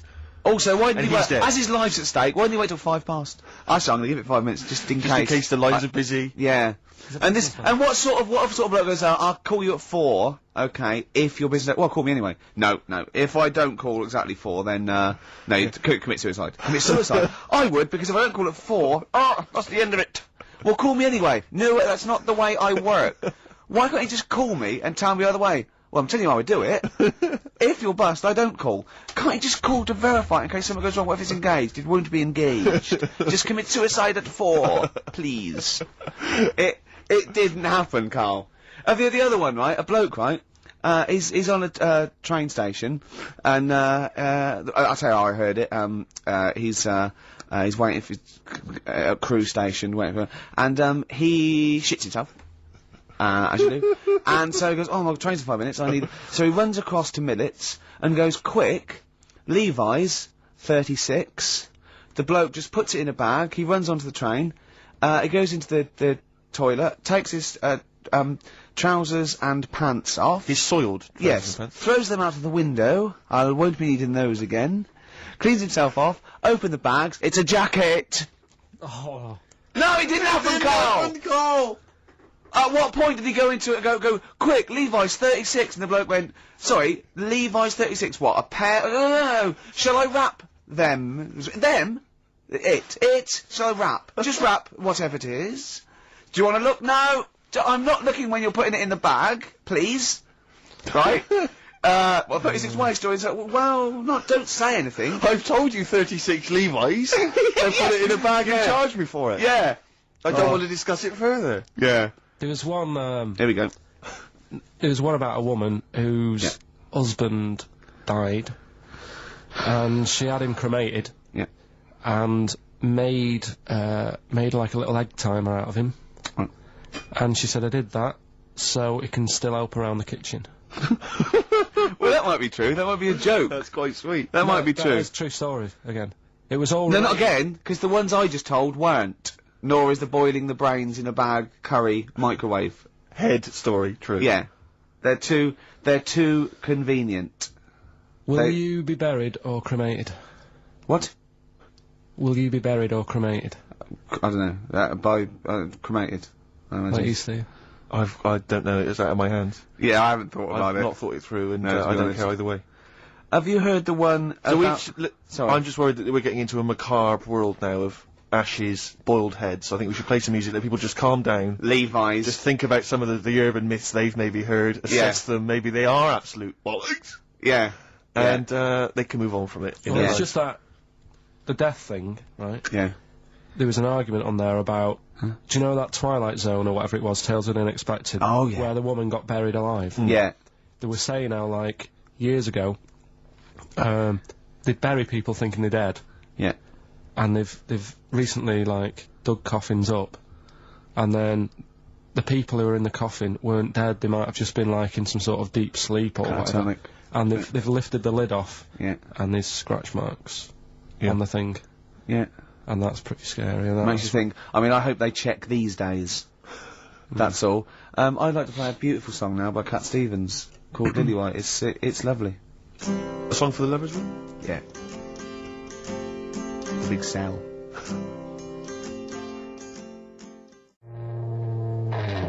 Please. Cooper Temple Clause there. Who needs enemies on XFM 104.9? Well, it's competition time. If you want that celebrity endorsed bag from the BAFTAs, Jane had a good idea. Go on. She thinks we should revive sort of Swap Shop because a I love competition. Swap Shop. I think it's a great game. It's great. It was great, right? But a competition or just saying why you need it, right? This way, you know, it's how much you can give, and I think it should be right. What will endorse Karl's life? A theme of the season, I suppose. We're ending a season now of this show, aren't we?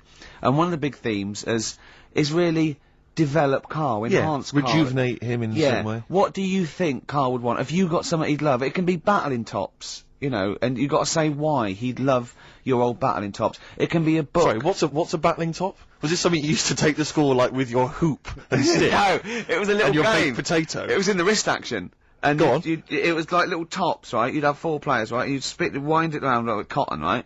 And hold a little, I'm getting excited thinking about it. I don't know what you're talking about. No, I know, I'm getting overexcited. It was just battling. Was this something like... And you pull it, yeah. I've had And it one. goes mad. Don't yeah. send one of them. I've had one. Don't give any clues. It can be some educational, it can be some personal to you that you think you might enhance. So, the competition is, basically, if you want that bag... So let's just explain what the bag is. It's one of these sort of cardboard giveaway bags that we got at the BAFTAs. It's got a nice big picture of the BAFTA logo. We got it signed by Graham Norton, Angus Dayton, Alan Davis, Jamie Theakston, Paul Whitehouse, Helen Baxendale, Steve, Phil Mitchell, McFadden, Simon Pegg, Steve Wright, obviously the 3 of us. And, you know, it's just a nice little sort of, you know, if you like kind of autographs, or if you're an autograph hunter or whatever else, or you just like the bag. Or you like the show. You know, or you then, want a little piece of Karl. Or you want to give Karl something, a bit of yourself, or to enhance his life. So let's get it straight. So it's something that you have. It doesn't have to be very expensive. It doesn't have to be necessarily a worthy thing. Could be something you've made. Karl has to go, I want that. Something that enhances Karl's life in some way. Something that will make his life a little bit more, special, a little bit better. Yeah. And this is a write or email only. We don't want your phone calls on this because we're just too lazy. So what could make Karl's life a little bit more special? And we'll give it away next week. So you've got a week to email or write in with your suggestions about what it is that you'd want to swap for this this celebrity bag. Is it Karl at xfm.co.uk? Yeah. Or you can write XFM, PO Box 1049, London, WC2, H7XX. Yeah. Give him out again, Rick. Sorry, you ought to maybe mention something like, you know, Gervais bag. Oh, I think KARL Swap Shop. KARL Swap Shop. Or, well, let's not confuse it. Well, it's just good to have a good name. Okay. What are you thinking? Is this going to take as long as the thinking on radio puns? again? Is this thinking on radio again? Alright, we'll just do So, that. hang on, it can't just be KARL at XFM. Is it not KARL.Pilkington? Yeah. With a K. But the thing is, why are they emailing me? Because I'm not taking any bribes. They've got to send the stuff in. No, of course they haven't. But as 100 people send something and you send 99 back.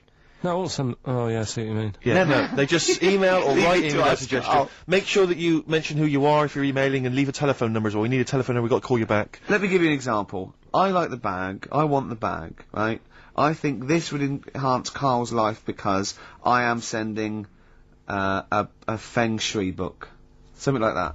You know what I mean? I am sending Karl a teddy bear. You have to explain why, though. Obviously, we can. Why you think it is, you know? This is getting so much more complicated than it needs to. I'm bored with it. It was such an easy idea before. Throw the bag. Well, burn the bag. Give out the addresses again, the Rick. bag. Okay. It's XFM, PO Box 1049. That's easy to remember. London, WC2, H7XX. And the email? I can't remember. KARL.Pilkington at xfm.co.uk with a K. With a K. Alright, well done.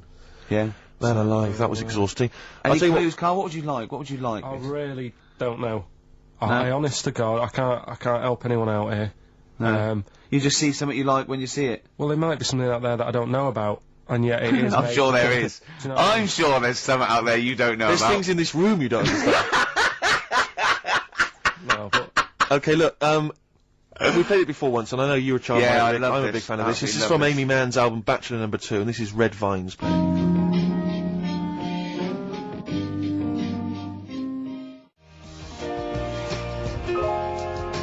It's beautiful. I know Carl's not impressed, as ever. I don't know what your criteria for music appreciation is at all, Carl. it's just like you build them up as being something really good, and then I hear it, and it's like. Oh, But I don't know what it is that you're expecting to hear. What we meant to means say? it's really good. What we meant to say? Oh, this This is a mediocre track. This is alright. Listen, when you played Simon and Garfunkel, Yeah. right, they've got their own unique sound. You know Yeah. it's them when they sing. Yeah. That could have been loads of women who I know. It could have been loads of women who you know. You only know your girlfriend. What I mean, Sheryl Crow sounded like Sheryl Crow to me. Yeah, but Well, only superficially. But Man's been around longer than Crow. Who knows what, influences she may have had. That sounds like a fable, doesn't it? Man's been around longer than Crow. Eh? But, that's just, there's a number, let's be honest, Rick, there's not that many great female artists, are there? Oh, hey, be careful there, Steve. Some of the sisters out there will be disagreeing with I'm you. not saying that they can't sing a beautiful song, I'm just worried they can't write the material. I'm thinking of Bush.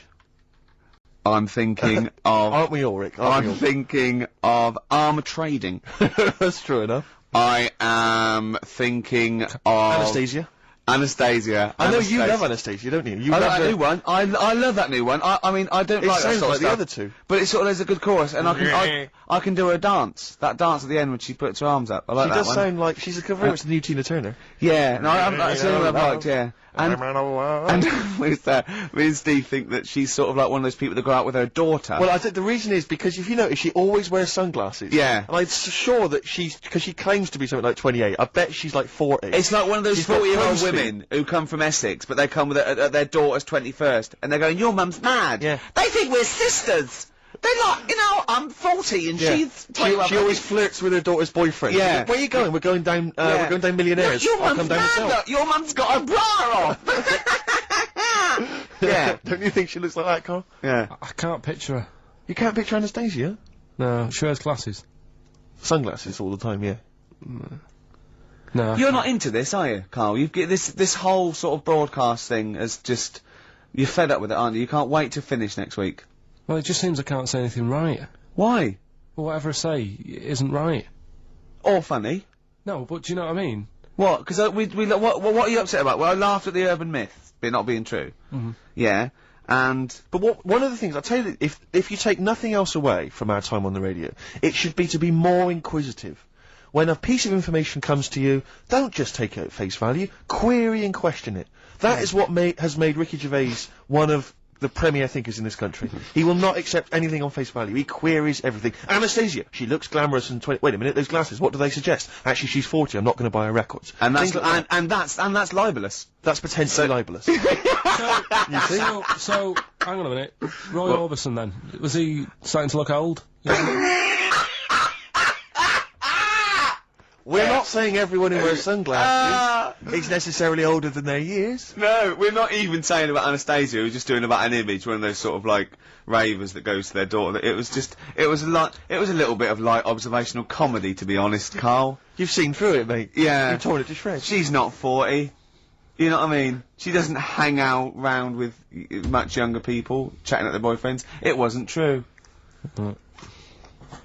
What do you want? What do you want in life, Carl? Tell me now, because me and Steve can probably sort it out. That is true enough. Come on. What do you want? What's the best thing? What would make your what life song? happy? If you could play any song now, what would it be? Well, we're going to be spinning one of my favourites later on. Killing a Georgie. Killing a We've Georgie. sorted that out. You've probably got a lovely few gifts you can choose from, just because we got a few signatures on a piece of paper. Do you know what I mean? Yeah. What more do you want out of life? I always find that Do you want a cat? You want a cat, don't you? it's the things that you don't think you're going to get that you enjoy the most, right? Go on, like what? No. Well, like, when you go out for a night and you're expecting just to have a simple little drink and it turns out to be a really nice night, you see people you haven't seen for ages. Yeah. Now, the BAFTAs, so sort of, you expect so much. He's having a go, isn't he? That when you get there, you get that little bit of veg as a starter. And you think, look at it, they've tried to make it look good. But really, as I said to you, I mean, you don't eat veg, which I find is mental. But like the starter that we had, that was like, how would you describe that? It was a veg pie. It was like, I thought, I was starving when I came in there, right? And from the, stairs, I could see the tables, and it looked like there was pate laid out, and I was getting excited, I was salivating. Got there, it was a vegetable pie. I said to Steve. So, vegetable pie. Okay, someone took mine, I gave it away. White House took mine, didn't he? Yeah, but Rick, you won't eat anything. We've discussed this before. All you'll eat is pizza and crisps. Do you know what he said to me in the week? I was picking up my food in the BBC canteen, and he went, right, well, I'm honestly thinking of stopping having lunch with you. I went, what? He went, it winds me up. I went, what? He said, it winds me up. It winds me up. You won't eat anything. That's a lovely bit of chicken there. You're not eating that. You're not eating that. It winds me up too much. Like you get irritated by people, noise. He said, you eating, it just winds me up, Gervais. And then he went, you're a cock. Yeah. It really annoyed me. His eating habits drive me mad because he's constantly whinging about the fact that he thinks he's got cancer. Every 25 seconds. Wait a minute, I can feel a lump, I can feel a lump. It's your cock. No, it's not, it wasn't there before, it wasn't there, it's a lump, I'm dying, quick to the hospital. How many times have you been to, like a doctor's clinic and sat in the waiting room, right? Carl, how many times have you been there, right, with a friend of yours? Twice I've been with Ricky. One time when we were writing the first series of The Office, we were writing in the waiting room for the doctor. Because he had to go in there and have because he thought he had testicular cancer. I swear to God, I'd seen the thing about it, and I just said, and he said, I'll put mine, I never worry about that again. He said, no, you're not in the risk group and that. The other time was, but wait a minute, the other time was I thought I had, stomach cancer, and she went, why? I said, oh, God. She said, when you get a sore throat, do you think you got throat cancer? I said, I have thought that, yeah. And she sort of said, get out of here, you idiot. And that's what I like. I like that when they do that. But I think it's sort of since my mum died of it, and I just think, oh, God, it's in the family. And that's the thing I worry about, but don't you prefer, I mean, I don't go because it scares me. I'm like that. I prefer not to go because I always worry that, especially with cancer and things, that they'll go, you know, I'll go there with a sore leg or something, and they'll go, no, your leg's fine, but look at this we've found in your head. If it's a brain, you'll be laughing! No, but you know what I mean? They'll find something, because none of us are perfect, and as you get older, you get little moles and stuff, and, and they'll say, oh, we best get rid of that, and it's like, leave it alone, it's not causing any problems. That shouldn't be there. Leave it alone, it's not good. It is, it's getting bigger and it's strangling your lungs. But Rick's sort of like, but my point was, this is what upsets me. He constantly worries about his health. He's constantly obsessed. I found some buboes. I think I've got plague. every 10 minutes he's got something. I started choking once because I thought it was some dust, didn't I? Yeah, he swallowed some dust. He started choking like he'd swallowed a fishbone, right? It was literally, I thought he was going to die. And he panicked dust. and he shouted, right, I'm choking, I'm going blue, and I'm trying to hit me, and he's hitting me on the back, and he shouted, I don't know the Heimlich manoeuvre. Yeah. And I was choking and dying, but then I wanted to laugh. Because he panicked going, it's like, if he's gonna die, I want him to know that I didn't know the Heimlich manoeuvre. I did everything I could, but I didn't know the Heimlich manoeuvre, so that was why I couldn't have saved him. But my point is this, he worries about his health, and yet he eats like a child. He eats crisps, constantly, Coke. He keeps going, oh, I've got a headache, drink some water. Yeah. No, boring, hate it. I did say that, yeah. Chips, pizza, sausages, beans and chips. I've never seen someone eat so much. I don't know how he's not bored of it yet. Sausage, chips and beans. Everything that's got to have cheese on it. Parmesan cheese, please. You know, on anything. Why don't they leave it in a restaurant as well? Seriously, why don't they leave the Parmesan cheese? It's like it's gold dust or something. The salt, as much salt as you want, but they come along, and I found myself sneaking. I've said to Jane, look out, is the waiter looking? And I've leant over and did some more Parmesan. I feel really guilty. Just leave it. It was on a trifle. You don't need cheese on dessert. I've explained it to you. Oh dear. So this is why I get angry, and that's why I'll tell you this, what, if I had to be on, I mean, Ricky was on Room 101, if I had to be on there, I'll tell you this, Ricky Gervais would be the first person in there. He'd be straight in there, man, because I got a list as long as you are. What did you think when I said, annoying people, like making noises? Unbelievable. So, you talked about, annoying noises, and that, people that make noises that are annoying. He is the most irritating man I've ever met, and I swear to God, I don't mean that as an insult, you really are, because you go out of your way to be insulting and irritating. Thanks. That's fine, you know, but you'd be straight in there. Yeah. In fact, we should do this next week for Karl. We should draw up a list of Karl's hates, what he'd put in Room 101. Oh, Think about that next week, That Karl. is genius. Next week, so we got the competition, we've got Karl, I'll tell you what, let's play a record and do White Van Karl. Yeah. And just let's slam dunk this mother. That's true enough. What are you gonna play? Some Alpine Stars. Okay.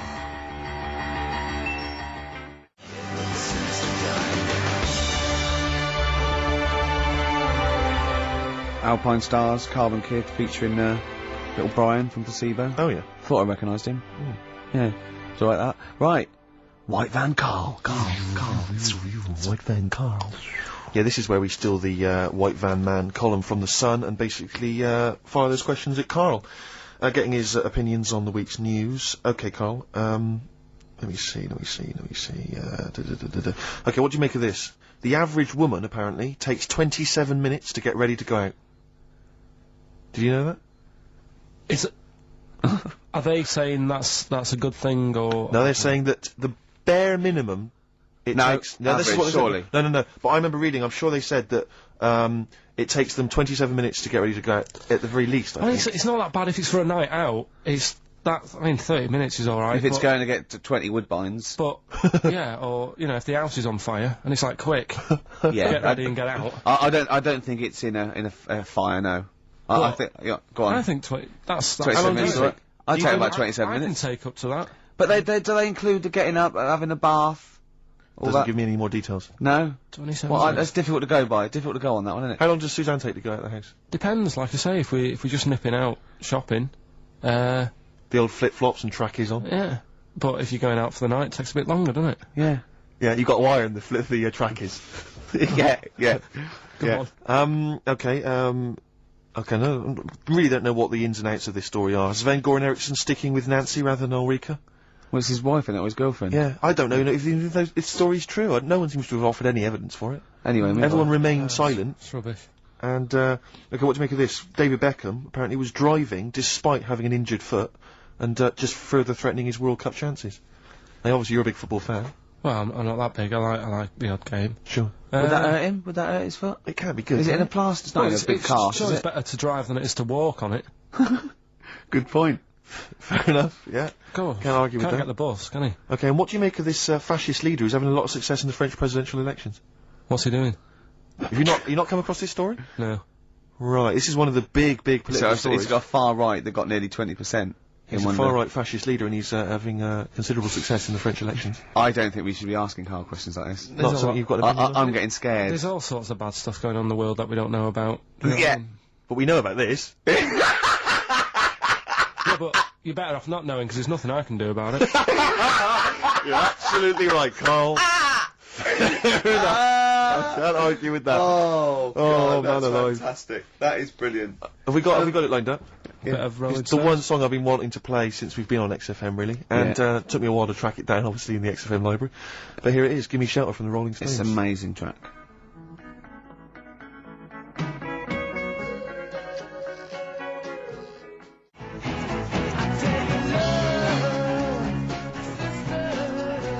Give Me Shelter from the Rolling Stones. Surely, if there was a soundtrack to the Vietnam War, that would be on there, wouldn't it?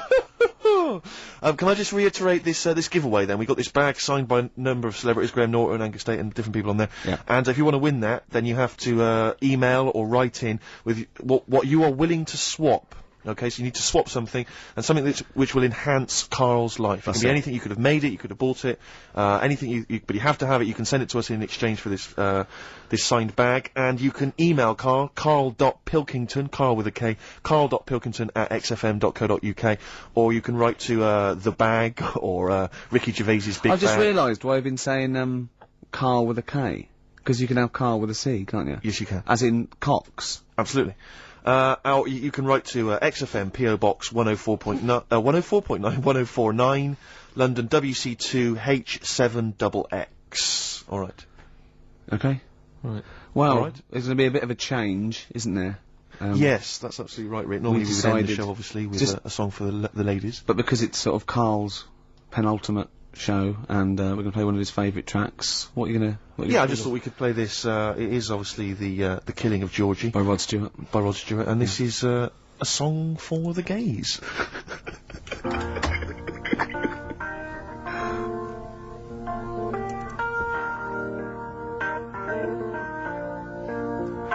Oh, yeah.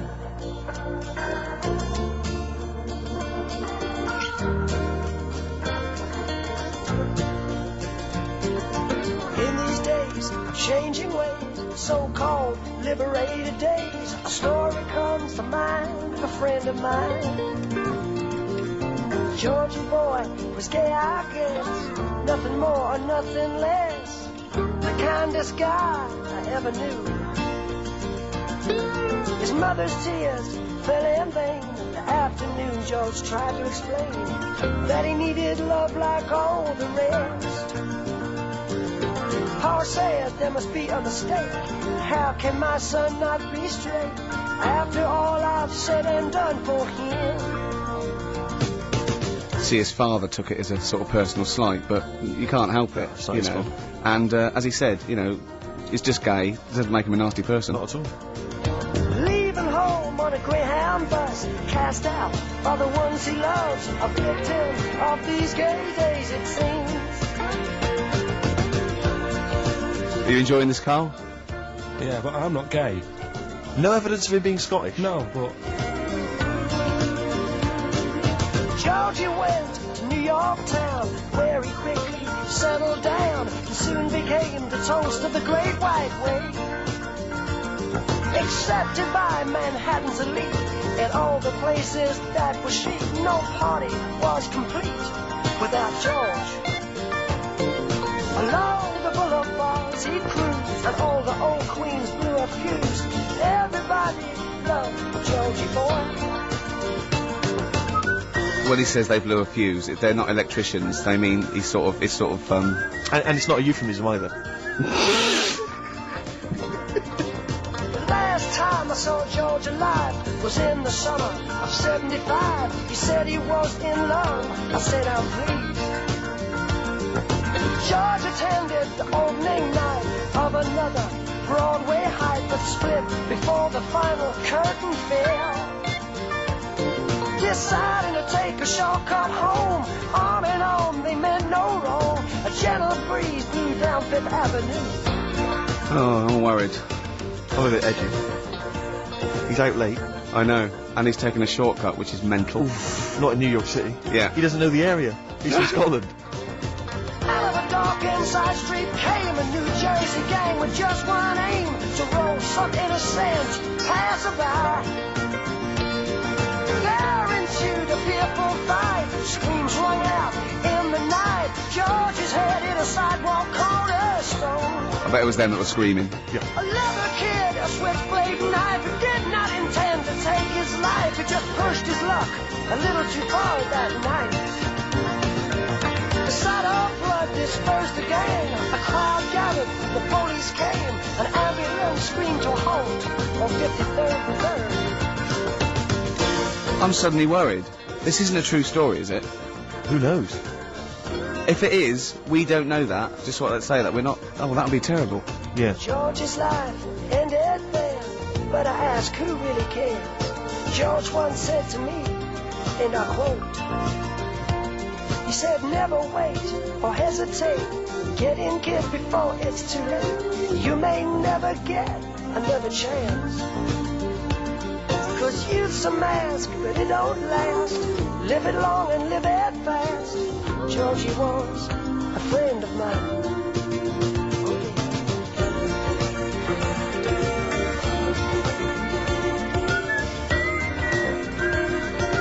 See, how come you think this might be a true story? I just got suddenly worried then. No, but how can this be a true story, but the bloke jumping out of a window and hearing his phone ringing?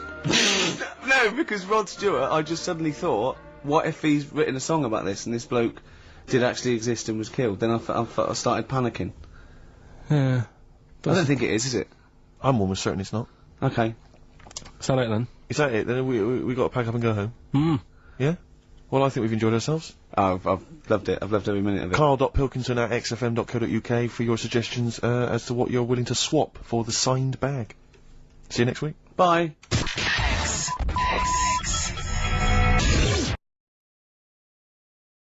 Out of Time on XFM 104.9. I'm Ricky Gervais. With me is Steve Merchant and Carl Pilkington. I really like that Blur track. I think it's the best thing they've ever done. Blimey. So strong words. They can quote me on that if they want. Yes. On their, I'm sure they'll rush to. On their, On you their know, one of their posters. albums. Yeah. If they wanted. Well, listen. You're lucky I'm here, Steve. Okay. Right? Okay, you can see, you know something's happened. I've done my back in again. Right. I've got a special chair in here.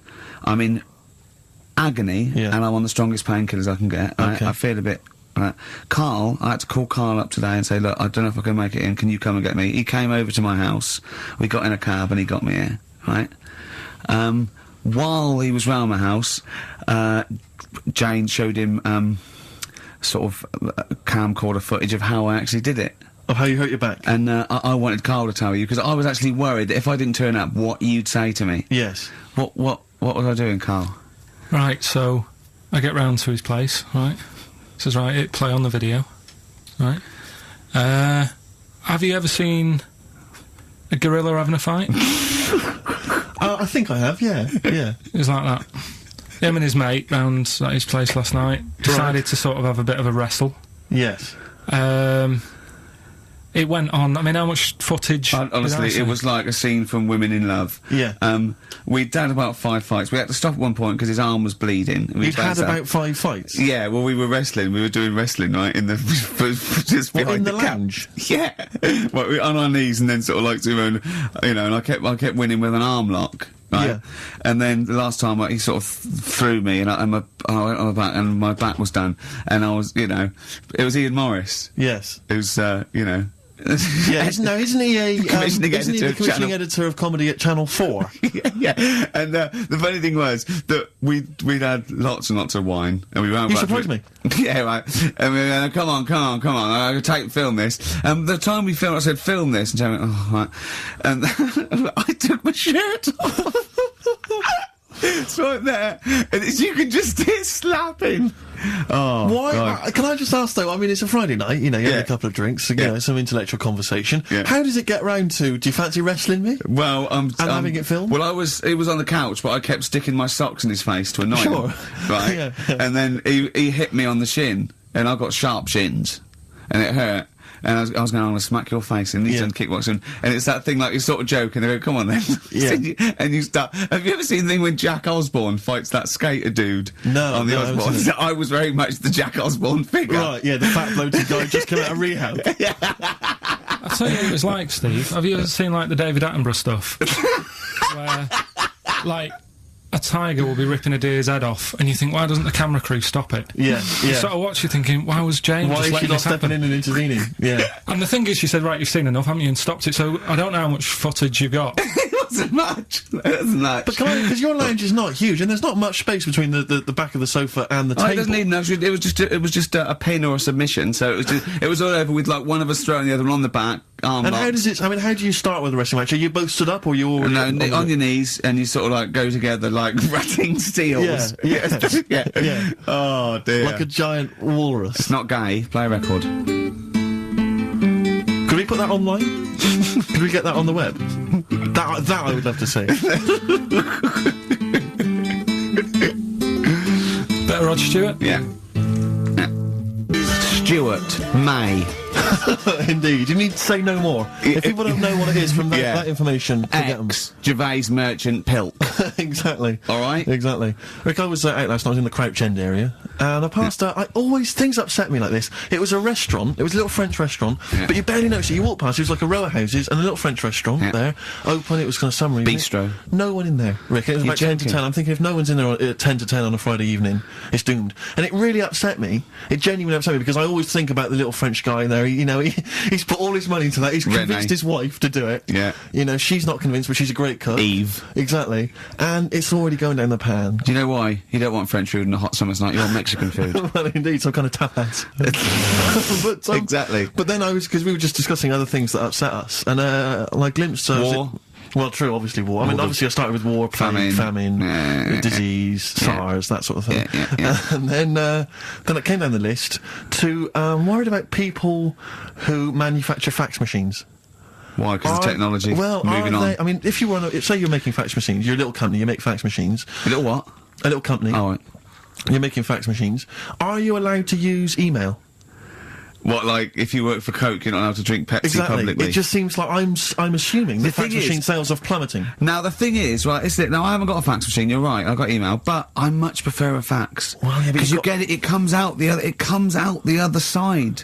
Yeah, but Do you know what I mean? It but is, the thing it is you is can what print- they've sent. That's what's great about a fax. But you can print off your email, can't you? And then you've got it in hard copy. Wow, It's sort of I know, instant. but, you know, I don't look at the emails. A fax comes out, it's there, it goes. It's like someone putting a little post-it note on your face. Do you know what I mean? You go, oh yeah, I'll read that. Yeah. Whereas an email, you got email. You know what I mean? Well, yeah, no, but what worries me is whether fax. I'm assuming fax machines are just. I mean, I don't know if there's anyone listening who works maybe for a fax machine. 08700 800 1234. If you're in the fax industry, give us a call. Tell us, you know, what sort of figures. Yeah. You know. Exactly. Yeah. We want to go down 17%, something like that. Something like that, those kind of stats. In the southwest. Exactly. Those are the kind of stats. But you got have you got fax machines yet in the north, Carl? Yeah. Yeah. I mean, you're loving it, aren't you? I like getting letters. Well, no one sends letters anymore, do they? You like getting a scroll from a man on a horse. Yeah. Saying you're. When do you get letters? My mum still sends me the odd letter. Sure. Even though I call, she'll still she likes sitting down at a table and. Yeah. You so know, what, you call and ask the questions, there's no reply, and then you get a letter a day later going, question 1, yes, I am well. Question 2, yes, your father's well. Yeah. Oh, it's nice though, isn't it? Yeah, letter's nice. It's nice to receive a letter, yeah. It's always nice to receive a letter. Particularly if, like, you know, you're on a sort of expedition. But yeah. What does annoy me though, you were looking at them the other day, you know, you were talking about the pictures on them, postcards. Yes. Don't like them. You don't like postcards? No, they annoy me. And just because it's never anything of any interest, and the fact that, even though it's been sent to you, you're the last one to read it. Whenever I used to send my mum a postcard, every time I sent it on, I'd horrify her by putting on it, having a lovely time, does that pig of a postman still read all your letters? And she'd just be horrified, just be terrified he'd looked at it or something. This is what worries me. I've always assumed that people would read a postcard. If I was a postman, I would definitely read every single postcard. Yeah. So if you're on holiday, you know... What do you mean? You wouldn't have a lot of time left if you read every postcard. No, but as you were posting it through the letterbox, you'd have a quick look, wouldn't you, to see what they were up to? Because that's why I never used to write anything of any interest on a postcard, because I didn't want to, you know, I didn't want anyone to sort of know what I was up to. Let's say I was on a bawdy lad's holiday, you know. I would just write nice sunny, you know, got myself a lovely pair of shorts. Stuff like that. You know, I'd keep the truth, Rick, for when I got home. Well, he's looking forward to going on holiday now, Carl, because he's got some prescription lens sunglasses. We'll be talking about that after the break. Bit of darkness. Look forward to that. Yeah. An amusing story about a man wearing glasses. Oh, the darkness growing on me. It certainly is on XFM 104.9. Love those boys. Keep the guitar riffs up, lads. I'm Ricky Gervais, with me, Steve Merchant. Oh, it's good to see that your back pain has not impaired your DJing abilities. Yeah, I know. Well, I'm a professional. I'm a professional. You've soldiered on. Yeah. Put the glasses on for Carl. Well, see, now, because I wear glasses normally, I've always had problems with glasses. The thing about glasses is it stops you from doing so many things, and you may not realise if you're a non-glasses wearer, certain things that you can never do. If you're, like, for instance, I have never been able to go into the mosh pit at a gig and get carried above everyone. You know, when they carry you above everyone on their hands. Because I knew someone would just grab my glasses. You don't need to, you can see from the back. That's the good thing about you at no, concert. Indeed, you can actually stand at the back and look over. Being able to at least jump on the stage and do a stage dive and all the rest of it. So that's one of the things I've missed out on. Missed out on, you know, sport really, because lots like boxing, for instance, I could never do. I never do boxing, never do wrestling. So our big championship showdown is not going to happen. We'd probably be the same weight category. Well, possibly. You think of your reach. Yeah, exactly. I remember when I first got glasses, I only had to wear them occasionally. It meant I couldn't see things a long way away. And obviously I got them, but I was at school and I was a bit self-conscious, didn't want to really tell anyone I had glasses. I didn't reveal to anyone I was wearing them. So I used to go into a class. I remember being in science, and we always sat in the same spot, and I was sat right at the back, and I couldn't see what was on the blackboard. But I didn't want to put my glasses on, because I didn't want people to know I had glasses. So I couldn't see what was being written on the board. And you have to copy stuff down from the board, science equations, things like that. I had no idea. So I'd have to try and copy off someone next to me, but that wasn't always possible, because I had to do it surreptitiously. So what I took to doing was sharpening my pencil every sort of 35 seconds. Going up, memorising what was on the board. And I got a D in science. Oh, that's awful, though. It's a tough thing, glasses. So it really is. When you first start wearing, if you're young. It was education versus vanity. Yeah, it's terrible, isn't it? And now he thinks, well, hold on. He's sorted out his hair. You can see he's quite stylish hair. Because when I met him, it was like, I mean, Wurzel Gummidge. Yeah. He won't mind me saying that. Yeah. His glasses were, I mean, idiotic when I met him, and he's got some stylish glasses now, so he sorted that out. Yeah. his clothes, he's quite a fashionable bloke, and when I first met him, it looked like a nerd. yeah. So, it's step by step, and with these on, I think you'll agree. Pop them on, Steve. Well, you know, I don't... Imagine him on the beach. Close your eyes, Carl. Are they closed? I can't see, I've taken my glasses off. Oh. Yeah. So that's a weird thing as well, isn't it? Yeah. There you go. What are you laughing at? Look, what are you laughing at, Carl? There's nothing funny about those. Stop smirking. I can see through them. You can see they're not real sunglasses, they're prescription lenses, so you can see you now. You see, I never knew you had to do that with sunglasses. I didn't think you had to have the... Right, yeah, when it's bright outside, people who wear glasses don't need to wear them. So they're looking cool, but they're bumping into stuff. No, but if your eyes aren't that good, then the sun shouldn't be bothering them. Do you know what I mean? No, I always wondered about Roy Orbison. Why was he doing that? What? Roy Orbison always had shades on, didn't he? And he was blind and stuff. It's like, what's the point of that? Well, because I'm guessing... Well, I don't even want to... I don't know. What are you talking about? Roy Orbison was blind, wasn't he? Yeah. Was he? I thought he just had very, very bad vision. No, I think he was a blind fellow, I don't think he was blind. Was he not? No, I think he had very poor vision. Wear him, you know. I don't know what this conversation is anymore. No, well, once again, we've introduced Carl into the equation and he's just gone off on a completely bizarre tangent. When he went, oh, I'm going to pick up my prescription lenses, and we had to wait. And the bloke came and said, who's it for? Me. I said, oh yeah, Mr. Merchant, here they are. And as he was getting out, to try and embarrass Steve, I went to him, they are the exact ones that Keanu Reeves uses in The Matrix, aren't they? He went, what? I went, no, I'm joking. But, I'll tell you what frustrates me. Can I just say, as a glasses wearer, this is just a note to everyone out there who isn't a glasses wearer, when people ask constantly to try on your glasses, can I try on your glasses? And they try them on, and they always say the same thing, oh, I can't see a thing. What were you expecting? X-ray vision? No. Yeah, I know. Don't ask. If you're a glasses wearer, you don't want people asking to try on your glasses. But I think they don't realise that what are you expecting? By going, oh God, your eyesight's bad, yeah. It's not like going, you know what I mean? It's not like saying, let's have a go with your calipers. Right, and popping them on and going, God, bloody hell, you can't walk very well. But it's a form of disability, isn't it? Well, yeah, but it's one that doesn't impair that much. It's an inconvenience that you maybe have to put glasses on all the time. Did I mention the mosh pit thing? I know, but it's not, yeah, but you're not, what's your vision? It's just blurred, is it? No, I can't see anything. It's really bad. Is it really bad? Yeah, if I take my glasses off, you are just a blur. I see now, I can see nothing. It's just a couple of bald heads. And I know only one of you's bald, so... You're looking at Carl twice. Yeah, exactly. Yeah. Alright. Carl, it's your Vision 2020. Well, there you go. That's Steve's eyes on XFM. Next week, Ricky's knees. Bit of vinyl? Yeah, now listen, I want to mention this. This is from this new Morrissey compilation. It's a new series. I'm assuming a number of different rock stars are going to do it. It's called Under the Influence, and various rock stars get to choose, obviously, songs which they grew up listening to and that have influenced them. And this is from Morrissey. He's the first person to do it. And there's some stuff on there which is a bit odd and a bit oddball, and there's some stuff which is good. And there's the Ramones on there, and Nico and Patti Smith. But this is one of them. He obviously, famously, Morrissey was a member. I think he was the president of the New York Dolls fan club in England. And this is from there. And this is Trash. The New York Dolls Trash from this new compilation Under the Influence, compiled by Morrissey. Are they the original punk band? 08700 800 1234. Well, everyone knows they are. No, we don't. We don't want your calls. Everyone knows they are. Don't call in. Don't call in. Please. We're not interested. No point. Rick, it's 1:30. Yeah. Adverts? Yeah. Coldplay and the Scientists on XFM 104.9. Ricky Gervais, Steve Merchant and Carl Pilkington. We saw an interesting sight on the way here, didn't we, Steve? Yeah. When we came in yesterday to to plan the show. To plan the show, sure. Yeah. We actually annoyed Carl for half an hour and left. Yeah. But a bloke with a completely tattooed face. Actually, I don't know what stage you are in, what stage you're at in your life when tattooing your own face is a good idea. But this wasn't sort of like, tribal or religious or anything. It was a bloke, just had a sort of tattoo on his forehead and around his eyes, professionally done. It looked quite old, so I don't know if tattooists do that now. I think they've probably got to watch themselves, but I was just thinking... there's not rules about what you can tattoo. I'm assuming if you're a tattooist, you can do what you want. You can tattoo anything. I wouldn't have thought... There's probably some comeback, isn't there?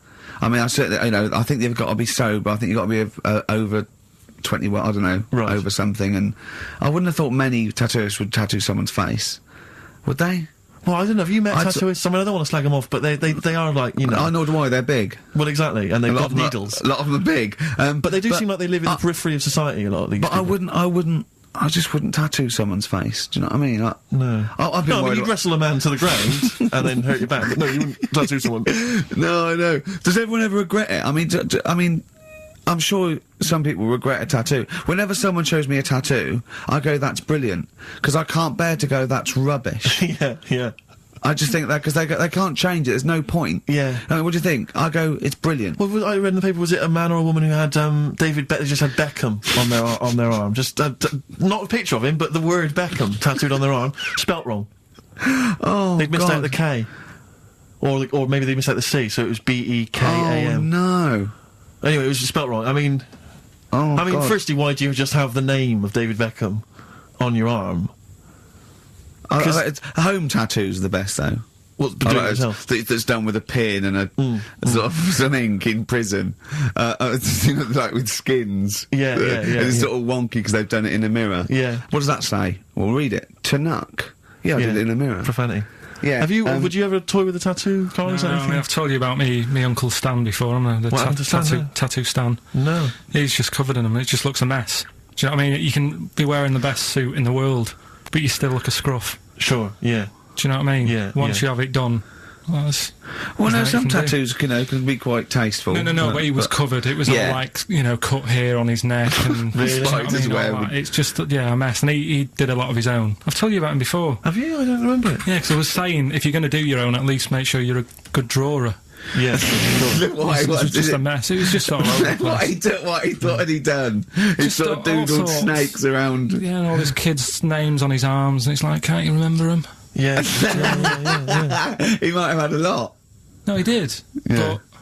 And do you remember even from a young age thinking that looks rubbish? Yeah. Yeah, and I mean, it'll probably be about 60 now. I'd love to see what he looks like now.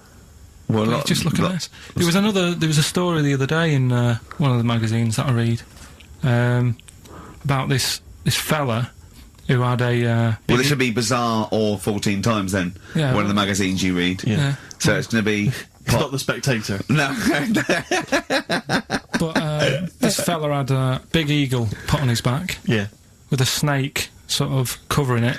And such rubbish, isn't it? This kind of symbols of sort of dynamism and life. Yeah, I know. Yeah, a snake and an eagle. Yeah, a large-breasted vampire woman riding a dragon. Yeah. That's always a good one. But you know, this fella had that, and he had it in his will that when he dies, he wanted his son to have the skin taken off. Oh God! And put in like a little frame. Oh God! That's horrific. What's that? That's my dad's back. Yeah.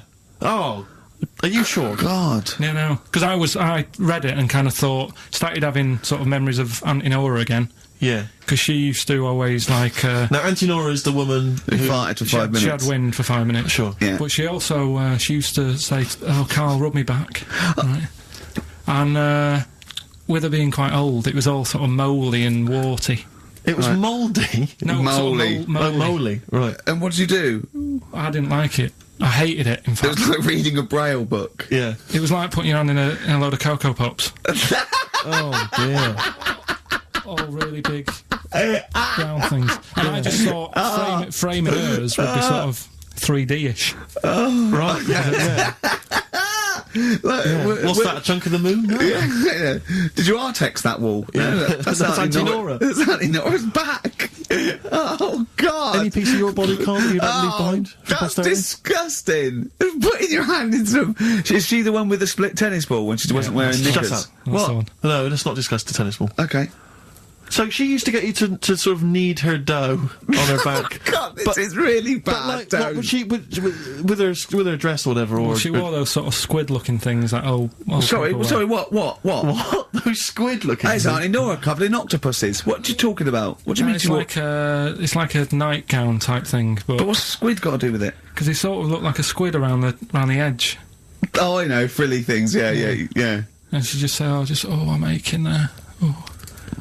She was never well. She was never. Do you know what I mean? She's always had something wrong with her. I don't ask her how she is. It's just like she's not going to be all right. Did she have wind when you were sort of neat? It must have been like playing an accordion. Yeah, get a little tune going. Oh, who's your auntie with the tattoos? That's Hazel.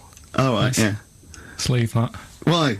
Oh, let's Why? not talk Well, about leave it. What have I come across there? What's up with that? Auntie Hazel? What's up with Auntie Hazel? There's nothing wrong with it. It's just a, what? Just a lesbian, which is nothing wrong with that. Well, no, but you've made it sound like there is now by not wanting to say it. My aunt is a lesbian. I know what you're saying, though. I know what you're getting at. Just because I call her Uncle Hazel. Play a record. He's from Manchester. Please forgive him. Lizzie, don't believe a word. XFM 104.9. I'm Ricky Gervais, with me, Steve Merchant and Karl Pilkington. Email here from Chris. He said he met a girl in Australia whose boyfriend tattooed her arm with the word psycho, except the spelling was wrong, and she ended up scarred for life with the word physco. Physco. Physco. I mean, a word of warning, if you're going out today to get a tattoo, they're tattooists. Yeah. English is probably not their speciality. So be careful. Write it down for them first. You are walking on thin ice. I've seen some of these boys. They're big. Sure. They're big. No, and if they're willing to stick lumps of metal through their faces, what are they going to do to you? Well, yeah, indeed. So, Steve, sorry to all the tattooers. Piercing, you see, I have a weird problem with the piercing as well. Because, I mean, the earrings, that makes sense. I had earrings ages ago, but... Did you? Yeah. Oh, but yeah, you're a man who notoriously 18. hates pain, and he's scared of everything. It hurt. I was about 18, and I had 2 in 1, and they did it right, and he just went, and I went, alright, I went, yeah. I just went, oh, God. Did you have them in both earrings? It's just, it was like a staple gun. I just went, and it didn't really hurt, and I thought, well, I'm not doing that again. It hurts too much, and it just throbbed. Were you still living with your parents at the time? No. I mean, what do people... your kind of oiky Reading family, what would they have made of... Oh, well, they know I had them afterwards, yeah. And but did they take the mick? Oh, God, of course they did, yeah. Rick, you ain't going to eat like that. Oh, you'll get followed. Oh, look at you. Look at that. Yeah. That's disgusting. And when I was new romantic, my mum said, bloody hell, I thought I only had one girl. Which is the earring? Because isn't it like one ear is for gay people and one is for straight people? Is that just a myth? Or I don't know. It might was something to do with which ear you had it in. Yeah, there probably was sort of like signs for that. Yeah, it's like when you're growing up, I had loads like a white polo neck, right, and a ring on your little finger. That means you're gay. Yeah, yeah. Like you can see him coming. You're just consulting your little chart. Exactly. Hold on, white polo neck. Yeah. Those are the earrings in the left ear. I got it. I don't know where I am. Because wasn't there that thing that the famous cover of Born Bruce to Run? Springsteen? Yeah, well, he didn't know the handkerchief. Yeah, it was the handkerchief in the right hand pocket. Dominant and was. Yeah, I don't know. But, you know, where is this information? I wouldn't have known that. I might have gone around, with, if it was hot weather, something to mop my brow, I wouldn't have known that. What, can't the gay people kind of notify us? Can't we have some kind of website or something we can check out? Do you still go to that pub with all those sort of, like, butch blokes? Lovely guys. With the moustaches and, They're the caps, great guys. A lot of them are firemen, a lot of them are, like, traffic cops. Great people. You know what I mean? Fascinating you know you're safe in there. Yeah, also, there's no women to... It's like you're just having a great time with the lads, and there's nothing... It's just playing pool, stripped to your waist. Yeah, I know, yeah. I can talk. Oh, my back still hurts. Okay, yeah, a little bit of hip-hop. It's nice to have occasional hip-hop tune, just keep it... it's summer, you'll be cruising around in your open-top Chevy. Now, Steve, I see there, it's a track by Little Kim, but how are you pronouncing it? I'm pronouncing that correctly, Lil Kim. Oh, no T's involved. And it's The Jump Off, featuring Mr. Cheeks. I don't know why I find that funny, but Mr. Cheeks is involved. If you can spot him, good luck. I believe that's Mr. Cheeks there, just busted it on the mic, and that's called The Jump Off. Talking of Cheeks, Karl, have we got another instalment of Cheeky Freak of the Week this week? Yeah. Have we? Excellent, look forward to that. Is there some monkey news? Goes without saying. Of course. Does it really? With that monkey news is safe, isn't it? It's not like, You're always going home with monkey news. You know it's there. Yeah. It's like songs of praise on a Sunday. When I came back, I've been on holiday for a week, and I sort of sat in by the pool and stuff, and I sort of wrote about 40-minute stand-up with my new show, and I was going to Karl and said, it's great when you get away, it's sort of like, you're relaxing, you just think clearly. He went, Ian, I know. He said, I was away when I came up with Rockbusters. Yeah, indeed. Absolutely. I was buzzing about writing 40 minutes of brand new stand-up. Yeah. He equated that to coming up with Rockbusters. Should I be insulted, Steve, or is Rockbusters as good as everyone's saying it is?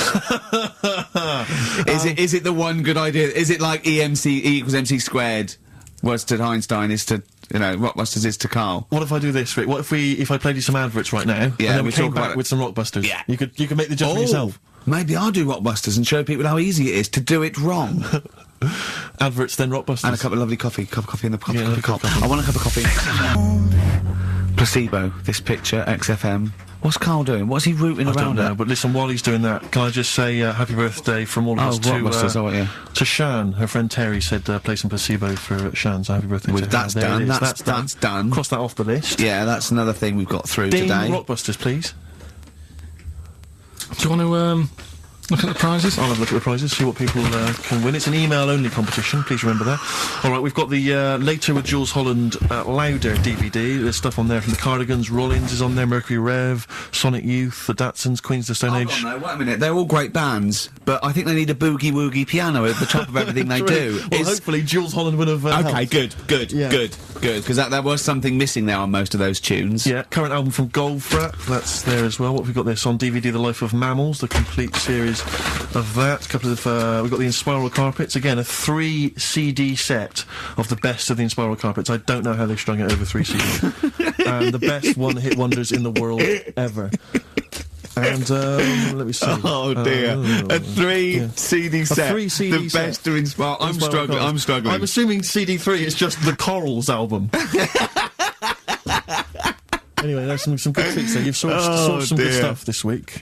Alright, well, Alright, yeah. Here's your Alright, clues then. here's your Rockbusters, yeah, right. Cryptic clue, a Wow. couple of initials, and you sort that out. Right, first What one. was Dr. Fox on about that we don't sound like proper presenters? I strange, don't, isn't it? it's mad. Go on, Carl. Right, the first one. A customer wanted some paint to darken up a room. Shop assistant knew what to do. Right? Customer wanted some paint to darken up a room. The shop assistant knew what to do. The initials there, CB. Right? CB for the first one there. Right? Second one, it'd be alright if their heads weren't that big. Right? And again? It would be alright if their heads weren't that big. And that's SF. Right. SF? Yeah. And the last one... I know that. I know that one. Yeah, go on. And the last one, Chanel have got another perfume out. N-O. Right? Chanel have got another perfume out. N-O. You email in ricky.gervais@xfm.co.uk. That's that done. And those prizes can be yours. Yeah. More music, please. Bit of, Bob Marley. Any of these going to annoy me? Oh, I've got to stir it up. Yeah. Brilliant. Are any of these clues going to annoy me this week? No, they're all good. Are they really? Yeah. Right. Alright. Yeah, we'll be a judge of that. Alright. Ricky.gervais@xfm.co.uk. Brilliant. Stir it up. Bob Marley on XFM 104.9. Ricky Gervais, Steve Merchant, Carl Pilkington. Wait, did you get up today and just see the great weather and think, do you know what, I'd love to hear some Stir It Up from Bob Marley? Yeah, I did actually. Well, I was going to play it the week before last, before I went away, and we didn't have time. So, Well, we were crammed full of features like this one. have we got a cheeky freak of the week? Do you want one? Yeah. I think we should have a jingle for this. Okay, I've got a jingle. It's very similar to Chimpanzee. Chimpanzee there? Yeah. Well, let's hear it. Okay. Oh, cheeky freak of the week. Brilliant. Yeah, no, I think that's excellent. So, cheeky freak of the week. You've spotted a freak this week. This is where somewhat, I think, offensively, you pick on someone who's not like other people and say it's your favourite freak of that week. Yeah, I remember we had the woman whose legs looked like the hind legs of a dog. We've had the little fella with the ageing disease with the little head playing the piano. That was your favourite. I think that's your probably freak of the year, isn't it? It's a pretty good one. So what's this? Is it a man with a horrendous injury, or is it a congenital birth defect, or what? Yeah, but you put it like that, and now it sounds like I'm being tight. Sounds like I'm being out of order. But I'm just giving him a mention. Just giving him a big shout out. Right. There's quite a lot going on in the freak world. There always is. You've been visiting hospitals the last week, have you, when we were away? No, there was a thing on a website. This isn't even the one that I've picked, so... So this is just a bonus? This is a bonus freak. Tease, yeah. Yeah, go on then. This is a free freak, right? It's a fella called the Lobster Man.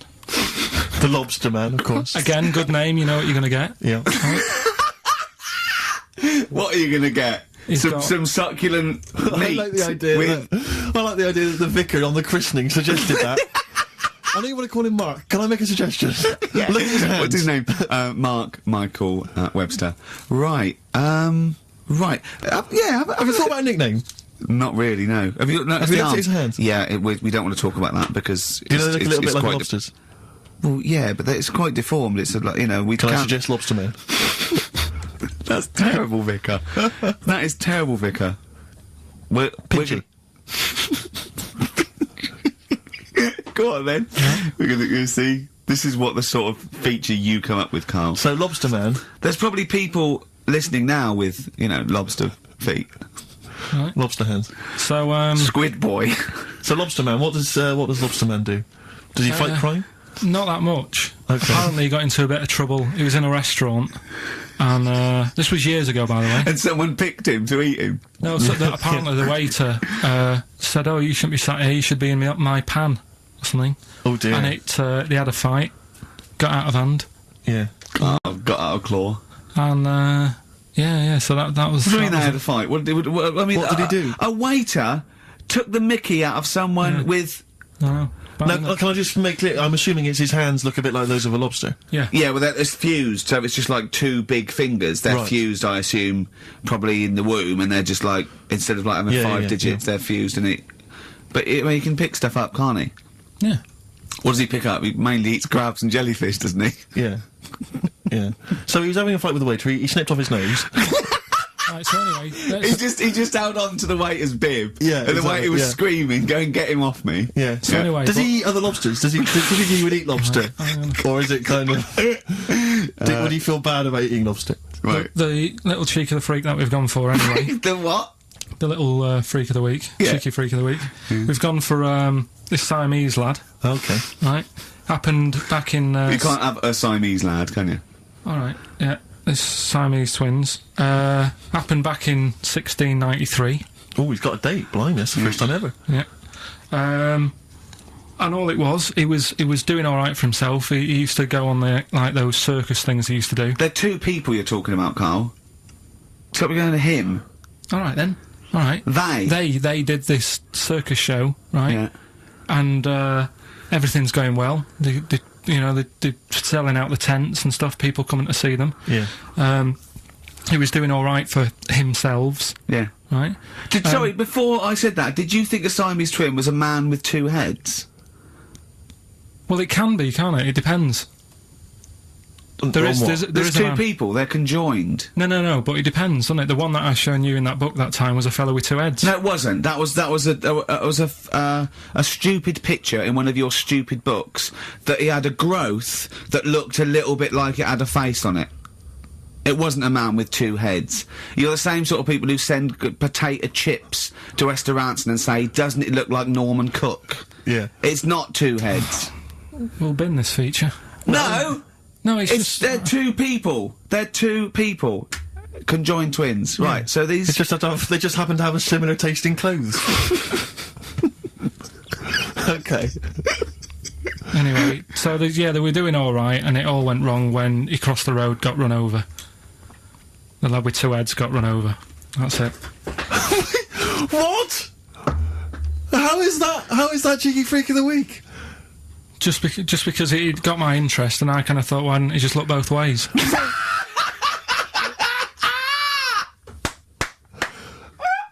I'm intrigued to know Why wasn't he looking both ways? I'm intrigued to know how you get run over. What was it, 1629? Yeah. Well, it's horses and that, wasn't it? Yeah. Oh, why wasn't he looking both ways? Carl Pilkington, you are a genius. Play a record, you fool. Well done, Carl. More cheeky freak of the week next week. So what's going on? Okay, in the freak world. Universally speaking, Red Hot Chili Peppers on XFM 104.9. So, I've got a lot of rockbusters coming in. Yeah, all right, actually. People obviously seem at long last to have tuned into your wavelength, Carl. Which is, of course, 104.9. Yeah. Thanks very much. Exactly. Yeah. Should we give the clues again, briefly? We just had an email, actually, to be honest with you, let's not, because we've already had a load of answers. I know, so, yeah. you know, if you didn't get it first time round, you don't deserve to win. We had an email saying, because I've got a bad back, am I squeezing Carl's head? Well, I've already had a little squeeze, didn't I, about half hour ago, didn't I? Yeah. You just got to be careful, because I don't want any strain, so I'd say keep still, whatever happens, and he's You're right about there. Could I have a squeeze, you know, just to, while you're not really kind of capable? He's Could I have a allowed to quick squeeze it, isn't he? Because I've never squeezed it once. I've never Remember, done it. sideways, temples, go quite hard, but not too hard. Yeah. Front to back, go as hard as you like, because that's Alright, much... well, I'll just have a try now.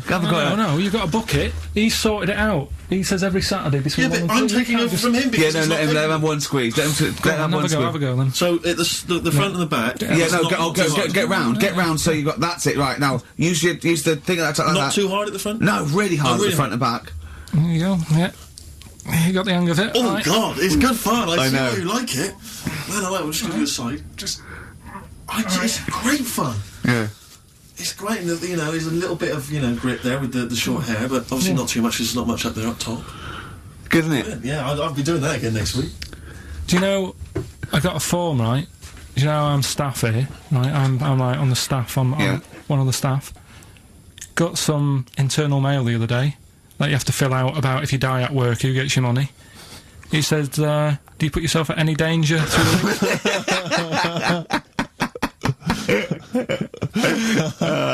What did you say? Well, I asked Suzanne, I said, does that, you know... Head squeezing, is that... but my leg lock round your ribs that time, and I had to, it was like a little alligator, like a python and an alligator, didn't I? You get quite some... You know, you get a little bit of leverage, you can crush a man's ribs with with mighty legs. Oh, something I want to ask you, Carl. There's that programme on now, I forget what it's called. Is it something like Guess Who's Coming to Dinner? Does that... I did the non-broadcast pilot for that, because my mate was the, the Phil Belker was producing it, and I did it, you know. And the premise of it is that it's one of those things about, you know, a conversation piece, the ultimate dinner party. I think you can have invite people, 6 guests. Dead, alive, or fictional. Or fictional, yeah. You know, you choose where you want it, and, yeah. And anyway, I was just intrigued to know what Carl's, ultimate dinner party, who would pop round? Any of you cheeky freaks? So what's this? I'm putting on a... You're putting on an imaginary dinner party. Anne Robinson's there, she's got to be there. I said I didn't invite you, she said, well, I'm there anyway. Yeah. So it was actually me, Anne Robinson, and 6 people. Yeah. And I chose people like heroes, like Muhammad Ali, Homer Simpson, or stuff like that, you know, James Randi, yeah. So, you could choose anyone. Living or dead, fictional or otherwise. Right. Would it look like a circus from the 18th century? I'll have like a few freaks in there. Like what? Who would you have? Well, the first person I'd have is probably have Elvis. I had Elvis. I chose Elvis. Why would you have Elvis? He's just good, wasn't he? He was good at what he did. Right. But once you'd said that to him, what would the rest of the conversation? I'd say sing us a song. Right, so you make him sing a song? Yeah, he'd be like the entertainment for the night. When he's not on the stage performing, I'd probably have the Elephant Man there. Right. Well, so John Merrick, yeah? Yeah, John Merrick. Okay, I've got Elvis, John Merrick. If anyone's out there and, you know, you haven't got anything to do, can you write down everything Carl says from now to a year and send it to me and Steve, because we might want to put it in a book? Yes. Would that be good? Just maybe someone keep a journal of everything Carl does and says, and we'll try and keep a scrapbook of pictures. Tell you who I would have. Who? Peter Kay. Right. He'd be good, he'd be brilliant. I'd want to be sat next to him, because he's... Well, you're friends with Ricky Gervais, why would you want to... No, but... Do you know what I mean? Yeah, Peter Kay. Alright, Peter Kay. Which one, would you do him as himself or one of his characters he does? Just as he is. Yeah. He's funny, he's a funny man. Yeah. Love him. What else? Probably, that fella who lost his arm when he was climbing that mountain. Remember? He had to cut off his own arm. Yeah. Right, why would you have him? I'd just like to have a chat with him and say, you know, what happened there then? Yeah. Well, we know what happened there. He cut his arm off. What would you say? Did it hurt? Yes, it hurt. But I don't think it would hurt. That's one of the questions. What are you talking about? I reckon the shock cancelled any pain out. If you're stuck there with a boulder on your arm, you've probably got bad pins and needles, right? Yeah. With a big rock on your arm. Yeah. And you'd say, right, so how long were you sat there before you said, well, I've got to cut this off? Did you read about it? It was amazing. What do you think the other people would be doing when you were talking about this about cutting his own arm? John Merrick wouldn't mind. Can I just ask? Elvis would probably be off his head on something. Elephant Man will be having a couple of buns. I hope Peter Kay didn't make a funny comment. I hope he doesn't make a funny comment. Yeah. Right? Can I just a quick warning? I'll just put bloke with one arm, bloke with... Be careful, Carl, what you serve for dinner. Yeah. Because he's only got the one arm. Yeah. So, you know, certain things. I mean, maybe suggest, something you can eat with chopsticks. Or a hamburger. A hamburger. But don't go with something like lobster. Tricky, you need both hands for that. And there's him and John Merrick teamed up. I think they've got one good arm each. Yeah. Soup, maybe. What would you give John Merrick? Buns? Couple of buns. Mm-hmm. Have, that woman in the boat who went round the world. Why? So, you know, how she managed Pretty that. boring guests, really. Hey? But boring? What do you mean boring? What was she going to say? What she said, she was going, well, I didn't see a lot. I was in a cabin. Really? There's a lot of water. I was a bit scared. The main thing I'd want to ask her, right, because I remember when she did it, and there was an interview with her, and her parents were there or something, and her mum was saying how she's dead proud because she decided to, you know, go around the world in a boat as a kid, instead of just hanging around on street corners and stuff. She said she didn't want her daughter to, like, be messing about on the streets at night on her own and stuff. She was a responsible mother. Yeah, she sent her off on a boat. Sure. In the middle of the Atlantic. On her own. Yeah. So I'd like to ask her about I that. think even Manchester's safer than that, innit? Yeah. And I'd have, probably another woman, so to chat to her, probably go for, Kim Marsh. Kim Marsh? Sorry, you'd have the woman who sailed around the world, right? But you'd have to have another woman for her to have someone to talk to. Well, why invite either of them then? If you don't want to talk to either of them yourself. What? Sorry, I love this. Round World Yachtswoman, and Kim Marsh. But why, of all the women you could invite, Kim love Marsh that. is at the top of the list? No, that's the best list I've ever heard. Elvis, John Merrick, Peter Kay, a bloke with one arm, the Round the World Yachtswoman chatting to Kim Marsh. That is genius. Why haven't they invited you on this show? I'm going to call Anne Robinson. Right, okay, if anyone's listening to that, have KARL Pilkington. I know no one knows who he is yet, but what a great bit of conversation. Play a record, KARL, you're an idiot. Some Smith? Oh, always a treat. Yeah, we played something from Morris's selection. Something that would be on my ultimate compilation is something from the Smiths. and it'll probably be this one. I started something I couldn't finish. I think that's one of their underrated albums, Rick. Strange Ways, Here We Come. Might be my favourite. It's my favourite, certainly. Yeah. And that's from that album. I started Queen is something Dead is a lot of people's favourite, but I don't like the wacky ones. It's the novelty ones. It's got some great ones. I think he's got some of his best tunes on there, but I don't know the frankly Mr. Shankly. Yeah, he's always got this tendency to sort of write music hall style songs. Vicar in the Tutu, yeah, but that's a great one, that. So there you go. Elvis, John Merrick, Peter Kay, bloke with one arm, woman who sailed around the world, Kim Marsh. What I like about those two, numbers 4 and 5, he doesn't even know their names. Yeah. I'm hoping he'll just write on the invitation, dear bloke with one arm. Yeah. Having a dinner party. Yeah. It's better than most, but I imagine most people when they do this, if they go, Nelson Mandela. I know, of course, yeah. I think I read an interview with Mick Hucknall where it was something like, who do you admire? Nelson Mandela. Brilliant. I don't read papers when I'm in this country. When I was on holiday, I read one, and there was an article in there about Beckham meeting him, and the article was about how many people have met him, and I was thinking, we are the only 3 people that haven't met him. Nelson Mandela, yeah. It's just like, does he rent himself out? Do you know what I mean? It's like the back of the, in the back of the stage when you can get a Caprice lookalike to wander around. They go, is that a lookalike? No, that's really him. It's 40 quid, he'll come to your party. I think what it is that he was locked up for so long. Yeah, he's now just he's never home. He's just so short. He's like Salman Rushdie, he's running around. I've seen him twice. Yeah. His house must be a tip. He's never in.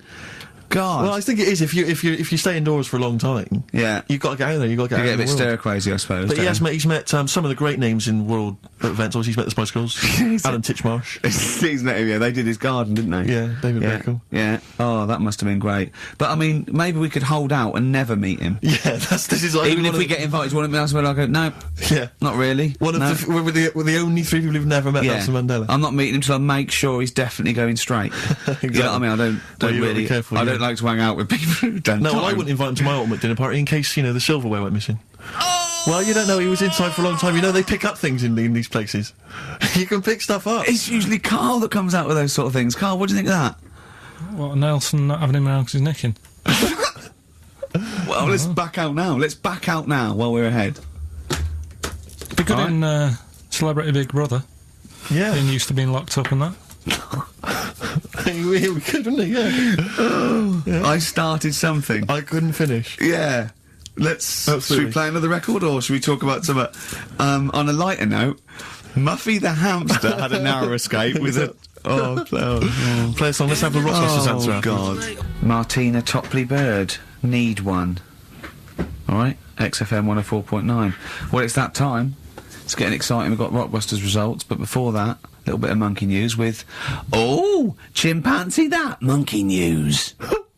KARL Pilkington. Brilliant. Nice to have... I haven't read that for a couple of weeks. Go on then. Alright, so, is that this little monkey? Oh, yeah. Who lives in Morocco. Right, I'll just warn you now, you're on thin ice from last time, okay? So, make sure, is this real? It's been Don't say anything emailed in. stupid, think about it. As you're saying it, think to yourself, oh, is that true? Do monkeys do that? Do they think like that? So, go on then. So anyway, yeah, so there's this magician in Morocco, right? He's got a little monkey working with him, right? The way it used to work, magician used to do his thing on stage, do a little bit of magic, people loved it. Then the monkey came out, had a little cap, walked around the crowd and stuff, got the money, had a good little team thing going on, right? Yeah. So anyway, the monkey's name was 86. Right. Because back then there was so many monkeys, it was like, oh, what names, do you know what I mean, what names do you use, what do you do? So they just named them, right? So this little monkey... What, he had 86 other monkeys? What? No, it's just that because a lot of monkeys were sort of working back then, helping magicians out, you know, doing bits and pieces, busking, what have you. Just well, Rick, you know how there's so many... Why would there be a confusion with that? If he only had one monkey, where's the confusion? People would go, oh, I'm not going to go and see that, I want to see 86, he's the better monkey. Do you know what I mean? What does it matter? I don't know what you mean. Well, why do they need... where was the confusion? With people going to the circus and going, what monkey are you going to go see tonight? I don't know. It wasn't a billing, was it, with a monkey? But Rick, it's just the same with humans. You know, there's so many humans now that we can't give them names anymore. Yeah, they all exactly. have to have numbers. Exactly, yeah, there's so many humans, you know, with 5 billion people, we can't give them names, it's impossible. But, you know, with a few monkeys anyway, number working... 122, go on. So, anyway, there he is. 86. 86. With his hat. With his hat, walking around, getting the money. Yeah. Anyway, the magician sort of, you know, thinking about moving on. Because in Morocco, he'd sort of done all the tourist traps. Sure. So he had a word with the monkey, said, how about we, See? No, let him continue. Think. Let him continue. He didn't have a word with the monkey. Let him continue.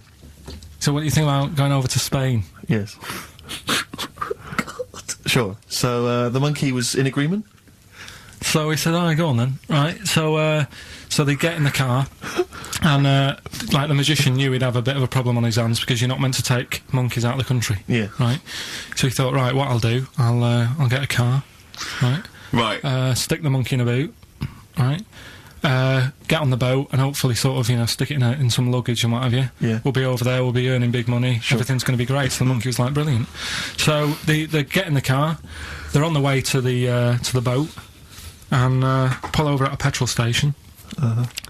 And just before filling it up, he opens up the boot and he goes, "You all right in there?" And it's like, "Yeah, it's sound." So he leaves the boot open so it can breathe and get a bit of fresh air whilst it's filling up.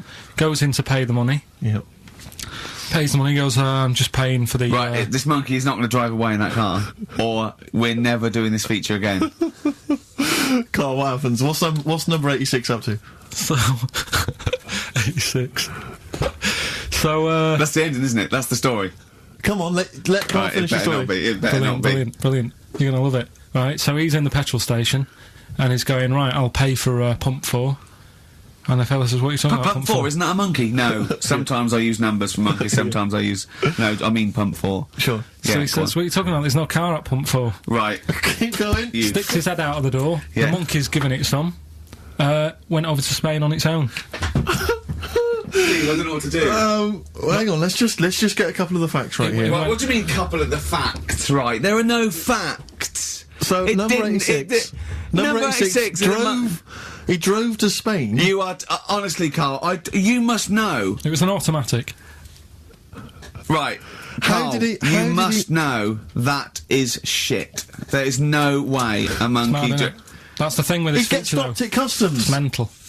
How would he get through customs, KARL? Has he got a passport? No, he was sneaking about because he didn't have a passport. So he parked and then snuck through. Do you want the facts? Let me see it. Right, I'll examine this, Rick, and we'll play a record. Play a record, because I can't. That's nearly as bad as the armed robbery. Right, go on. Yeah. Play a record. Better Suede? Yeah, Stay Together. My favourite. One of 86's favourites. Yeah, brilliant. My favourite Suede track. No, stay together. XFM. Well, nearly time to go. But, before we do, a little bit of Rockbuster results. Just checking some of the answers, Rick, and it seems that an awful lot of people have got it right. Go on then. Tell us them again then. Remind us of them before you give us the answers. Alright, Rockbusters number 1 was like this. It was a customer. We're stopping monkey news, by the way, until you start getting some credible ones. Because that's it's ridiculous. It's not true. No, it seems mad. But no, but it's through the internet again, so anyone can go online, download that story. It's insubstantial. It's get ones from journals or where the source is quoted. Okay, or we're not interested, or we're not. Well, you don't. Okay, so same with on thin ice. We've pulled this once. We've pulled Rockbuster. We suspended it once, and you came back again. So it's. Do you know what I mean? So go on then. Right, so Rockbusters number 1 was about a customer who wanted some paint. Wanted to darken up a room. The shop assistant knew what to do. What did she do? The initials were CB. Cellar Black. Right? Cellar Black. Sell her some black paint. I thought Cellar Black, because it's CB, and I thought, well, it can't be, because it's not Cellar. It's not Sell Her Black. Cryptic though, isn't it? No, cryptic doesn't mean it's wrong. They all got it. They all got it anyway, so... It's a bit weird, isn't it? Second one. It would be alright if their heads weren't that big. Right? Right. The initials are SF. Well, one of my favourite bands, yeah. Yeah. The Smaller Faces, isn't it? Small Faces. Well, no, that doesn't make sense. Okay, go on then. And the final one, Chanel have got another perfume out. Right. I'll just say, we've had an email from one of our listeners who said, if this turns out to be New Order, he's never listening to XFM again. What's the clue again? Chanel. I've got another perfume out. New odour. Right, well that's another listener gone.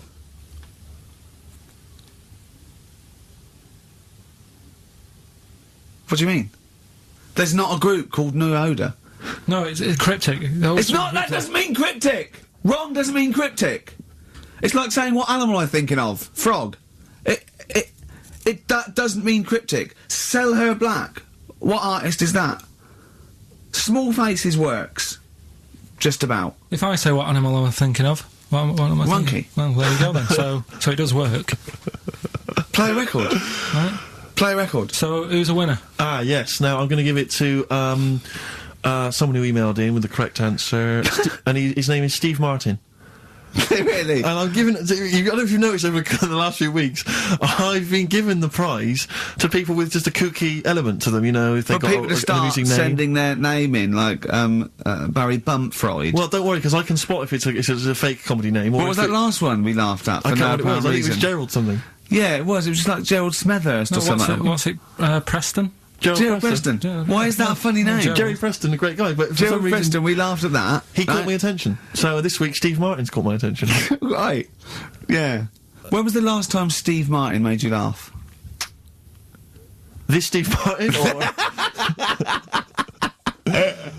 Dickers hasn't been... Yeah, we've had no correspondence from Dickie Anderson for some time, which saddens me. Little Dickmeister General, what is he doing out there? Has he got... What, he's got something better to do? Ridiculous. Pathetic, right, well, that's the end, We've got the last song, so is there anything it's the end of Rockbusters, and it's the end of Monkey News. Monkey News will give you one more go for it, and it's got to be credible, it's got to be real, it's got to be true. We need to see your sources, it needs to be incorporated.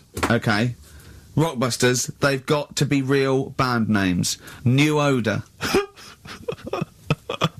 New Odour. New Odour. Just anything. Just brilliant. Well done to Steve, he got them all. So is that it then? Yeah. Brilliant. Well, cheers. I've enjoyed that. I hope your back's better, Rick. Yeah. And, Carl, I hope you, buck up your ideas. Your brain's better. Yeah. Got something interesting about a brain, we can talk about it next week. Tell it now. No, I'll quickly, what is it? No, we'll leave it. Oh, like that's a hook. Like people will be going for a week. Oh, I wonder what things are Carl's brain. Was it a brain that drove a motorbike across to Switzerland? You've heard it. Bono, you should be a weatherman, because once again you've predicted wrongly. It's not a beautiful day at all, is it, Stephen? That was you two, XFM 104.9. Ricky Gervais, Steve Merchant, Claire Sturgis. Claire Sturgis in for KARL Pilkington. KARL Pilkington is on holiday, as we speak. Where has he got? Mauritius, was it? Madeira. I think, with his girlfriend's parents. You remember last week he was worried they'd never been abroad, and her dad was saying what's the way to pack tea bags. Yeah. Carl's going, you get him over there. He's going, put him in a jar. He goes, put him in a jar. I phoned him up in the week, just before he went, I think Friday, said, have a nice time. And, out Sunday, and he said, guess what he's doing now? What he said? He's packing margarine. Oh, of course he is. Oh, bless him. My dad does that. My parents always take tea bags wherever they're going. Really? You know, for fear of there being some kind of tea bag drought in France. Yeah. You know. Is it wrong? But I mean, I don't know. Is it because of maybe English breakfast tea you can't get over there? So but you can. Can you though? I mean, you can. can get pizza tips. You know, you tea can is probably the single most popular drink in the world. I know, but what about the fancy foreign teas, your Earl Greys and the like? Well, I don't know. Because I want good English breakfast. Don't bother me with Earl Grey. I don't know what that cup of tea is. It's not tea to me. It's laughable. It's weak. It's pathetic. Do you know what? Earl Grey with a little bit of skimmed milk isn't so bad. Oh, yeah? Yeah. Oh. And is your husband a fan? We've started. It's all off already. All it's right, all having a little go at each other. Sometimes sort of pretending, you know. Sometimes pretending we're not close mates. You know, close and friends, you know. all that innuendo and that. Oh, smutty. And I got freaky goggle-eyed thing. I go too far. I sometimes go too far. I do ruin it when I go too far. So let's be nice. Wow. Let's have a bit of Blur. Ooh. Well, clever man. The fat man. We're not out of time. We've got a whole hour and 50 minutes to go on the Ricky Gervais Steve Merchant Show. XFM 104.9. I hope we have one of those after every record. They're great, aren't they? I think if you were actually like a proper DJ, if you actually tried to do the Dr. Fox thing, I think you'd be quite good. Really? I think I could only survive doing that sort of post 11 PM. Ooh, quiet things down now. I love all that. Yeah, late sort of radio. Yeah, that American jock type thing as well. I listen to Saga radio now sometimes. What? It's on digital. I think it's radio for the over 50s. And it plays. It was playing Cliff Richard this morning. It played Sammy Davis Jr. It played the Beatles' Here Comes the Sun, and I was loving it. I was thinking, it's aimed at your age group. Yeah, exactly. And I've got a bad back. I've been complaining of a bad back all week. He's been ill. Don't even start. We haven't worked this week. He's been ill with the flu. Still not bad. I'll tell you this. I Wednesday morning, I think it was. I woke up and I had the head, the sore throat, the aching body, and I immediately thought I've got the SARS virus. I really did. I genuinely, because I've always been a bit of a hypochondriac. I mean, Ricky pretends to be, but I genuinely was petrified. That doesn't make sense, does it? How can you pretend to be a hypochondriac? No, I am a hypochondriac, and you are genuinely always ill. You always you've always got a bit of a snuffle off. So I'm justified in thinking it might be the deadly You're a sickly virus. child. I don't know what's happened to you. Well, I think it's so much to do with West Country breeding, and you haven't. I don't know. No, he hasn't got normal sort of barriers to sort of flu and cold. His immune system is all Claire, look at him. I'm quite a weak child. Yeah, I know. I'll probably die in a garret having written some bloody brilliant poetry. But then I'll die of consumption. Yeah. But anyway, so I went online to check out what exactly the symptoms of the SARS virus were. And seriously, I did. I was so panicked. So I went straight online, and it was exactly what I had. It is a strain of flu. That's why. Exactly. That was the thing. That's what I had. So I was thinking to myself, because it said the incubation period was between 2 and 7 days. I thought, well, where have I been that I could maybe have got contact with people from? And then I thought, wait a minute, BAFTAs. I think I brushed against a couple of the guys from Banzai. I know. I'm thinking, hang on. Yeah. Wait a minute, that makes sense. Yeah. And so I was suddenly getting a little bit eggy, because, I mean, there was a lot of people, there's like 1,500 people at the BAFTAs, so, I mean, any one of them could be carrying it. Yeah. So I was really just panicked, but, you know, I didn't immediately rush to the doctors. No. Because you've got to wait for ages down there. Dr. Charles, brilliant, but you've got to queue up for ages, because it's down in, Swiss Cottage where I live, and I'll tell you, there's some dregs in there, in the waiting room. Oh, man alive. People who've just gone in there to read the magazines, and they're just sat there. There's some people who just waste the doctor's time. That's what annoys me. A lot of old people, a lot of Saga listeners, who just waste people's time. I know. I went to accident emergency once because done with legging. And I'll tell you what, you look round and you think, oh, look at all these people. Look at these, they should be, there's hardly any of them weren't handcuffed to someone. Exactly. You know what I mean? You go to Casual on a Friday night and it's like, oh, awful. Yeah, and there's, and so, I mean, it was that thing, well, I could either go to Dr. Shah, but that's NHS, or I could go to, one of the Medi centres. They charge money, Claire. And I mean, I know it's a killer disease, but you know, I'm not making cash. You don't want to, you don't want to, Because what if it isn't? That's money wasted. You don't get your money back, do you? I mean, I really need him to say, you've got the deadly SARS virus for it to be worth the 80 quid, you know? Exactly. And as I suspected that, you know, it was 50-50, I decided not. I decided to ride it out. And, thankfully, so far, I've not died. Looking all right. No, you're alright, you're alright. I'm okay, so, you're alright, yeah, well, that's lucky. So, I noticed that I phoned him up, I said, I don't think I can work. And I mean, Ricky's a close friend of mine, I've known him for a time now, and I really consider him one of my best mates, but I'll be honest with you, you didn't rush round with a bowl of soup. Did you? I don't want to catch it, do I? There's no point in both of us being ill. This was the implication, because it wasn't that you explicitly said, in this relationship, you're the one that's expendable. But that was the kind of, that was the sort of underlying suggestion I felt. No, I just thought, to be honest, I thought I could do with a day off as well. Yeah. You know what I mean? I thought, well, don't worry then, don't tennis. Yeah. No, but, I was, What's wrong with your back then, Rick? I don't know, I think it's just age, I don't know, I don't get things seen to, so it's just been, hurts when I tie my shoelaces. That's why I'm wearing clogs. It's so much easier. Drawstring trousers and clogs, you know. You used to go to the doctor a lot more though, you don't tend to do it now. Well, I'm not paranoid anymore. I had two flashes of when my mum died of cancer. Twice, I think, I said, oh, there's a lump. Once well, I've been to the doctors twice with him. Yeah. Have you? Seriously? I've seriously sat in a waiting room with him twice. Well, I just went for the mum. no, I thought, oh God, I felt them. I didn't need to do it then, did I? I naturally just touched my. But we should point out that Ricky's mother didn't die of testicular cancer. That it just no. But I had I thought, oh God, well I've got it now. And I think I went along once with testicular cancer, didn't I? Yeah, you had the testy problem once. I remember because I remember sitting in the waiting room looking through an old Argos catalogue with you for some reason. I think that was the only thing to read. Then I thought I had throat cancer, didn't I? Yeah, because I think you had a bit of a sore throat, didn't you? But then I think I'm over that. I was just like, sent me a bit. So, it's just a bad back. Why were you fiddling around down below? Because I mean, it wasn't like I called on you to do some work and you said I've got to rush to the doctors. I think it was like lunchtime. Yeah. So you'd obviously be meddling around down there. Well, I know I tested a few times, but I'm never sure. What, during the day? I mean, can't you do that when you first get, maybe before you go to bed? But not in a restaurant when we're eating dinner. Yeah, but he likes to, you know, he has a certainly not spaghetti and kumquats. Exactly. That confused me. I don't know where the hands were. You put me right off my meatballs. Oh dear. But Ricky, just to clear it, you are okay, aren't you? Yeah, of course. Yeah, just a bad back. Yeah, let's have a record, shall we? A bit of Bruce Springsteen, be lovely. Cheering breaks and Painkiller on XFM 104.9. Ricky Gervais, Steve Merchant, Claire Sturgis. Yeah, no, it's good to be here. I'm missing hearing KARL actually. Shouldn't mention him because people will remember them. They go, oh yeah. I know. We're trying to pretend. How are you, Sturgis? By the way, we've not really said hello to you. I'm very well, thank you. Yeah. Do you look forward to these occasions when you get to stand in for KARL? I get a little bit nervous. Is it intimidating? I imagine it would be. No, it is a bit intimidating because he's such a funny man.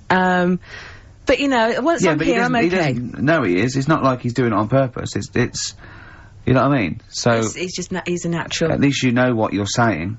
Good point. Yeah, it's not all downhill, is it? No, exactly. Yeah. I mean, no, it'll be fine. It's only an hour and a half to go. We'll be okay. Can we talk about Can we talk about the BABBEHs? I don't want to sort of go on about, with the awards and everything. I don't like to talk about it. I don't talk about it. Yeah. Claire, I mean, what do you want to know? What do you want to know? What do you want to know? How many you won? Or? Well, of course we won. Well, I know how many you won. We're all watching, obviously. Not everyone does, though, Claire. I mean, how many did you win, Steve? You might want to remind me. What, in all, or what? What are you talking about? How many? Do you mean this year and last? It's 2 now. 2 last year, 4 in all. So it's 4 in all. 2 of those are Ricky's, specifically his. No, Steve, what I really want to talk about was Ricky's white suit. Oh, yeah. Okay, well, listen. Well, let me explain. Never mind all that. One, it's actually, I bought it for a photo shoot, because I'm doing this thing, I've got a DVD coming out in October, and I'm doing a spoof of the front cover of Thriller, so I bought a white suit, and I got it, right, and I thought, well, I might as well wear that then now and get it dry clean. I thought you blagged it, and I thought when I put it on, I looked a bit like Sean Connery as James Bond. Apparently, I looked like Tattoo from Fantasy Island. The little midget guy? Yeah. Sure. Which was, you know, I did watch it back, and, you know, there are some resemblances. At one point, I did plan, which was, I don't know why. Yeah. I thought... Well, when he suggested he was gonna wear it, I said, that's crazy. I said, it's madness. Because I knew it would come back and haunt him. I got away with it, though. Well, did you? No. I mean, what was it I said to you? We were talking about it, and he said... Oh, no, he said, what are you wearing it with? A sort of white shirt and a white tie? I went, no. I'll wear it with a black tie. He said, right. He went, you should do it with the white shirt and the white tie. He went, do that whole Randall Hopkirk thing. And I went, that's what I'm worried about. He went, what, you're worried people think you're a ghost? I mean, pathetic. I didn't think it was a good idea. I just love the way that if you're a celebrity, somehow you're allowed to wear, nonsense, outrageous clothes, because it's kind of expected of you, because, But it wasn't mental. It wasn't like Graham Norton going in curtains, or Jonathan Ross dressing up as Lawrence Llewellyn-Bowen. It was just a white suit, But it's just that thing of, I am. It's cheeky Ricky Gervais here. Look what I'm wearing. I was worried there was going to be chocolate mousse, though. Yeah. Or Johnny Vegas was going to greet me and throw up immediately. Yeah. It was sort of like I had to keep away from people. And what you're sitting on. But I tell you what, I think it worked with Anne Robinson, didn't it? Do you think she winked at you when you went, she liked you. She just can't stop that. No, she's there made it into a catchphrase, but... You made her giggle like a little schoolgirl. I knew it was safe, though, to say that thing about her drinking, because I'd done a non-broadcast pilot with her this year, for a friend was the producer, and it's a new show called, Look Who's Coming to Dinner, and the premise is I choose sort of 6 heroes that are alive, and so I knew it was alright, so I didn't just go out there and start insulting this poor middle-aged woman. I sort of knew she could take a joke. She's alright, she's obviously she's not really like that, so, yeah. No, but I loved the way she just giggled like a little girl. I think she was quite good, actually. I think it's better when she's sort of ad-libbing. I don't think she's as good when she's sort of got lines and she's hitting marks. She's quite good when she's sort of, like when Peter Kay came on, she went, have you dyed your hair? And he went, have I dyed my hair? I said, what sort of talk is that? Which I thought was quite nice. Your quote was good, though. What? When he went, peace, or war. I just hate it when, oh god, celebrities get their political, I've got to say something political, because there's all that suffering in the world. And I don't know, it's like those things you see in the papers where it's got, general elections or war, and it's got a picture of Billy Piper, just a picture, and it goes, Labour. Or, it's got, Ross Kemp. No to war. But when would that be influential? No idea. It's sort of like someone goes to what do you think of war? I go, well, I don't know. I've made your mind up. Well, no, it's difficult, isn't it? Is it? Well, yeah, because on the one hand... I don't know where I stand. Well, exactly, on the one hand you could say that, war is wrong because it causes suffering, but on the other hand, that's a knee-jerk reaction, and some wars are justified, like stopping, fascism or whatever, and, like pacifism, sometimes you have to have defence, so it's not clear and cut. I go, okay, let's make it easier for you. What do you think of the little black one in Sugar Babes? Think she's brilliant. She hates war. That's me. That's me done then. Exactly. Does that help sway your yeah, well, I don't know when it is influential. Remember when that young au pair was over in America and she got arrested for the murder or the death rather of that young child. I forget her name. Do you remember that story? Louise Woodward. Well, do you remember there was a whole section in the paper there where there was I think it was members of Coronation Street saying, release her, please release her. I remember you said you fancied her. Who's that? You said you fancied her when it was all happening. Well, he said I think he was the danger. There was an element of that. Do you know what I thought it was? I would love you to go out with Louise Woodward. The thing about Wooders... what's she doing now? The thing about Wooders is that she, my suspicion was that when she came back and she'd been cleared of it, she hadn't been cleared of it. Yes, she was. No, she wasn't. Wasn't she? No. I don't think I think no, it was just she'd done her time, and it was I think it was manslaughter. I think. I'm not sure about this. Teetering on the edge of getting. Well, no, someone knows. Call up. We don't know this, so don't. But I think you're right. Well, either way, it was a tragic accident, and she wasn't a murderess. That was the clear point, and it just struck me that nevertheless, there would probably be a certain stigma. So she was down, kind of Monroe's on a Wednesday night, looking for a dance. Probably there weren't going to be a lot of guys queuing up for her because they were conscious that, she had this certain reputation. Whereas Ding Dong, Gentleman Steve, I'm happy to step in. Do you know what? I'd let her babysit because she'd be so careful, wouldn't she? Do you know what I mean? She'd be on real best behaviour. Yeah. So, maybe we shouldn't be talking about it. But I do wonder what she's up to now. Well, if you know...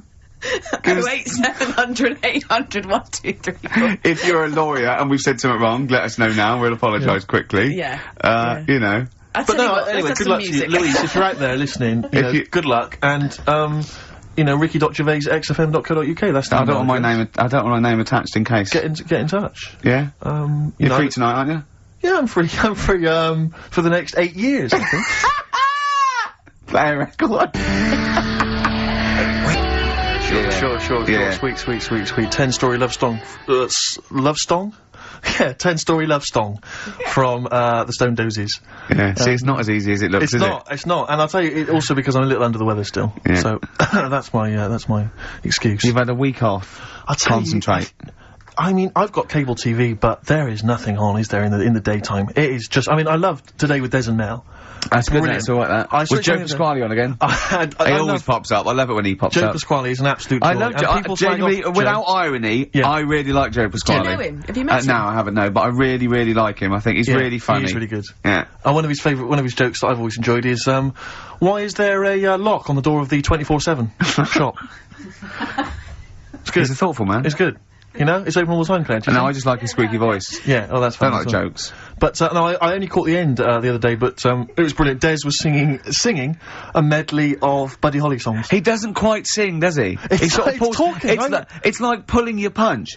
Oh, my it's my way from nothing.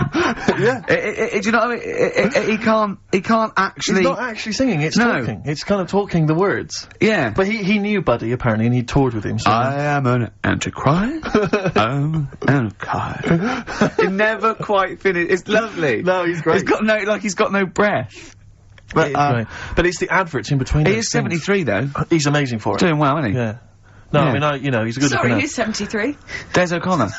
Is he seriously? Yeah. I think so. Amazing. Yeah, he's doing well. Yeah, good luck to him. A toast to Des O'Connor. Yeah. Raise your glasses. And all you listening at home. So I'd love to see him interview Louise Woodward. Yeah, indeed. Do you want to hear some Louise Woodward? I have had some calls. But I don't know if they're true or not, though, do you? What did you hear? Well, I think one of the... we mustn't. Law. No, we mustn't say that shop that she works in. No, wouldn't say that. But in case it's... I'm sure I read the same thing, Steve. Someone said they read that she was studying law, and I think I read that because she knows so much about it. Yeah. Now she decided She's never to through go the system. Yeah. You never know when it comes in useful. But she has been spotted in various parts of the country selling all manner of things. Okay, brilliant. So who knows? Door to door? Yeah, exactly. Hello, I'm from Mothercare. We've got to stop this now. We've got to stop this now. It's not fair. That's that. It's all water under the bridge. Anyway, let's play a record. Let's play a record, Claire. No, I'll talk about it later. We're scared I think, now. Yeah, we've just got ourselves in trouble. I think we just need to go and consult our lawyers.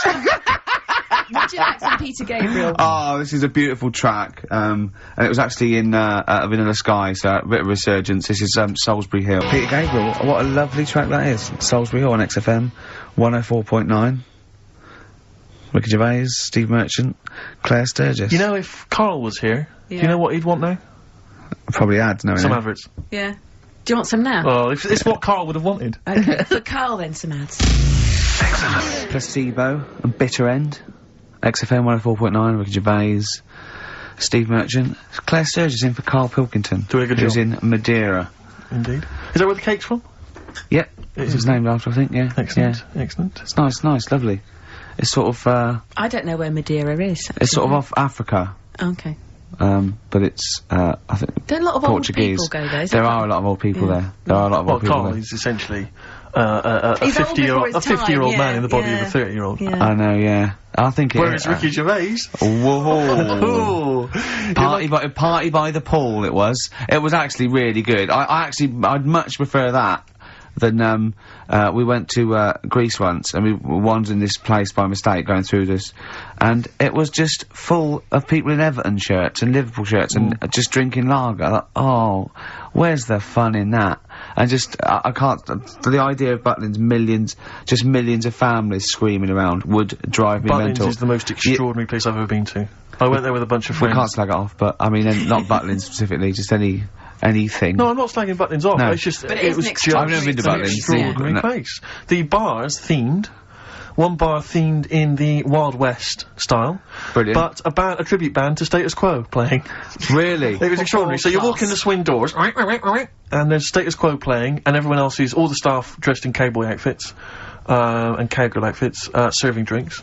I've told you this before, but I sneaked into Butlins. We sneaked in one night, and we didn't know what was on, and they were serving lager and chips, and there's just loads of families and lots of northern men in short sleeve shirts and kids running around and stuff. And so they just arranged the chairs in this sort of dance hall, and they went, and now, ladies and gentlemen, the entertainment for this evening is David Copperfield, not the magician. And it was the bloke from Three of a Kind. Of course. He came out, he did it all, he did all the jokes, he did all the, hello, how are you? Oh, you're nice. You know, to people in the audience. And then his finale was he stood on a chair because there wasn't a stage, and he did classical gas, seriously, on guitar. And then they went out, right, and he went, thanks for it. He went off, and they stopped clapping, and he came back on to get his jacket. Oh dear, oh no. Yeah, it was great. There was also a girl-boy duo in blue satin called Joint Effort, which I was loving. And at the end, right, it was on, I think it was on a Saturday night, so, people were leaving sort of the next day, or Friday night, they're leaving the next day, and, the kids and that were sort of like going to Redcoats, and they were crying. Right? And all the Redcoats and Joint Effort and, they did We Are the World. Oh, wow. Amazing. What an amazing night that was. Extraordinary. Yeah. They are incredible places. Yeah. Joint Effort. I don't think... I saw a documentary, I'm sure I saw a documentary which was finding out what, the likes of David Copperfield are up to now. Yeah. And he was a thatcher, wasn't he? Wasn't he mending roofs? I think so, yeah, I think you're right, yeah. I'm sure I saw him saying... They said, would you not want to be back on primetime TV? And he said, do you know, I think I prefer mending roofs. Well, I'm not sure. Well, he's probably the same as David Van Day with that advert when he said he got to the point where I prefer to sell burgers than records. No, you didn't. You never preferred selling burgers, David. Have you watched any of the Reborn in the Odyssey? I love it. You see, absolutely love it. I missed it, and I'm gutted. It's Hadley or Cox. It's Hadley or Cox all the way, I reckon. Who's Cox? We close our eyes, we never do him. What band is that?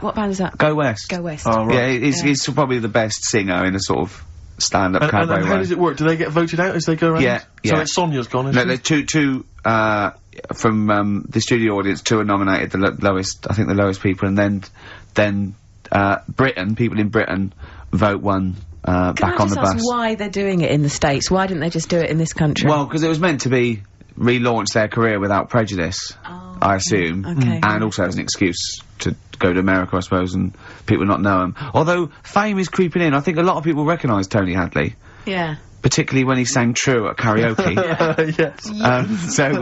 No, but, Is he as good as ever?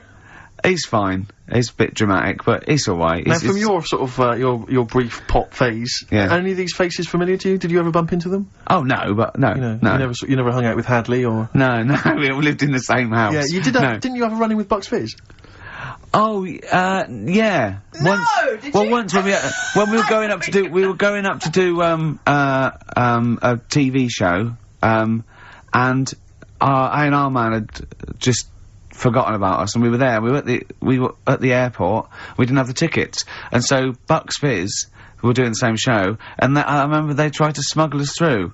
They had sort of like them and their crew, and they just like showed us the tickets. They went through, and they went, "Well, like that would work." And they went, "Okay, sorry." Did the two girls stand in the lobby, whip off their skirts, everyone was sidetracked while you legged it through? Well, I was on the shoulders of Bobby G, and wearing a really long coat. Yeah. And they went, "Bobby, what a lot?" He went, "Yes, I am taller now." You're not taller in the flesh than you are on top of the pops. Yeah. And fatter. I wasn't fat then. You weren't fat then, no, you're right. Yeah, no, but I love it. And the other thing I've been watching is American Pop Idol. Right, that was last night. It's great, really good, yeah. This is Simon Cowell? Ruben's gonna win. Huh? Is that the one that Jerry Halliwell is part of? No, this is, Randy Jackson, What's Up, Dog, Paula Abdul, and Simon Cowell. Yeah. But Simon Cowell makes so much more sense in that context. Yeah. Because they're all...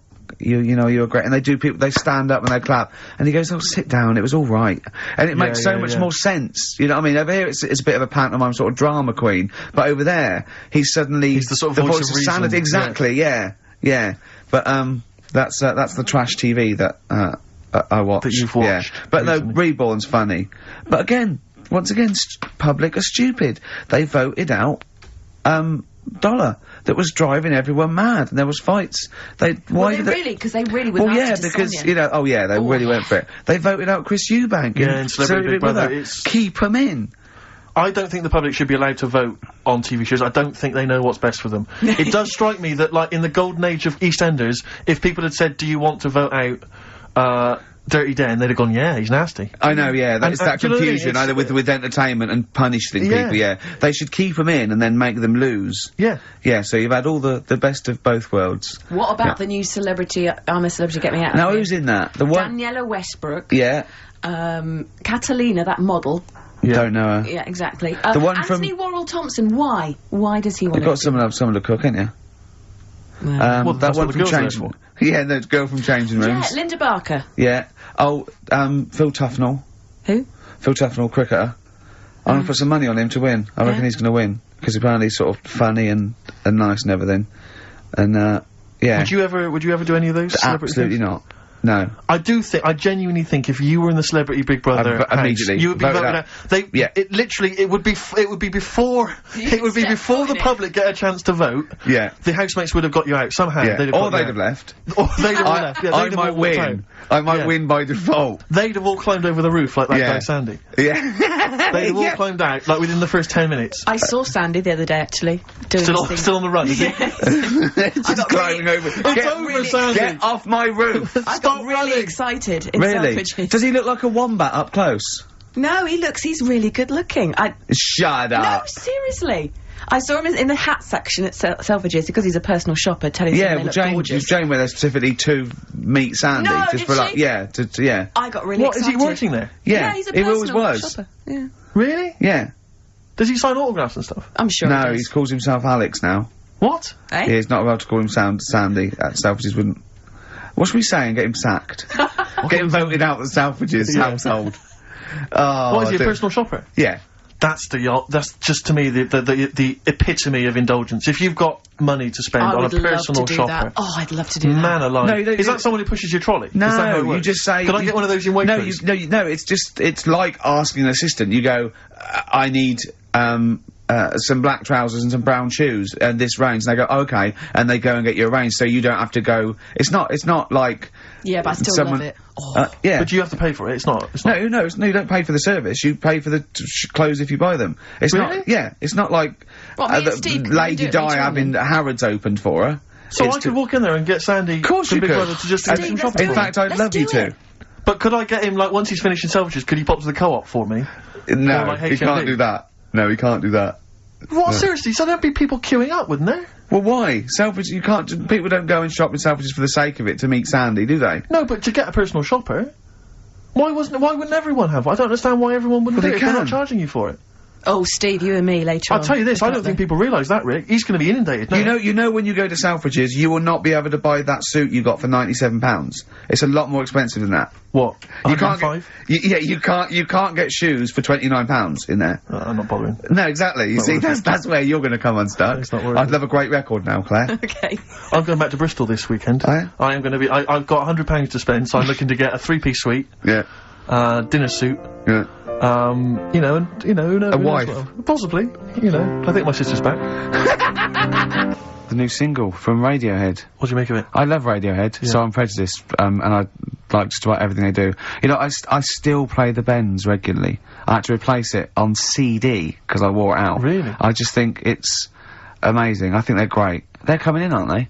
Yeah, well, they're coming in a couple of times. I think Phil and Ed, two of my favourites, are doing Zoe in a few weeks. And I think Tom York is going to be doing John Kennedy on Exposure, doing one of those album playbacks where he comes in and talks about each track. He's so shy as well. Yeah. He came into Eula once, and he was just so shy. He hated it all because people were looking at him.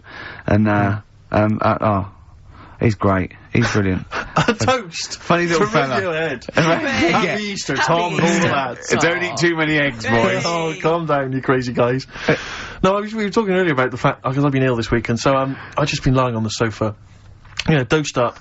I was a bit feverish as well in the week, and at one point I had a real kind of movie, if I'm ill, I like to be like you're ill in the movies, and I was tossing and turning in bed, I had the fever, I was waking up, I was sweating, all sorts, and I keep waking up really early, and I'm sort of watching daytime TV for hours, and, the adverts that you see in the daytime, I mean, because we do actually work. A lot of people think we just doss around all day, but we do actually work, and so I don't get to see TV in the day much.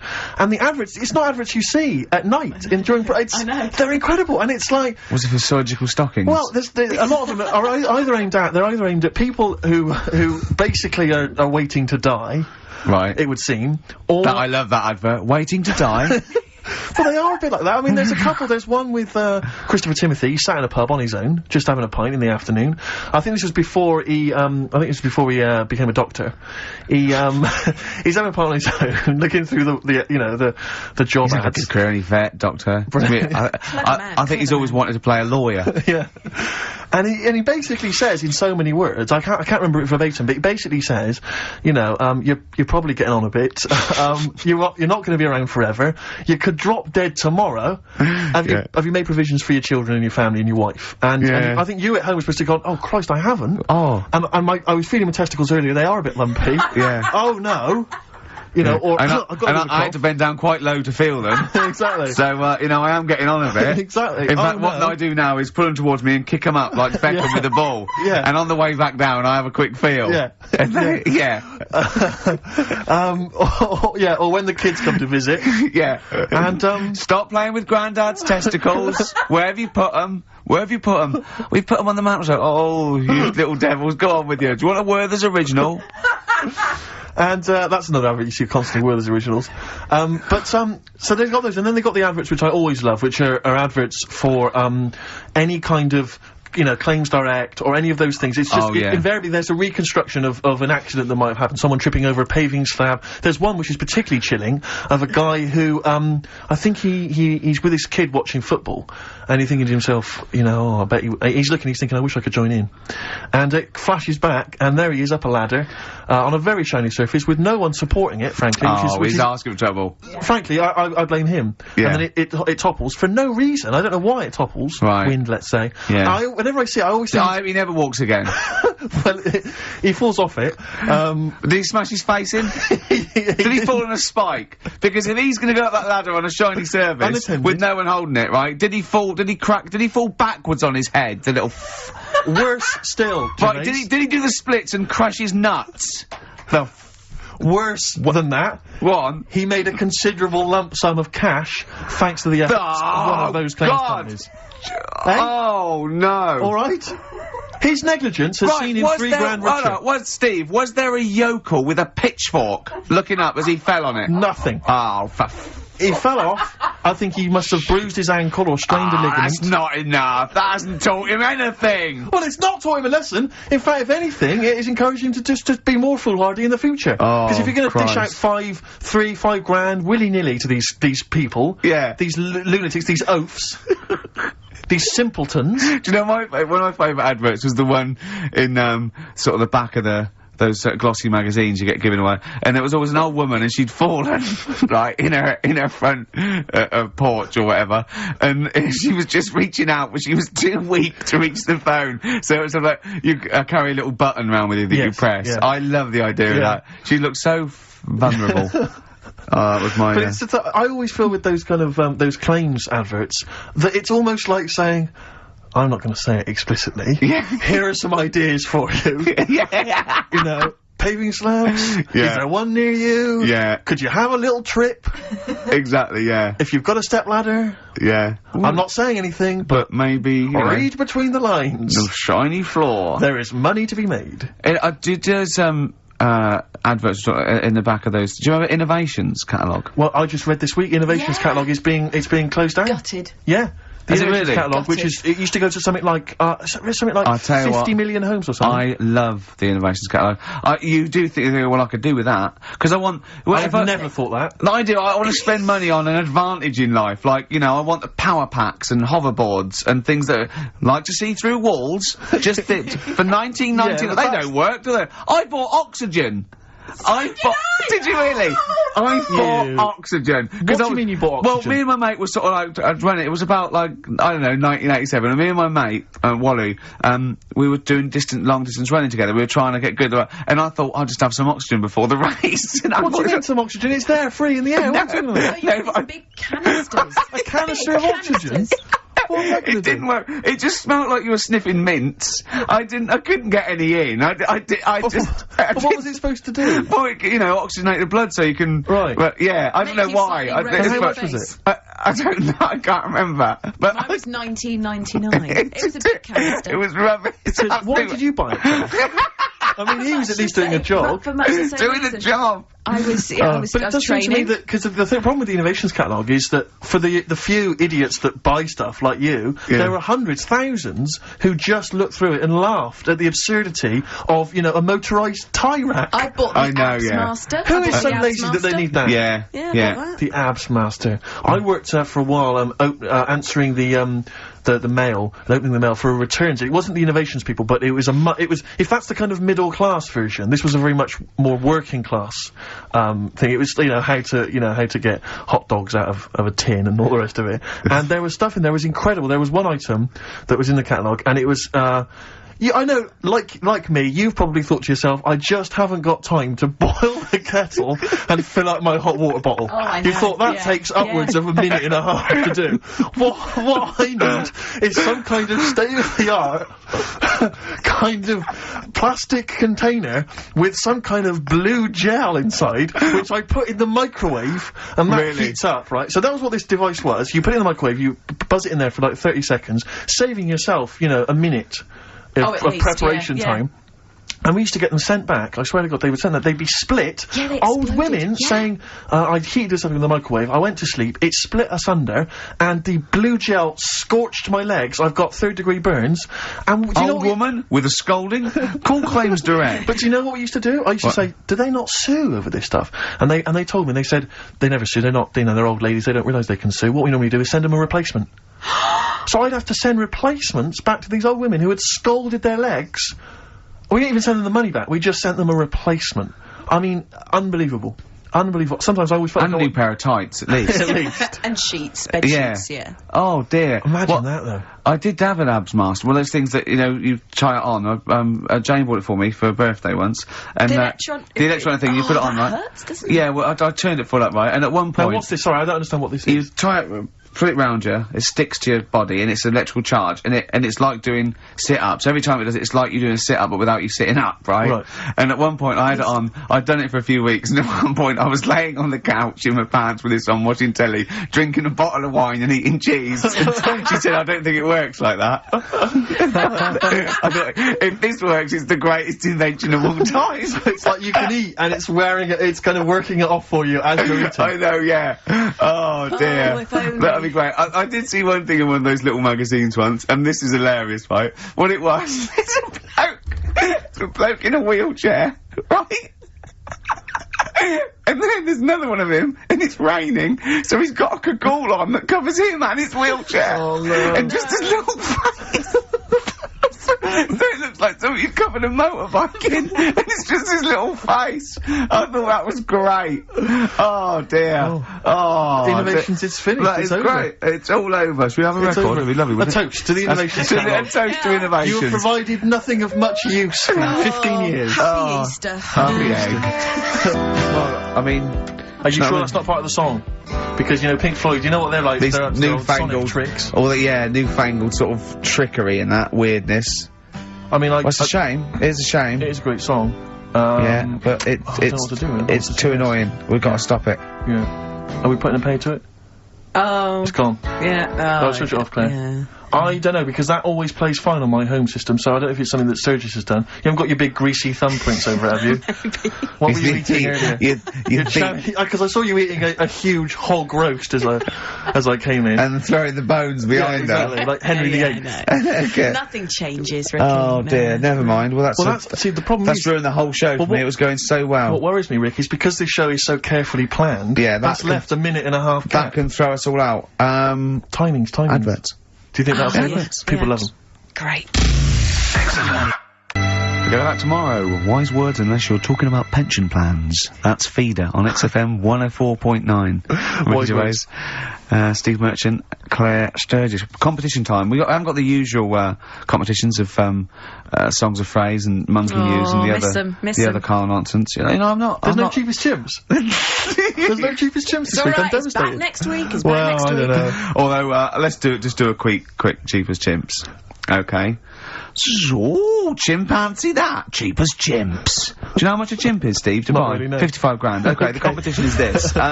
We've got 5 tickets. No, five we've got pairs 5 of pairs tickets, of yeah, tickets, to give away, to the new Spike Lee film, 25th Hour. And, I've seen this, and it's really great. It's got Ed Norton, in it, and, Philip Seymour Hoffman. Really, really good. It's an 18 certificate, so you can only, call up and get into this free if you are over 18. Or unless you look 18. Yeah, let's face it, as long as you look exactly. 18, yeah. I don't think they're going to ask for ID on the door. Yeah, yeah. But if you look like 14, then there's no chance. And you probably get some fags and beer as well on the way. Exactly. Yeah, But if you're 16, 17, you look old enough, you've got a bit of facial hair, go for it. Yeah. Or wear a long beard. Yeah, whatever, yeah. No, we're not going to condone that. Please be 18 years or over. Yeah. It is an illegal offence. Exactly. Call 08700 800 1234, and as it is such a great film, the competition is this. Do you want to go to this? A, yes. B, no. So C, I'm not sure I can make it Wednesday. Any chance Thursday? D, I think I'll wait for it to come out on video, you know. E, I don't really like Spike Lee. I'm a racist. Call in. So hang on, we should just point out that, yeah, it's Wednesday at 6 o'clock. Did we make that clear? Yeah, Wednesday at 6 o'clock. yeah. A, yes. B, no. C, Wednesday's no good for me. D, I'll wait for it to come on video. E, I don't like Spike Lee. I'm a racist. Yeah. What is it? 08700 800 1234? That's the number, yeah. Okay, bother Claire with that. The answer's A, by the way. Correct answer. Nice If you want to go, that is. Yeah. But tell the truth. I'd love to have some more music. Yeah, sweet. I feel some Smiths. Oh, classic. Yeah. Reel Around the Fountain. Good choice. Smiths, Reel Around the Fountain, XFM 104.9. Well, we've given those away then. Yeah, it went very well. Have you got enough now? You don't need more? Got them all, everyone said the correct answer, A. good. They would love to go. One person, actually, who was it? It was Tom, said C, but his sister Sarah would love to go. So Oh, well, good luck to Sarah. I hope she's over 18. Yeah. Yeah, 'cause otherwise that is illegal. Here's to the rules. Cheers. Happy Easter. I don't know why. I'm just in a mood for toasting things. Yeah. I think it's because it's Easter. Yeah. And we know what that means, don't we? God bless him. Eggs. Go on. Absolutely. Well, we were chatting about the Innovations catalogue, and it just because I've just been flipping here through the TV magazine, which comes free with the Sun, and is there anything on the back? A plate or a figure? the white trash that must buy this rubbish. I mean, know. this one. I don't know how you describe that. There. Oh! Classy, isn't it? Oh, It's dear. a porcelain doll of a young woman. Looks like Ginger Spice with her hair up in a blue dress. Yeah, it is strictly limited to 9,500. Oh, am I going to get one? Well, And it says, why did we waste time with this show? Shouldn't I have been calling? Well, look, it says. How much is it? Well, she can be yours for the special half-price offer of just £94.50. Is that all, really? You're not winding me up, are you, Steve? You're not winding me up, because if I look at it, it's 940, because I think it should be. I will go mental, because Well, hang on, I would love that porcelain piece of shit for 100 quid on my shelf. Hang on a minute, Rick. Let me just read you some of the write-up. Who buys that? Do they think it's art? It's classy. Well, hang on, I think this blurb will change your mind. Go on then. Okay, well, I'm just... Okay. Her name is quite simply Dearest Rose. I'll have it. And she's portrayed here holding a beautiful... Well, I mean, of course it's going to be Dearest Rose, isn't it? Let me read it, It's not going to be... Her name is Bert. Dearest Rose is portrayed here holding a beautiful bouquet of roses given to her by her lover. She has gently plucked some of them and placed them in her chestnut hair. Oh, She is wearing a gown... Oh, that's filthy. She is as well. She's stuffing them on her head. Oh, right, go on.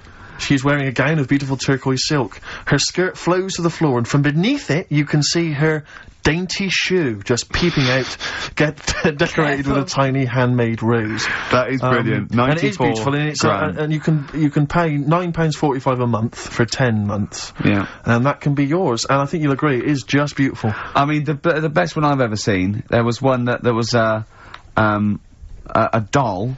Right, like a realistic doll, you know, a horrible, scary doll, and it was something like, you know, £100, and it said, call your family and tell them it's a girl.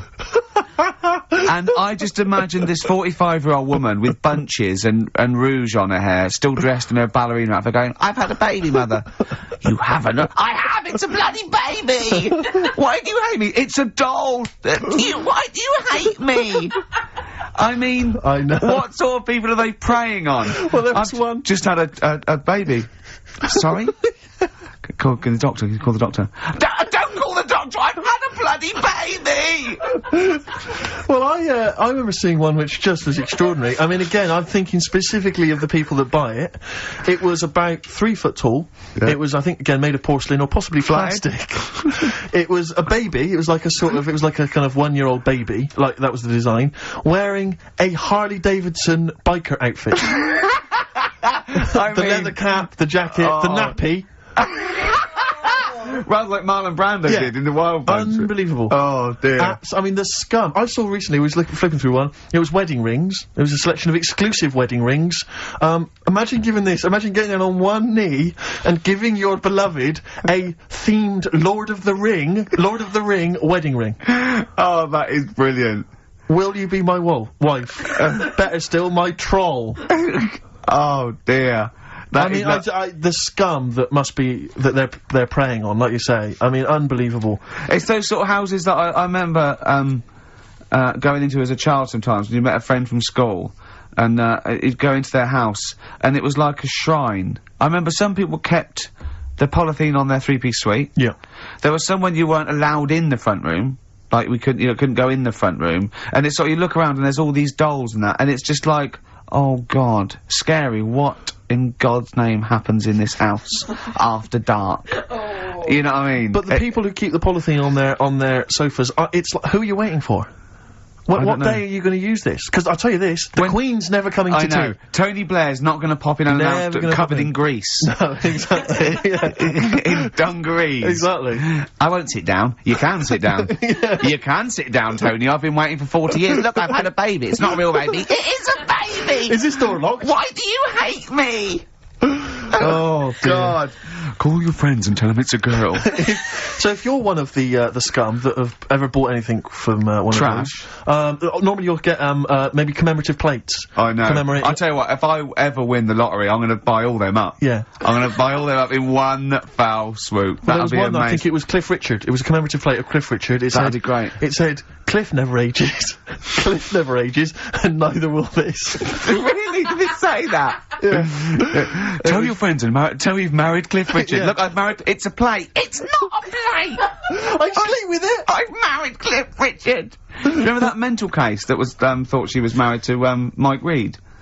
No, I don't remember that. Oh. No, I do. Now, is this Mike Reed, the former DJ, or Mike Reed, the entertainer stroke actor? It's former DJ. And it had a shot of her just prancing around in the nude with a feather boa on, saying, I'm married to Mike Reed or something. Wow. She was obsessed with him. That's libelous. I mean, is she still looking for a fellow? Yeah. Oh, what would you do? Imagine you're in a love triangle between her me and Louise Woodward. Oh, right, okay. Would you? And they were fighting over you.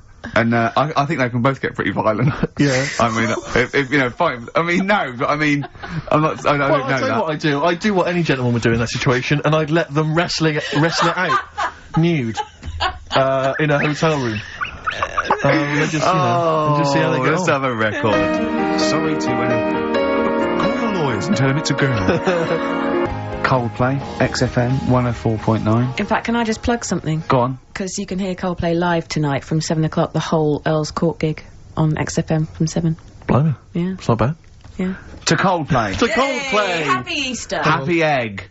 Well, that's about it from us, isn't it? We got, you know, to be honest, I didn't miss Karl at all. I didn't miss Karl. In fact, I felt we worked harder, we did a better show without him. I think he's dead wood. Well, I think that we should, you know, tell him that you know, we don't need him. If he turns up, it's fine. If not, you know what I mean? Yeah. Because that will wind him up. Oh, he'll be livid. If, you know, if you could send... Oh, could you send Carly emails saying... to Ricky or something, because he gets all those, doesn't he? Or to Karl, saying, the show was better without Karl. Yeah. Can you please do that for us? We'll tell him the truth. He'll hear it. He'll come back and hear it. So we know it's a wind-up. But I just want to see his crushed little face Monday. Is if you can send as many emails as possible saying this show was better without Karl, I will be grateful. And I promise I'll tell him the truth next week. Do you think I can do that for us? I think so. Is it karl.pilkington@xfm.co.uk? Yeah. And it's Karl with a K.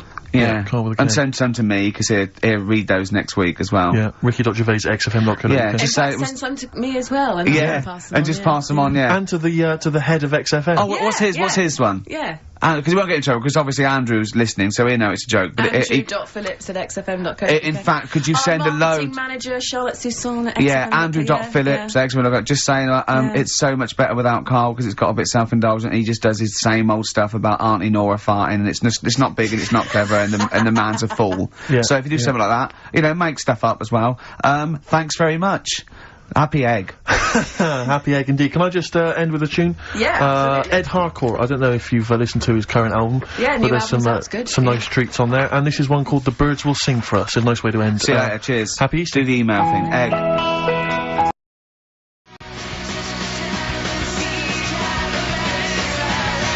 Placebo. The Bitter End on XFM 104.9. I'm Ricky Gervais. With me is both Stephen Merchant and KARL, the K-Man, Pilkington. Oh. So, you've already got that. That's safe. It's only 4 minutes past. You've had Placebo and you've got us three. So... You're definitely going home with that. Yeah, whatever that's happens. safe. That's on its way to the hospice. Exactly. You've banked that. Yeah. Now, do you want to gamble all that to go on and listen for another 2 hours? Well, you could walk away now and you're up. Yeah, you're up. You're already up. Right, that's brilliant. You have not wasted any time. Do you want to gamble that against another 2 hours? It might be shoddy, it might go downhill, but it might get even better, KARL. What do you say they do? Listen for another 2 hours? Yeah. See, we shouldn't have done that. We shouldn't have asked KARL, because a lot of them now are already taking what they've got. And what they've got is great, Rick. What they've got is lovely. They're loving that. They're going to enjoy that. We have got monkey news. We've got cheap as chimps. That's not the same thing. How many radio stations have got two ape-related simian features? Rick, can I point out now, a lot of people are making that mistake. A lot of people are thinking that monkey news is exactly the same as cheap as chimps. It's not. Let's keep that clear. It's not. It's in the same ballpark, but it's not the same. There are apes, they're involved. They're involved, yeah. We've also got some great music, yeah. We've got an amusing sketch about a fly. And Mystique dropping in. Let's hope the Mystique ladies are coming in. Singing I want to kick off with a song that is, you know, you've got like half a dozen posing songs that when you're sort of like between 14 and 18, they were the ones you'd put on to get ready to go out, or just pose around, or be that pop star, or think you're on stage, or whatever, or in the video. Yeah. And embarrassingly, I dug this out, and I remembered I used to post this like a mother when I was about 14, right? This is Street Life by Roxy Music. You used to do... Mine was Oops Upside Your Head. Yeah. It was just me on the floor in my bedroom. One day I thought there'll be other people in this imaginary pose. yeah. Elbows going everywhere, knocking over vases. Yeah. But then I remember later, it was Black Lace's Superman, which is something similar. Do you remember that? That was brilliant. Wow. Spray, ski, da-ding, If you've, out there in Radioland got any funny jokes, then call in. Email them in, because we need some. Oh.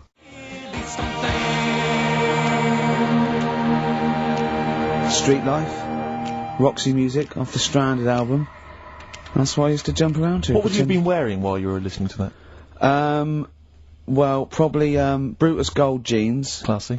Or green flash pumps. Sure. Any socks? I would have had socks, yeah. I'd have probably been wearing the shirt my mum got me from Tesco's, which was again a Brutus shirt, and it had women in bikinis eating bananas on a chaise longue. Of course it did. What, lots of small ones, or just one big one? Lots of little small ones, yeah. So you know, so that was that. A trilby? I didn't wear a trilby. Did you have a toy with a trilby? I remember when I went on holiday about that time, and I was about 14. My older brother had this leather jacket, and I was on the beach, just you know in my shorts and that, and I went to get an ice cream or something. I said, "Can I borrow a jacket?" and I put his jacket on, and I was frozen on the beach thinking, they are all looking at me, because I look so good. And I also had a straw Stetson. And I really thought, yeah, I'm turning into quite a man. Yes, I'm quite a catch. Yeah. Just thinking, they're going, they're looking at going, who's that dude? Is he American? Hold on, has he just come from, some sort of rodeo? Wait a minute, I'm in a bikini, and I like bananas. I could be the woman for him. Oh dear. What was that? Didn't you have a t-shirt or jacket or something you wore to university that was pretty classy? Didn't it have like some foul language on it or something? What was that? Yeah, I had, when I was 18, right, the birthday before I went to, university, got 2 sweatshirts, one black, one red, had bullshit on them. Just done them about. Right, and the red one, all my clothes, the first wash, everything was pink.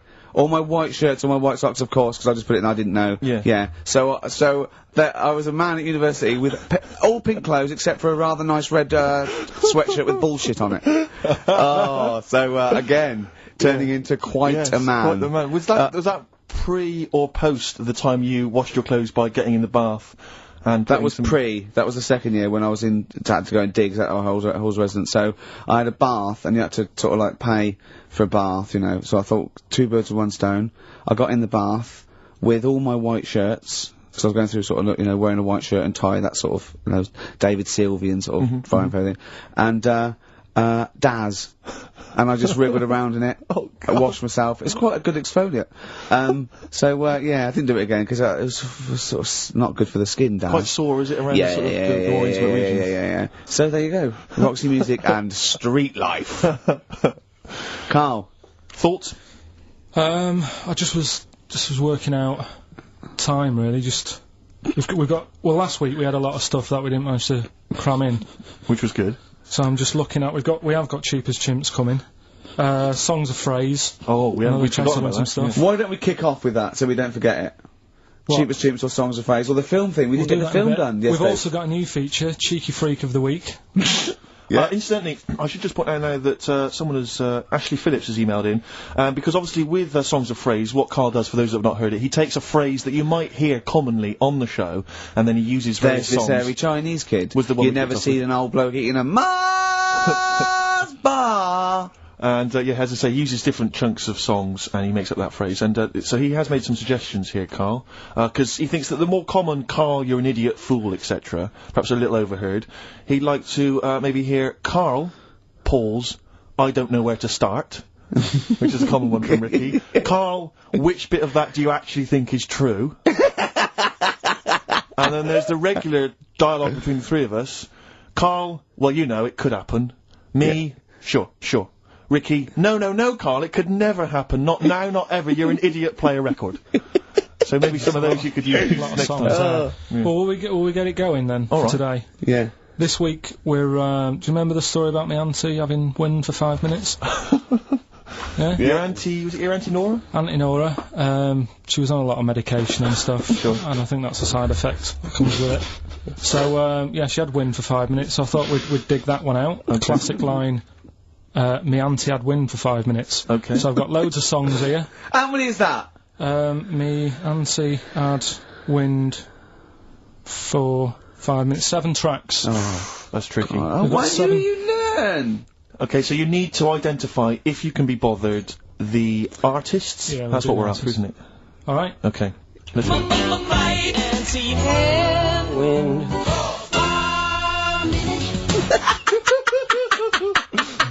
Alright, we'll play it a few times. Just remember, as many as you can get, because the winner would probably be, you know, who gets 5 or something, so don't worry if there's a couple you can't get, because you could still probably win. Go on. Again.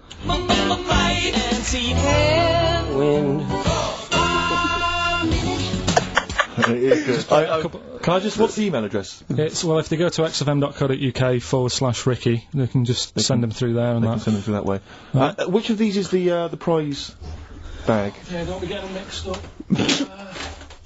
That's the one, is it, Carl? Yeah. Alright, so let's see what hot treats you could win. As I get them out, Carl, do you want to play it once more? Yep. Wind. I recognise all of them except one. Yeah? Right, let me see what we've got here. Once again, Carl, you excelled yourself with an arbitrary collection of DVDs. Just hanging around, were they? Just hanging around. Again, I'm always interested to know which of our XFM listeners has tastes as broad as this. Go on. We've got the recent BBC adaptation of The Hound of the Baskervilles. Brilliant. Okay, fair enough. That's We've all right. got, what's this? Is this the...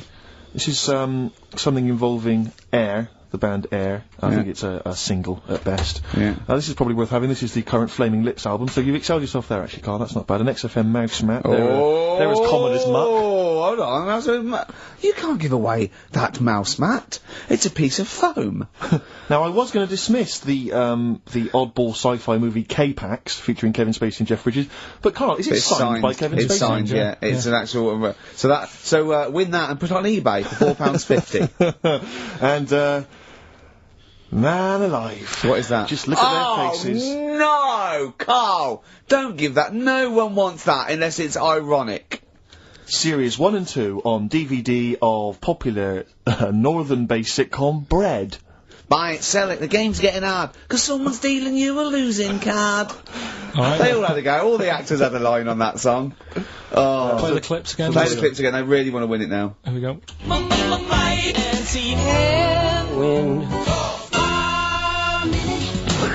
I can't believe this hasn't been done before. It's extraordinary. Because most of our ideas have.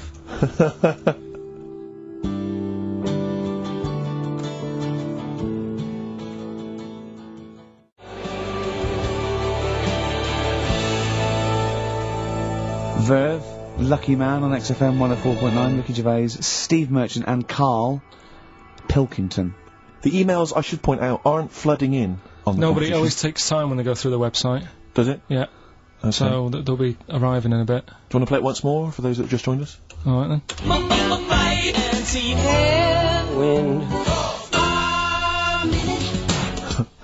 Brilliant. My auntie had wind for 5 minutes. Brilliant. Genius. Name the artists. Rick, I sometimes get off at the Tube at Tottenham Court Road if I want to look at the record shops before I come into XFM, and I always cut through Chinatown. Oh yeah. And every time I come through Chinatown, the same thought always strikes me. I always feel like I want to just gather all the little locals, all the little Chinese fellas, just gather them round and just go, guys, in what way is this a town? It's not, is This is not, at best, what you've got here is a novelty street. Yeah, Gerrard Street is not a town, No, mate. it's not a town. You've had this here for like 100 years. It's not expanding. Yeah, yeah. You can't just call it Chinatown and claim it's a town. If I was them though and you do that, I go, what are you talking about? It is a town, it is a town, What, it's our in what town. way? It is a town, it's our town, we've got all lots of stuff. Where's your church? Where's your mayor? We got a betting shop. Not enough. It is. See, all you've got here is restaurants. No. That's not a town. No, got a little supermarket with snacks. What does it sell? Snacks. Specifically, I would imagine crackers. Yeah, yeah. Do you want to buy a dragon? Do you want to buy an ornamental dragon? If I wanted to buy one, this is where I would. Do you want to buy a gold dragon? Is it made of gold? No, it's made of plastic, but it's sprayed gold. Do you want to buy that? It's not a town. It is a town. It's not a town. Yeah. And it annoys me, because when I first came to London, I genuinely thought Chinatown was going to be this amazing, what they've got there is... You'd hear a gong and... Yeah, every time you went in there, And there'd be rickshaws, and people walking on those little sort of wooden shoes. You know those ones? They're brilliant, they are. Just comping around in them. But nothing, it's nothing, it's just... Yeah, exactly. Yeah. It just reminds me of, have you ever been to any of those sort of museums? You tend to have them up north, where they've got like, you sort of sit in a little cart and it sort of rides you through kind of, I don't know, it might be, Newcastle. The Victorian era. Yeah. Can I have half a pound of those sweets, please? Exactly. Of course you can. If there was some animatronic then, it would just be an exhibit. Yeah. Their concession to being 100 years ago is that there's some scales in the shop and there's a horse outside. Yeah. That's it. That's it, exactly. Yeah. The traditional sounds and smells of old England. And the voice of going, of course, there was no television. Exactly. Amazing. Yeah. Amazing. Brilliant, yeah. Welcome to... Chinatown. So it's not, it's a good point. Is that a piece of traditional music? Ding, ding, ding, ding, ding. Yeah. Is that some traditional Chinese music, or is that music that someone in this country wrote? thinking it sounded like Chinese I music. think it was the, was it the Vapors, wasn't it? Oh, is that what it is? That? No, Because it sounds like that's the music, isn't it? But are you sure they didn't take that from some other source? it's that pentatonic scale, isn't it? What is it called? It's the black notes on the piano. Right, that's the one I can play along with EastEnders. Yeah. Do you know what I don't get with it? Go on. Chinatown. Yeah, Chinatown, because I always walk through it on the way to work. A couple of things annoy me. First of all, I think it's bad business, just because if you've got a Chinese restaurant, put it somewhere where there isn't any others. That's a good point. Yeah, but it's also a community. They're not just a theme park for other people. I remember going out one night with Suzanne, some friends, and you got there and there's so much choice. It's that dilemma of, oh, forget it. Well, And not we went really. somewhere Specifically, else. do you fancy Chinese? Well, no, because why do you go to the one with the dead ducks hanging in the window? That's my That's the favourite. other thing as well. It's like, normally you put your good stuff in the window. If that's what's in the window. Yeah, yeah. And the other thing that annoys me, walking through it today, there's always lard on the floor. What, in the street? In the street. It is, honestly. I'm scared I'm going to slip over. It's because all the restaurants and that. But why is it? Oh, that's another point. Well, it's not oozing out of the restaurants. No, but why is it? Why is it? I don't know what they do. Careful. Listen, no, but why is That's why they used to wear those little wooden shoes. No, okay, we've got... No, but the thing is as well, they try and wash it with water, which doesn't work with lard, and it's like oil. Famously, yeah. You know what I mean? Even I know that. Yeah, you've got to scrub it. So, you think sorted that out. Yeah. You think they'd know, wouldn't you? Yeah. Right. Anyway, thanks for your thoughts on Chinatown, Carl. Right, I'm going to play this thing again, because it is a bit slow today, the email. Oh, because it's too hard. It's not too hard, there's just clips of songs. What are the artists? Email in.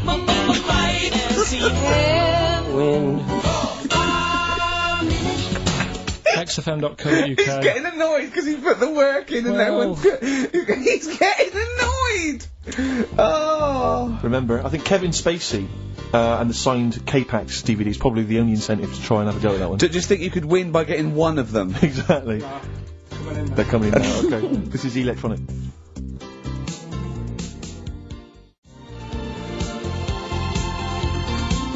Electronic, getting away with it. Definitely. Do you reckon we'll get away with it? You see, you've worried me now. Yeah, I don't know. He's worried me. My apologies if you're offended at all by my reference to those little wooden shoes. That's not going to help, Rick. That Chinese women used to wear. I don't think they still wear them. We've only had one complaint, haven't we? We got from the Sonys, that one about talking about the swan's penis, but.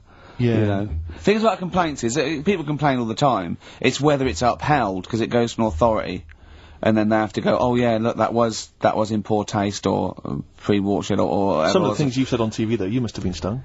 Well, obviously, I've only had one upheld, one serious slap on the wrist, for something I said. But, what was he saying? Can you repeat it? Well, I can, yeah. I was talking about, and it was a true story, I was talking about this little old man, his daughter was taken to home because he used to fry up bacon and rub it round to get the dog to lick them. Right. And you got a complaint? Yeah. And that was it, that's why you got a complaint? Yeah. Yeah. What's up with that? Well, he said it on Songs of Praise. They said it was in poor taste, I suppose. What other complaints? You know the biggest complaint ever on TV, the most complaints ever for anything on TV, was the showing of The Last Temptation of Christ. Yeah. Do you know the second? Yeah, the second was I think Anne Robinson put in the Welsh into room 101. What? Because she didn't like him and that? Yeah, she just said, well, they're going in the, you know. She said it slightly more eloquently than that. Yeah. I can the people or the place? I don't know. I think it was the place and therefore the people. Yeah. What do you mean, yeah? No, well, you know, my mum and dad have sort of moved from Manchester. They reside now in Wales. Oh yeah. And it is. Look at his face, turning his nose up. No, but it is pretty depressing. Do you know what I mean? It's just one of them places that it's like you go back in time and that when you go there. I mean, maybe the major cities there, maybe Cardiff is alright. What, even coming from Manchester, it's like going back in time? It's just, it's like one of them places, it feels like every day is Sunday. Do you know what I mean? It's just depressing and grey and slate Lots of everywhere. lickers walking around going, I'm late. Well, yeah, it's the sort of attitude they have, right? This is true because my mum and dad live there and that, right? And they love it. It's all right. It's an healthy place to go when you get older and that. But this is why they don't move on in Wales. Well, I'd just like to make another sorry to any Welsh people listening. We're not saying you don't move on. KARL is. No, but sorry about the little Chinese shoes again. The thing is, it's good that in a way that they do that, and they don't want to be like, you know, rushing about everywhere, because the way London isn't that great either, is it? Because it's totally opposite here, right? Yeah. So I'm not having a go. It is a bit dull. I think even people who live there will agree with me. Okay. Right? But like one of the shops that my mum and dad use, right? It's only a little sort of villagey type shop. They can't be bothered staying open for hours and hours, right? Because there's not enough people use the shop. Yeah. So what you do is, they get used to what you buy, and they leave it out. They put it in a phone box outside. They put it in a phone box? Yeah. So it doesn't get wet. So my dad's loving that. Well, Once he yeah. found that out, it was like, brilliant. But how is that a bad thing? That's brilliant. Well, it's not for other people, it is for my dad, because he's picking up all sorts of stuff. Oh Chickens. no, he's not! Oh, yeah. He's not nicking other people's shopping. Well, it's not like nicking, is it? Because it's not theirs yet. Oh! And you've stitched him up on radio. Well, of course, because they're going to think, who is there in town with a Manc accent? Who hangs around a lot? Who keeps making phone calls. And is getting fatter. Yeah. That's You stitched him I right love up that. there, I Carl. love that your dad was excited when he found out. I can't believe that he's moved there. He's retired to this little village where it's based on trust and community, and he is abusing it. He's using his scally Manc ways. Bloody hell, Lakers. There's no bread again. There's old women Was going empty. hungry. Yeah. Their cats aren't getting fed. And your father is just... I can't... That's obscene. That's obscene. Oh, I think it's Die Thief. That fella from Manchester. I don't even think they've got Sky there yet, have they? They can't listen. They won't know what's... I think you stitched him right up. I hope you have, actually. I hope he goes down for it. I hope he's hounded out of the community like Frankenstein's monster. Yeah. They should get burning torches, go up to the Set fire mansion. to his cottage. Yeah. Exactly. Right, well... He's out of the choir. Yeah. Is that Streets? Yeah. Pirate material. You're listening to the streets. Lock down your aerial. How's it come to this? Can't think about tomorrow. Forget about tomorrow. Feeder. Right. Listener, I'm talking to you now. Have you seen these posters around with me and Steve on it, right? It's embarrassing, right? We were mucking around at a photo session, and XFM wanted to do some posters. We couldn't be bothered to do them again, so we let them have this one.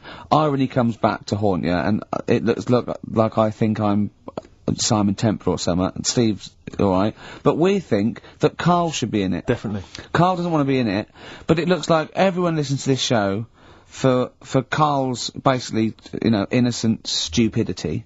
And some great tracks. Exactly. They don't listen for us anymore, Steve. So I think it should be a campaign to get KARL on the poster. Yeah. Well, I should point out that I think XFM are more than happy to have him on the poster. So it's just him? You don't want to be on there, do you?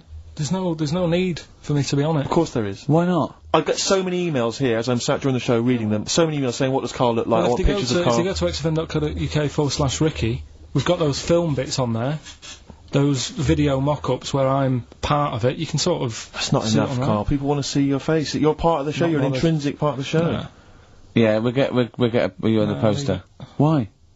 It'll be too much on a poster. They can only take in so much. What do you mean? They can only take in so much? Yeah, it's good with two people. No. It's enough. So what do groups do then? Well, they haven't... It's like Ringo Starr is being left off the cover of Sgt. Pepper. Yeah. Or Rutherford doesn't get in a look in with Genesis. Exactly. Well, you know, which would be outrageous. Yeah. Oh, sorry, Tony Banks, you can't be in this one. Yeah. It's just me and you will be very. You see, you look like the Collins, yeah, so you've got to be in I there. don't photograph that well either. You're joking. Is it 'cause you look like a little cue ball, 'cause it just shines off the top? But a lot of people as well. You should dispel the myth. A lot of people think for some reason that you're fat. A lot of people say to me, is he fat? No, but that's because I haven't got much hair, so it looks like my head's big. No, they haven't even seen you. They just think from listening to the show that you're fat. That's because you're northern. They think you just eat chips and complain about the weather. Well... Complain about the south. I just think you could answer a lot of your critics. But then, you see, what I don't like about this world, a lot of people judge people on the way they look. Yeah. Oh. Like you do. If only more people thought like that, Steve. But Carl, you judge people on the way they look. Yeah, I know, that's what I mean, but I couldn't with me, could I? Because I don't know what I look like. What? If I was listening to me on the radio, I wouldn't be able to say, oh, he's a, you know, and slag me off and that, because I don't know what I look like. And I quite like that. Do you know what I mean? I've lost. I don't know what you're talking about. Just believe me, right? I'm right on this one. It's best if you leave it. Well, we're not going to leave it. We're going to get you on the poster. Yeah. I mainly have to see myself on videotape this morning. I showed him, you know, the animal show I did, the show. Yes. I'm doing a video, and I did behind-the-scenes footage, and I've got you've seen it, haven't you? I feel a little bit of Carl on there, isn't there? Yeah, it's great. It's lovely. He can't believe it. He said, is it playing slow? Because he's so slow, and I come into the office going, alright. That's how you and talk. my head as well. I look like I'm looking into a spoon. I'm not happy with it. I just think that if we're willing if Ricky's willing to use his celebrity profile for the sake of the show, I'm willing to look like a, you know, let's say a fairly handsome, kind of cool customer. I think the very least, Carl, is that you appear on there as well. You could dress up smart. Are you worried that you'll look the worst out of all three of us? Who am I standing next to? Am I next to Steve? I'm fairly confident. Yeah. I like the way it's so predictable. You pull the string because you know what it is. It's not you pull the string. Oh, what were we talking about before? I was to tell you know the most complaints ever, the Last Temptation of Christ. I haven't seen it. What is it? It's Scorsese, isn't it? It's Martin Scorsese, and I've bought the film actually recently because I was intrigued to see it, but I've not actually watched it. But from what I understand, the reason that it was so outrageous is because it has a whole sequence which shows what it would be like if Jesus had lived his life and not martyred himself on the cross, but lived his life as a human being. Part of which is him having sex. And so I think that was chiefly what the outrage was, that it was showing this godly man to be, you know, as human as he was supposedly. You know, because he's supposed to be human as well. So, so that's the reason. That was the reason that there was complaints there. I don't know. I haven't seen the film. Well, I can't say. You see him, do you? You see him having sex, I think. Yes. Although it is an actor, Carl. Yeah, it's not actually Jesus Christ. It's not the real. It's not the real Robert Powell. No. It's an actor playing Robert Powell. Is that, you see, sex on films and all that, right? When I was growing up, and I'd be watching. No, just saying an example of this, really, right? When I was growing up as a kid, and I'd be, you know, watching films with my dad, right? He'd really be enjoying a film, right? And then a sex scene would happen. Right. And he'd go... On film? Or just behind you? In the film, a sex scene would happen. Your brother up to his old tricks again. And he'd get up and go make a cup of tea. Right? Right. Typhoon? That he'd stolen from some sort of telephone box? And, like, even recently, he thinks it ruins a film. Do you know what I mean? Because there's no need for it to happen, is there? Really? Yes. Why? Sometimes it's warranted. If the film itself is some films it isn't though. Some films it isn't. Some films it's arbitrary. I think the films that him and his dad watched together on Channel 5. Probably not. Is it only on Channel 5 in your house? So let's put it. Yeah, if you're watching, you know, I don't know, a late night Friday night, you know, from 1983. Yeah, Illegal Briefs. A beautiful lawyer has to defend a man who may be a killer. She falls in love with him, but does she know the real man? Oh dear. You know what I mean, though. Lest you forget, of course, that I Love Heat with the bloke that is now in. Go on. You know, of course, that according to the Internet Movie Database, I once appeared in one of those films, in the film Killer Image, a Canadian film, I believe, from 1989. According to that computer, it's all wrong. Isn't it? It's all wrong. It's all wrong. Of course, it is. Yeah. Apparently, I was in that, and I played the role of Kirk. Was it a porn thing? No. I think it's just an erotic thriller. Oh, right. That I supposedly. You only had a very small part, though, didn't you? Indeed. Yeah. Yeah. But no, do you know what I mean? Sometimes you don't need to go that far. Say, like in this Jesus programme, right? Film. What's it called? The Last Temptation of Christ. Just like talking. You know what? What's his name? Is it Ralph in The Simpsons? Yes. I draw the kitty cat. It's like talking to that. Yeah. No, but right, this temptation thing, right? Do you know, often we don't get that many complaints on this show. We don't get very many complaints. And I think that's either because there's no listeners, or B, it's because most people agree with Carl, and that terrifies me. Or they let him off, because it's like, you know, you can plead insanity, you can go mental and kill a few people, but they go, oh, he's a bit backwards. No, but was it because, like, they're saying that he was having it away? Or is it because you saw it? What got the complaints? The complaint was the very suggestion. It was a blasphemous thing, not the fact that you saw an actor's knob. So what about if they just cut it down a bit and you like, saw the little stable door closing? It wasn't the baby Jesus having sex.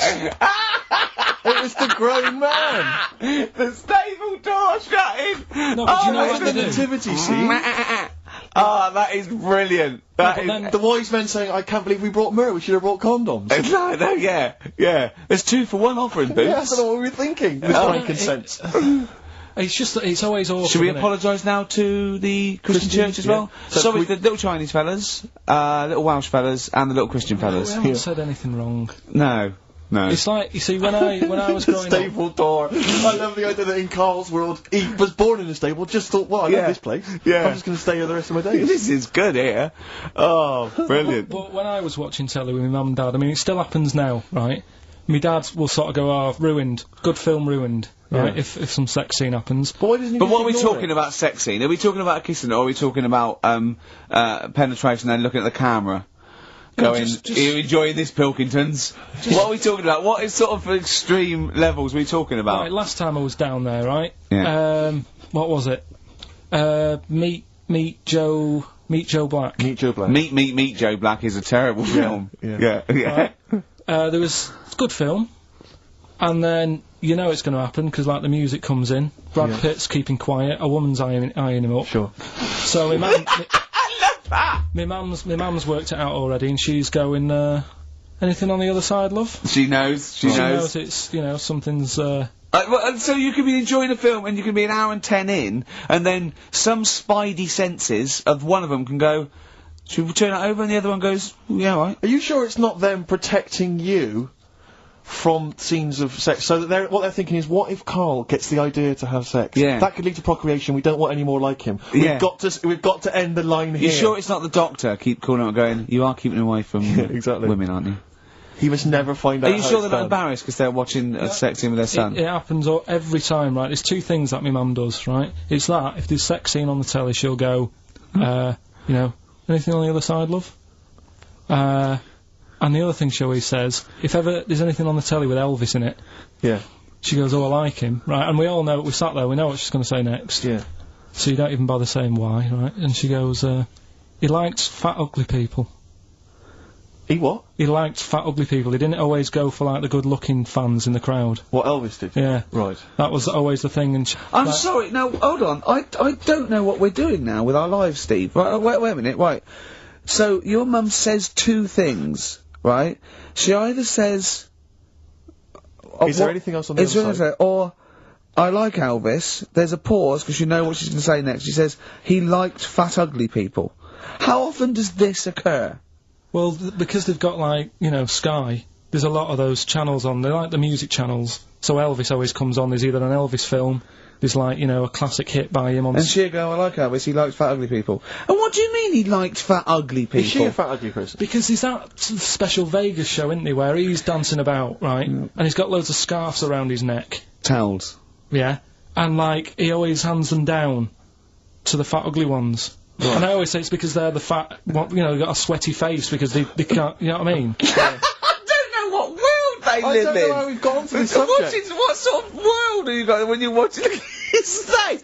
And what do you mean fat, ugly ones? You mean they're in the front, they're sweating a lot because they're a bit chubby? So she thinks, you know, is giving them a towel because it's like... But he's really going, wipe your face, you're putting me off, you fat cow. Stop sweating near me. There's another one. What? So, hairy Chinese kids. Yeah. Jesus. We haven't slagged off hairy Chinese kids. We slagged off Chinese... We didn't slag anyone off. We just said they really haven't got a town as such, and they wear shoes. What did we say? Yeah, little wooden shoes. And what the... I just don't know how we got onto Elvis and big fat ugly women. I don't know where we... I don't know how we sidestepped from the Last Temptation of Christ. Did you see that fat, Girls and Feeders programme? Go on a minute. Eh? What's Tom that? Petty first. Oh, brilliant! It's a great song. Breakdown. How many Tom other Petty. radio shows have talked about Last Temptation of Christ, Chinatown, Yeah. Fat Ugly Women? More than 60 minutes. Exactly. Incredible. Sony Award winning.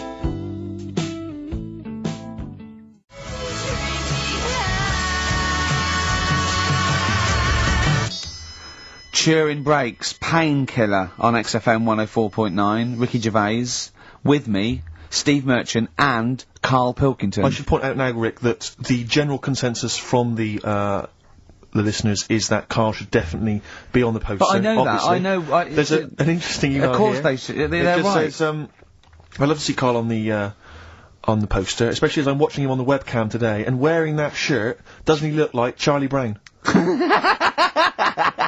He looks just like Charlie Brown from the Peanuts cartoon. Oh my god. That's it. From now on, if anyone ever asks me what He KARL does looks look like Charlie Brown. Oh, He I looks just, just it's like great him. because Charlie Brown has got that thing, you've got less features than Morph. It's just a round head and there's human aspects. It's just the bare minimum. When I draw a cartoon of him, it's so easy. Yeah. Ah. The thing is, right, if I go on the poster, this is what I'm worried about. Where do you go from there? What do you mean? Well, it's difficult, isn't it? Do you know, like before, you were talking about the complaint that a TV channel got about some fella putting bacon? Yeah? Yeah. That was me. Yeah. Yeah, you were talking about a fella I didn't who- put the bacon on, but yeah, I was talking about it here and they Yeah. got a complaint, yeah. Right. Now, he had to do that to get a kick. Yeah? Yeah. Where do you go from there? And it's the same for me on a poster. Once they've seen me... Yeah. And we get sued by the estate of Charles M. Schultz for using without copyright his most popular creation. Oh, it's just that, if people don't know, it keeps them interested. They don't need to They're know not what I tuning in like. every week on the off chance that we'll... They're wondering what you look like. Yeah, but the ones who are, it just keeps them... They won't let them down there when they see your picture. It won't let them down. It's It won't be a exactly, letdown. It's exactly as it should Leave be. it. Anyway, Yeah. competition, yeah? Right, let's get the answers. Let's get this out of the way. Songs of phrase. Songs of phrase, just in case you just tuned in, it's a new feature we've been doing. We take songs and chop them up and that, and it's a phrase that has cropped up on the show a few times. This week we were going back to the classic "Me Auntie Had Wind" for 5 minutes. Going back to the classic. And let's have a, These are the have a answers, is listen. it? Okay.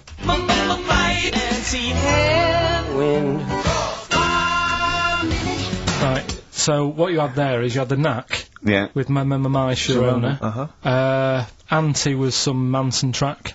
What? You don't even know what it was. Auntie Everything, I think it's called, some album track, right?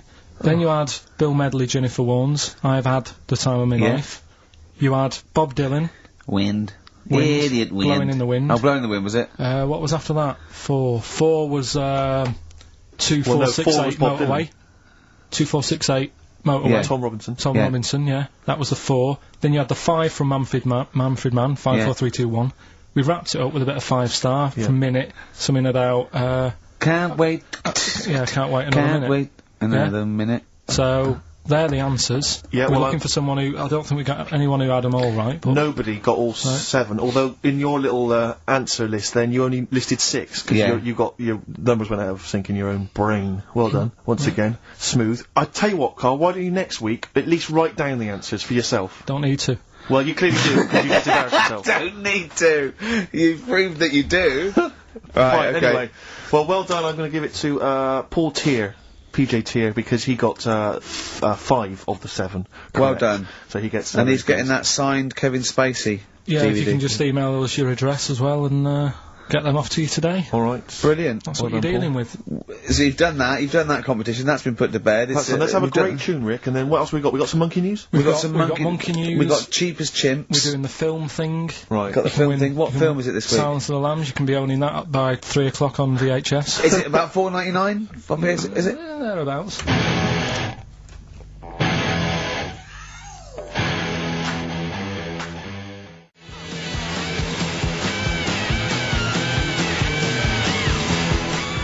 "20th Century Boy." Come on, Mark. Some people want a 21st Century Boy these days.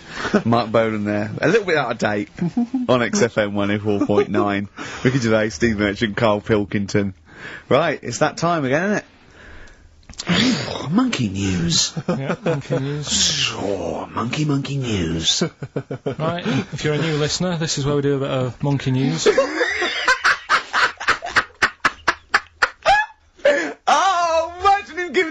cards on a news programme, like Newsnight Review or News at 10, over to Karl Pilkington. Yeah, alright? Monkey's gone mad again. Go on. Right, we've done quite a lot of good stuff. The one that sort of kicked up most of the fuss was probably Ollie the monkey. I love the fact that they're all monkeys. He's a chimpanzee. Well, it's an ape. Well, today, right, we're looking at one that's, it's called Coco. Oh yeah, the sign language one. Well, what I've read about him is, he speaks, right? Oh, God. Highly educated. Yeah. Photographer. Oh, Karl! Karl! Right. I love the fact that when he gets a gifted ape, he has to look up to him. He realises that he is superior. I love that. Right. Oh. And, it also likes going on computer chat rooms. I can't take this anymore, Steve. I'm gonna be sick. Oh, God. Right, that's pretty amazing. You know, if an infinite number of monkeys are in an infinite number of chat rooms, they'll eventually type, which is your favourite episode of Buffy the Vampire Slayer? Exactly, yeah. Karl Pilkington, you're an idiot. But the thing is, right, you're saying about the infinite thing again, about monkeys, if you put them in a room with a typewriter, they'll come up with Shakespeare. Yeah. I'd sort of agree with that, right, with monkeys who can't do other stuff, but this one I reckon's gonna be busy taking pictures and stuff. Yeah. I think monkeys that are boring... Is there a boring monkey? Would you ever have a chimp and you'd go, Suzanne would go, I've got your birthday present, and it's a chimp fella, he's about, about a sort of like a middle-aged chimp. No, I'd love it, I'm talking Would you ever go, I'll tell you what, Suzanne, that one's boring. No, but I bet the monkey would get bored, I mean. Do you know what I mean? The monkey would be bored. I'd be loving it. I'd love to have a little monkey. Right? But what I'm saying is... You really would, wouldn't you? Yeah. If you buy him a camera, he'd be happy again, wouldn't he? Well... Yeah, but that's just it. You wouldn't get in touch... It's like... If you can do other stuff, you don't want to do the boring stuff. Forget the typing, forget the monkey's typing. Talk about this monkey that's a photographer. No, but we are in a way. I'm just saying that would be happier... Monkeys that have got nothing else to do, if they can't take pictures and that, and they can't go on chat rooms... They're happy to sit in a room typing away for infinity, yeah. Do you know what I mean? But he's got maybe a little exhibition to put on. Do you think... Do you know that most chimps and apes and monkeys still actually just live in trees? These are in laboratories and zoos and things. You know that's not the norm. These monkeys walking around sort of chatting and riding bikes. Yeah. You know, that's not natural. Exactly. No, I know, but it's... If you left a bike in the jungle and then came back a few years later, there wouldn't be monkeys riding around on it. And a book. If you left a bike with a book in the basket, right, and you went away for 10 years and you came back, there wouldn't be a whole new transport system and schools. No. They'd eat it. They'd throw it round and eat it. Alright then, so what you're saying is you can't... See, what I think is, right, and don't take this the wrong way in that, right, Stephen Hawking. Yes. Right? Now, he had a bad illness. Now, I wonder if he'd be... I wonder if he'd be as bright as he is if he didn't have that.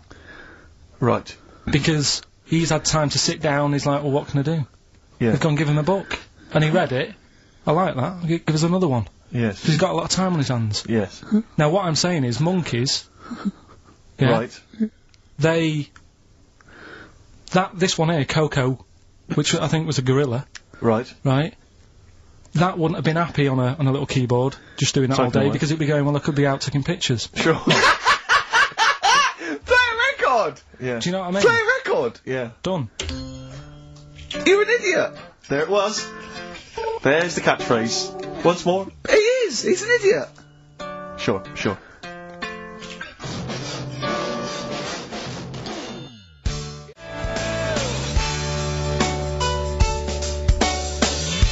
Athlete, El Salvador, on XFM 104.9, I'm Ricky Gervais, with me, the amazing Steve Merchant and the incredible Karl Pilkington.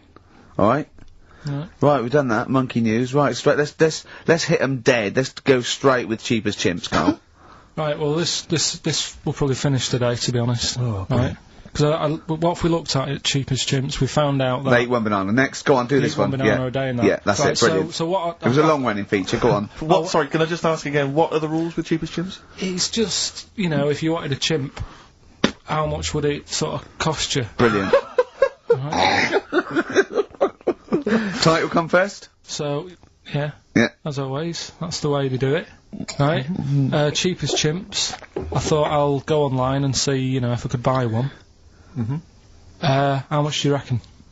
£6,000. To buy a chimp? Yeah. Oh no, a ridiculous amount. Where can you buy them from? What sources? You shouldn't be able to buy them. eBay. What do you mean, buy a chimp? From who? There was this website that was selling stuff. What, you could actually What are you talking about? Right, here we go then, right? I looked at it. Here's some of the other animals that were on there. No, wait a minute. What, are these poachers? I don't know. What, zoos that got bored with them?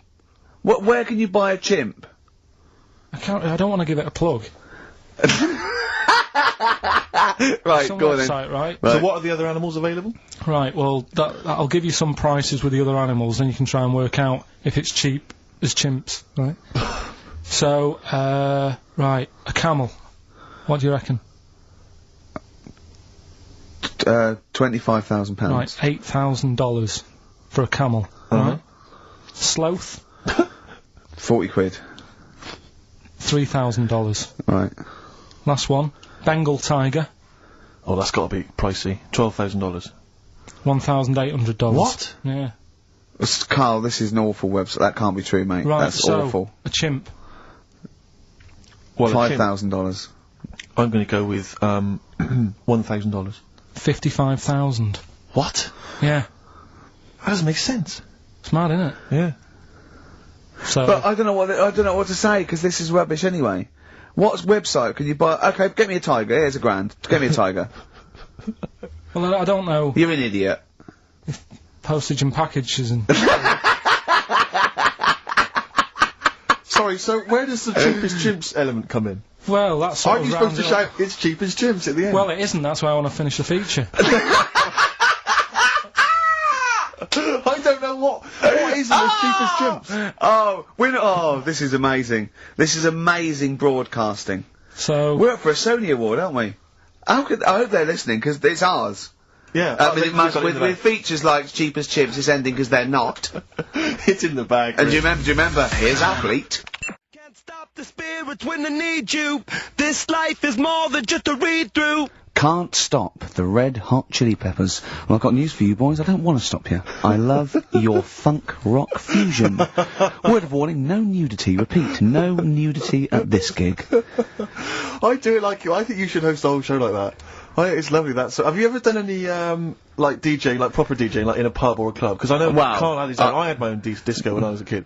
Yeah, not proper. I had a gig once when I had to, it was 2 nights a week in the local pub. Just the 2 decks that was in a suitcase, you know, those sort of all-in-one thing.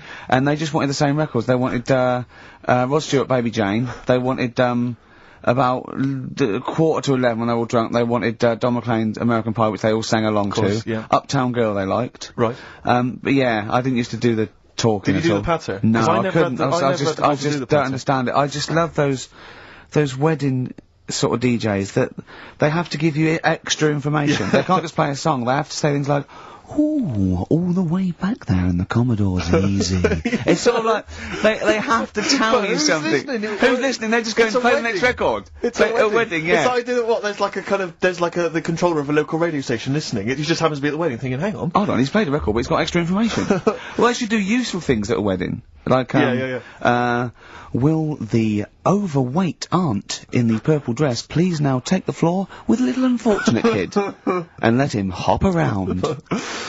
As the dance floor is currently empty, will any 8-year-old boys wearing those tiny tuxedos please slide across the dance floor on their knees? Until they are taken home and put to bed early. I went to one once.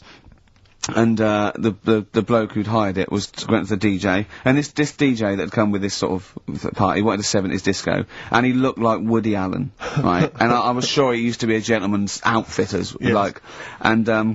And he said, oh, I wanted a 70s disco. And he went, well, I've got Bicycle Race by Queen lined up, I've got ELO, and I've got Cliff We Don't Talk Anymore, so... And he went, well, I went sort of more disco. He went, I don't really want to blow All Me Earth, Wind and Fire before 10. But it's like, all planned. There is a rule, there are rules. Will the 17-year-old girl, who's dressed like Avril Lavigne, please tut loudly, because I still haven't played anything by Linkin Park. Will the 45-year-old woman, recently divorced, please cry now? Yeah, please cry now. Please cry now, because it's clear you're never going to find another man. Because you used to be a DJ, didn't you? Because there is a sort of rule, definitely. I remember there was like, you know, what I learned was that there are certain tunes you just do not play early on. Oh, What a Night, for instance. Dun, dun, dun, yeah. People, you never play that before like 11. You want that last hour before they've got to go home to be non-stop dancing. When would you pop on Dancing Queen? Interesting, thanks for that. Is there a buffet being served? Yes. Yeah, well, definitely post-buffet. I remember there was great days, I was reminded of this recently, by, ITV's Reborn in the USA. There was a great time where you could come out of the buffet, or any kind of speech, with a bit of Gina G.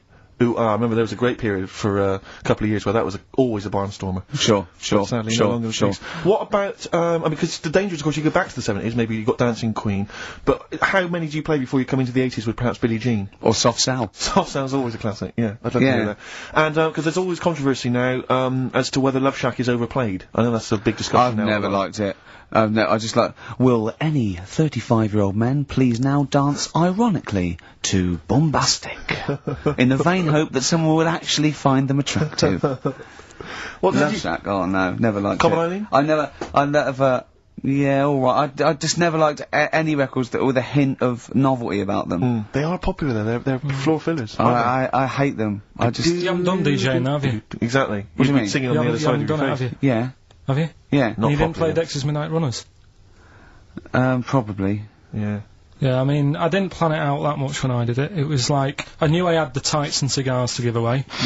Yeah. Which he stole from his parents' bedroom beforehand. Yeah. Why were you giving away stuff at a disco anyway? Why aren't you just playing records? Because people liked it, didn't they? If it wasn't...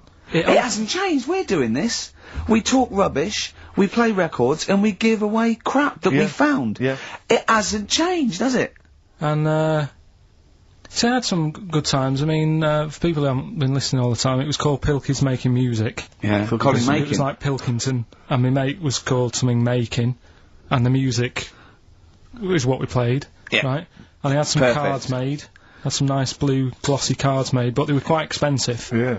So I used to hand them out, and then they'd say cheers for that, and say, no, write it down. Write the number down, I want that back. Yeah. Brilliant. Because they were quite pricey. Yeah. Classy businessman there. I think Richard Branson used to do that. I think so, yeah. Saved a bit of money, because my dad made some lights for me. He just like... He said he made them, he found them in a telephone box. People were making phone calls in the dark. Round the neighbourhood. Exactly. It was just white bulbs in like a box, and like my mate making, he used to just flick them on and off, like the thing, and then they'd be in time with the music and that. And, perfect. Well, you had to sit there and flip I love that. We got a sound to light system. What's his name? Colin. Yeah. Brilliant. Right, so... Did you ever rent him out? Right, well, we never had any disasters, right, but my mate did one, right, and I don't know if it's that funny, really, but it... Go on. To tell you anyway, right, he was doing this gig, and it was probably one of the biggest gigs, right, that he ever had. Must have been a couple of 100 people there. Yeah. And, in like a big sort of warehouse thing. Anyway, for some reason, there was some problem with a big speaker that fell, right? So, the police turn up and stuff. Right. And they try to control the night, and they're going, can everyone sit down? We try to control it, can you sit down? So anyway, you get a few, like, little groups of people sitting down on the floor, and people were still stood up, and the police were saying, look, you know, we're going to cancel this whole night if you don't all sit down, and more people are sort of sitting down. It's going on for about 20-odd minutes, right? Will you please sit down? And it gets to this point when there's just one lad stood up in the middle.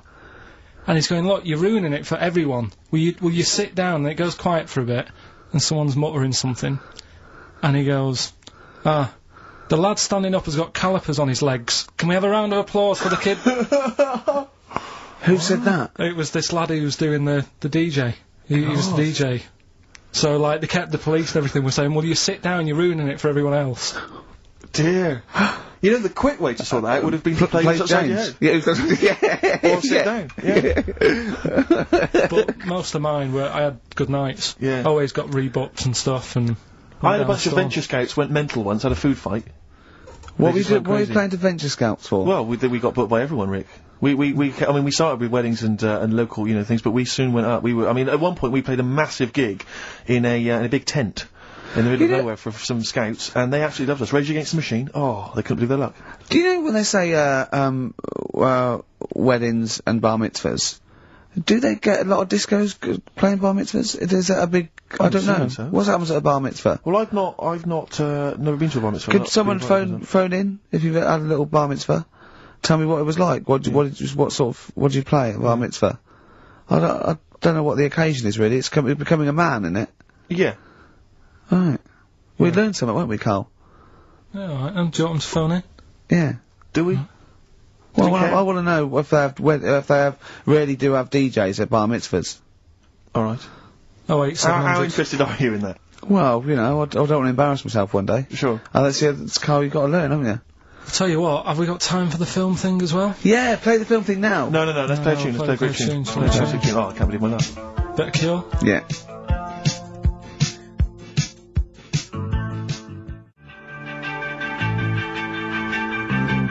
Forest, The Cure, on XFM 104.9. Wow. Brilliant. Someone called in, she's been to a bar mitzvah, and they do have apparently a crap disco. And apparently, what happens? Well, Carl asked her what happens. She said, you just sit around and see the kid who's getting bar mitzvah, or the man now, get given loads of money. Right. And I said, is there a female equivalent?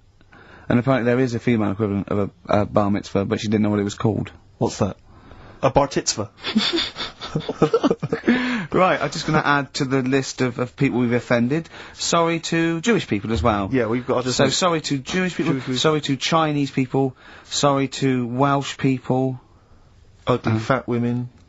Well, don't put the Welsh in twice. Sorry to Elvis fans. Elvis fans. Animal lovers. Animal lovers. Brilliant. Well, lovers of great radio. Yeah. That was, music lovers. Good, well, sorry about that. Apologies to all of you. Yeah, and, we haven't even had time for, we haven't got time for the film thing this week. Oh, why not? Just, it's running tight, really. Are you sure? We haven't done Cheeky Freak of the Week. That's a new feature, isn't it? That's a new feature. Cheeky Freak of the Week. Let's do Cheeky Freak of the Week. What is the cheekiest freak of the week? So, I'm just gonna apologise now. I've just had freaks, sorry to freaks. Okay, right, go ahead. Well, I say it's a new feature, but we've sort of touched on it in the past with... We always talk about freaks. Hairy Chinese Kid. Yeah. We've had, the Pillow Man. Yeah. Oh, you called a draft excluder. Just make a note of that, would you, Rick, on the list? People without arms and legs. But at least, you see, the Pillow Man, what do you picture? Because I was saying to Ricky in the week, right, I'm a great fan of the Elephant Man. That's his favourite freak. Of the all the man. freaks, that's Do you know why he said? Do you know why he said? He said because you get what you pay for. When someone says the Elephant Man, you get what it says on the tin. Right. You know you're going to get it. Yeah. Do you imagine, Steve, if you had a mate and you said, where are you going? He said, I'm going to go and see my mate. And you go, which mate? And he said, the Elephant Man. Yeah. Straight away, you haven't even met him, but you know what he's going to look like. Yes. Right? That's what I like about that. Hairy Chinese Kid. Yeah, you know what you're going to get. Pillow Man. Yeah. Not so good. What does that mean? It could be one of those big fat things on that show, couldn't it? A big pillow, like a... Yeah. You know, you know that big thing about the fat people and feeders, they were getting up to like 60 stone and that big one. And there's a thing called, fat admirers that just fancy fat women, right? And, You writing that down? Yeah, sorry. And they had blow-up versions. It looked like a bouncy castle. Wow. Yeah. Really? Yeah. You'd be knackered when you blew that up. Yeah, you just wouldn't want to go forget it. Yeah. Oh, God. Well, that's people being cruel as well, isn't it? Because after watching the programme on Channel 4 about the fat people and fellas who like them and stuff, there was a story on one of the news websites about some fella in Germany, right? He was a big fella, must have been about 50 stone, and he fell over, right? And I think he hurt his ankle or something. And timber. They sent firemen instead of like an ambulance. Yeah. So straight away they're having a bit of a laugh. They're not. No, they've got winching gear. Well, they didn't know. They didn't have winching gear. They had to use the hose pipes to carry him out. I think it was Anna Nova, that news website. They had to use the hose pipes, so they made like a bed using the hose pipes. Oh yeah. And had to carry him out on that, and then they had to sort of get him into a special truck. They said, and do the same when they got to the hospital. I mean, that's a bit. That's mad, isn't it? They shouldn't do that. Although, Carl, I'm loving that story. I'm just worried that we're not going to be able to fit in Cheeky Freak of the Week. What's the which Cheeky is one Freak you've of the Week? nominated? Alright, Cheeky Freak of the Week. Something I found on the net. Yeah. Fella who had 27 toes and fingers. In a jar? No, still on him. And proper ones as well, not like little stumps and that. Proper, fully formed fingers. He had like... Was he a pianist? Close-up magician? I don't know what he did, he just said that he's... Cat's cradle professional? Did he ever work on finger bobs? He was saying in the week. For the crowd scenes. I'm now going to do Braveheart. Yeah. He said about the Elephant Man. He said, I want to do a thing, right, with freaks, where it's good and bad. He went, what did you said? The pro about him is... What about the fella with loads of fingers, or...? No, the Elephant Man. Well, he said the bad thing is he stretches his jumpers. When he puts them on. Yeah. And what's the good thing? Sort of, he never gets up and goes, oh, my hair's a bit of a mess today. No. He's always having another bad face day. I'd like to complain about this head and shoulders. Are you taking the piss? Yeah. Oh, dear. So that's freaky. Didn't you see an elephant woman in, Manchester? Yeah, leave that. What do you mean, leave it? No, because it is sad. I know it's sad, but I mean, I don't know what my next sentence is. No, people always That think... should be the end. I don't need to say anymore, people will know what she looks like. It's a good name for her. Did she like buns? Oh dear. It was when my dad was a taxi driver and I used to sit in the front. Yeah. And she used to get a lot of taxis. Yeah. And he only charged you half price, didn't he? He was a good guy. Well, the bad thing is as well with people like that, you don't want to offend them because they never forget.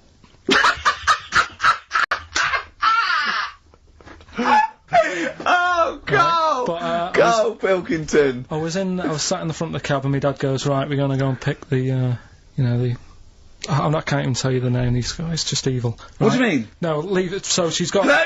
No, Carl! Please. Tell me what he said! No. You've already stitched him up with Stephen things from Little Welsh I fellas. don't care. Right, what did he call her? Steve, back me up on this, I really Carl, don't want to be to... fair, our opinion of him is already pretty low. Look, tell me what he said. No, it's not, I'm scared of what my dad gets, it's the person who's got... She's not listening, is she? Well, her headphones wouldn't fit on her head. Tell me what he called her! I don't want to. Tell me what he called her, Carl. I'm getting angry, man. Tell me what he called her. No, I'll leave that. Honestly, tell me what he... It doesn't matter. Tell me what he called her! Carl, just... I'm gonna go... Seriously, I want to know what he called her. Right, you're not gonna stop this show. We're not doing the next show until you tell me what he called her. What did your father call the elephant head woman? Tell me. Spudhead. How old were you? I don't know, about 9. So did you expect to see a potato with a dress? He did sort of, again, it's a good name. Do you know what I mean? They had an idea of what it was going to be about, and he said, do you want to stay in the car, I'll take you home, because you can't... Spudheads, you got lovely eyes. Can't... Come on, man. That's it, by the way. Is that all of it? Cheers. Bye. Brilliant. Well, let's end with LL Cool J. Magnificent. Yeah. See you next week. Don't call it a comeback. I've been here for years. I'm rocking my pants. Putting suckers in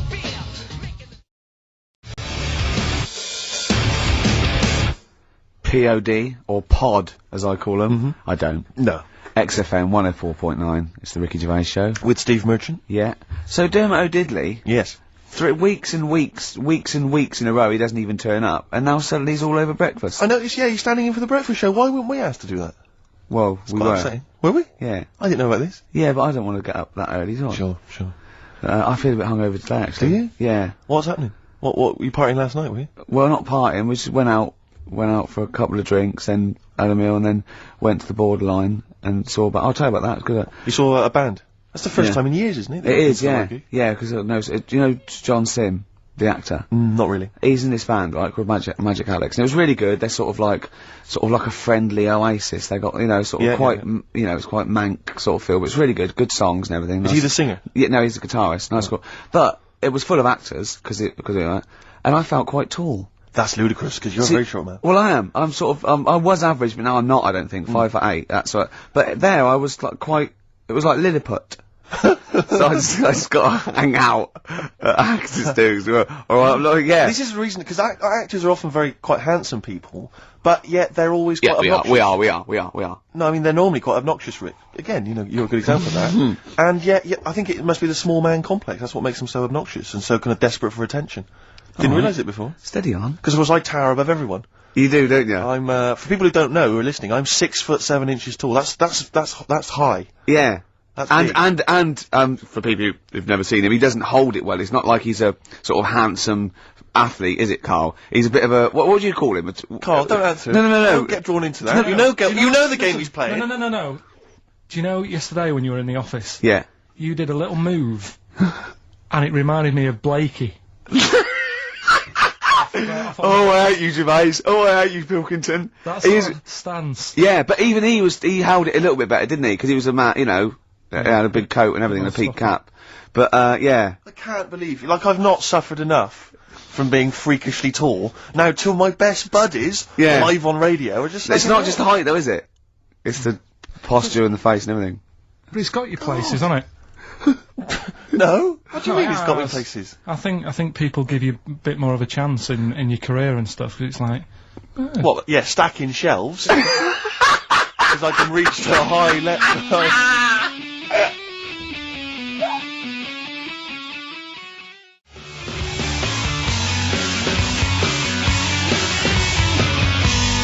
Muse, Plug-in Baby on XFM 104.9.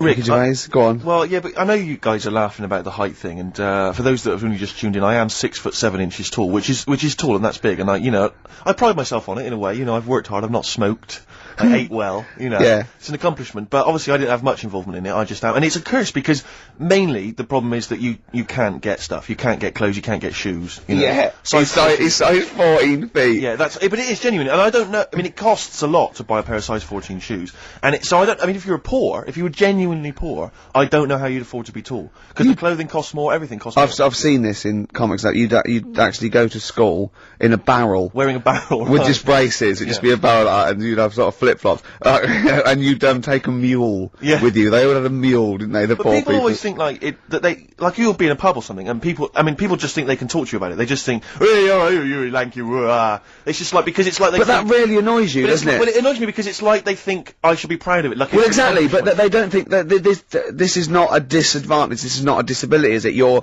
taller than most people. It might get disability. No, if you were 8'3", it'd be slightly debilitating, you would, you know, but you're what? Debilitating? Yeah. No, you're a medical man, aren't you? But, no, the point is, it's a debilitating because when you go on public transport, like if you're on a coach... yeah. The only place I can sit on a coach is that seat... On the driver's lap? Either on the driver's lap or that seat at the very end. Yeah. You know, which sits into the aisle. Yeah. That's the only place I can sit. You stand and there's always some sort of kids at the back waving at drivers. You could drive it from the back. Here he comes, watch it. Were you a tall baby? Or... Mr. and Mrs. Merchant, you've given birth to a basketball player.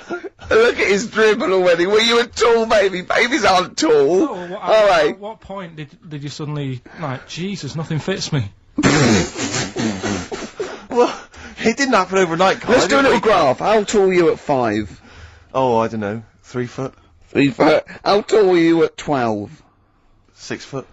6 foot? Are you really? I don't know, do I? How do I remember? I don't remember this. Well, when did teachers start calling you freak boy and lanky? They didn't. It wasn't so much. It was no. You went to a funny school. I went bowling with him once. I'd never been bowling before, and he'd been once before, and he went, let's go to this bowl. We went to a bowling alley, right?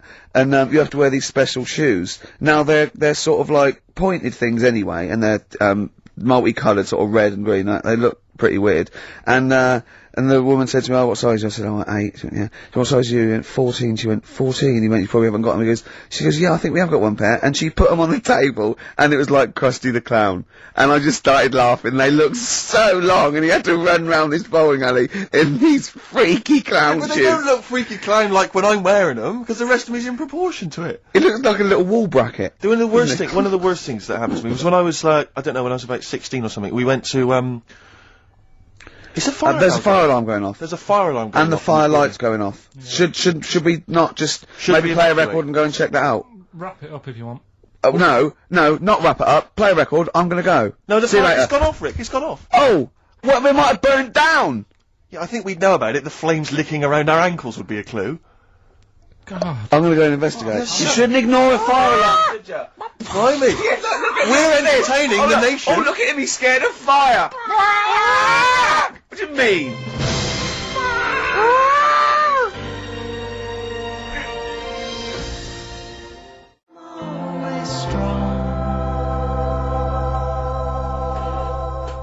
Mercury Rev. The dark is rising. That's a good song, isn't it? I noticed that you're, investigating the fire mainly involved wandering out into the office, looking around a bit, then coming back. Yeah. What did you find out? There was no fire. There was no fire? No. Right. But I love that. Imagine that though. Imagine like, there's a fire and there's loads of firemen. They go, "Get back," and you go to the firemen. "Oh, get back!" Oh, look at him. I would. I'd actually be justified to. Okay, there's heavy shelling, lads. Retreat. Oh, brack, Sarge. I'm sorry, brack, Sarge. Yeah. There was a fire alarm. I'd never seen it before. A fire thing going off. There was a fire alarm going. I thought, oh, let's at least have a look if there's a fire. That's all I thought. See, here's some official coming in now to tell us we should have been running out. There's no fire. Yeah, well, you can't just stop entertaining, you know, the people of London just because there's a fire. This isn't the Titanic. Oh, true. I don't have to carry on playing. I don't know, it feels like a bit of a sinking ship. Rick, you're right. Nice one. Nice one. I don't know who I was slagging off then. Probably me. Yeah, I think so. Yeah. Listen, let me just tell you briefly, this is another example of how people can just exploit you and make fun of you when you're tall. Yeah. I was quite tall. I've always been like about 6'7" for quite a while now. And when I was about 16, I went to a big New Year's celebration in Bristol, where I come from. And everyone kind of congregates in this big sort of part of town, and there's all people dancing around, like in Trafalgar Square. And I was there, and somehow I just picked up a balloon somewhere along the line, one of those kind of helium sort of balloons, and I was holding that, sort of dancing around. And these two girls came up to me, and I was thinking, yeah, okay, you know, it's New Year's Eve, brilliant, you know, that's my kind of party. Yeah. And they came up, and they went, "Hey." Once a year. And they said, "You gonna be here for long?" And I went, "Well, maybe." And they said, "It's just that we've arranged to meet back at you in about an hour." I went, "What do you mean?" I went, "Well, it's just because we can see you wherever you are. Don't worry, you can move around and stuff. We'll see you with the balloon. Just arranged to meet some friends." I here." love that. A landmark. So, like, pilots use that. Oh, we're just coming in. There's we'll be when we see Steve Merchant, we'll be descending to Bristol Temple Mead. What's really funny is New Year's Eve, Trafalgar Square, you got a huge column, but they use Steve as like the meeting point. Steve's got a huge column. Brilliant, Rick. Well done.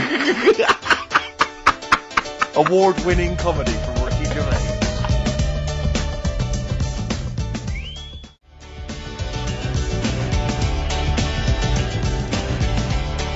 Happy Monday. Took you back, didn't it? Happy Mondays there, Manxine there. Carl's like really getting down. Oh, yeah. Oh, come on. Got Come any on. veerers? Oh, come on, Mel. Did it take you back, did it? Yeah. How old are you? 29. 29. So you were just going into, out of your teens? I'm a Virgo. No. What? No. No. You don't understand. It's just, I'm Rick, a Virgo. I thought we discussed about involving Carl. Yeah, sorry, yeah. The management have told us we're just not allowed to do it. We've had emails from people. Please don't speak to Carl. It's cruel. Exactly. On the cusp. Can I just make an appeal? I don't want to... On the cusp, Libra Virgo, he said. Still going through with it. Doesn't know what's going on, does he? Just wave bright objects at him. Yeah. We've got a competition this, Steve. We have, but before we mention that, can I just ask something? I don't want to exploit our position on the radio. No. But I wonder, because I'm very tall, and it's very tricky for me to get size 14 shoes and big clothes and stuff, could I just get people to send some stuff if like, maybe they own a shop which... Yeah, but it'd be things like homemade clogs that people have carved out of chunks of wood they found in the shed. Whatever. It's not going to be great. When I was in America, everyone says to me, you go to America... It was cool. I'm made out of my own skin. when I was in America, everyone told me, like, it would be, really easy to get big clothes and big shoes and that, because they're all huge and all freaks over there. Alright, steady on. And I was wandering around New York, and I was going in a few shops, kind of saying, we've got size 14, US 15 shoes, and they were going, no, Is that the difference? One. And they literally were laughing at me. There was a couple of shops where they literally laugh and get, like, someone else in and come and look at the tall, freaky Englishman. Really? And then one guy said, I remember we had someone come in here once, and he said he'd been to a shop which sold kind of stuff for really tall people, and he said, I think I can remember the address, and he sort of looked through the sort of telephone directory, and he made a note of it. And I went on the subway, and I went down all Lilliput. And I went, it took me ages to get there, and really hard to find it. I finally went in there, I've never seen, it was heaving, right, with freaks. It was amazing. It was like, they just kind of gargoyles, it was like something from Lord of the Rings. They were just kind of these tall people and kind of gnarled. Did they turn around and start bowing to you? It was incredible. Yeah. When I went in, I just said, hi, I'm looking for a kind of da-da-da-da sort of thing. Guy went, yeah, sure, and he sort of hobbled off into the darkness and came back with exactly the kind of pair of shoes I wanted. I couldn't believe my luck. It might be a magic shop. But it was like that shop in, Mr. Ben. It might have been a dream though, you see. Have you still actually got the shoes? No. Because when Mr. Ben sort of like, goes back and wakes up next day, he finds like a feather in his pocket, where he remembers he was a 17th century sort of squire or something, you know what I mean? The classic episode of Mr. Ben when he becomes a 17th century squire. Oh dear. Mr. Ben learns to play the harpsichord. But it's like, when Mr. Ben, that black shopkeeper goes, right, are you going to pay for that?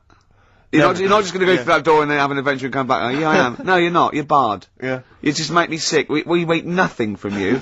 Well, I'm not in this for your amusement, Mr. Ben. Is it only Ben who's got the insider knowledge about the magical doorway, or I don't know, because that fella in the fez doesn't seem to have anyone else there. No, rarely. He's always grinning though. He knows something. I'm not sure. It's not a documentary though, is it? It's a kid's show, isn't it? I'm trying to remember. No, it's not. It's just a kid's show, so anything can happen. Yeah. That's a lot of people make that mistake when they slag off something like Scooby-Doo or Thundercats. It's not really reality. Real. It's just a kid's. Mr. Ben, they were all on drugs, weren't they? Like Magic Roundabout. My mate fancied Cheetara from Thundercats. Cheetara. Which one was Cheetara? I quite like She-Woman. She was a lovely cat. Yeah, she was a real dish. What's the sexiest cartoon? I'm glad you've asked. A lot of people say Jessica Rabbit. They do, and they'd be right to say that, because she's actually human, she's not an animal, which is good. What? Isn't she? No, she's a normal woman married to a rabbit. No, she's not. Yeah, Jessica Rabbit. Is that what she got a surname, Rabbit? But she's not actually a rabbit. She's married Roger Rabbit. But she's not actually a rabbit, she's a glamorous woman. Is she? Yeah. I've never seen it. No, yeah, this is the weird thing about it. That's weird though, isn't it? It is weird, the idea of a rabbit having sex with a beautiful woman. That is the weirdest thing about it. How does that make you feel? Annoyed, if I'm honest. Yeah. But I bought some bunny ears just after I saw the film. Oh, hip-hop. You got your hip-hop track? Yeah, good. No. This album was rated by a lot of people last year. My sources tell me that it's being re-released and re-recorded this year. Anyway, Nerd are the outfit. They're better known as the Neptunes, who are kind of sort of hip-hop R&B producers. Yeah. I think this track may have featured on a giveaway CD. It did. The NME. It did. Anyway, it's Dynamite. It's from the album In Search Of by Nerd, and it's Bobby James. Play it.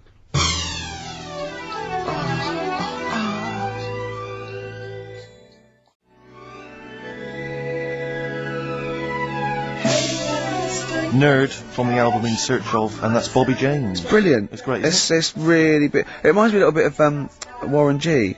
That chorus. Sure. Yeah. And apparently the album, it was on kind of limited release, so it's quite tricky to get hold of. But as I say, I think they're re-releasing it. Well, you should tape off the radio because we're doing lots of features. Yeah, no, I'll maybe play that again in the future. Just tape it off. I'll tell you what, I'll play the whole album over the course of the next couple of weeks. Yeah, and we're just. I mean, we're going to have us talking. We just go now, and we can't actually say we can't advocate you tape it off the radio because that's breaking. No, or maybe I'll just do some bootlegs of the I can just sell them Camden Market for £4. Exactly, fine. Yeah, something like that. Yeah, I mean, we won't. I mean, we shouldn't really say that. But Warren G is Dr. Dre's cousin, is he, or something? Warren G, I think, is his cousin. Yeah. But I know he's got a famous brother as well, and I think it's something like Nate Dogg. It could well be Nate Dogg. Maybe someone would know that and could email or phone in. Yeah, or email maybe kind of. This is the best thing about being on the radio. I can think of something. There was a competition on Virgin, right? I was listening Virgin. I think 105. No, what is it? I can't remember. Yeah. Good station. Good station. And they had a competition, right? And it was to win a trip to America on the Enterprise. It was all about space. And there was one question, answer 3 right, and it was who was the first one into space, Yuri Gagarin, who was doing and then the third question was, how much bigger than the moon is the sun? Is it twice as big or 4 times as big? And this one went 4 times as big, went correct. It's not. It's hundreds of times bigger. More big, I can't believe, can someone look that up on the internet. How many times bigger is the sun than the moon? It's not 4 times. It's huge. It's like beach ball to a pea type dimensions. Which DJ was it? Do you remember on Virgin? I can't remember, but it was the one on sort of about 11 o'clock. Oh, I wouldn't want to be him. now. Yeah, he's embarrassed himself, He's hasn't embarrassed he? himself. When we do quizzes, we never get anything wrong. That's true enough. During that track, I'm chilling out, I'm loving it, aren't I? Carl goes, do you know how baguettes came about? Do you know how baguettes come about? I went, go on, and Steve went, no, save it. Wait a minute though, I'm thinking, Rick, people are going to be desperate to know the answer to that. Why don't we play some ads and some music and stuff? It's like a cliffhanger. Exactly. How did baguettes come about? Whatever he says is going to be good, isn't Stay it? tuned to XFM to find out.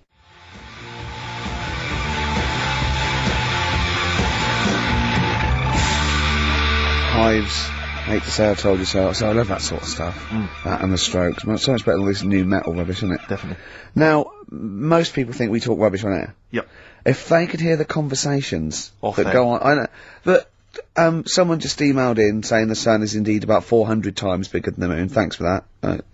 That DJ must have looked it up and said, 400 times, that can't be right. It's probably a printing error. 4 times. Yeah. Nothing can be 400 times bigger than the moon.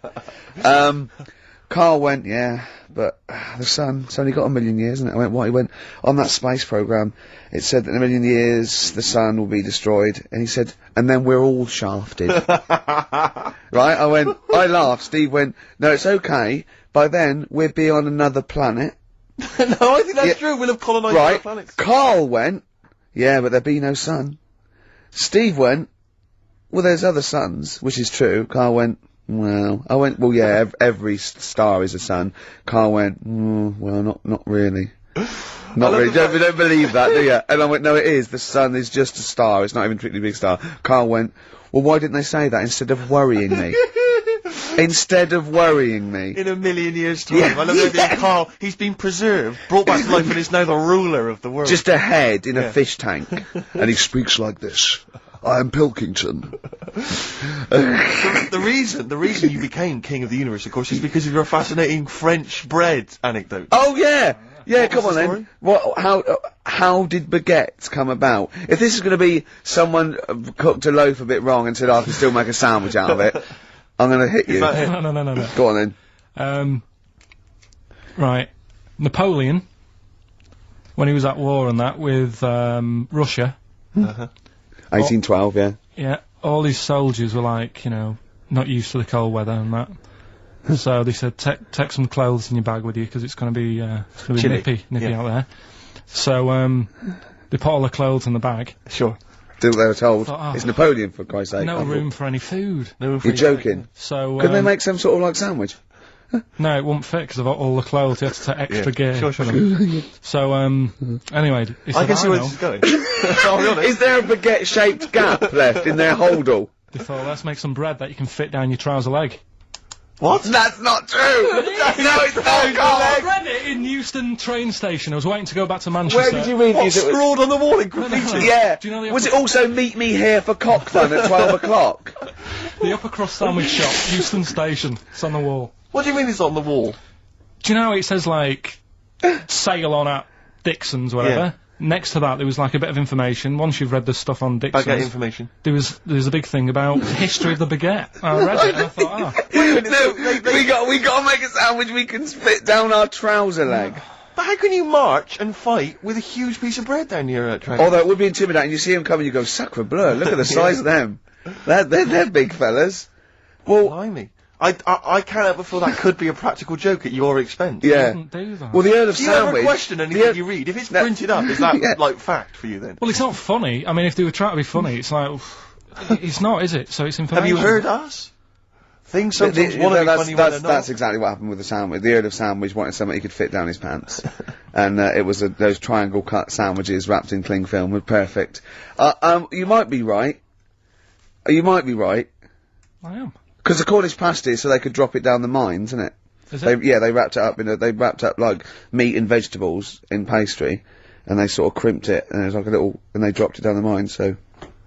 Yeah, that's how that came about. And bagels were originally made so that people could play hoopla, but then eat afterwards. I don't know if you're aware of that. That is true, Carl. Well, anyway. Call my bluff. Is one of them true? Yeah. They're all true. They're all true. Tell your kids that when you have them. Yeah. You know, if they're still alive in a million years. Well, it might be true. Can someone confirm that baguette fact that it was so Napoleon could stick it down his trousers? Not him, his soldiers. His men. Yeah. Fascinating information. Fascinating bread information, Carl. Radiohead. Yeah, now this is my song for the lovers. It's a beautiful track. It's Let Down off OK Computer. It's one of my favourite Radiohead tracks. It's lovely. Right, set the tape going now if you want to tape you know, these songs.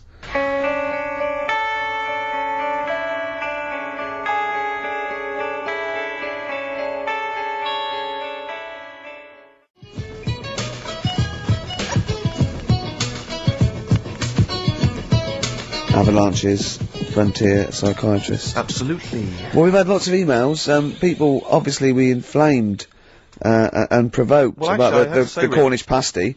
I've got a couple of amendments to that. The crusty bit, you know, is actually as a handle, because obviously the miners had dirty hands, and they'd eat all the stuff in the pasty, and they'd be left with this sort of crust, and they could throw that away. Also, someone told us that at one end was like apple, so you have a little sweet as well. Little dessert. So, there you go. You noticed how, like, over the years we've been doing this, you know, way back when we started XFM, no one ever contributes when we ask about the music, when we ask about hip-hop, or their, you know, opinions on that, anything important. But, start talking about pasties. Yeah. We've had about 5 phone calls. Yeah. And someone phoned up to confirm, they used to work for Upper Crust, and, basically, Carl got all excited. So it is true. She went, well, I don't know if it's true. I've read the same sign you did, Carl. Interestingly, there's an email here that says, which basically offers a history of the baguette, and talks about after the revolution, the government decreed that all of France must eat the same bread, and it was up to the bakers to bake this bread of equality. And then Napoleon kind of made sure it was a particular, he kind of set in. Obviously on the bread you can eat anything you find in the garden, frogs, snails, bits of horse, but squid. the interesting thing is, Rick, that there's no mention of sticking it down your trousers whilst going to war. The French have tried to keep that secret for over 100 years, It was only Steve. the upper crust people. Nearly 200 years, that is a top secret. Somehow Euston Station Upper Crust got hold of a document, left behind in an old sea chest, possibly Napoleon's, could have been Josephine's. Unfortunately, jotted it down. He's kicking himself now. Oh, Secret, I cannot believe I left a note. If he talked like that. He did. He did that, yeah, he talked English, but in a very funny French accent. Do you remember, there was one thing that, talking about funny French accents, you remember Allo Allo? Yeah. Remember, it was on about 5 o'clock in the afternoon, but they still meant, because it was a funny Frenchman, it was that English guy who was posing as a French police officer. It's very complicated He would often walk by, and I remember there was one where he said, I was pissing by the door when I heard a shit. Oh yeah. Now that's passing by the door. I'm allowed to say Passing that. by the door when I heard a shot. That's what he's saying. I'm allowed to say that at 2 o'clock because I'm just saying I'm talking in a French accent. Yeah. I was pissing by the door when I heard a shit. Yeah. That's fine. Yeah. Because I'm speaking French, Carl. Do you know what I mean? That's the rule. Do you know why people tink the glasses before they have a drink? Why they tink? The verb to tink. I do know that, Carl. Is it about poison? It is. Here we are. What, would it make a different noise? Nope. Brilliant. Go on, explain Why? it. You explain it, Steve. No, don't Steve. You explain it, Carl. Come on. Oh, I've started, so I'll finish. Come on, Carl. Explain why they tink the glasses. Ages ago. Yeah. Only people with money had drinking or something. That's like one of my film reviews. Years ago. Welcome to History Now. Now, ages ago, only people with money had drinking or something. Keep going, Carl. Keep going. Like spirit and stuff. So they'd it's like businessmen with It's easy for you to say. This is getting to be cruel, isn't it? This is amazing. Yeah, go on. Why did you open your mouth, Carl? What were you hoping was the best that could happen? Because you were trying to make me look stupid before with the planet, so Whereas you know. Yeah, go on, no, come on. Businessmen with money have got to drink and ching. Okay, so then, with all the drink. So they'd nip round to have a chat about whatever they're earning money with. And they'd say, right, do you want a drink then? And they'd go, oh yeah, that'd be alright. Yeah. So, rather than like, just pouring it out of a bottle into a glass and saying, there you go, it could be going, hang on a minute, it could be poisoning me ear and trying to, like, nick my business idea. Yeah. So what they do, it sort of pour a bit of his drink into the other person's glass and you get that tink noise. And that's like, cheers, you know. No, Carl, I just have a slight amendment there. I think what it was you're absolutely right that they would then test each other's drinks to show that it wasn't poison. But over the years, that was reduced to just chinking the glasses by way of saying, let's not actually bother going through the whole rigmarole. They just did the chinking of the glasses. Yeah, that's good. It was exhausting though, wasn't it? I know. Was it worth it, do you think? Well, I like that, because people carry that with them now. When they do that, they'll think, oh, that bloke's definitely not trying to poison me. Yeah. So the horrible thing is that now, when I do the glasses, I can laugh and go, they don't know I've poisoned them. Exactly. You should always do the pouring back and forth. It's a shortcut, it's a slippery slope. You know, just be careful.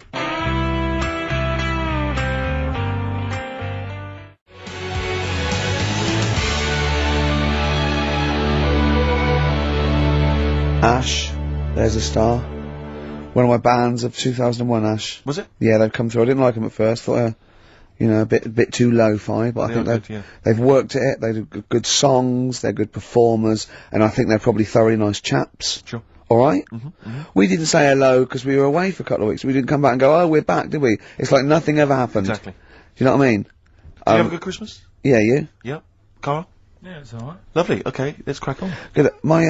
I went on holiday after Christmas, yeah. And, so did, our mutual friend, Phil Balker. Yeah, good man. He was in Lanzarote and he told me one of the funny, I don't know if I can tell this on the radio. I'll have to say the C word, I'll just go, it's in a sentence, so I just go, you, see, when it comes, and you'll know that he's saying the terrible word.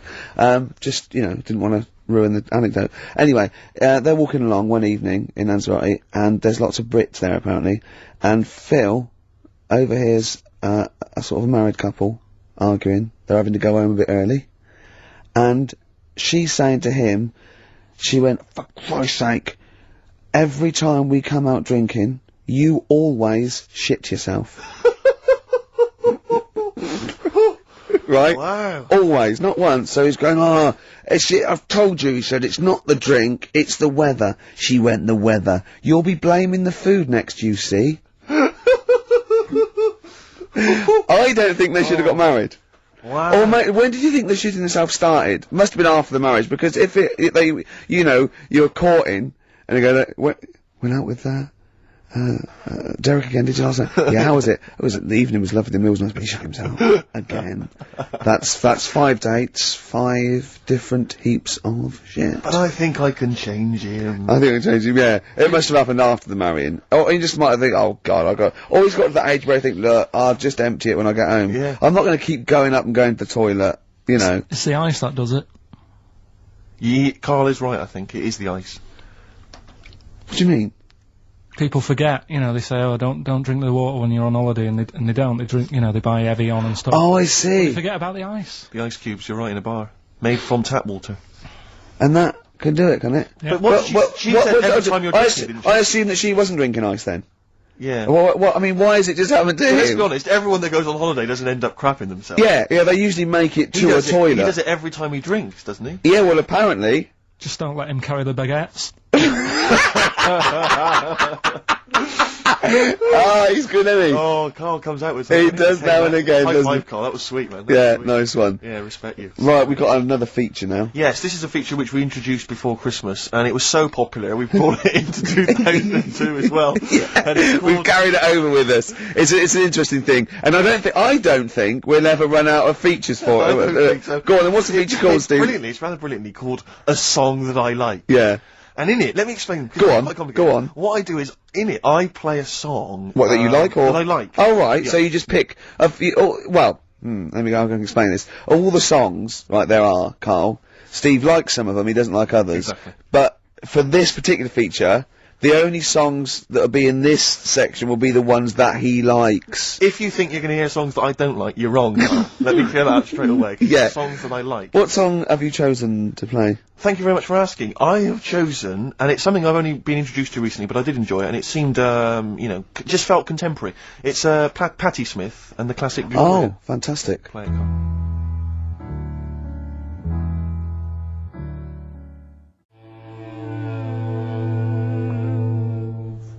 Gloria by Patti Smith. Did you enjoy that? Yeah, I love it. It's lovely to hear that again. I've always been one of my favourite tracks. And as Carl pointed out, sounds remarkably like, who did you mention? PJ Harvey. Oh yeah, well, yeah, everyone knew that. She was obviously very influenced by her. That's fine, that's fine. That's alright, that's allowed. That's cool. I like PJ Harvey too. Exactly. There's enough room for two. You're absolutely right. Oh, here we are then. Let's just take a moment to think about what we've done, you know. Yeah, well, it's been good. It's, we've enjoyed it's ourselves an so far. hour and 20 minutes. We've talked about, shitting yourself. We talked about pasties. We've done pasties. A number of pastries, actually. We never got the, we should go in a competition who's the tastiest cartoon ever. Well, actually, I threw up Cheetara, I threw up, Jessica Rabbit. I've had some people contribute here on Go the on. email. We've got someone here, Dom, has emailed us. He's told us that, for him, Daphne from Scooby-Doo. Yeah, popular choice. And obviously this is one I've never quite understood, Wilma from the Flintstones. I've actually always felt that Wilma, I don't know, I just thought she was a bit... No, not a bit Wilma, homely. Betty, surely. Yeah, Betty. Well, this is what I mean, Wilma, I mean, yeah, Betty, surely, but Wilma? No, I mean, she's quite homely. But Betty, yeah. Come on, Steve, you wouldn't say no to Wilma. No, I suppose not. If it was I'd be worried about Fred, if he found out. Well, I'd hate to do it, you know. I wouldn't want to do it to Fred, he's a good guy. He is, isn't he? He's a bit of a chump. Whereas Barney, to be honest, I don't think he deserves Betty. Do they both work in the quarry? Because, I mean, let's be honest, Fred, not a smart man. I mean, he obviously didn't come out of rock school with anything other than a couple of basic O-levels. I know, but he's a hard-working, sound sort of guy. They got a big house, they got like a TV, they got that bird thing. Yeah. I mean, be honest, if I was Fred, I would be a little bit disappointed that my kid does nothing, whereas Barney's can lift up sort of tall buildings. Sure. Bam bam. He's a very strong, you know. I mean, interestingly, Fred loves his job. He's always yabba dabba doing at the end of the day. He does yabba dabba. The whole day lifting rocks from one place to the next. I'll tell you what, I wouldn't take that from that cat though. I would. If a cat picked me up by the scruff neck and put me out, right, on the doorstep, I'd go mental, I'd get rid of it. It is a saber-toothed tiger though, Carl, so it could rip him to shreds. It's not like a normal domestic cat you have nowadays. You know when they go to the drive-in at the beginning? Yeah. And they order, maybe some ribs. Yeah, that huge rib, and it tips the car over. Yeah. Was that her first day on the job? Because I've never been ordered before. Yeah, either it's that, or she'd have realised. Or yeah, we're out of pig. We've got Brontosaurus rib. Exactly. And he goes, won't that knock the car over? No, it won't. I don't know. Rick, can I tell you now? That was an accident waiting to happen. It was really, wasn't it? Yeah. And it did. Oh dear. Mind you, I went to Texas once, and I had some ribs, and it was like the Flintstones. It was huge, and not only did it look too much like an animal that I couldn't actually eat it. I don't know who could eat it. I mean, seriously, it was 2 foot long. Yeah. And all the it was like half a rib cage.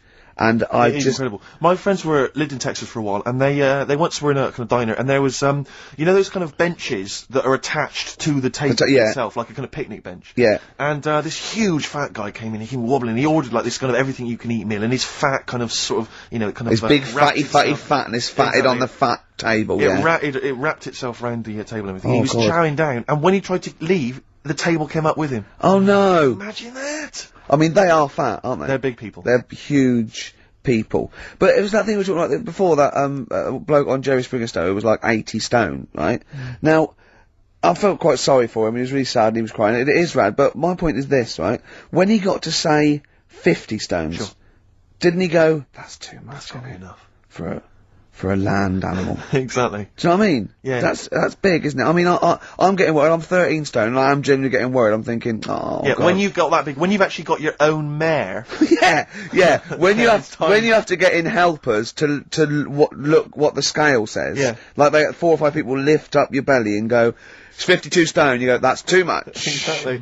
I'm going to only have 9 breakfasts when you today. when you begin to appear on the Ordnance Survey map. yeah, exactly, yeah. When you've got your own symbol. It's like, we can see 2 things from space now, Fatty and Steve Merchant. We'll be landing at about... Well, no, I'm just saying at all, you're not fat, aren't you? You're freakish and big. Just another quick thought. Someone's mentioned Daphne from Scooby-Doo, and but I've always had a soft spot for Velma. Velma. Because Velma's in glasses. I mean, I'd have She's clever. Can I tell you what would have happened if I was in that environment? I was maybe on the... Your glasses would have got tangled up. I'd have always had I'd always been making a play for Daphne, right? And Velma would have fancied me, but I'd have always ignored it because I was playing for Daphne. And then when I finally realised it was never going to happen with Daphne, I'd have blown it with Velma. Maybe not, though. Maybe not. Maybe not. Sometimes those, you know, they might, you know, appreciate honesty. Go, listen, I've been hitting on the good-looking one. Oi, Four Eyes. Yeah. Do you fancy it, Chubbs? Exactly. Something like that. Let's be honest, is what you're saying. Well, yeah. I'm wondering, I don't mean to be libelous, but Velma, she was quite short, the glasses, the short hair. Lesbian? Hung around with the dog and Lesbian? the bloke. I'm beginning to wonder if she was, maybe. See, unfortunately, I said lesbian there, and you still carried on with your assessment of what it is to be a lesbian. It's bad enough doing the cliches of having short hair, but you said the dog. Yeah, well, she hangs around with a dog. Do lesbians do that? Well, have you seen some lesbians? They're right dogs. Good night. Have you seen what I've done there? You know what I've done there, Rick? Comedy award winning.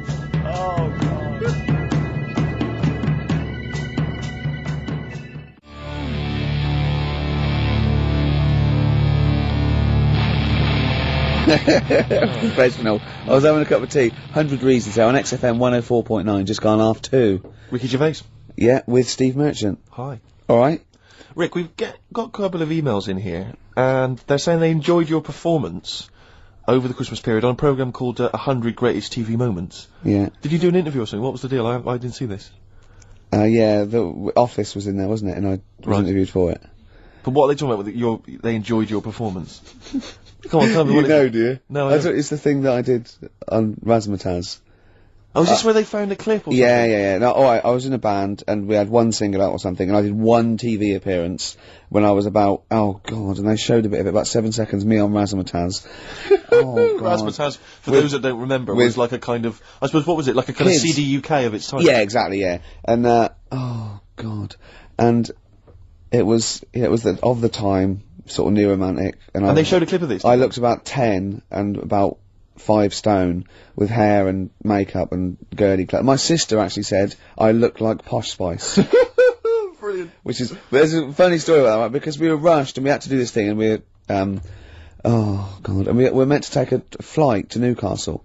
And where were you travelling from? London? Yeah, but we got there and we didn't have tickets, we were told to be there, but the A&R man overslept. Right, for the record company, overslept, and it was terrible, and we were fretting, and eventually it was too late to get the plane, we missed the plane, we had to get a train, and it was really cutting it fine, they were back and forth, they're going, yeah, if they come now, we can still do it, we're gonna miss it, and this was like a big promotional thing, and we got there, and they went, oh, god, right, and I had this sort of like jumpsuit I was wearing that I'd cut off, put that on backwards. A jumpsuit? Yeah, brilliant. I know, Is this what was bad. on the clip? Yeah, I had that on back to front, and there was no time, and I think I even mimed wrong at one point, and it was awful. But the funny story is this, that when we were there, we didn't have our tickets. This was at the airport? We bumped into Bucks Fizz. the guys and girls from Bucks Fizz and their manager, so there's like 5 of them, right? And there's 2 of us, and they had 5 tickets. And Bucks Fizz tried to smuggle us through. And so they went through the things, right? And they went, tickets please. And he just waved 5 tickets that he had, like that, goes, this is us, right? And they went, well, can I have a look at them? And they went, there's only 5 here. And they just looked at us and went, sorry lads, we tried. We were nearly smuggled through. By Bobby. KARL. They couldn't even with their powers, they were the height of their powers. That was like make-believe time. They'd already done making your mind up. I thought if anyone can get us through customs check, it was the Fizz. But even the Fizz what I like could though, not that get us reassures through. me, I have to say, about kind of airplane travel. You know, in these kind of troubled times, it's nice to know that What's even that? someone like Bucks Fizz couldn't get, smuggle someone through. That's good, because even, the top security man went, hold on, there's 5 in the Fizz, there's 5 tickets, those 2 lads are not going through. Exactly. Yeah, that makes you more secure about air travel now. Well, it's lovely if I'm in America, and I see 5-star, yeah, trying to get through customs. With 2 other lads. Exactly, I think, wait a minute, what's going on there? Yeah. Wait a minute, security guy stopped him, it's fine. It's fine, yeah. We know there's only 5 in 5-star. Oh. It's lovely to know that. Yeah. I love the fact, and did you know the Fizz previous? Was this your first run-in with the Fizz? No, they were doing the Taz, same as us, they were doing the old Raz. Same as us. Did you recognise the Fizz and go, oh my god, that's the Fizz, let's try and sneak in with them, or did they recognise you? How did it work? They wouldn't have recognised us. Exactly, that's what I'm thinking. I love the audacity of going up to Bucks Fizz and saying, try and smuggle us in. Can you try and break aviation law for us? Now, yeah. Now it's time to make your mind up. We're going to the land of make-believe. I did that and they laughed. They went, brilliant. Yeah. We'll get you through, lads. Yeah. Just stay tight. I was actually on top of Bobby's shoulders in a long coat. Lovely. Yeah, but Bill... Well, seriously though, I don't understand what their plan was to like, they would have gone, through. It's the Fizz, let them through. Yeah. Yeah. Don't bother checking the It's like, not wasn't even answering, we couldn't even get to Newcastle. Do you think it was wearing your jumpsuit backwards that sort of gave it away? Well, no, but see, I didn't have it on then. I was just in civvies. I just had jeans and a t-shirt then. I didn't even have my hair gelled. I was just like cash. I saw it. I thought it looked all right. Did you? Did you? Well, I mean, for then you. In a tight jumpsuit. Yeah. Cheekbones. Brilliant. Yeah. I had some cheekbones. Yeah. That was the. If anyone else saw it, or maybe they taped it and they've got a clip, because I'd love to see it. I missed it. Well, I'll get you one. If you have it, put it. I'll tell you what. Why not create a website? And put that clip on there on a constant loop, and then send the address in, and I'll give it out, and people can check it out for themselves. Yeah, brilliant. Is that okay? Yeah. Cool. I'll have to lose weight now. Yeah. That film. Oh, now we come to the feature. We're carrying this over 2002 because it was such a great success. Everyone's talking about it. Do you remember I stopped my film reviews because I'm only doing films I like, and I've done all the films I like. That's where other film reviewers fail. Sure. Because they review substandard films. Exactly. My average is still 9.5 out of 10. Yeah. And no one's beaten that. Not Barry Norman, not Jonathan Ross. No one's got an average of 9.5 out of 10 for the films they reviewed. So I'm keeping it there. I don't want to drop my standards. However, that film sounds good. This is where I pick a classic track from a film that I might not have seen, right? But I like the song, I might go and see the film. This is, Almost Famous. The film was Almost Famous. I haven't seen it. I haven't seen it, right? But a song, now don't panic, listen without prejudice. This is Elton John, but it's when he was good, okay? When he was a bright, funky, young Brit glam star. Wonderful song, wonderful tune, wonderful lyrics. It's Tiny Dancer.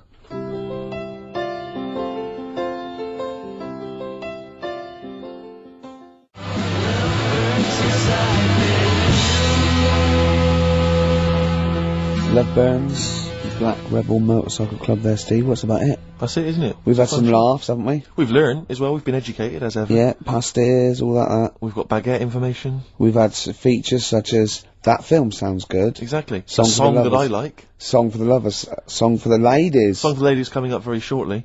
Rick, I was lucky enough this week to go to a exclusive press preview of Britney Spears' forthcoming movie, Crisscross, or Crossroads. Crossroads, I think it's called. Yeah. It's not related to the popular TV show. Right. Rick, I'm assuming you'd love me to do a little review of it now. I can't, because it's embargoed until March. I can only talk about it in March. No, otherwise the press people will go crazy. No, I don't. I wouldn't want you to. Well, no, I imagine you want to know all about Crossroads. Not really. Because I cannot tell you anything. Well, don't then. I mean, just. Well, you can ask me questions, you can pump me for information, I cannot tell you anything about it until March. I would pump you for no reason ever. No, but Rick, certainly not for information. Carl, doesn't matter what you ask me about Britney Spears' Crossroads, I cannot tell you anything about it. Alright. Okay?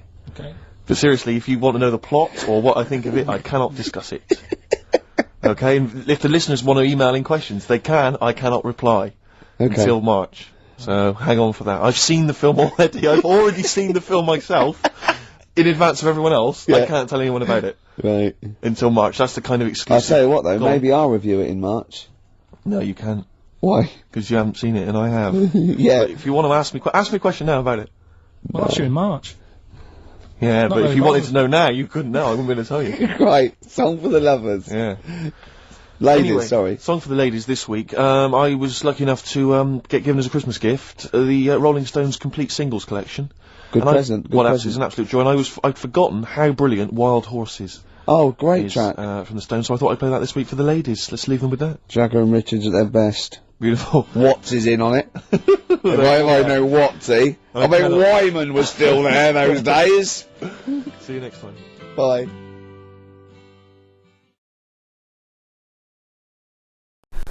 Hello.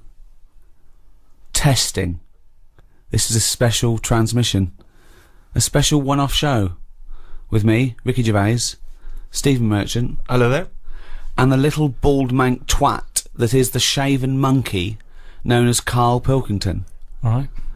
Now, Rick, just a quick question, because if people have just stumbled across this, perhaps on the internet or on their TV channel, they're probably going to be a little bit alarmed by what you've said there. You've come straight in with little bald mank twat, and a lot of people don't know who that little bald mank twat is, so maybe you should clarify.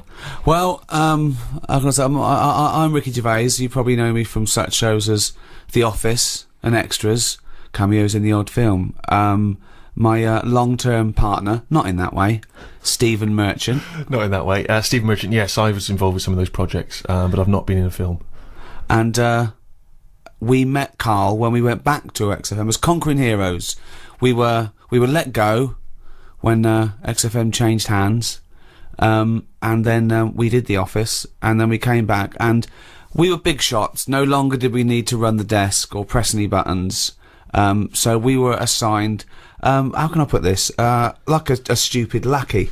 Yes. Proper. I mean, probably the person who was lowest on the rung. I'd have thought so. Station. They said, "Oh, give it to me. No one wants to work Saturdays." The caretaker didn't work Saturdays, so they gave us KARL. And we met KARL, and I was first struck by the roundness of his head. I'll be honest. I thought this is a bald man, a little round-headed, bald freak of a man. He opened his mouth. He spoke funny. Actually, he spoke without opening his mouth. That was the second thing that struck me. He just had this slack-jawed gimpness about him. Words came out. I think they got the idea now, anyway. Was what? Do you feel that was a balanced explanation of your meeting with us, or would you like to offer any extra detail there, KARL? Well, with every meeting, there's a different story, isn't there? The way you sort of looked at me and thought, he's weird. I saw Steve. It was like a triangle. Ricky was looking at me, I was looking at you, thinking that's weird. It seems a little unjust that I'm the why aren't you having a go at Ricky for being fat and just because old? No, I'm just saying on the first meeting, right? It's like a museum, isn't it? Everybody rushes to the weird stuff first. I love the fact that you're putting yourself firmly in that category as well, though. Oh, I love that. That's great. Like someone from Reservoir Dogs. Everyone looking at someone else. But you don't feel that way about me anymore. No, I've got used to it now. That's what I'm saying. No, I'm saying that whatever your accusations of weirdness were, they were unfounded.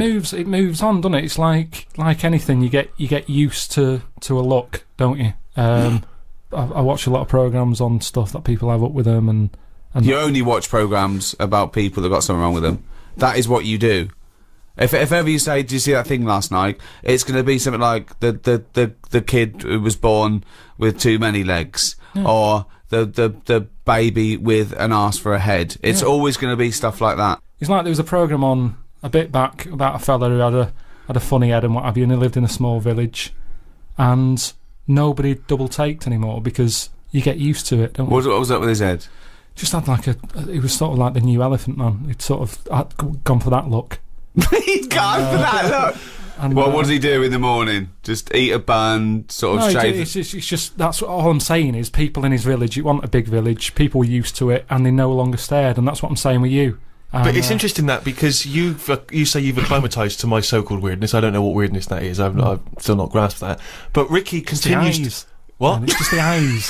He's listening. Why are you listening? So I've not had a go at you, and you stupid round head like a orange.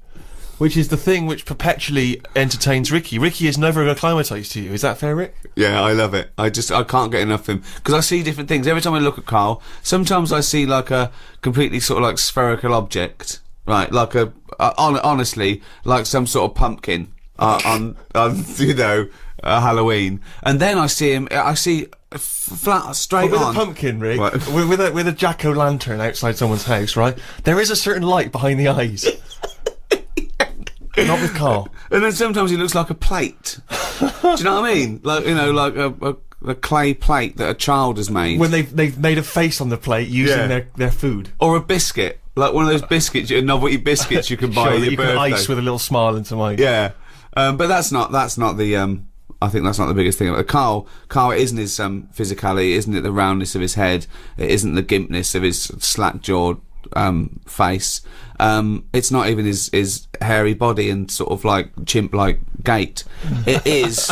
Although those are all key features. These are all key features, but it's his incredible mind. And I think maybe over the next 2 hours or so, if you haven't heard of KARL, then I think you're in retreat. If you have heard of KARL, then you're already being treated, I think, by the fact that he is present on this special broadcast. Rick, can I suggest that we take a pause there, play some music, come back and we'll talk some more? Oh, this isn't just about KARL, we're playing some great tunes.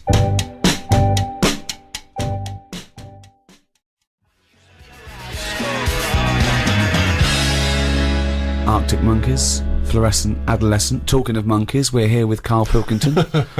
Well, I say we. I'm Ricky Gervais. With me, Stephen Merchant. Hello. Doing a special one-off broadcast. Now, it's special in the sense that I don't know why it's special. I started that sentence. I had no. I had no backup. It's not particularly special. We've done this thousands of times. Well, it's special in the sense you got the old team back together. Exactly. It's special in the sense that it is a one-off. Yeah. That's why it's a special one-off. It's special in the sense that it is a one-off. I know it's special for me because I'm giving up a time, about 3 or 4 hours of my time for no money and no personal gain. So well, it's a special treat you for me say in that. respect. Now, Sammy Jacob, right, is the guy that founded XFM and gave me and Steve our break in entertainment or whatever, comedy. I remember also on the second day, he said, when are you two going to do some work before I fire? Yes. Which was, and I vowed that no one would ever say that again. Yeah. And, so he called me out of the blue and said, you know, we're launching Enemy Radio. I thought that's a good project, you know. I'm a fan of the genre. Right, will you do a special show? Right, I called Steve. Steve went, well, I called Karl and he went, definitely not. And so I had to persuade these two miserable bastards to do this show. Karl, why didn't you want to do this? As a favour, I said to Karl, let's do it, let's do one. There was 2 reasons I wanted to do this. One, we'd stop the podcast. Yeah. Karl, we charged for the podcast because you'd left work, and, you know, we did very, very well with that, and I thought I want to give something back to the fans, okay? That's one thing, okay? Right? 2, I want to do Sammy a favour. Why not? Okay? Well, that's fair. That's your opinion.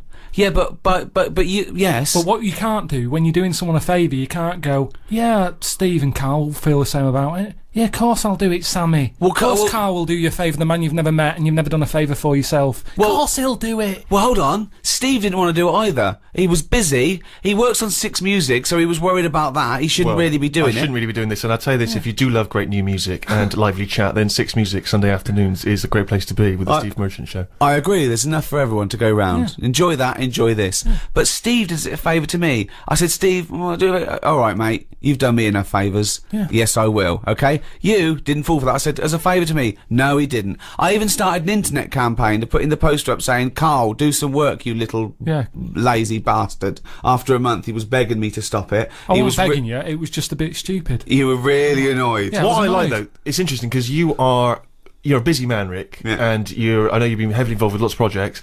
How you found time, because you don't like writing and doing any form of administration at any time. How you found time to write a daily blog is quite remarkable. Well, I knew it was irritating. Right. It was, it captured the imagination of, you know, people all over the world. I wanted him to do this podcast, and here we are. What changed your mind, Karl? Well, you kept going on about it. Yeah. And then I thought... You saw friendship was an important thing. Yeah, a little bit of that. Now I've got to tell Steve something on air that Steve doesn't know about. Me and Steve are doing this for free as a favour. I'm doing it as a favour to Sammy. Steve's doing it as a favour for me. That's what friends are for. Karl was negotiating himself some money. Yeah, well, this. Who the hell have you negotiated money from? With Sammy, I didn't know him. I owe this man nothing. I'm not doing anything for free. I've got bills to pay. We've all got bills to pay, right? Oh. You've got other work that brings you money in. Let me just stop because... Sick of it. Wait, though, because this is interesting, because as you say, Rick, you're doing this as a favour to Sammy, he gave you your big break. Now, Rick, you gave me my big break, right? I didn't know Sammy. Ricky gave me a break. I'm doing this as a favour to Ricky. Oh, hold on. Who the hell gave Karl Pilkington a big break? Who would... There's one man in this room who wouldn't even have an agent, wouldn't even have a need for an agent if it weren't for Mr. Ricky Gervais. But hang on a minute, it's not me. Nice one, Steve. I'm already thanking you, Rick, by nice one, Steve. This free show, so hang on a minute. You miserable, ungrateful, little mank twat. Yeah, I hope you feel really bad. I don't feel bad. Me and Steve are doing it out of the kindness of our heart. Yeah, free. You're money grabbing again. They're also on the internet, how mean he is. I'm not mean. You are mean, Karl, because, you know, we did those paid podcasts, and all I wanted to do was some free ones. You wouldn't do it. Because we've done it now. I'm just saying you've got to get to a point when you go, I enjoyed that. Yeah, the podcasts were alright. Cut them off. You don't keep the story going. With the Bible, they didn't go, let's do another volume. People seem to like this story. Yes, they did. What? The New Testament. The Old Testament was a massive success. They did it once then. They did like a special for the fans. But all I'm saying is... One sequel. But they didn't keep going on. And we did 3 lots of the podcast. Yeah. That's more than enough for anyone. But I just wanted to give, you know, the people on the internet something back. Yeah, well, we've given them enough. Sick of the people on the internet always moaning. What? Who am I? Just moan. Who do? People do. Sick of it. Calling me Graham. They said I'm not even real. They said he's an actor. He's called Graham. That annoyed me. That's the thing that annoyed me the most. Graham. Of all the names. It's just if I'm not me, what am I? That's the thing that annoyed me most. If you're not me, what am I? Well, it would annoy me if someone was accusing me of something, because, I mean, that's the thing. No, it annoyed you because they were stating a falsehood. Yeah, that's what annoys me. That's what did me head in. Let's play a record and be back with KARL after this.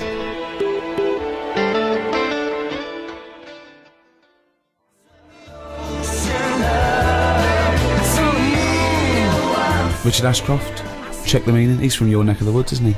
Wigan. Yeah, we were just discussing the fact how miserable and mean KARL is. He won't do anyone a favour. He takes favours. I shifted your telly. Oh, hold on. He shifted my telly. I gave him a television. I gave him a bed. He went, I shifted your bed. No, I gave you a bed. That's how he couches things. I cashed that bloody cheque you wrote to me. Unbelievable. Who's the last person you did a favour for where you weren't expecting something in return? I'm always treating people. I've told you, if I have a good day, at the end of it, I'll go, do you know what? I'll treat them. Treat who? It might be a homeless fella. It might be some charity. I'm sick, honestly, the amount of money I give away it might be a girlfriend who got a lovely new camera for Christmas, still wrapped up from when it was given to you as a leaving present. So... all this stuff about you're doing so much for charity. You honestly tell me you think you're walking along, you're whistling. Oh, I've had a great day, me. Hey, you never have a great day. No, I've never seen you have a great day. It doesn't matter what. It's unbelievable. You're whinging all the time, miserable. Yeah. Nothing impresses you. Nothing at all. The best I've ever heard you was alright. That. Well, tell us about the last time you had a great day. What was the last great day you had where you thought, oh, I must end this by giving some money to a homeless fella? I mean, yeah, I don't have a great day. but what I mean is, a day when I go, do you know what? I'm quite content. That's amazing! It's a long way from a good day. That is the equivalent of him skipping along. No, every night before I nod off, I lie there, and I think, what sort of a day have I had?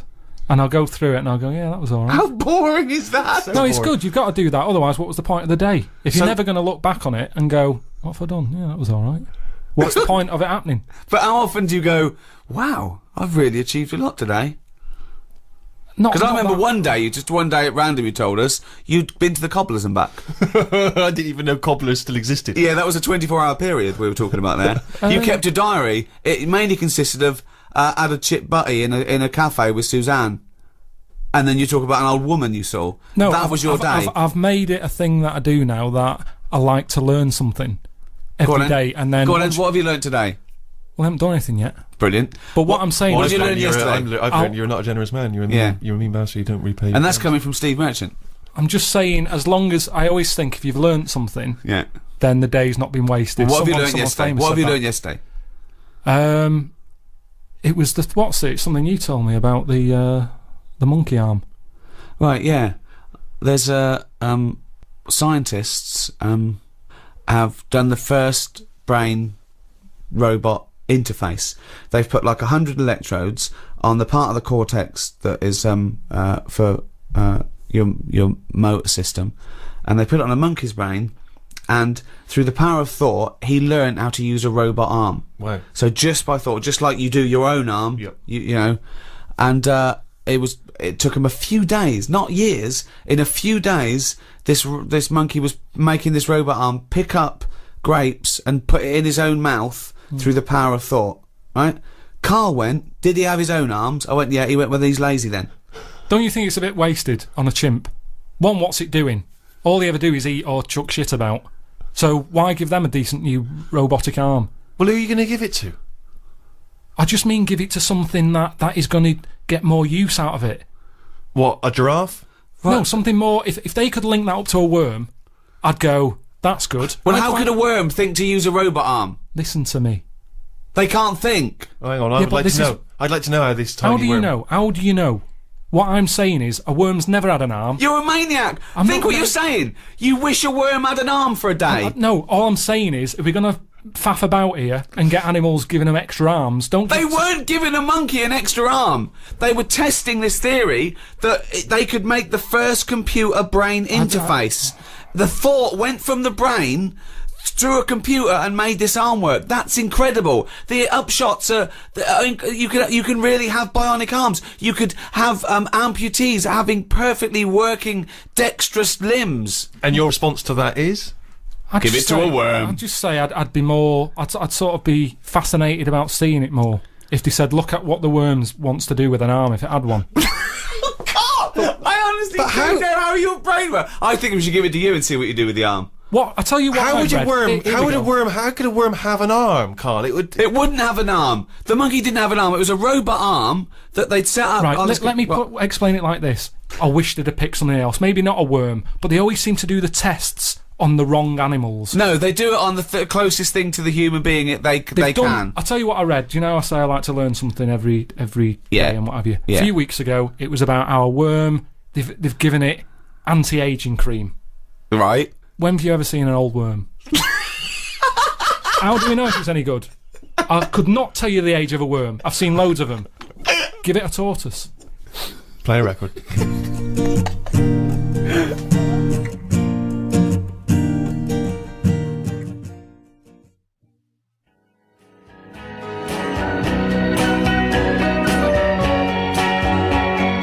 Bob Dylan, Positively 4th Street. I actually, Rick, was in Vietnam a couple of weeks ago. Oh, yeah. And I don't know if this was thanks to your campaign, but I did pass somewhere. It was admittedly a European person, but as I passed, they went, "Oi, oi! Karl Pilkington's got a head like a f***ing orange." That's amazing. Which is lovely to see. And I've had it all the way around the world. That's in Vietnam. What were you doing in Vietnam? You know, just, heard there was a war. Went over to see if that was, wrapped up. They finished that a while ago. So you've been to Vietnam, you went to... Popped down to Cambodia at the same Cuba, time. yeah, Cambodia, Kenya. I was wondering, would you ever consider going to a holiday destination where you didn't have to have injections in the stomach to get in? Well, you know what? I am an adventurer by spirit. I'm a sort of Indiana Jones figure, and, plus someone was paying for it.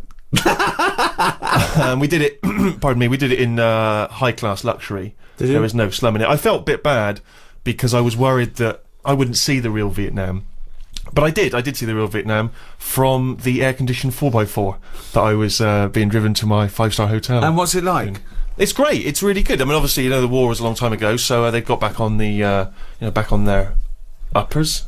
I don't know what I mean by that, but anyway. That's the other way around, if you're on your uppers, isn't it? Yeah. Back on. Anyway, it's doing well, a lot of nice people, a lot of generous people. You know, obviously there's poverty. Yeah.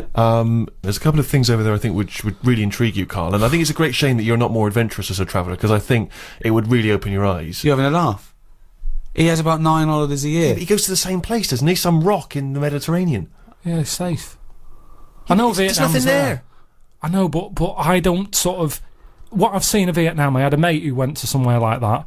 He showed me a picture. I had a picture of him walking round with a bag of locust that had been sold, and that's to eat. Well, I did actually utter the phrase at one point, "Oh, I think that gecko's repeating on me." That's what I mean.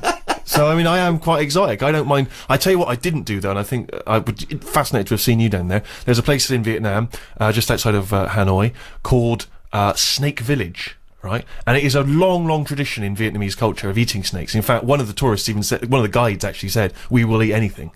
And they eat snakes over there, and I'm not just talking about tiny little ones. I mean proper, great big mammoth snakes. Sometimes even king cobras, which I think may even be endangered in some parts of the world. And anyway, in Snake Village, you go over there. I didn't go because I was just a bit too squeamish. You sit down. They bring a great big snake. You choose it like you would a lobster. They bring you that snake. They sort of give it a bit of a demonstration. Then they slit it open in front of you. That's disgusting. The blood dribbles into a cup, and then if you're the guest of honour, they take the still beating heart and they make you drink it from a glass.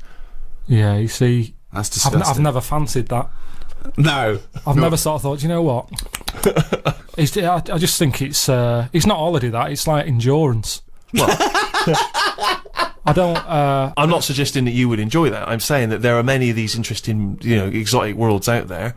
You just stay closeted in your tiny little world and whinge about everyone else. Oh, and this and that. You've got no real empathy. I mean, I went to some extraordinary places in Vietnam. There's quite a lot of floating villages. Yeah. Villages that are actually floating on the water where the fishermen Well, he's live. had trouble with his boiler. There was a big leak in your flat, wasn't there? But that's fine, looking at stuff like that. All I'm saying is, when it comes to the point when I'm getting hungry, don't be serving me a snake's head.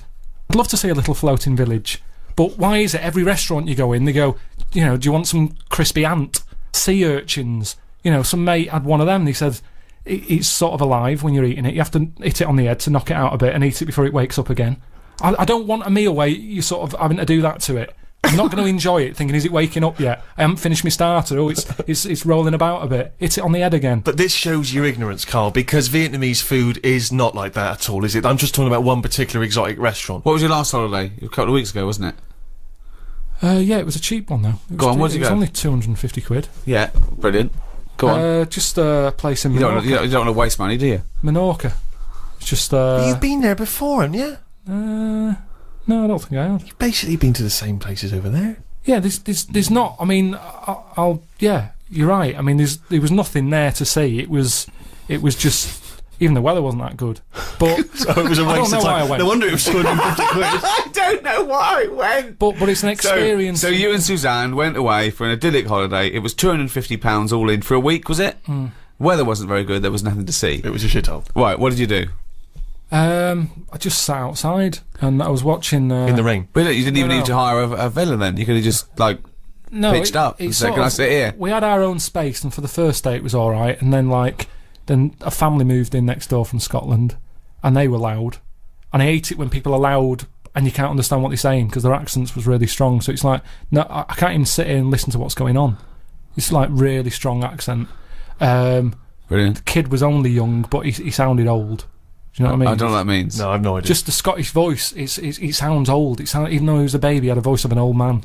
I don't know what that means. This is what I'm saying. You don't go anywhere where you can embrace the change and the difference. You go to places where just some annoying people come and you move in next door. I had paella.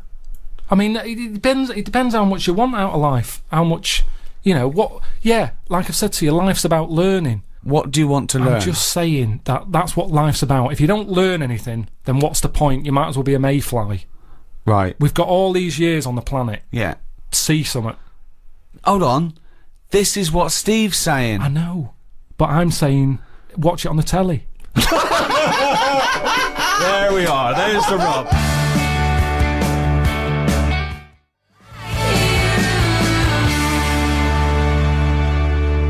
Rilo Kiley. Portions for foxes. If you love good music, by the way, you should tune into 6 Music on Sunday afternoons, the Steve Show. Well, at the moment you're listening to Enemy Radio. Well, yeah, but you can listen to that on enemyradio.com or on your telly, on the internet, everywhere around the world. Enemy, probably along with Rolling Stone, one of the most famous, most respected music. Well, yeah, but you can carry on reading. You can carry on reading Rolling Stone magazine after you're about 16 years of age. Have you read The Enemy? Well, not for a while. The letters pages. People complaining about the haircut of the bloke from the Kaiser Chiefs. It's not a pressing concern. Move on. That's the problem, isn't it? That's me with music. I like to sing along to a track, but I doubt that. I do.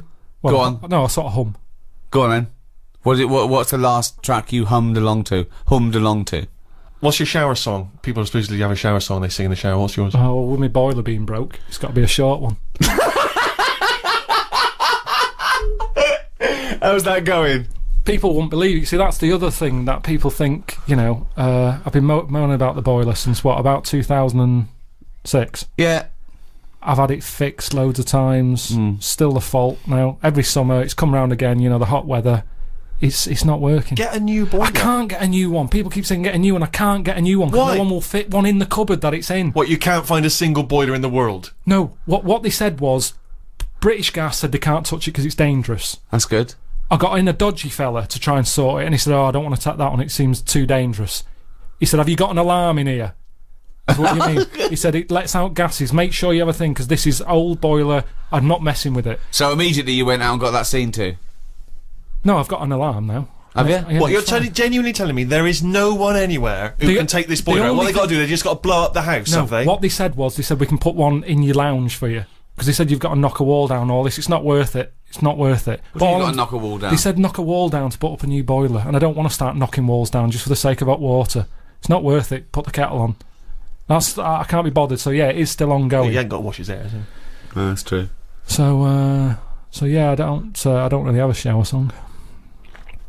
But Yeah, music's alright. I just don't want to know everything about it. Music's It's like, alright. No, it's good. It's one of the seven wonders of the world. I know it is, yeah, it's good. It's beyond, I can't describe, I couldn't try to describe how amazing music is. Yeah, I know. Not the shit we've been playing. No, I'm just... But I mean, I'm just good saying... music, classical Vaughan music. Williams and Beethoven. The music affects the brain in extraordinary ways. People with, you know, sleeping sickness, who are otherwise almost in a vegetative state, hear music, they can suddenly can come awake, they can sometimes even dance. You know, I was watching a documentary the other night about people with, you know, Tourette's syndrome, where it affects, you know, the body in different you know, they have spasms and twitches, but when they're drumming, all those spasms and twitches go away. Other people who've got the IQ of children, and yet they can play classical pieces, they can improvise in an extraordinary jazz way. It's a remarkable thing. Music It works does at a subconscious something. No, it does, yeah. There's an Elvis song that my hairs always go up on my back every time I hear it. I don't know why. Every time I hear it. Well, I know why, because there's none on your head. But you've worked in music, you've worked around music for years, and not once has it improved your IQ. No, do you know the biggest problem, Steve? I don't want to moan. You do. You can't get away from noise these days, and that's the problem. I think that's... music's almost got too important now. People can't think, and that's the problem with music. There's always noise, you can't get away from it, and I can't concentrate. If there's any sort of noise, I can't concentrate. My brain's going, what's the noise? And my ears are going, I don't know, go and have a look. And I love the fact that your brain's talking to your ears. It's all connected. The irony is, I genuinely think that conversation is going on in Carl's head. And I think the ears are slightly cleverer than his brain. No, they all kick in, don't they? Yeah, I'm sat there, my brain's working. Go I on. might be writing something, I might be doing that book, I'm thinking, my brain's going, right, yeah, it's working, and then a noise happens outside. My ears go, what's that? My eyes go, well, I'll have a look. Brain goes, yeah, go on then. Suddenly, they're not even thinking about the book. No, it's you! No, but... There's no conversation between ears and eyes and brains. Interesting. He's read the numbskulls. Do you remember that as a kid? Lots of little people inside a person's brain making it work. Herman's head for American. Turning a wheel to I've move said to you, though, well, how do you know which one's in charge? Because my brain was quite happy doing that book, but my ears got bored. Make a note of that, someone. If you're listening, make a note of that. My brain was quite happy working on the book, but my ears got bored. No, the way I see it is, your brain is like the adult. The what? The adult. I thought you said adult. And your ears and your eyes are like the kids, and they get bored quicker. And the brain's quite happy. This doesn't work at all as a metaphor on any level. Biologically, philosophically. It does. No, it doesn't. It doesn't work at all. It does, because your brain does the thinking. Now, if I have earplugs in, my brain can think better without the ears. Yes, because there's nothing to put it off. It's concentrating. That's a distraction. Yeah, so that's what I'm saying. Your ears are just receptacles. Hear him out. Yes. Go on. So if your ears can't do their job, it's like a well-behaved kid. It sits there. It's quite happy. It's not interested in what's going on around it. Take the earplugs out, they go mental. What's that noise? What noise? Go and have a look. Eyes, go and have a look. I don't know what you're talking about. This is the ramblings of a maniac. Can you tell your brain to tell your mouth to talk some sense? Well, which order would you say it works in? Well, it's all working at the same time, isn't it? No, but your brain's at the beginning of the... If it was a circuit, your brain's at the beginning. Yeah, no, necessarily. Not with hearing something. Your ears come first, but they're passive. Your ears are merely receptacles for sound, right? They're a conduit to the brain. So hearing is only thought. Hearing isn't the airwaves hitting your eardrum. You can't block it out. No, what I'm saying is, that's a passive thing. Your fingers, when it touches something, it's your brain that develops that information. Your fingers aren't going, oh, I recognise that, it's a piece of cheese. It just touches it, and your brain recognises it. It's all done in the brain. No, not convinced? I'm just... That information is still being worked on by the brain. All I can do is tell you the way I work, and I know if I'm sat in a quiet place... No, Carl. With nothing around me... No, you can't tell me the way your brain works. My ears get bored. That makes no sense at all. I'm telling you, if I'm in a quiet place, my brain is happier. It can focus on what it's doing. The ears almost go, there's nought to hear here, call it a day. The eyes, no, they don't! My eyes are going, well, there's nought to see outside. Just chill out. Whereas if there's a noise outside, if it's a noisy street, everything's kicking in. My brain's getting annoyed. My ears are going, what's that racket? My eyes are thinking, oh, what was that scream? What's happened? What's your nose doing? Why is your eyes thinking, what's the scream? What? Why are your eyes getting concerned with noise? It wants to see what the ears have heard.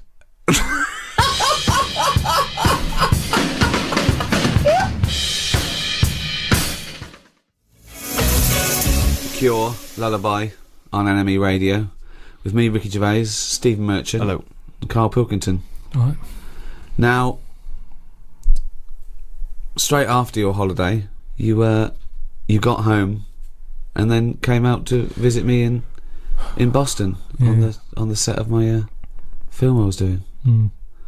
How was that? Well, I didn't want to do it, did I? He called up and said, "Do you want to come out?" And Do I a thought, favour for me. Ricky said, "Can you do a favour for me?" You thought no. Well, no, I didn't just go no. I sort of said, "What is it?" And he said, "Oh, well, you can just have a part." And he's like, "What's the point, though? I'm not an actor. I can't act. What's the point? It's a long way to go." So anyway, he said, "All right, don't bother." Then a week later, calls back and he says, "Bring Suzanne with you if you want." Oh, holiday. So I thought, yeah, I could treat Suzanne to that. I thought a little part for him. They'd probably pay 2 flights. Yeah. You know, she's coming out. And I thought, share it with friends. I was a generous guy. Yeah, so I thought, oh, she'll love that. That'll get me in a good book. So I said, listen, we're going to Boston. She goes, right. Anyway, Ricky books the tickets and that. She can't get time off because we'd just been in Menorca. So they said, hang on, you've just had a week off. You can't go anywhere. So I had to go on my own, right? Which, you know, fair enough. I'd said I'd go by that point. It'd all been booked. The costume that I needed for the film bit had been made. I couldn't get out of it. I was in too deep. Anyway, go there.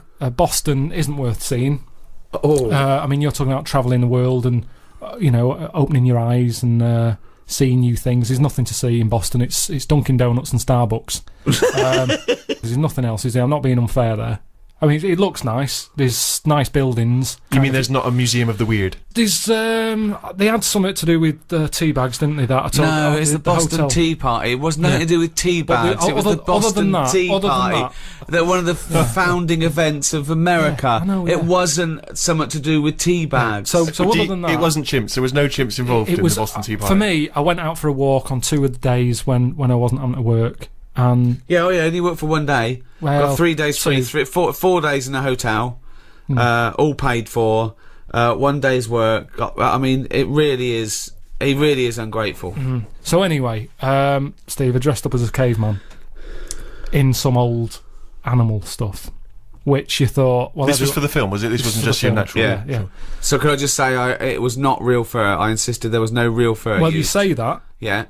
I get back, right, I'm run down because I didn't sleep when I was out there. I'm not very good. If Suzanne's not in the bed, there's something, it's like I feel... What, she's got to be there to tell you to sleep? Close your eyes now, Karl. It just... and our ears, stop listening. Listen to my words. Stop, sleep now, ears. So anyway, so I wasn't sleeping, so I was there for 4 days or whatever. I must have had about 3 hours. One real day's work filming, and he was shattered. Really. He was absolutely shattered. He was weak. He was ill for a week afterwards. I did like 35 days, you know. Yeah. So, yeah, but you were sleeping. If you don't sleep, it's basic sort of biology, that. If you don't sleep, you get run down. Sloths never get a flu. Because it's good, isn't it? That's when your body's replenishing. Stop. Can we just go over that one? Replenishing. What is it then? I'm gonna burst.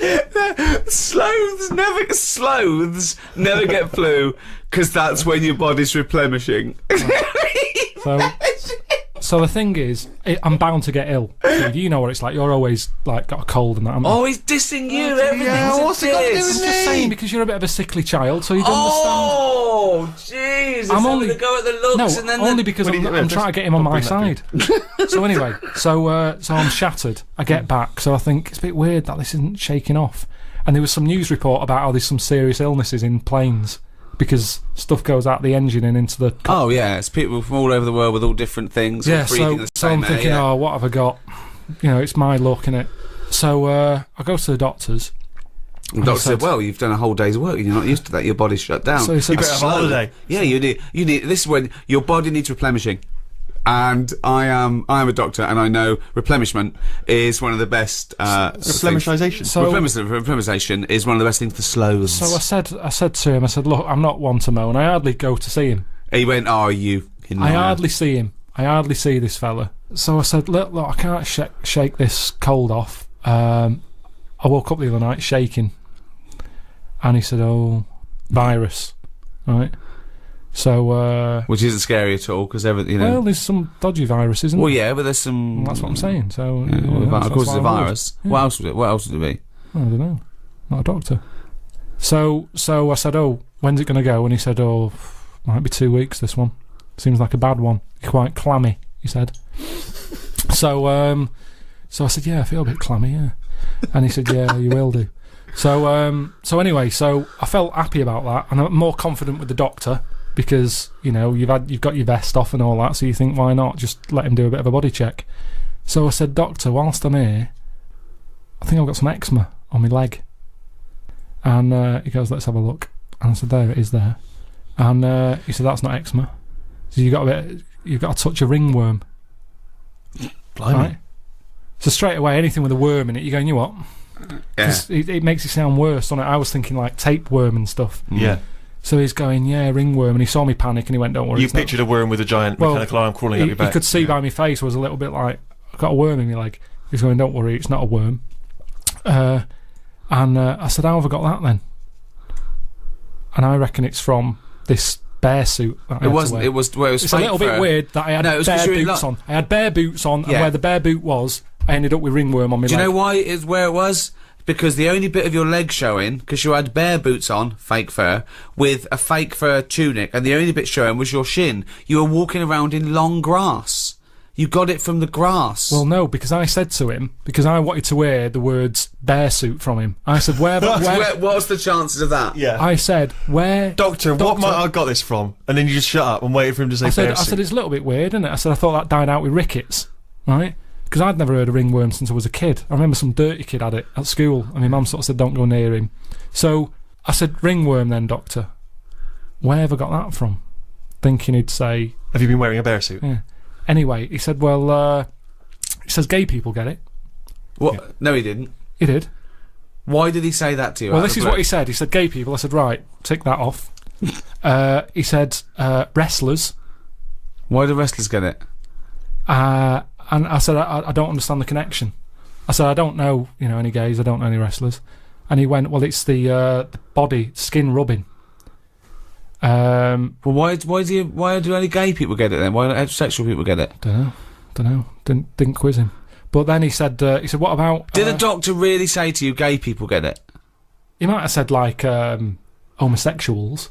Does this doctor operate from a park bench somewhere? Sorry, does he have a lot of carrier bags with him? Why would his first thing be ringworm? Gay people get it. So yeah, I said not gay. I said I don't know any wrestlers. That's a fact. And then he said, have you stroked any bald pets? Any bald pets? Bald. He said, have you stroked anything with hair missing? Bald. Just yourself? And I said, I can't remember. And I couldn't be bothered. Sorry, were these all euphemisms? Like, wrestlers get it, wink, do they? Yeah. You stroked the, little bald hairless thing? No, doctor. Okay, gay people get it. Look, are you gay? Are you gay? I'm gay. I want to stroke someone bald. So I didn't want to get into the bear suit thing because then he'd be thinking, what's he doing? No, you've got it. So wait. So he had a list of he's reading this off a list, was he? No, he did it from his head. He knew it already. He didn't have to look at a form or anything. He went ringworm. He's obviously had a few people in there who have had it, and they've gone ringworm. That's a bit weird. Where have I got that from? And he knew straight away. So he's had 3 people in there with ringworm. One of them was a wrestler. One of them had a shaved dog. And one of them was a homosexualist. Is this the same doctor who told me that my nerves were too short for my body? Yeah. Different fella. So yeah, ringworm I got from my time in Boston. Well, that was a heck of a story. I'm beginning to wonder if the reason Suzanne didn't go with you on that trip was not to do with work obligations. Your iPod, you've downloaded it, maybe? It's a test transmission. Yeah. Oh, it is a test transmission. Yeah. Testing. Yeah. If you're hearing this, then it's working. Who are you? I'm Ricky Gervais. Who are you? Steve Merchant. Who's that little bald-headed mank twat chimp over there? It's me, innit? Alright. Yeah, well, we need your name, don't we? KARL is. I'm telling you, I was talking to you earlier about going to Vietnam, and I'm not good I mean, although I like to travel, as you know, I like to go to exotic places. This is going to come as a surprise to you, Rick, but I do look very English when I'm abroad. Obviously I'm 6'7".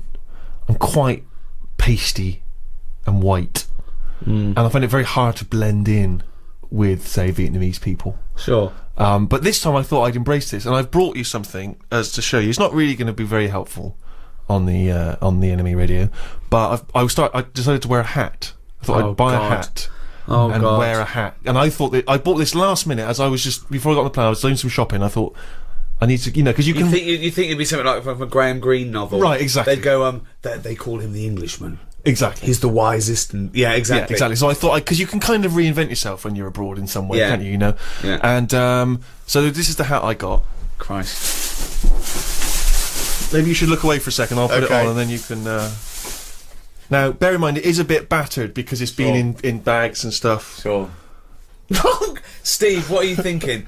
Right. No, it is a bit battered and damaged, I admit. Okay, how can I, it looks like a cross between something Miss Marple would wear. That's nonsense. No, it does. It looks a bit like that. And there's a beer with a bloke drinking, what's that called? Moretti beer?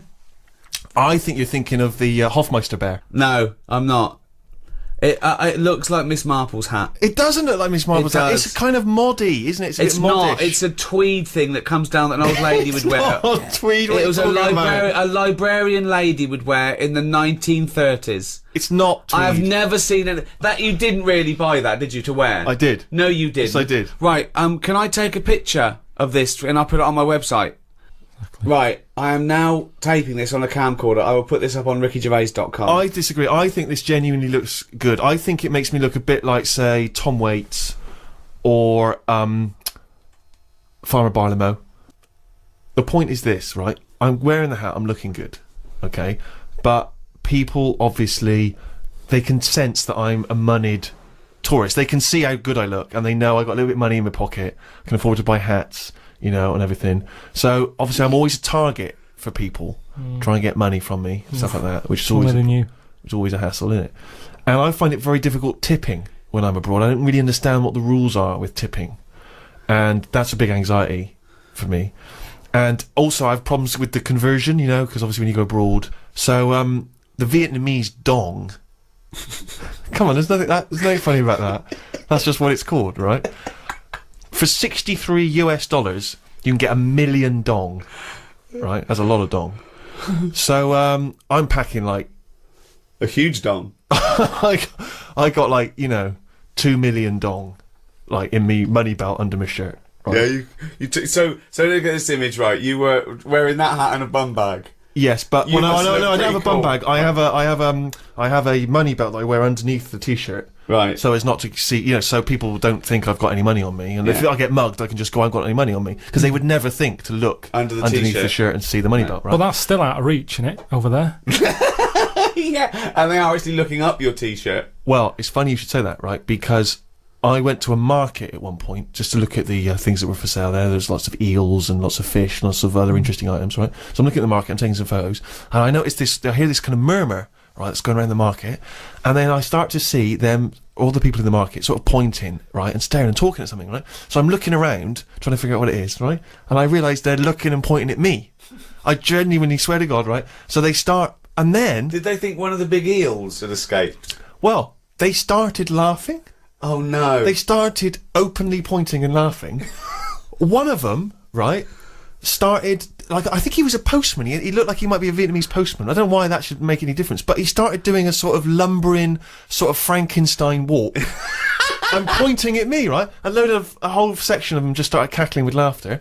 And then at one point, a woman in one of those sort of Vietnamese lampshade hats, right? She runs up behind me and she attaches to my back a sort of kick me thing that you would have attached to some nerd at school's back, right? She actually put something like that on my back. I don't realise initially, so they're just chortling. They are weeping by now, and I'm talking like the whole market is in hysterics. And old ladies are coming up to me and just comparing their heights and then giggling, and then I'm sort of trying to get this thing off my back so I look like a dog, chasing its tail. And I just realised that this entire marketplace was just openly laughing at me. And what angered me, Rick, was that I've spent a lot of time in this country, in the UK, right, building up a career, right? So that people don't laugh at me, right? They respect me. They see me as a man of great accomplishments and achievements. I go to another country where With that hat. Exactly. Walking around with those glasses with a little money belt on, maybe sandals. Sandals with socks because I got a foot infection. And it turns out that they're just laughing at me. Just openly mocking and laughing at me, right? So I just genuinely, I got upset and I got You threw down your cagoule, left your clogs behind, and got on the first plane back. I hopped in a rickshaw straight back to the hotel where they do not laugh at me openly. But anyway, just to return to the dong issue, right? This was what worried me, was that, obviously you got a tip, so we had a driver for a few days, right? And you got to leave him a tip. And I never feel a bit awkward, when do you give him the tip and everything, how does it work? And so I didn't know how much it should be, and I was thinking, well, you know, it's a poor country, I've had a driver a couple of days, you know, I haven't paid for the driver, so I give him like $20. Right, which is like 10 quid, you know, I'm thinking that seems like a good tip. I get in there, I read in the guidebook, I should have only given him $2. I gave him 20. Well, now but no, because you don't want to upset the precious equilibrium. You don't want to upset the financial equilibrium because he might have gone berserk. Yeah. I mean, that's $20 is a lot to him. He might have left his family, you know, bought a different, you know, corrugated iron shack somewhere What if else. he turned up with a hat like yours and said, exactly, we're mates now, aren't we? We're mates now, let's go back to England. Let's pick up some ladies. So I was a bit worried, so I was thinking of asking for the money, you know, for some change, but I didn't think that was appropriate. So, but then I was worried because then I was thinking, what if all the other drivers within his organisation find out that I've given him like $20? They're all going to be expecting a big tip. Yeah. So that was a big worry.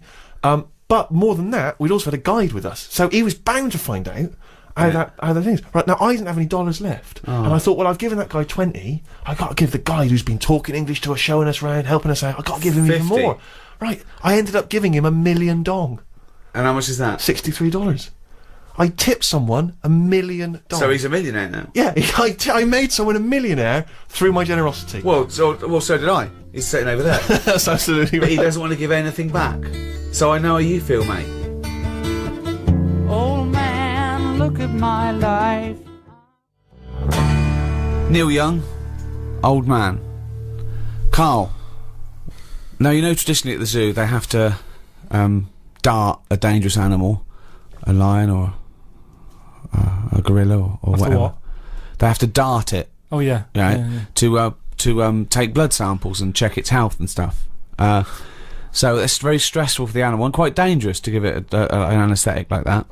So what they've started doing now, there's a bug, right, like a type of beetle, and it's a bloodsucker. It's a little vampire bug. Okay, it's about 3 centimetres long. What they do is they tie a piece of string around it. They let it go into the cage on the chimp. It sucks the chimp's blood without the chimp even knowing. They pull it back, and they take the blood sample from it. They've taught it to do that? Well, they're not taught it to do anything. That's its nature.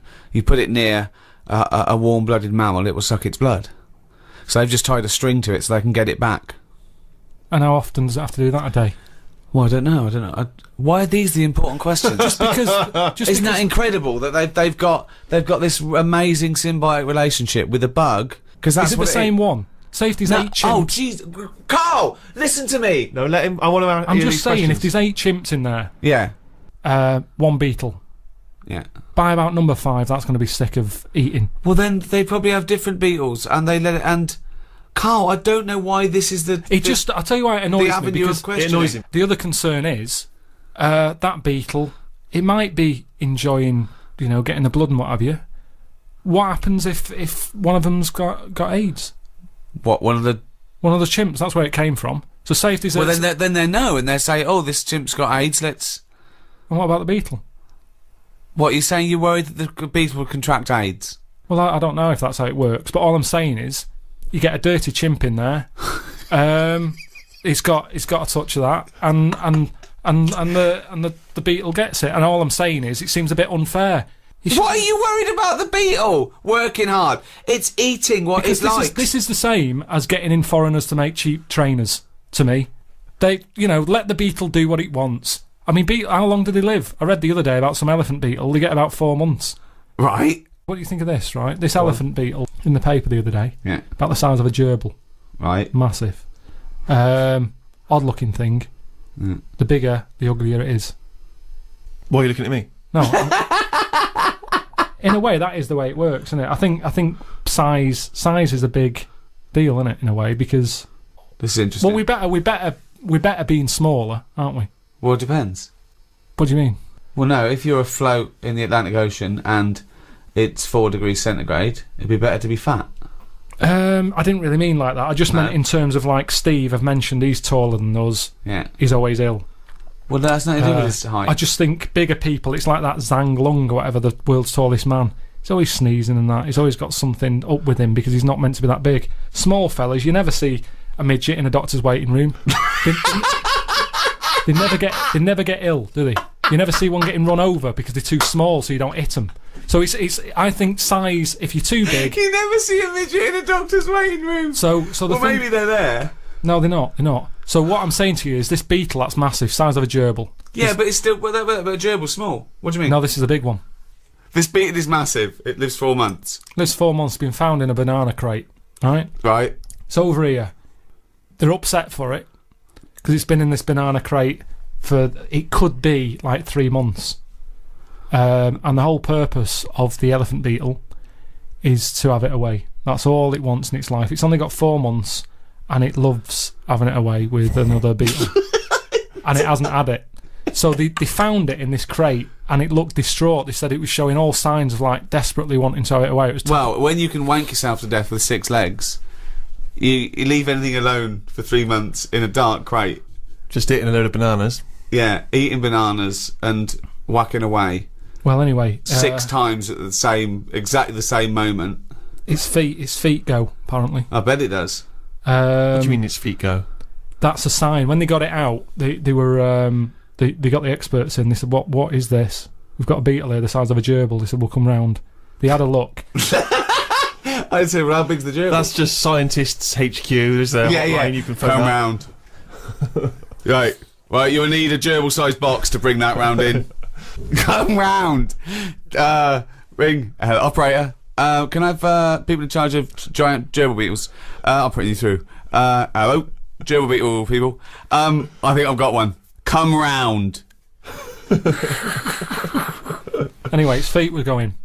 What do you mean its feet were going? Do you mean it was dancing like Lionel Blair, or it had bunions? I haven't seen one, but there's a surprise. I just read that that they were saying, yeah, we know what's the problem here. Look at its legs go, and they go up and down a lot, and it means that it wants like a partner. It's dying for it, and they were saying they only live 4 months, and it looks about 3.5 months old. This one. How could they tell that? The problem is they haven't got any of these beetles here, right? So they've had to, instead of flying it back out, they've gone over there to try and find one to bring it back because of the stress and that it's had, and it's older. Couldn't you put a gerbil in a beetle outfit? Hang on a minute. I don't mean a little wig holding a guitar. But I don't know the full story in that. I just know that they found this beetle. It just sounds unlikely that people would be this concerned about one beetle, and it's only got half a month left. It's got 2 weeks left. It's got to have some sex. We have got to give this beetle some sex because, god damn it, it's a beetle. What was found on a boat with some bananas? It deserves sex before it dies. I don't know why he cares more than a blood-sucking beetle than a chimpanzee. I just can't believe people are flying out to Japan or wherever they come from. Why do you care so much about beetles all of a sudden? Only because they were mentioned, and I just thought, whilst we're on the beetle tip, let's discuss them. What do you mean its legs were going as well? That's what they do. That shows signs of like it needs a woman. It's never had one before, which is weird. That's what I was going to say. It knew even though it didn't. And you're talking about me brain and my ears and all that. There's an example of how the beetle's not in charge. There's something else going on in its body. It's called instinct. Yeah. But that's true in a beetle, but it shouldn't be true in a human being. But it is though, isn't it? Otherwise, how did the first baby survive? How are we here now? Because you look at babies and they're spoilt rotten. I'm sick of it, the way they don't do anything for ages. They wouldn't survive. A kangaroo comes out, it's hopping around in about 2 hours. Babies, they sit there for months. But there's a very good reason for that, I've told you that. It needs its mother. If that was in a banana crate, it would have given up after about a week. What I'm saying is... a couple of days. It would have died in a couple of days, probably. Yeah. Whereas this beetle, he didn't know the outcome. He didn't know if he's ever going to see this partner. Yet, even though he's been in this crate with bananas for 3.5 months, it still wants to have it away. Now, if I was that, I'd be like, I'm not in the mood anyway. Why do you equate yourself with the beetle? This is what I don't understand. No, I'm not. I'm just saying how that's where nature's good, and I think the beetles are better than us in a way. We have got our brain, we've got our creativity, we've got our cognition, we've got all those things. That's our forte. That's where we kick in. Thought, introspection, art. I agree. Well, I could not live in a crate full of bananas for doing it. I admit that. I admit that if my mum had given birth to me and then dropped me immediately in a bin, I wouldn't have survived. Yeah. But I don't see your point. And I understand that Beatles can do that, and I can't. But do you know what? The Beatles, they couldn't have written and directed The Office. So let's call it even. Hey, all this talk of the Beatles, right, has suggested to me, let's have some more music. Here's the Rolling Stones. Oh! Doesn't work.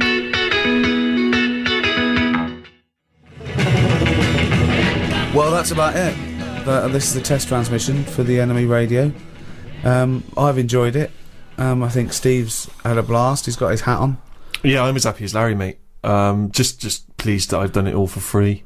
Yeah. Whereas Carl will be cashing a sweet check. I know. It looked like looking after number one after all we've done for him. I didn't even realise there was an opportunity to ask for money because I understood it to be a favour, so it didn't even occur to me to get my agent. Always ask. Always ask. No, because I'm doing it as a favour. If you said to me, "Can you come around and help me move house?" I would do it. I would not presume you're going to pay me for it. Debt of gratitude. See, one day maybe I'll need the Enemy. One day I'll call up the Enemy, just like you call up scientists and go, I've got a beetle the size of a gerbil. They say, come round. I might call them up and I go, oh, what's the drummer from Dodgy doing? They go, come round. But where does that debt of gratitude stop then? Because at what point do you say, well, I'll have some money, please?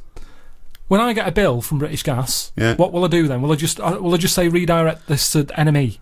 Because that little debt of gratitude. Sammy Jacobs, the fellow who runs NME Radio, send the bill to him, please, British Gas, because he'll sort me out. No. He'll go, what are you talking about? That's not my bill. Sort it out yourself. And that's what I'm saying. The world moves on money. I make money to pay the bills. It's not for me. Sometimes I never see it. Doesn't even touch my hands. It goes in the bank, out the other way. Doesn't even stop. There's always people taking money off me for this, that and the other. And I'm not moaning about that. But all I'm saying is... That's well, I know this and that costs you money, but why are you paying for the other? Business, innit? Alan Sugar he'd say you're mad, you two. He'd say you're stupid. What are you working for free? What is this? Charity? Well, it isn't. He'd sack you two. He'd say, Carl, you're hired. I would love to see you on The Apprentice. What would Carl be like on The Apprentice? Wow, that would be amazing. That would be amazing. Well, firstly, he's not a team player. He's not a team player. No, he'd just go out getting his own money and say and not share it with anyone. So that's number one. Joking. That's number one. 2, you wouldn't want to do it. You'd say, well, why am I doing it? For that, I've got bills to pay. Do what? Well, exactly. Whatever he asked you to do. No, it's a task, innit? And I wouldn't go on there. Well, anyway. treat this is like a task. Well, okay, here's a task right now. Last night on The Apprentice, they were doing interviews. Oh, don't tell me anything because I don't know who's in it. I won't. All I'll say is that one of the interviewers says, and it's an old interviewing trick when you're working in business. They say, "I've got a lovely luxury pen here, right? Here's a classic old Bic biro, right? Now you've got to sell that to me now, right? Sell it to me now. How would you sell it to me, right? So this is a pen shop. No, it's a test, right, to see how well you can sell something, okay? Yeah, but... Doesn't matter what it is. In this instance, it's a cheap pen, right? No, but send it to me. Tell me the virtues of that pen. But Go. Have you come to me or have I come to you? No, what do you mean? You're selling me that pen. It's a task. You've got to show us how you would sell a pen to us. What's good about... Okay, tell me what's good about that pen. Right, go. Sell me the pen. You're on my door, right? You're a pen seller. So I've knocked on your door. You've knocked on my door, you're selling me a pen. All right. Go. Hello, how are you today? I'm not interested. What you Well, you don't know what I'm selling yet. Okay, well, what are you selling? Don't get nasty. I'm not getting nasty. I'm just saying, do you like to write much? Do you do much writing? Yeah, I do some writing. Yeah, I'm a writer, yeah. Do you? Yeah. Interesting. How do you do that? Computer. What, we're a processor, yeah. Computer. Oh. Yeah, thanks very much. Goodbye. No, but hang on a minute. Just, do you ever use a pen? Sometimes I use pens, yeah, but I got loads of pens. Thanks. I got a really nice pen here. Beautiful, classic. It looks like an expensive fountain pen. It's an expensive fountain pen. My grandfather gave it to me. It's so that's quite a special pen. It sounds like. I mean, it is a lovely pen and everything, but the problem is, when you go out and about, there's a danger that you could lose that. That is very true, but I mean, I don't really take pens. Have you seen these, sir? Can I interest you in some of these? Just looks like a cheap, tatty old pen, mate. Sometimes you just want a pen that does the job, and this pen does that job. Do you want to buy some? No, I don't. Why not? Well, because I've just told you, I've got a great pen. I've got a great pen already, and I don't see why I need that pen. It's cheap and it's tacky and it's You're no saying use it's to me. cheap. Do you know how cheap? How cheap is it? Well, it depends how many you want. Well, let's just say, for the sake of argument, I want 50 of them. Yeah, I can do that. What kind of How deal would much? you do for me? £8. £8 for 50 of those pens. I can get them for about a penny down the market. Sorry, Carl, you're selling 50 pens for £8. How much do they cost you? Just want to make sure this is a good business venture for you, otherwise it's pointless. How much do they cost you to buy? I got them really cheap. But how much? How much did I say you can have them for? £8 for 50. I paid a £5 for 50. So Really? Wait, this is. I'll have. Can I have them for £5 because I'm a mate? you can have 25 for 50. No, well, no. If you got 50 pence for £5, I wouldn't do this as a living. Anyway, that's the thing. Carl, can you get me 50 pence for £5 then? 50 pence for a £5. Yeah. It's not worth it, mate. Well, I'm a mate. Just you don't want to make a profit out of me, do you? It's not worth it. I'm trying to run a business there. I've got bills to pay. Yeah, well, I'm trying to write something. I'm going to close the door in your face. All right, you don't want a pen. No. Fine. Sometimes you've got to know when to cut off and move on. And So that's what I you'd do. say to Sir Alan, is that you always give up? When someone says no, you give up? I'll say I met him. He just wasn't having it, Sir Alan. So he didn't want any pens. If you don't want any pens, you're not going to buy him. But you're a salesman, you've got to persuade me that I need a pen. But what Everyone you needs said pens. But what are you saying about the other fellow that came out of well, just lurking behind him, but came out of the shower, and I went, oh, I'll have 50 pence for £5. What did you say to him? He said, not interested. Yeah, because it all got a bit dodgy. I don't know who this person was and that, and he just wanted him at the going rate. What sort of a businessman would it be for me to have got the pens for £50, 50 pens for how much? 8. You're fired. Stick it up your ass. Well, I've enjoyed it, I must say. I've been Ricky Gervais, with me Stephen Merchant. Goodbye. And KARL Pilkington. If you've enjoyed this drivel as much as me, which is unlikely, because, I mean, I like being in a room with no offence to you, Steve, but with a couple of freaks. None taken. Sure, thanks. If you have, we've got a little back catalogue, haven't we, Carl? We've done about, what was it, 24 of these? Loads of them. You can go to iTunes on a little audio book. Good value for money, isn't it? It's a couple of quid for hours of entertainment. I tell you as well, if you love great music and as I say, informative chit chat, then Six Music is your destination. BBC Six Music, you can check that out every Carl, Sunday anything afternoon. to plug? Well, if you don't want to listen to the radio and you haven't got iTunes, go back to basics. Read a book. Yeah. It's not out yet, but it will be. Well, how are they going to read it then if it's not out yet? Just saying it will. Well, I'm come out. saying they can go to iTunes now and get the back catalogue, and they can go to Six Music this Sunday. So I don't know why you're saying you might do a book. Well, after that, after they've done all that, in a couple of months, just nip down to a book I'm not shop. waiting a couple of months. What if they need to have it away? Busy guy. Like the Beatle. You wouldn't say to the Beatle, oh, it's alright. Alright, well, there's another book out there as well that I did last year. Right.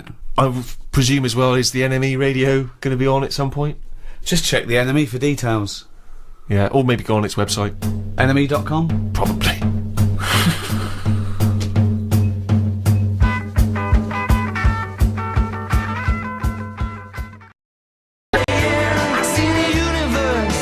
Richard Ashcroft.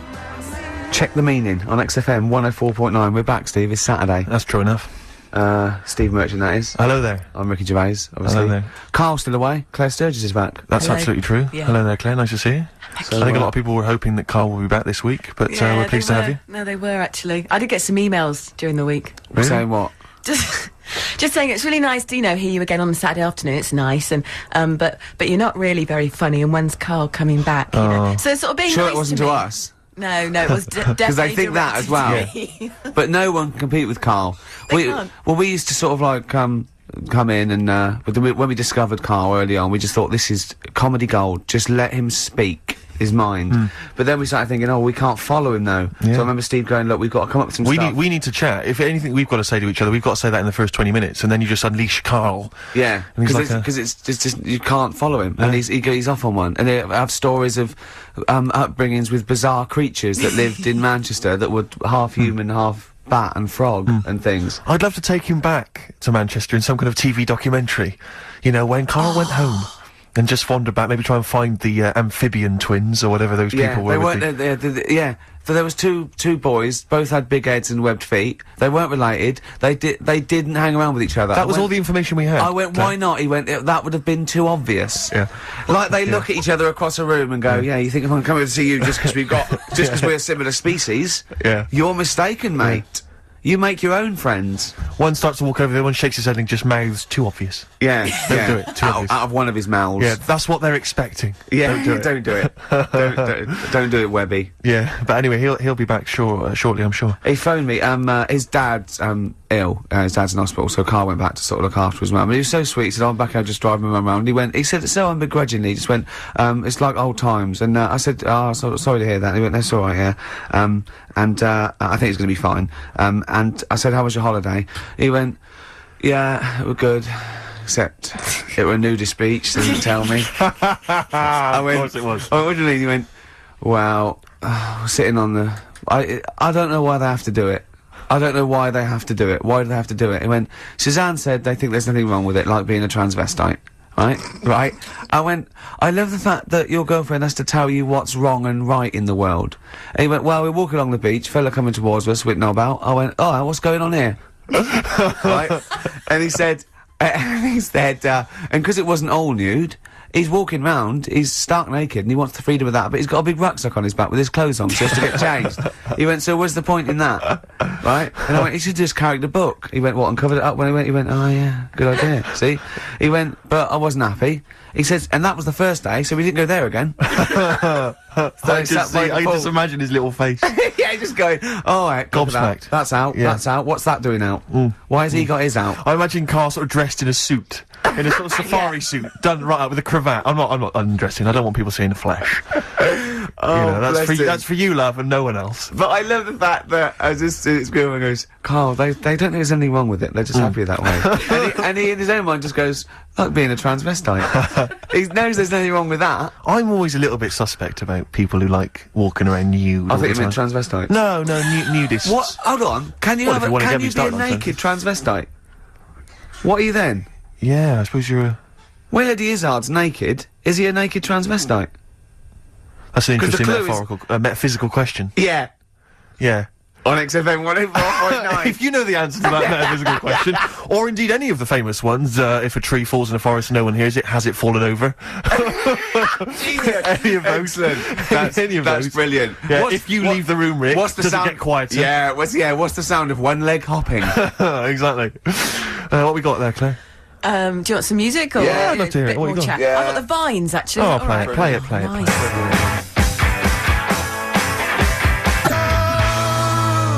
Hey Claire, out of the way. No, I'm not talking to you. It's the name of the song by the Vines. Excellent. XFM 104.9. I'm Ricky Gervais with me, Steve Merchant. Hello there. And Claire Sturgis. Have you ever been to a nudist beach? Have either of you been to a nudist beach? Yes. Have you really? No, last month I went on holiday to Antigua and then I went on the nudist beach. Really? I wanted an all over. Sure.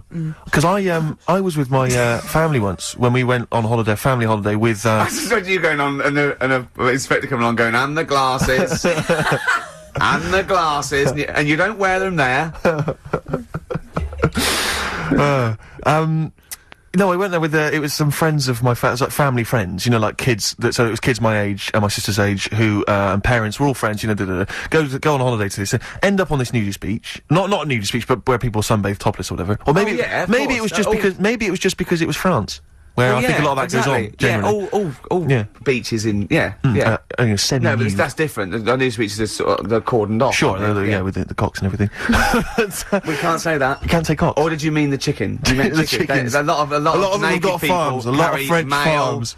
Birds around with There is a lot of poultry. And by male bird, I don't mean transsexual. You don't mean, no, I don't want to, because that's also offensive. That is also offensive, so be careful. Whenever... Please be careful. Claire, be careful what you're going to say on there, because you've got to be careful. The radio authority, or anyone listening, when we say cock, we are referring to a male bird, and there is no discussion there, there's nothing, there's no other issue, there's no other ambiguity. Okay, go on, what are you talking?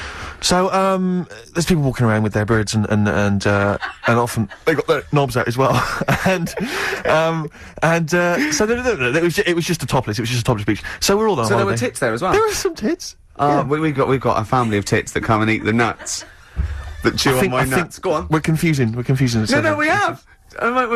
Jane's got a little bag of nuts that she makes me hang out of the window. Right. So you'll often be hanging your nuts out the window. And the tits so the tits can. Sure.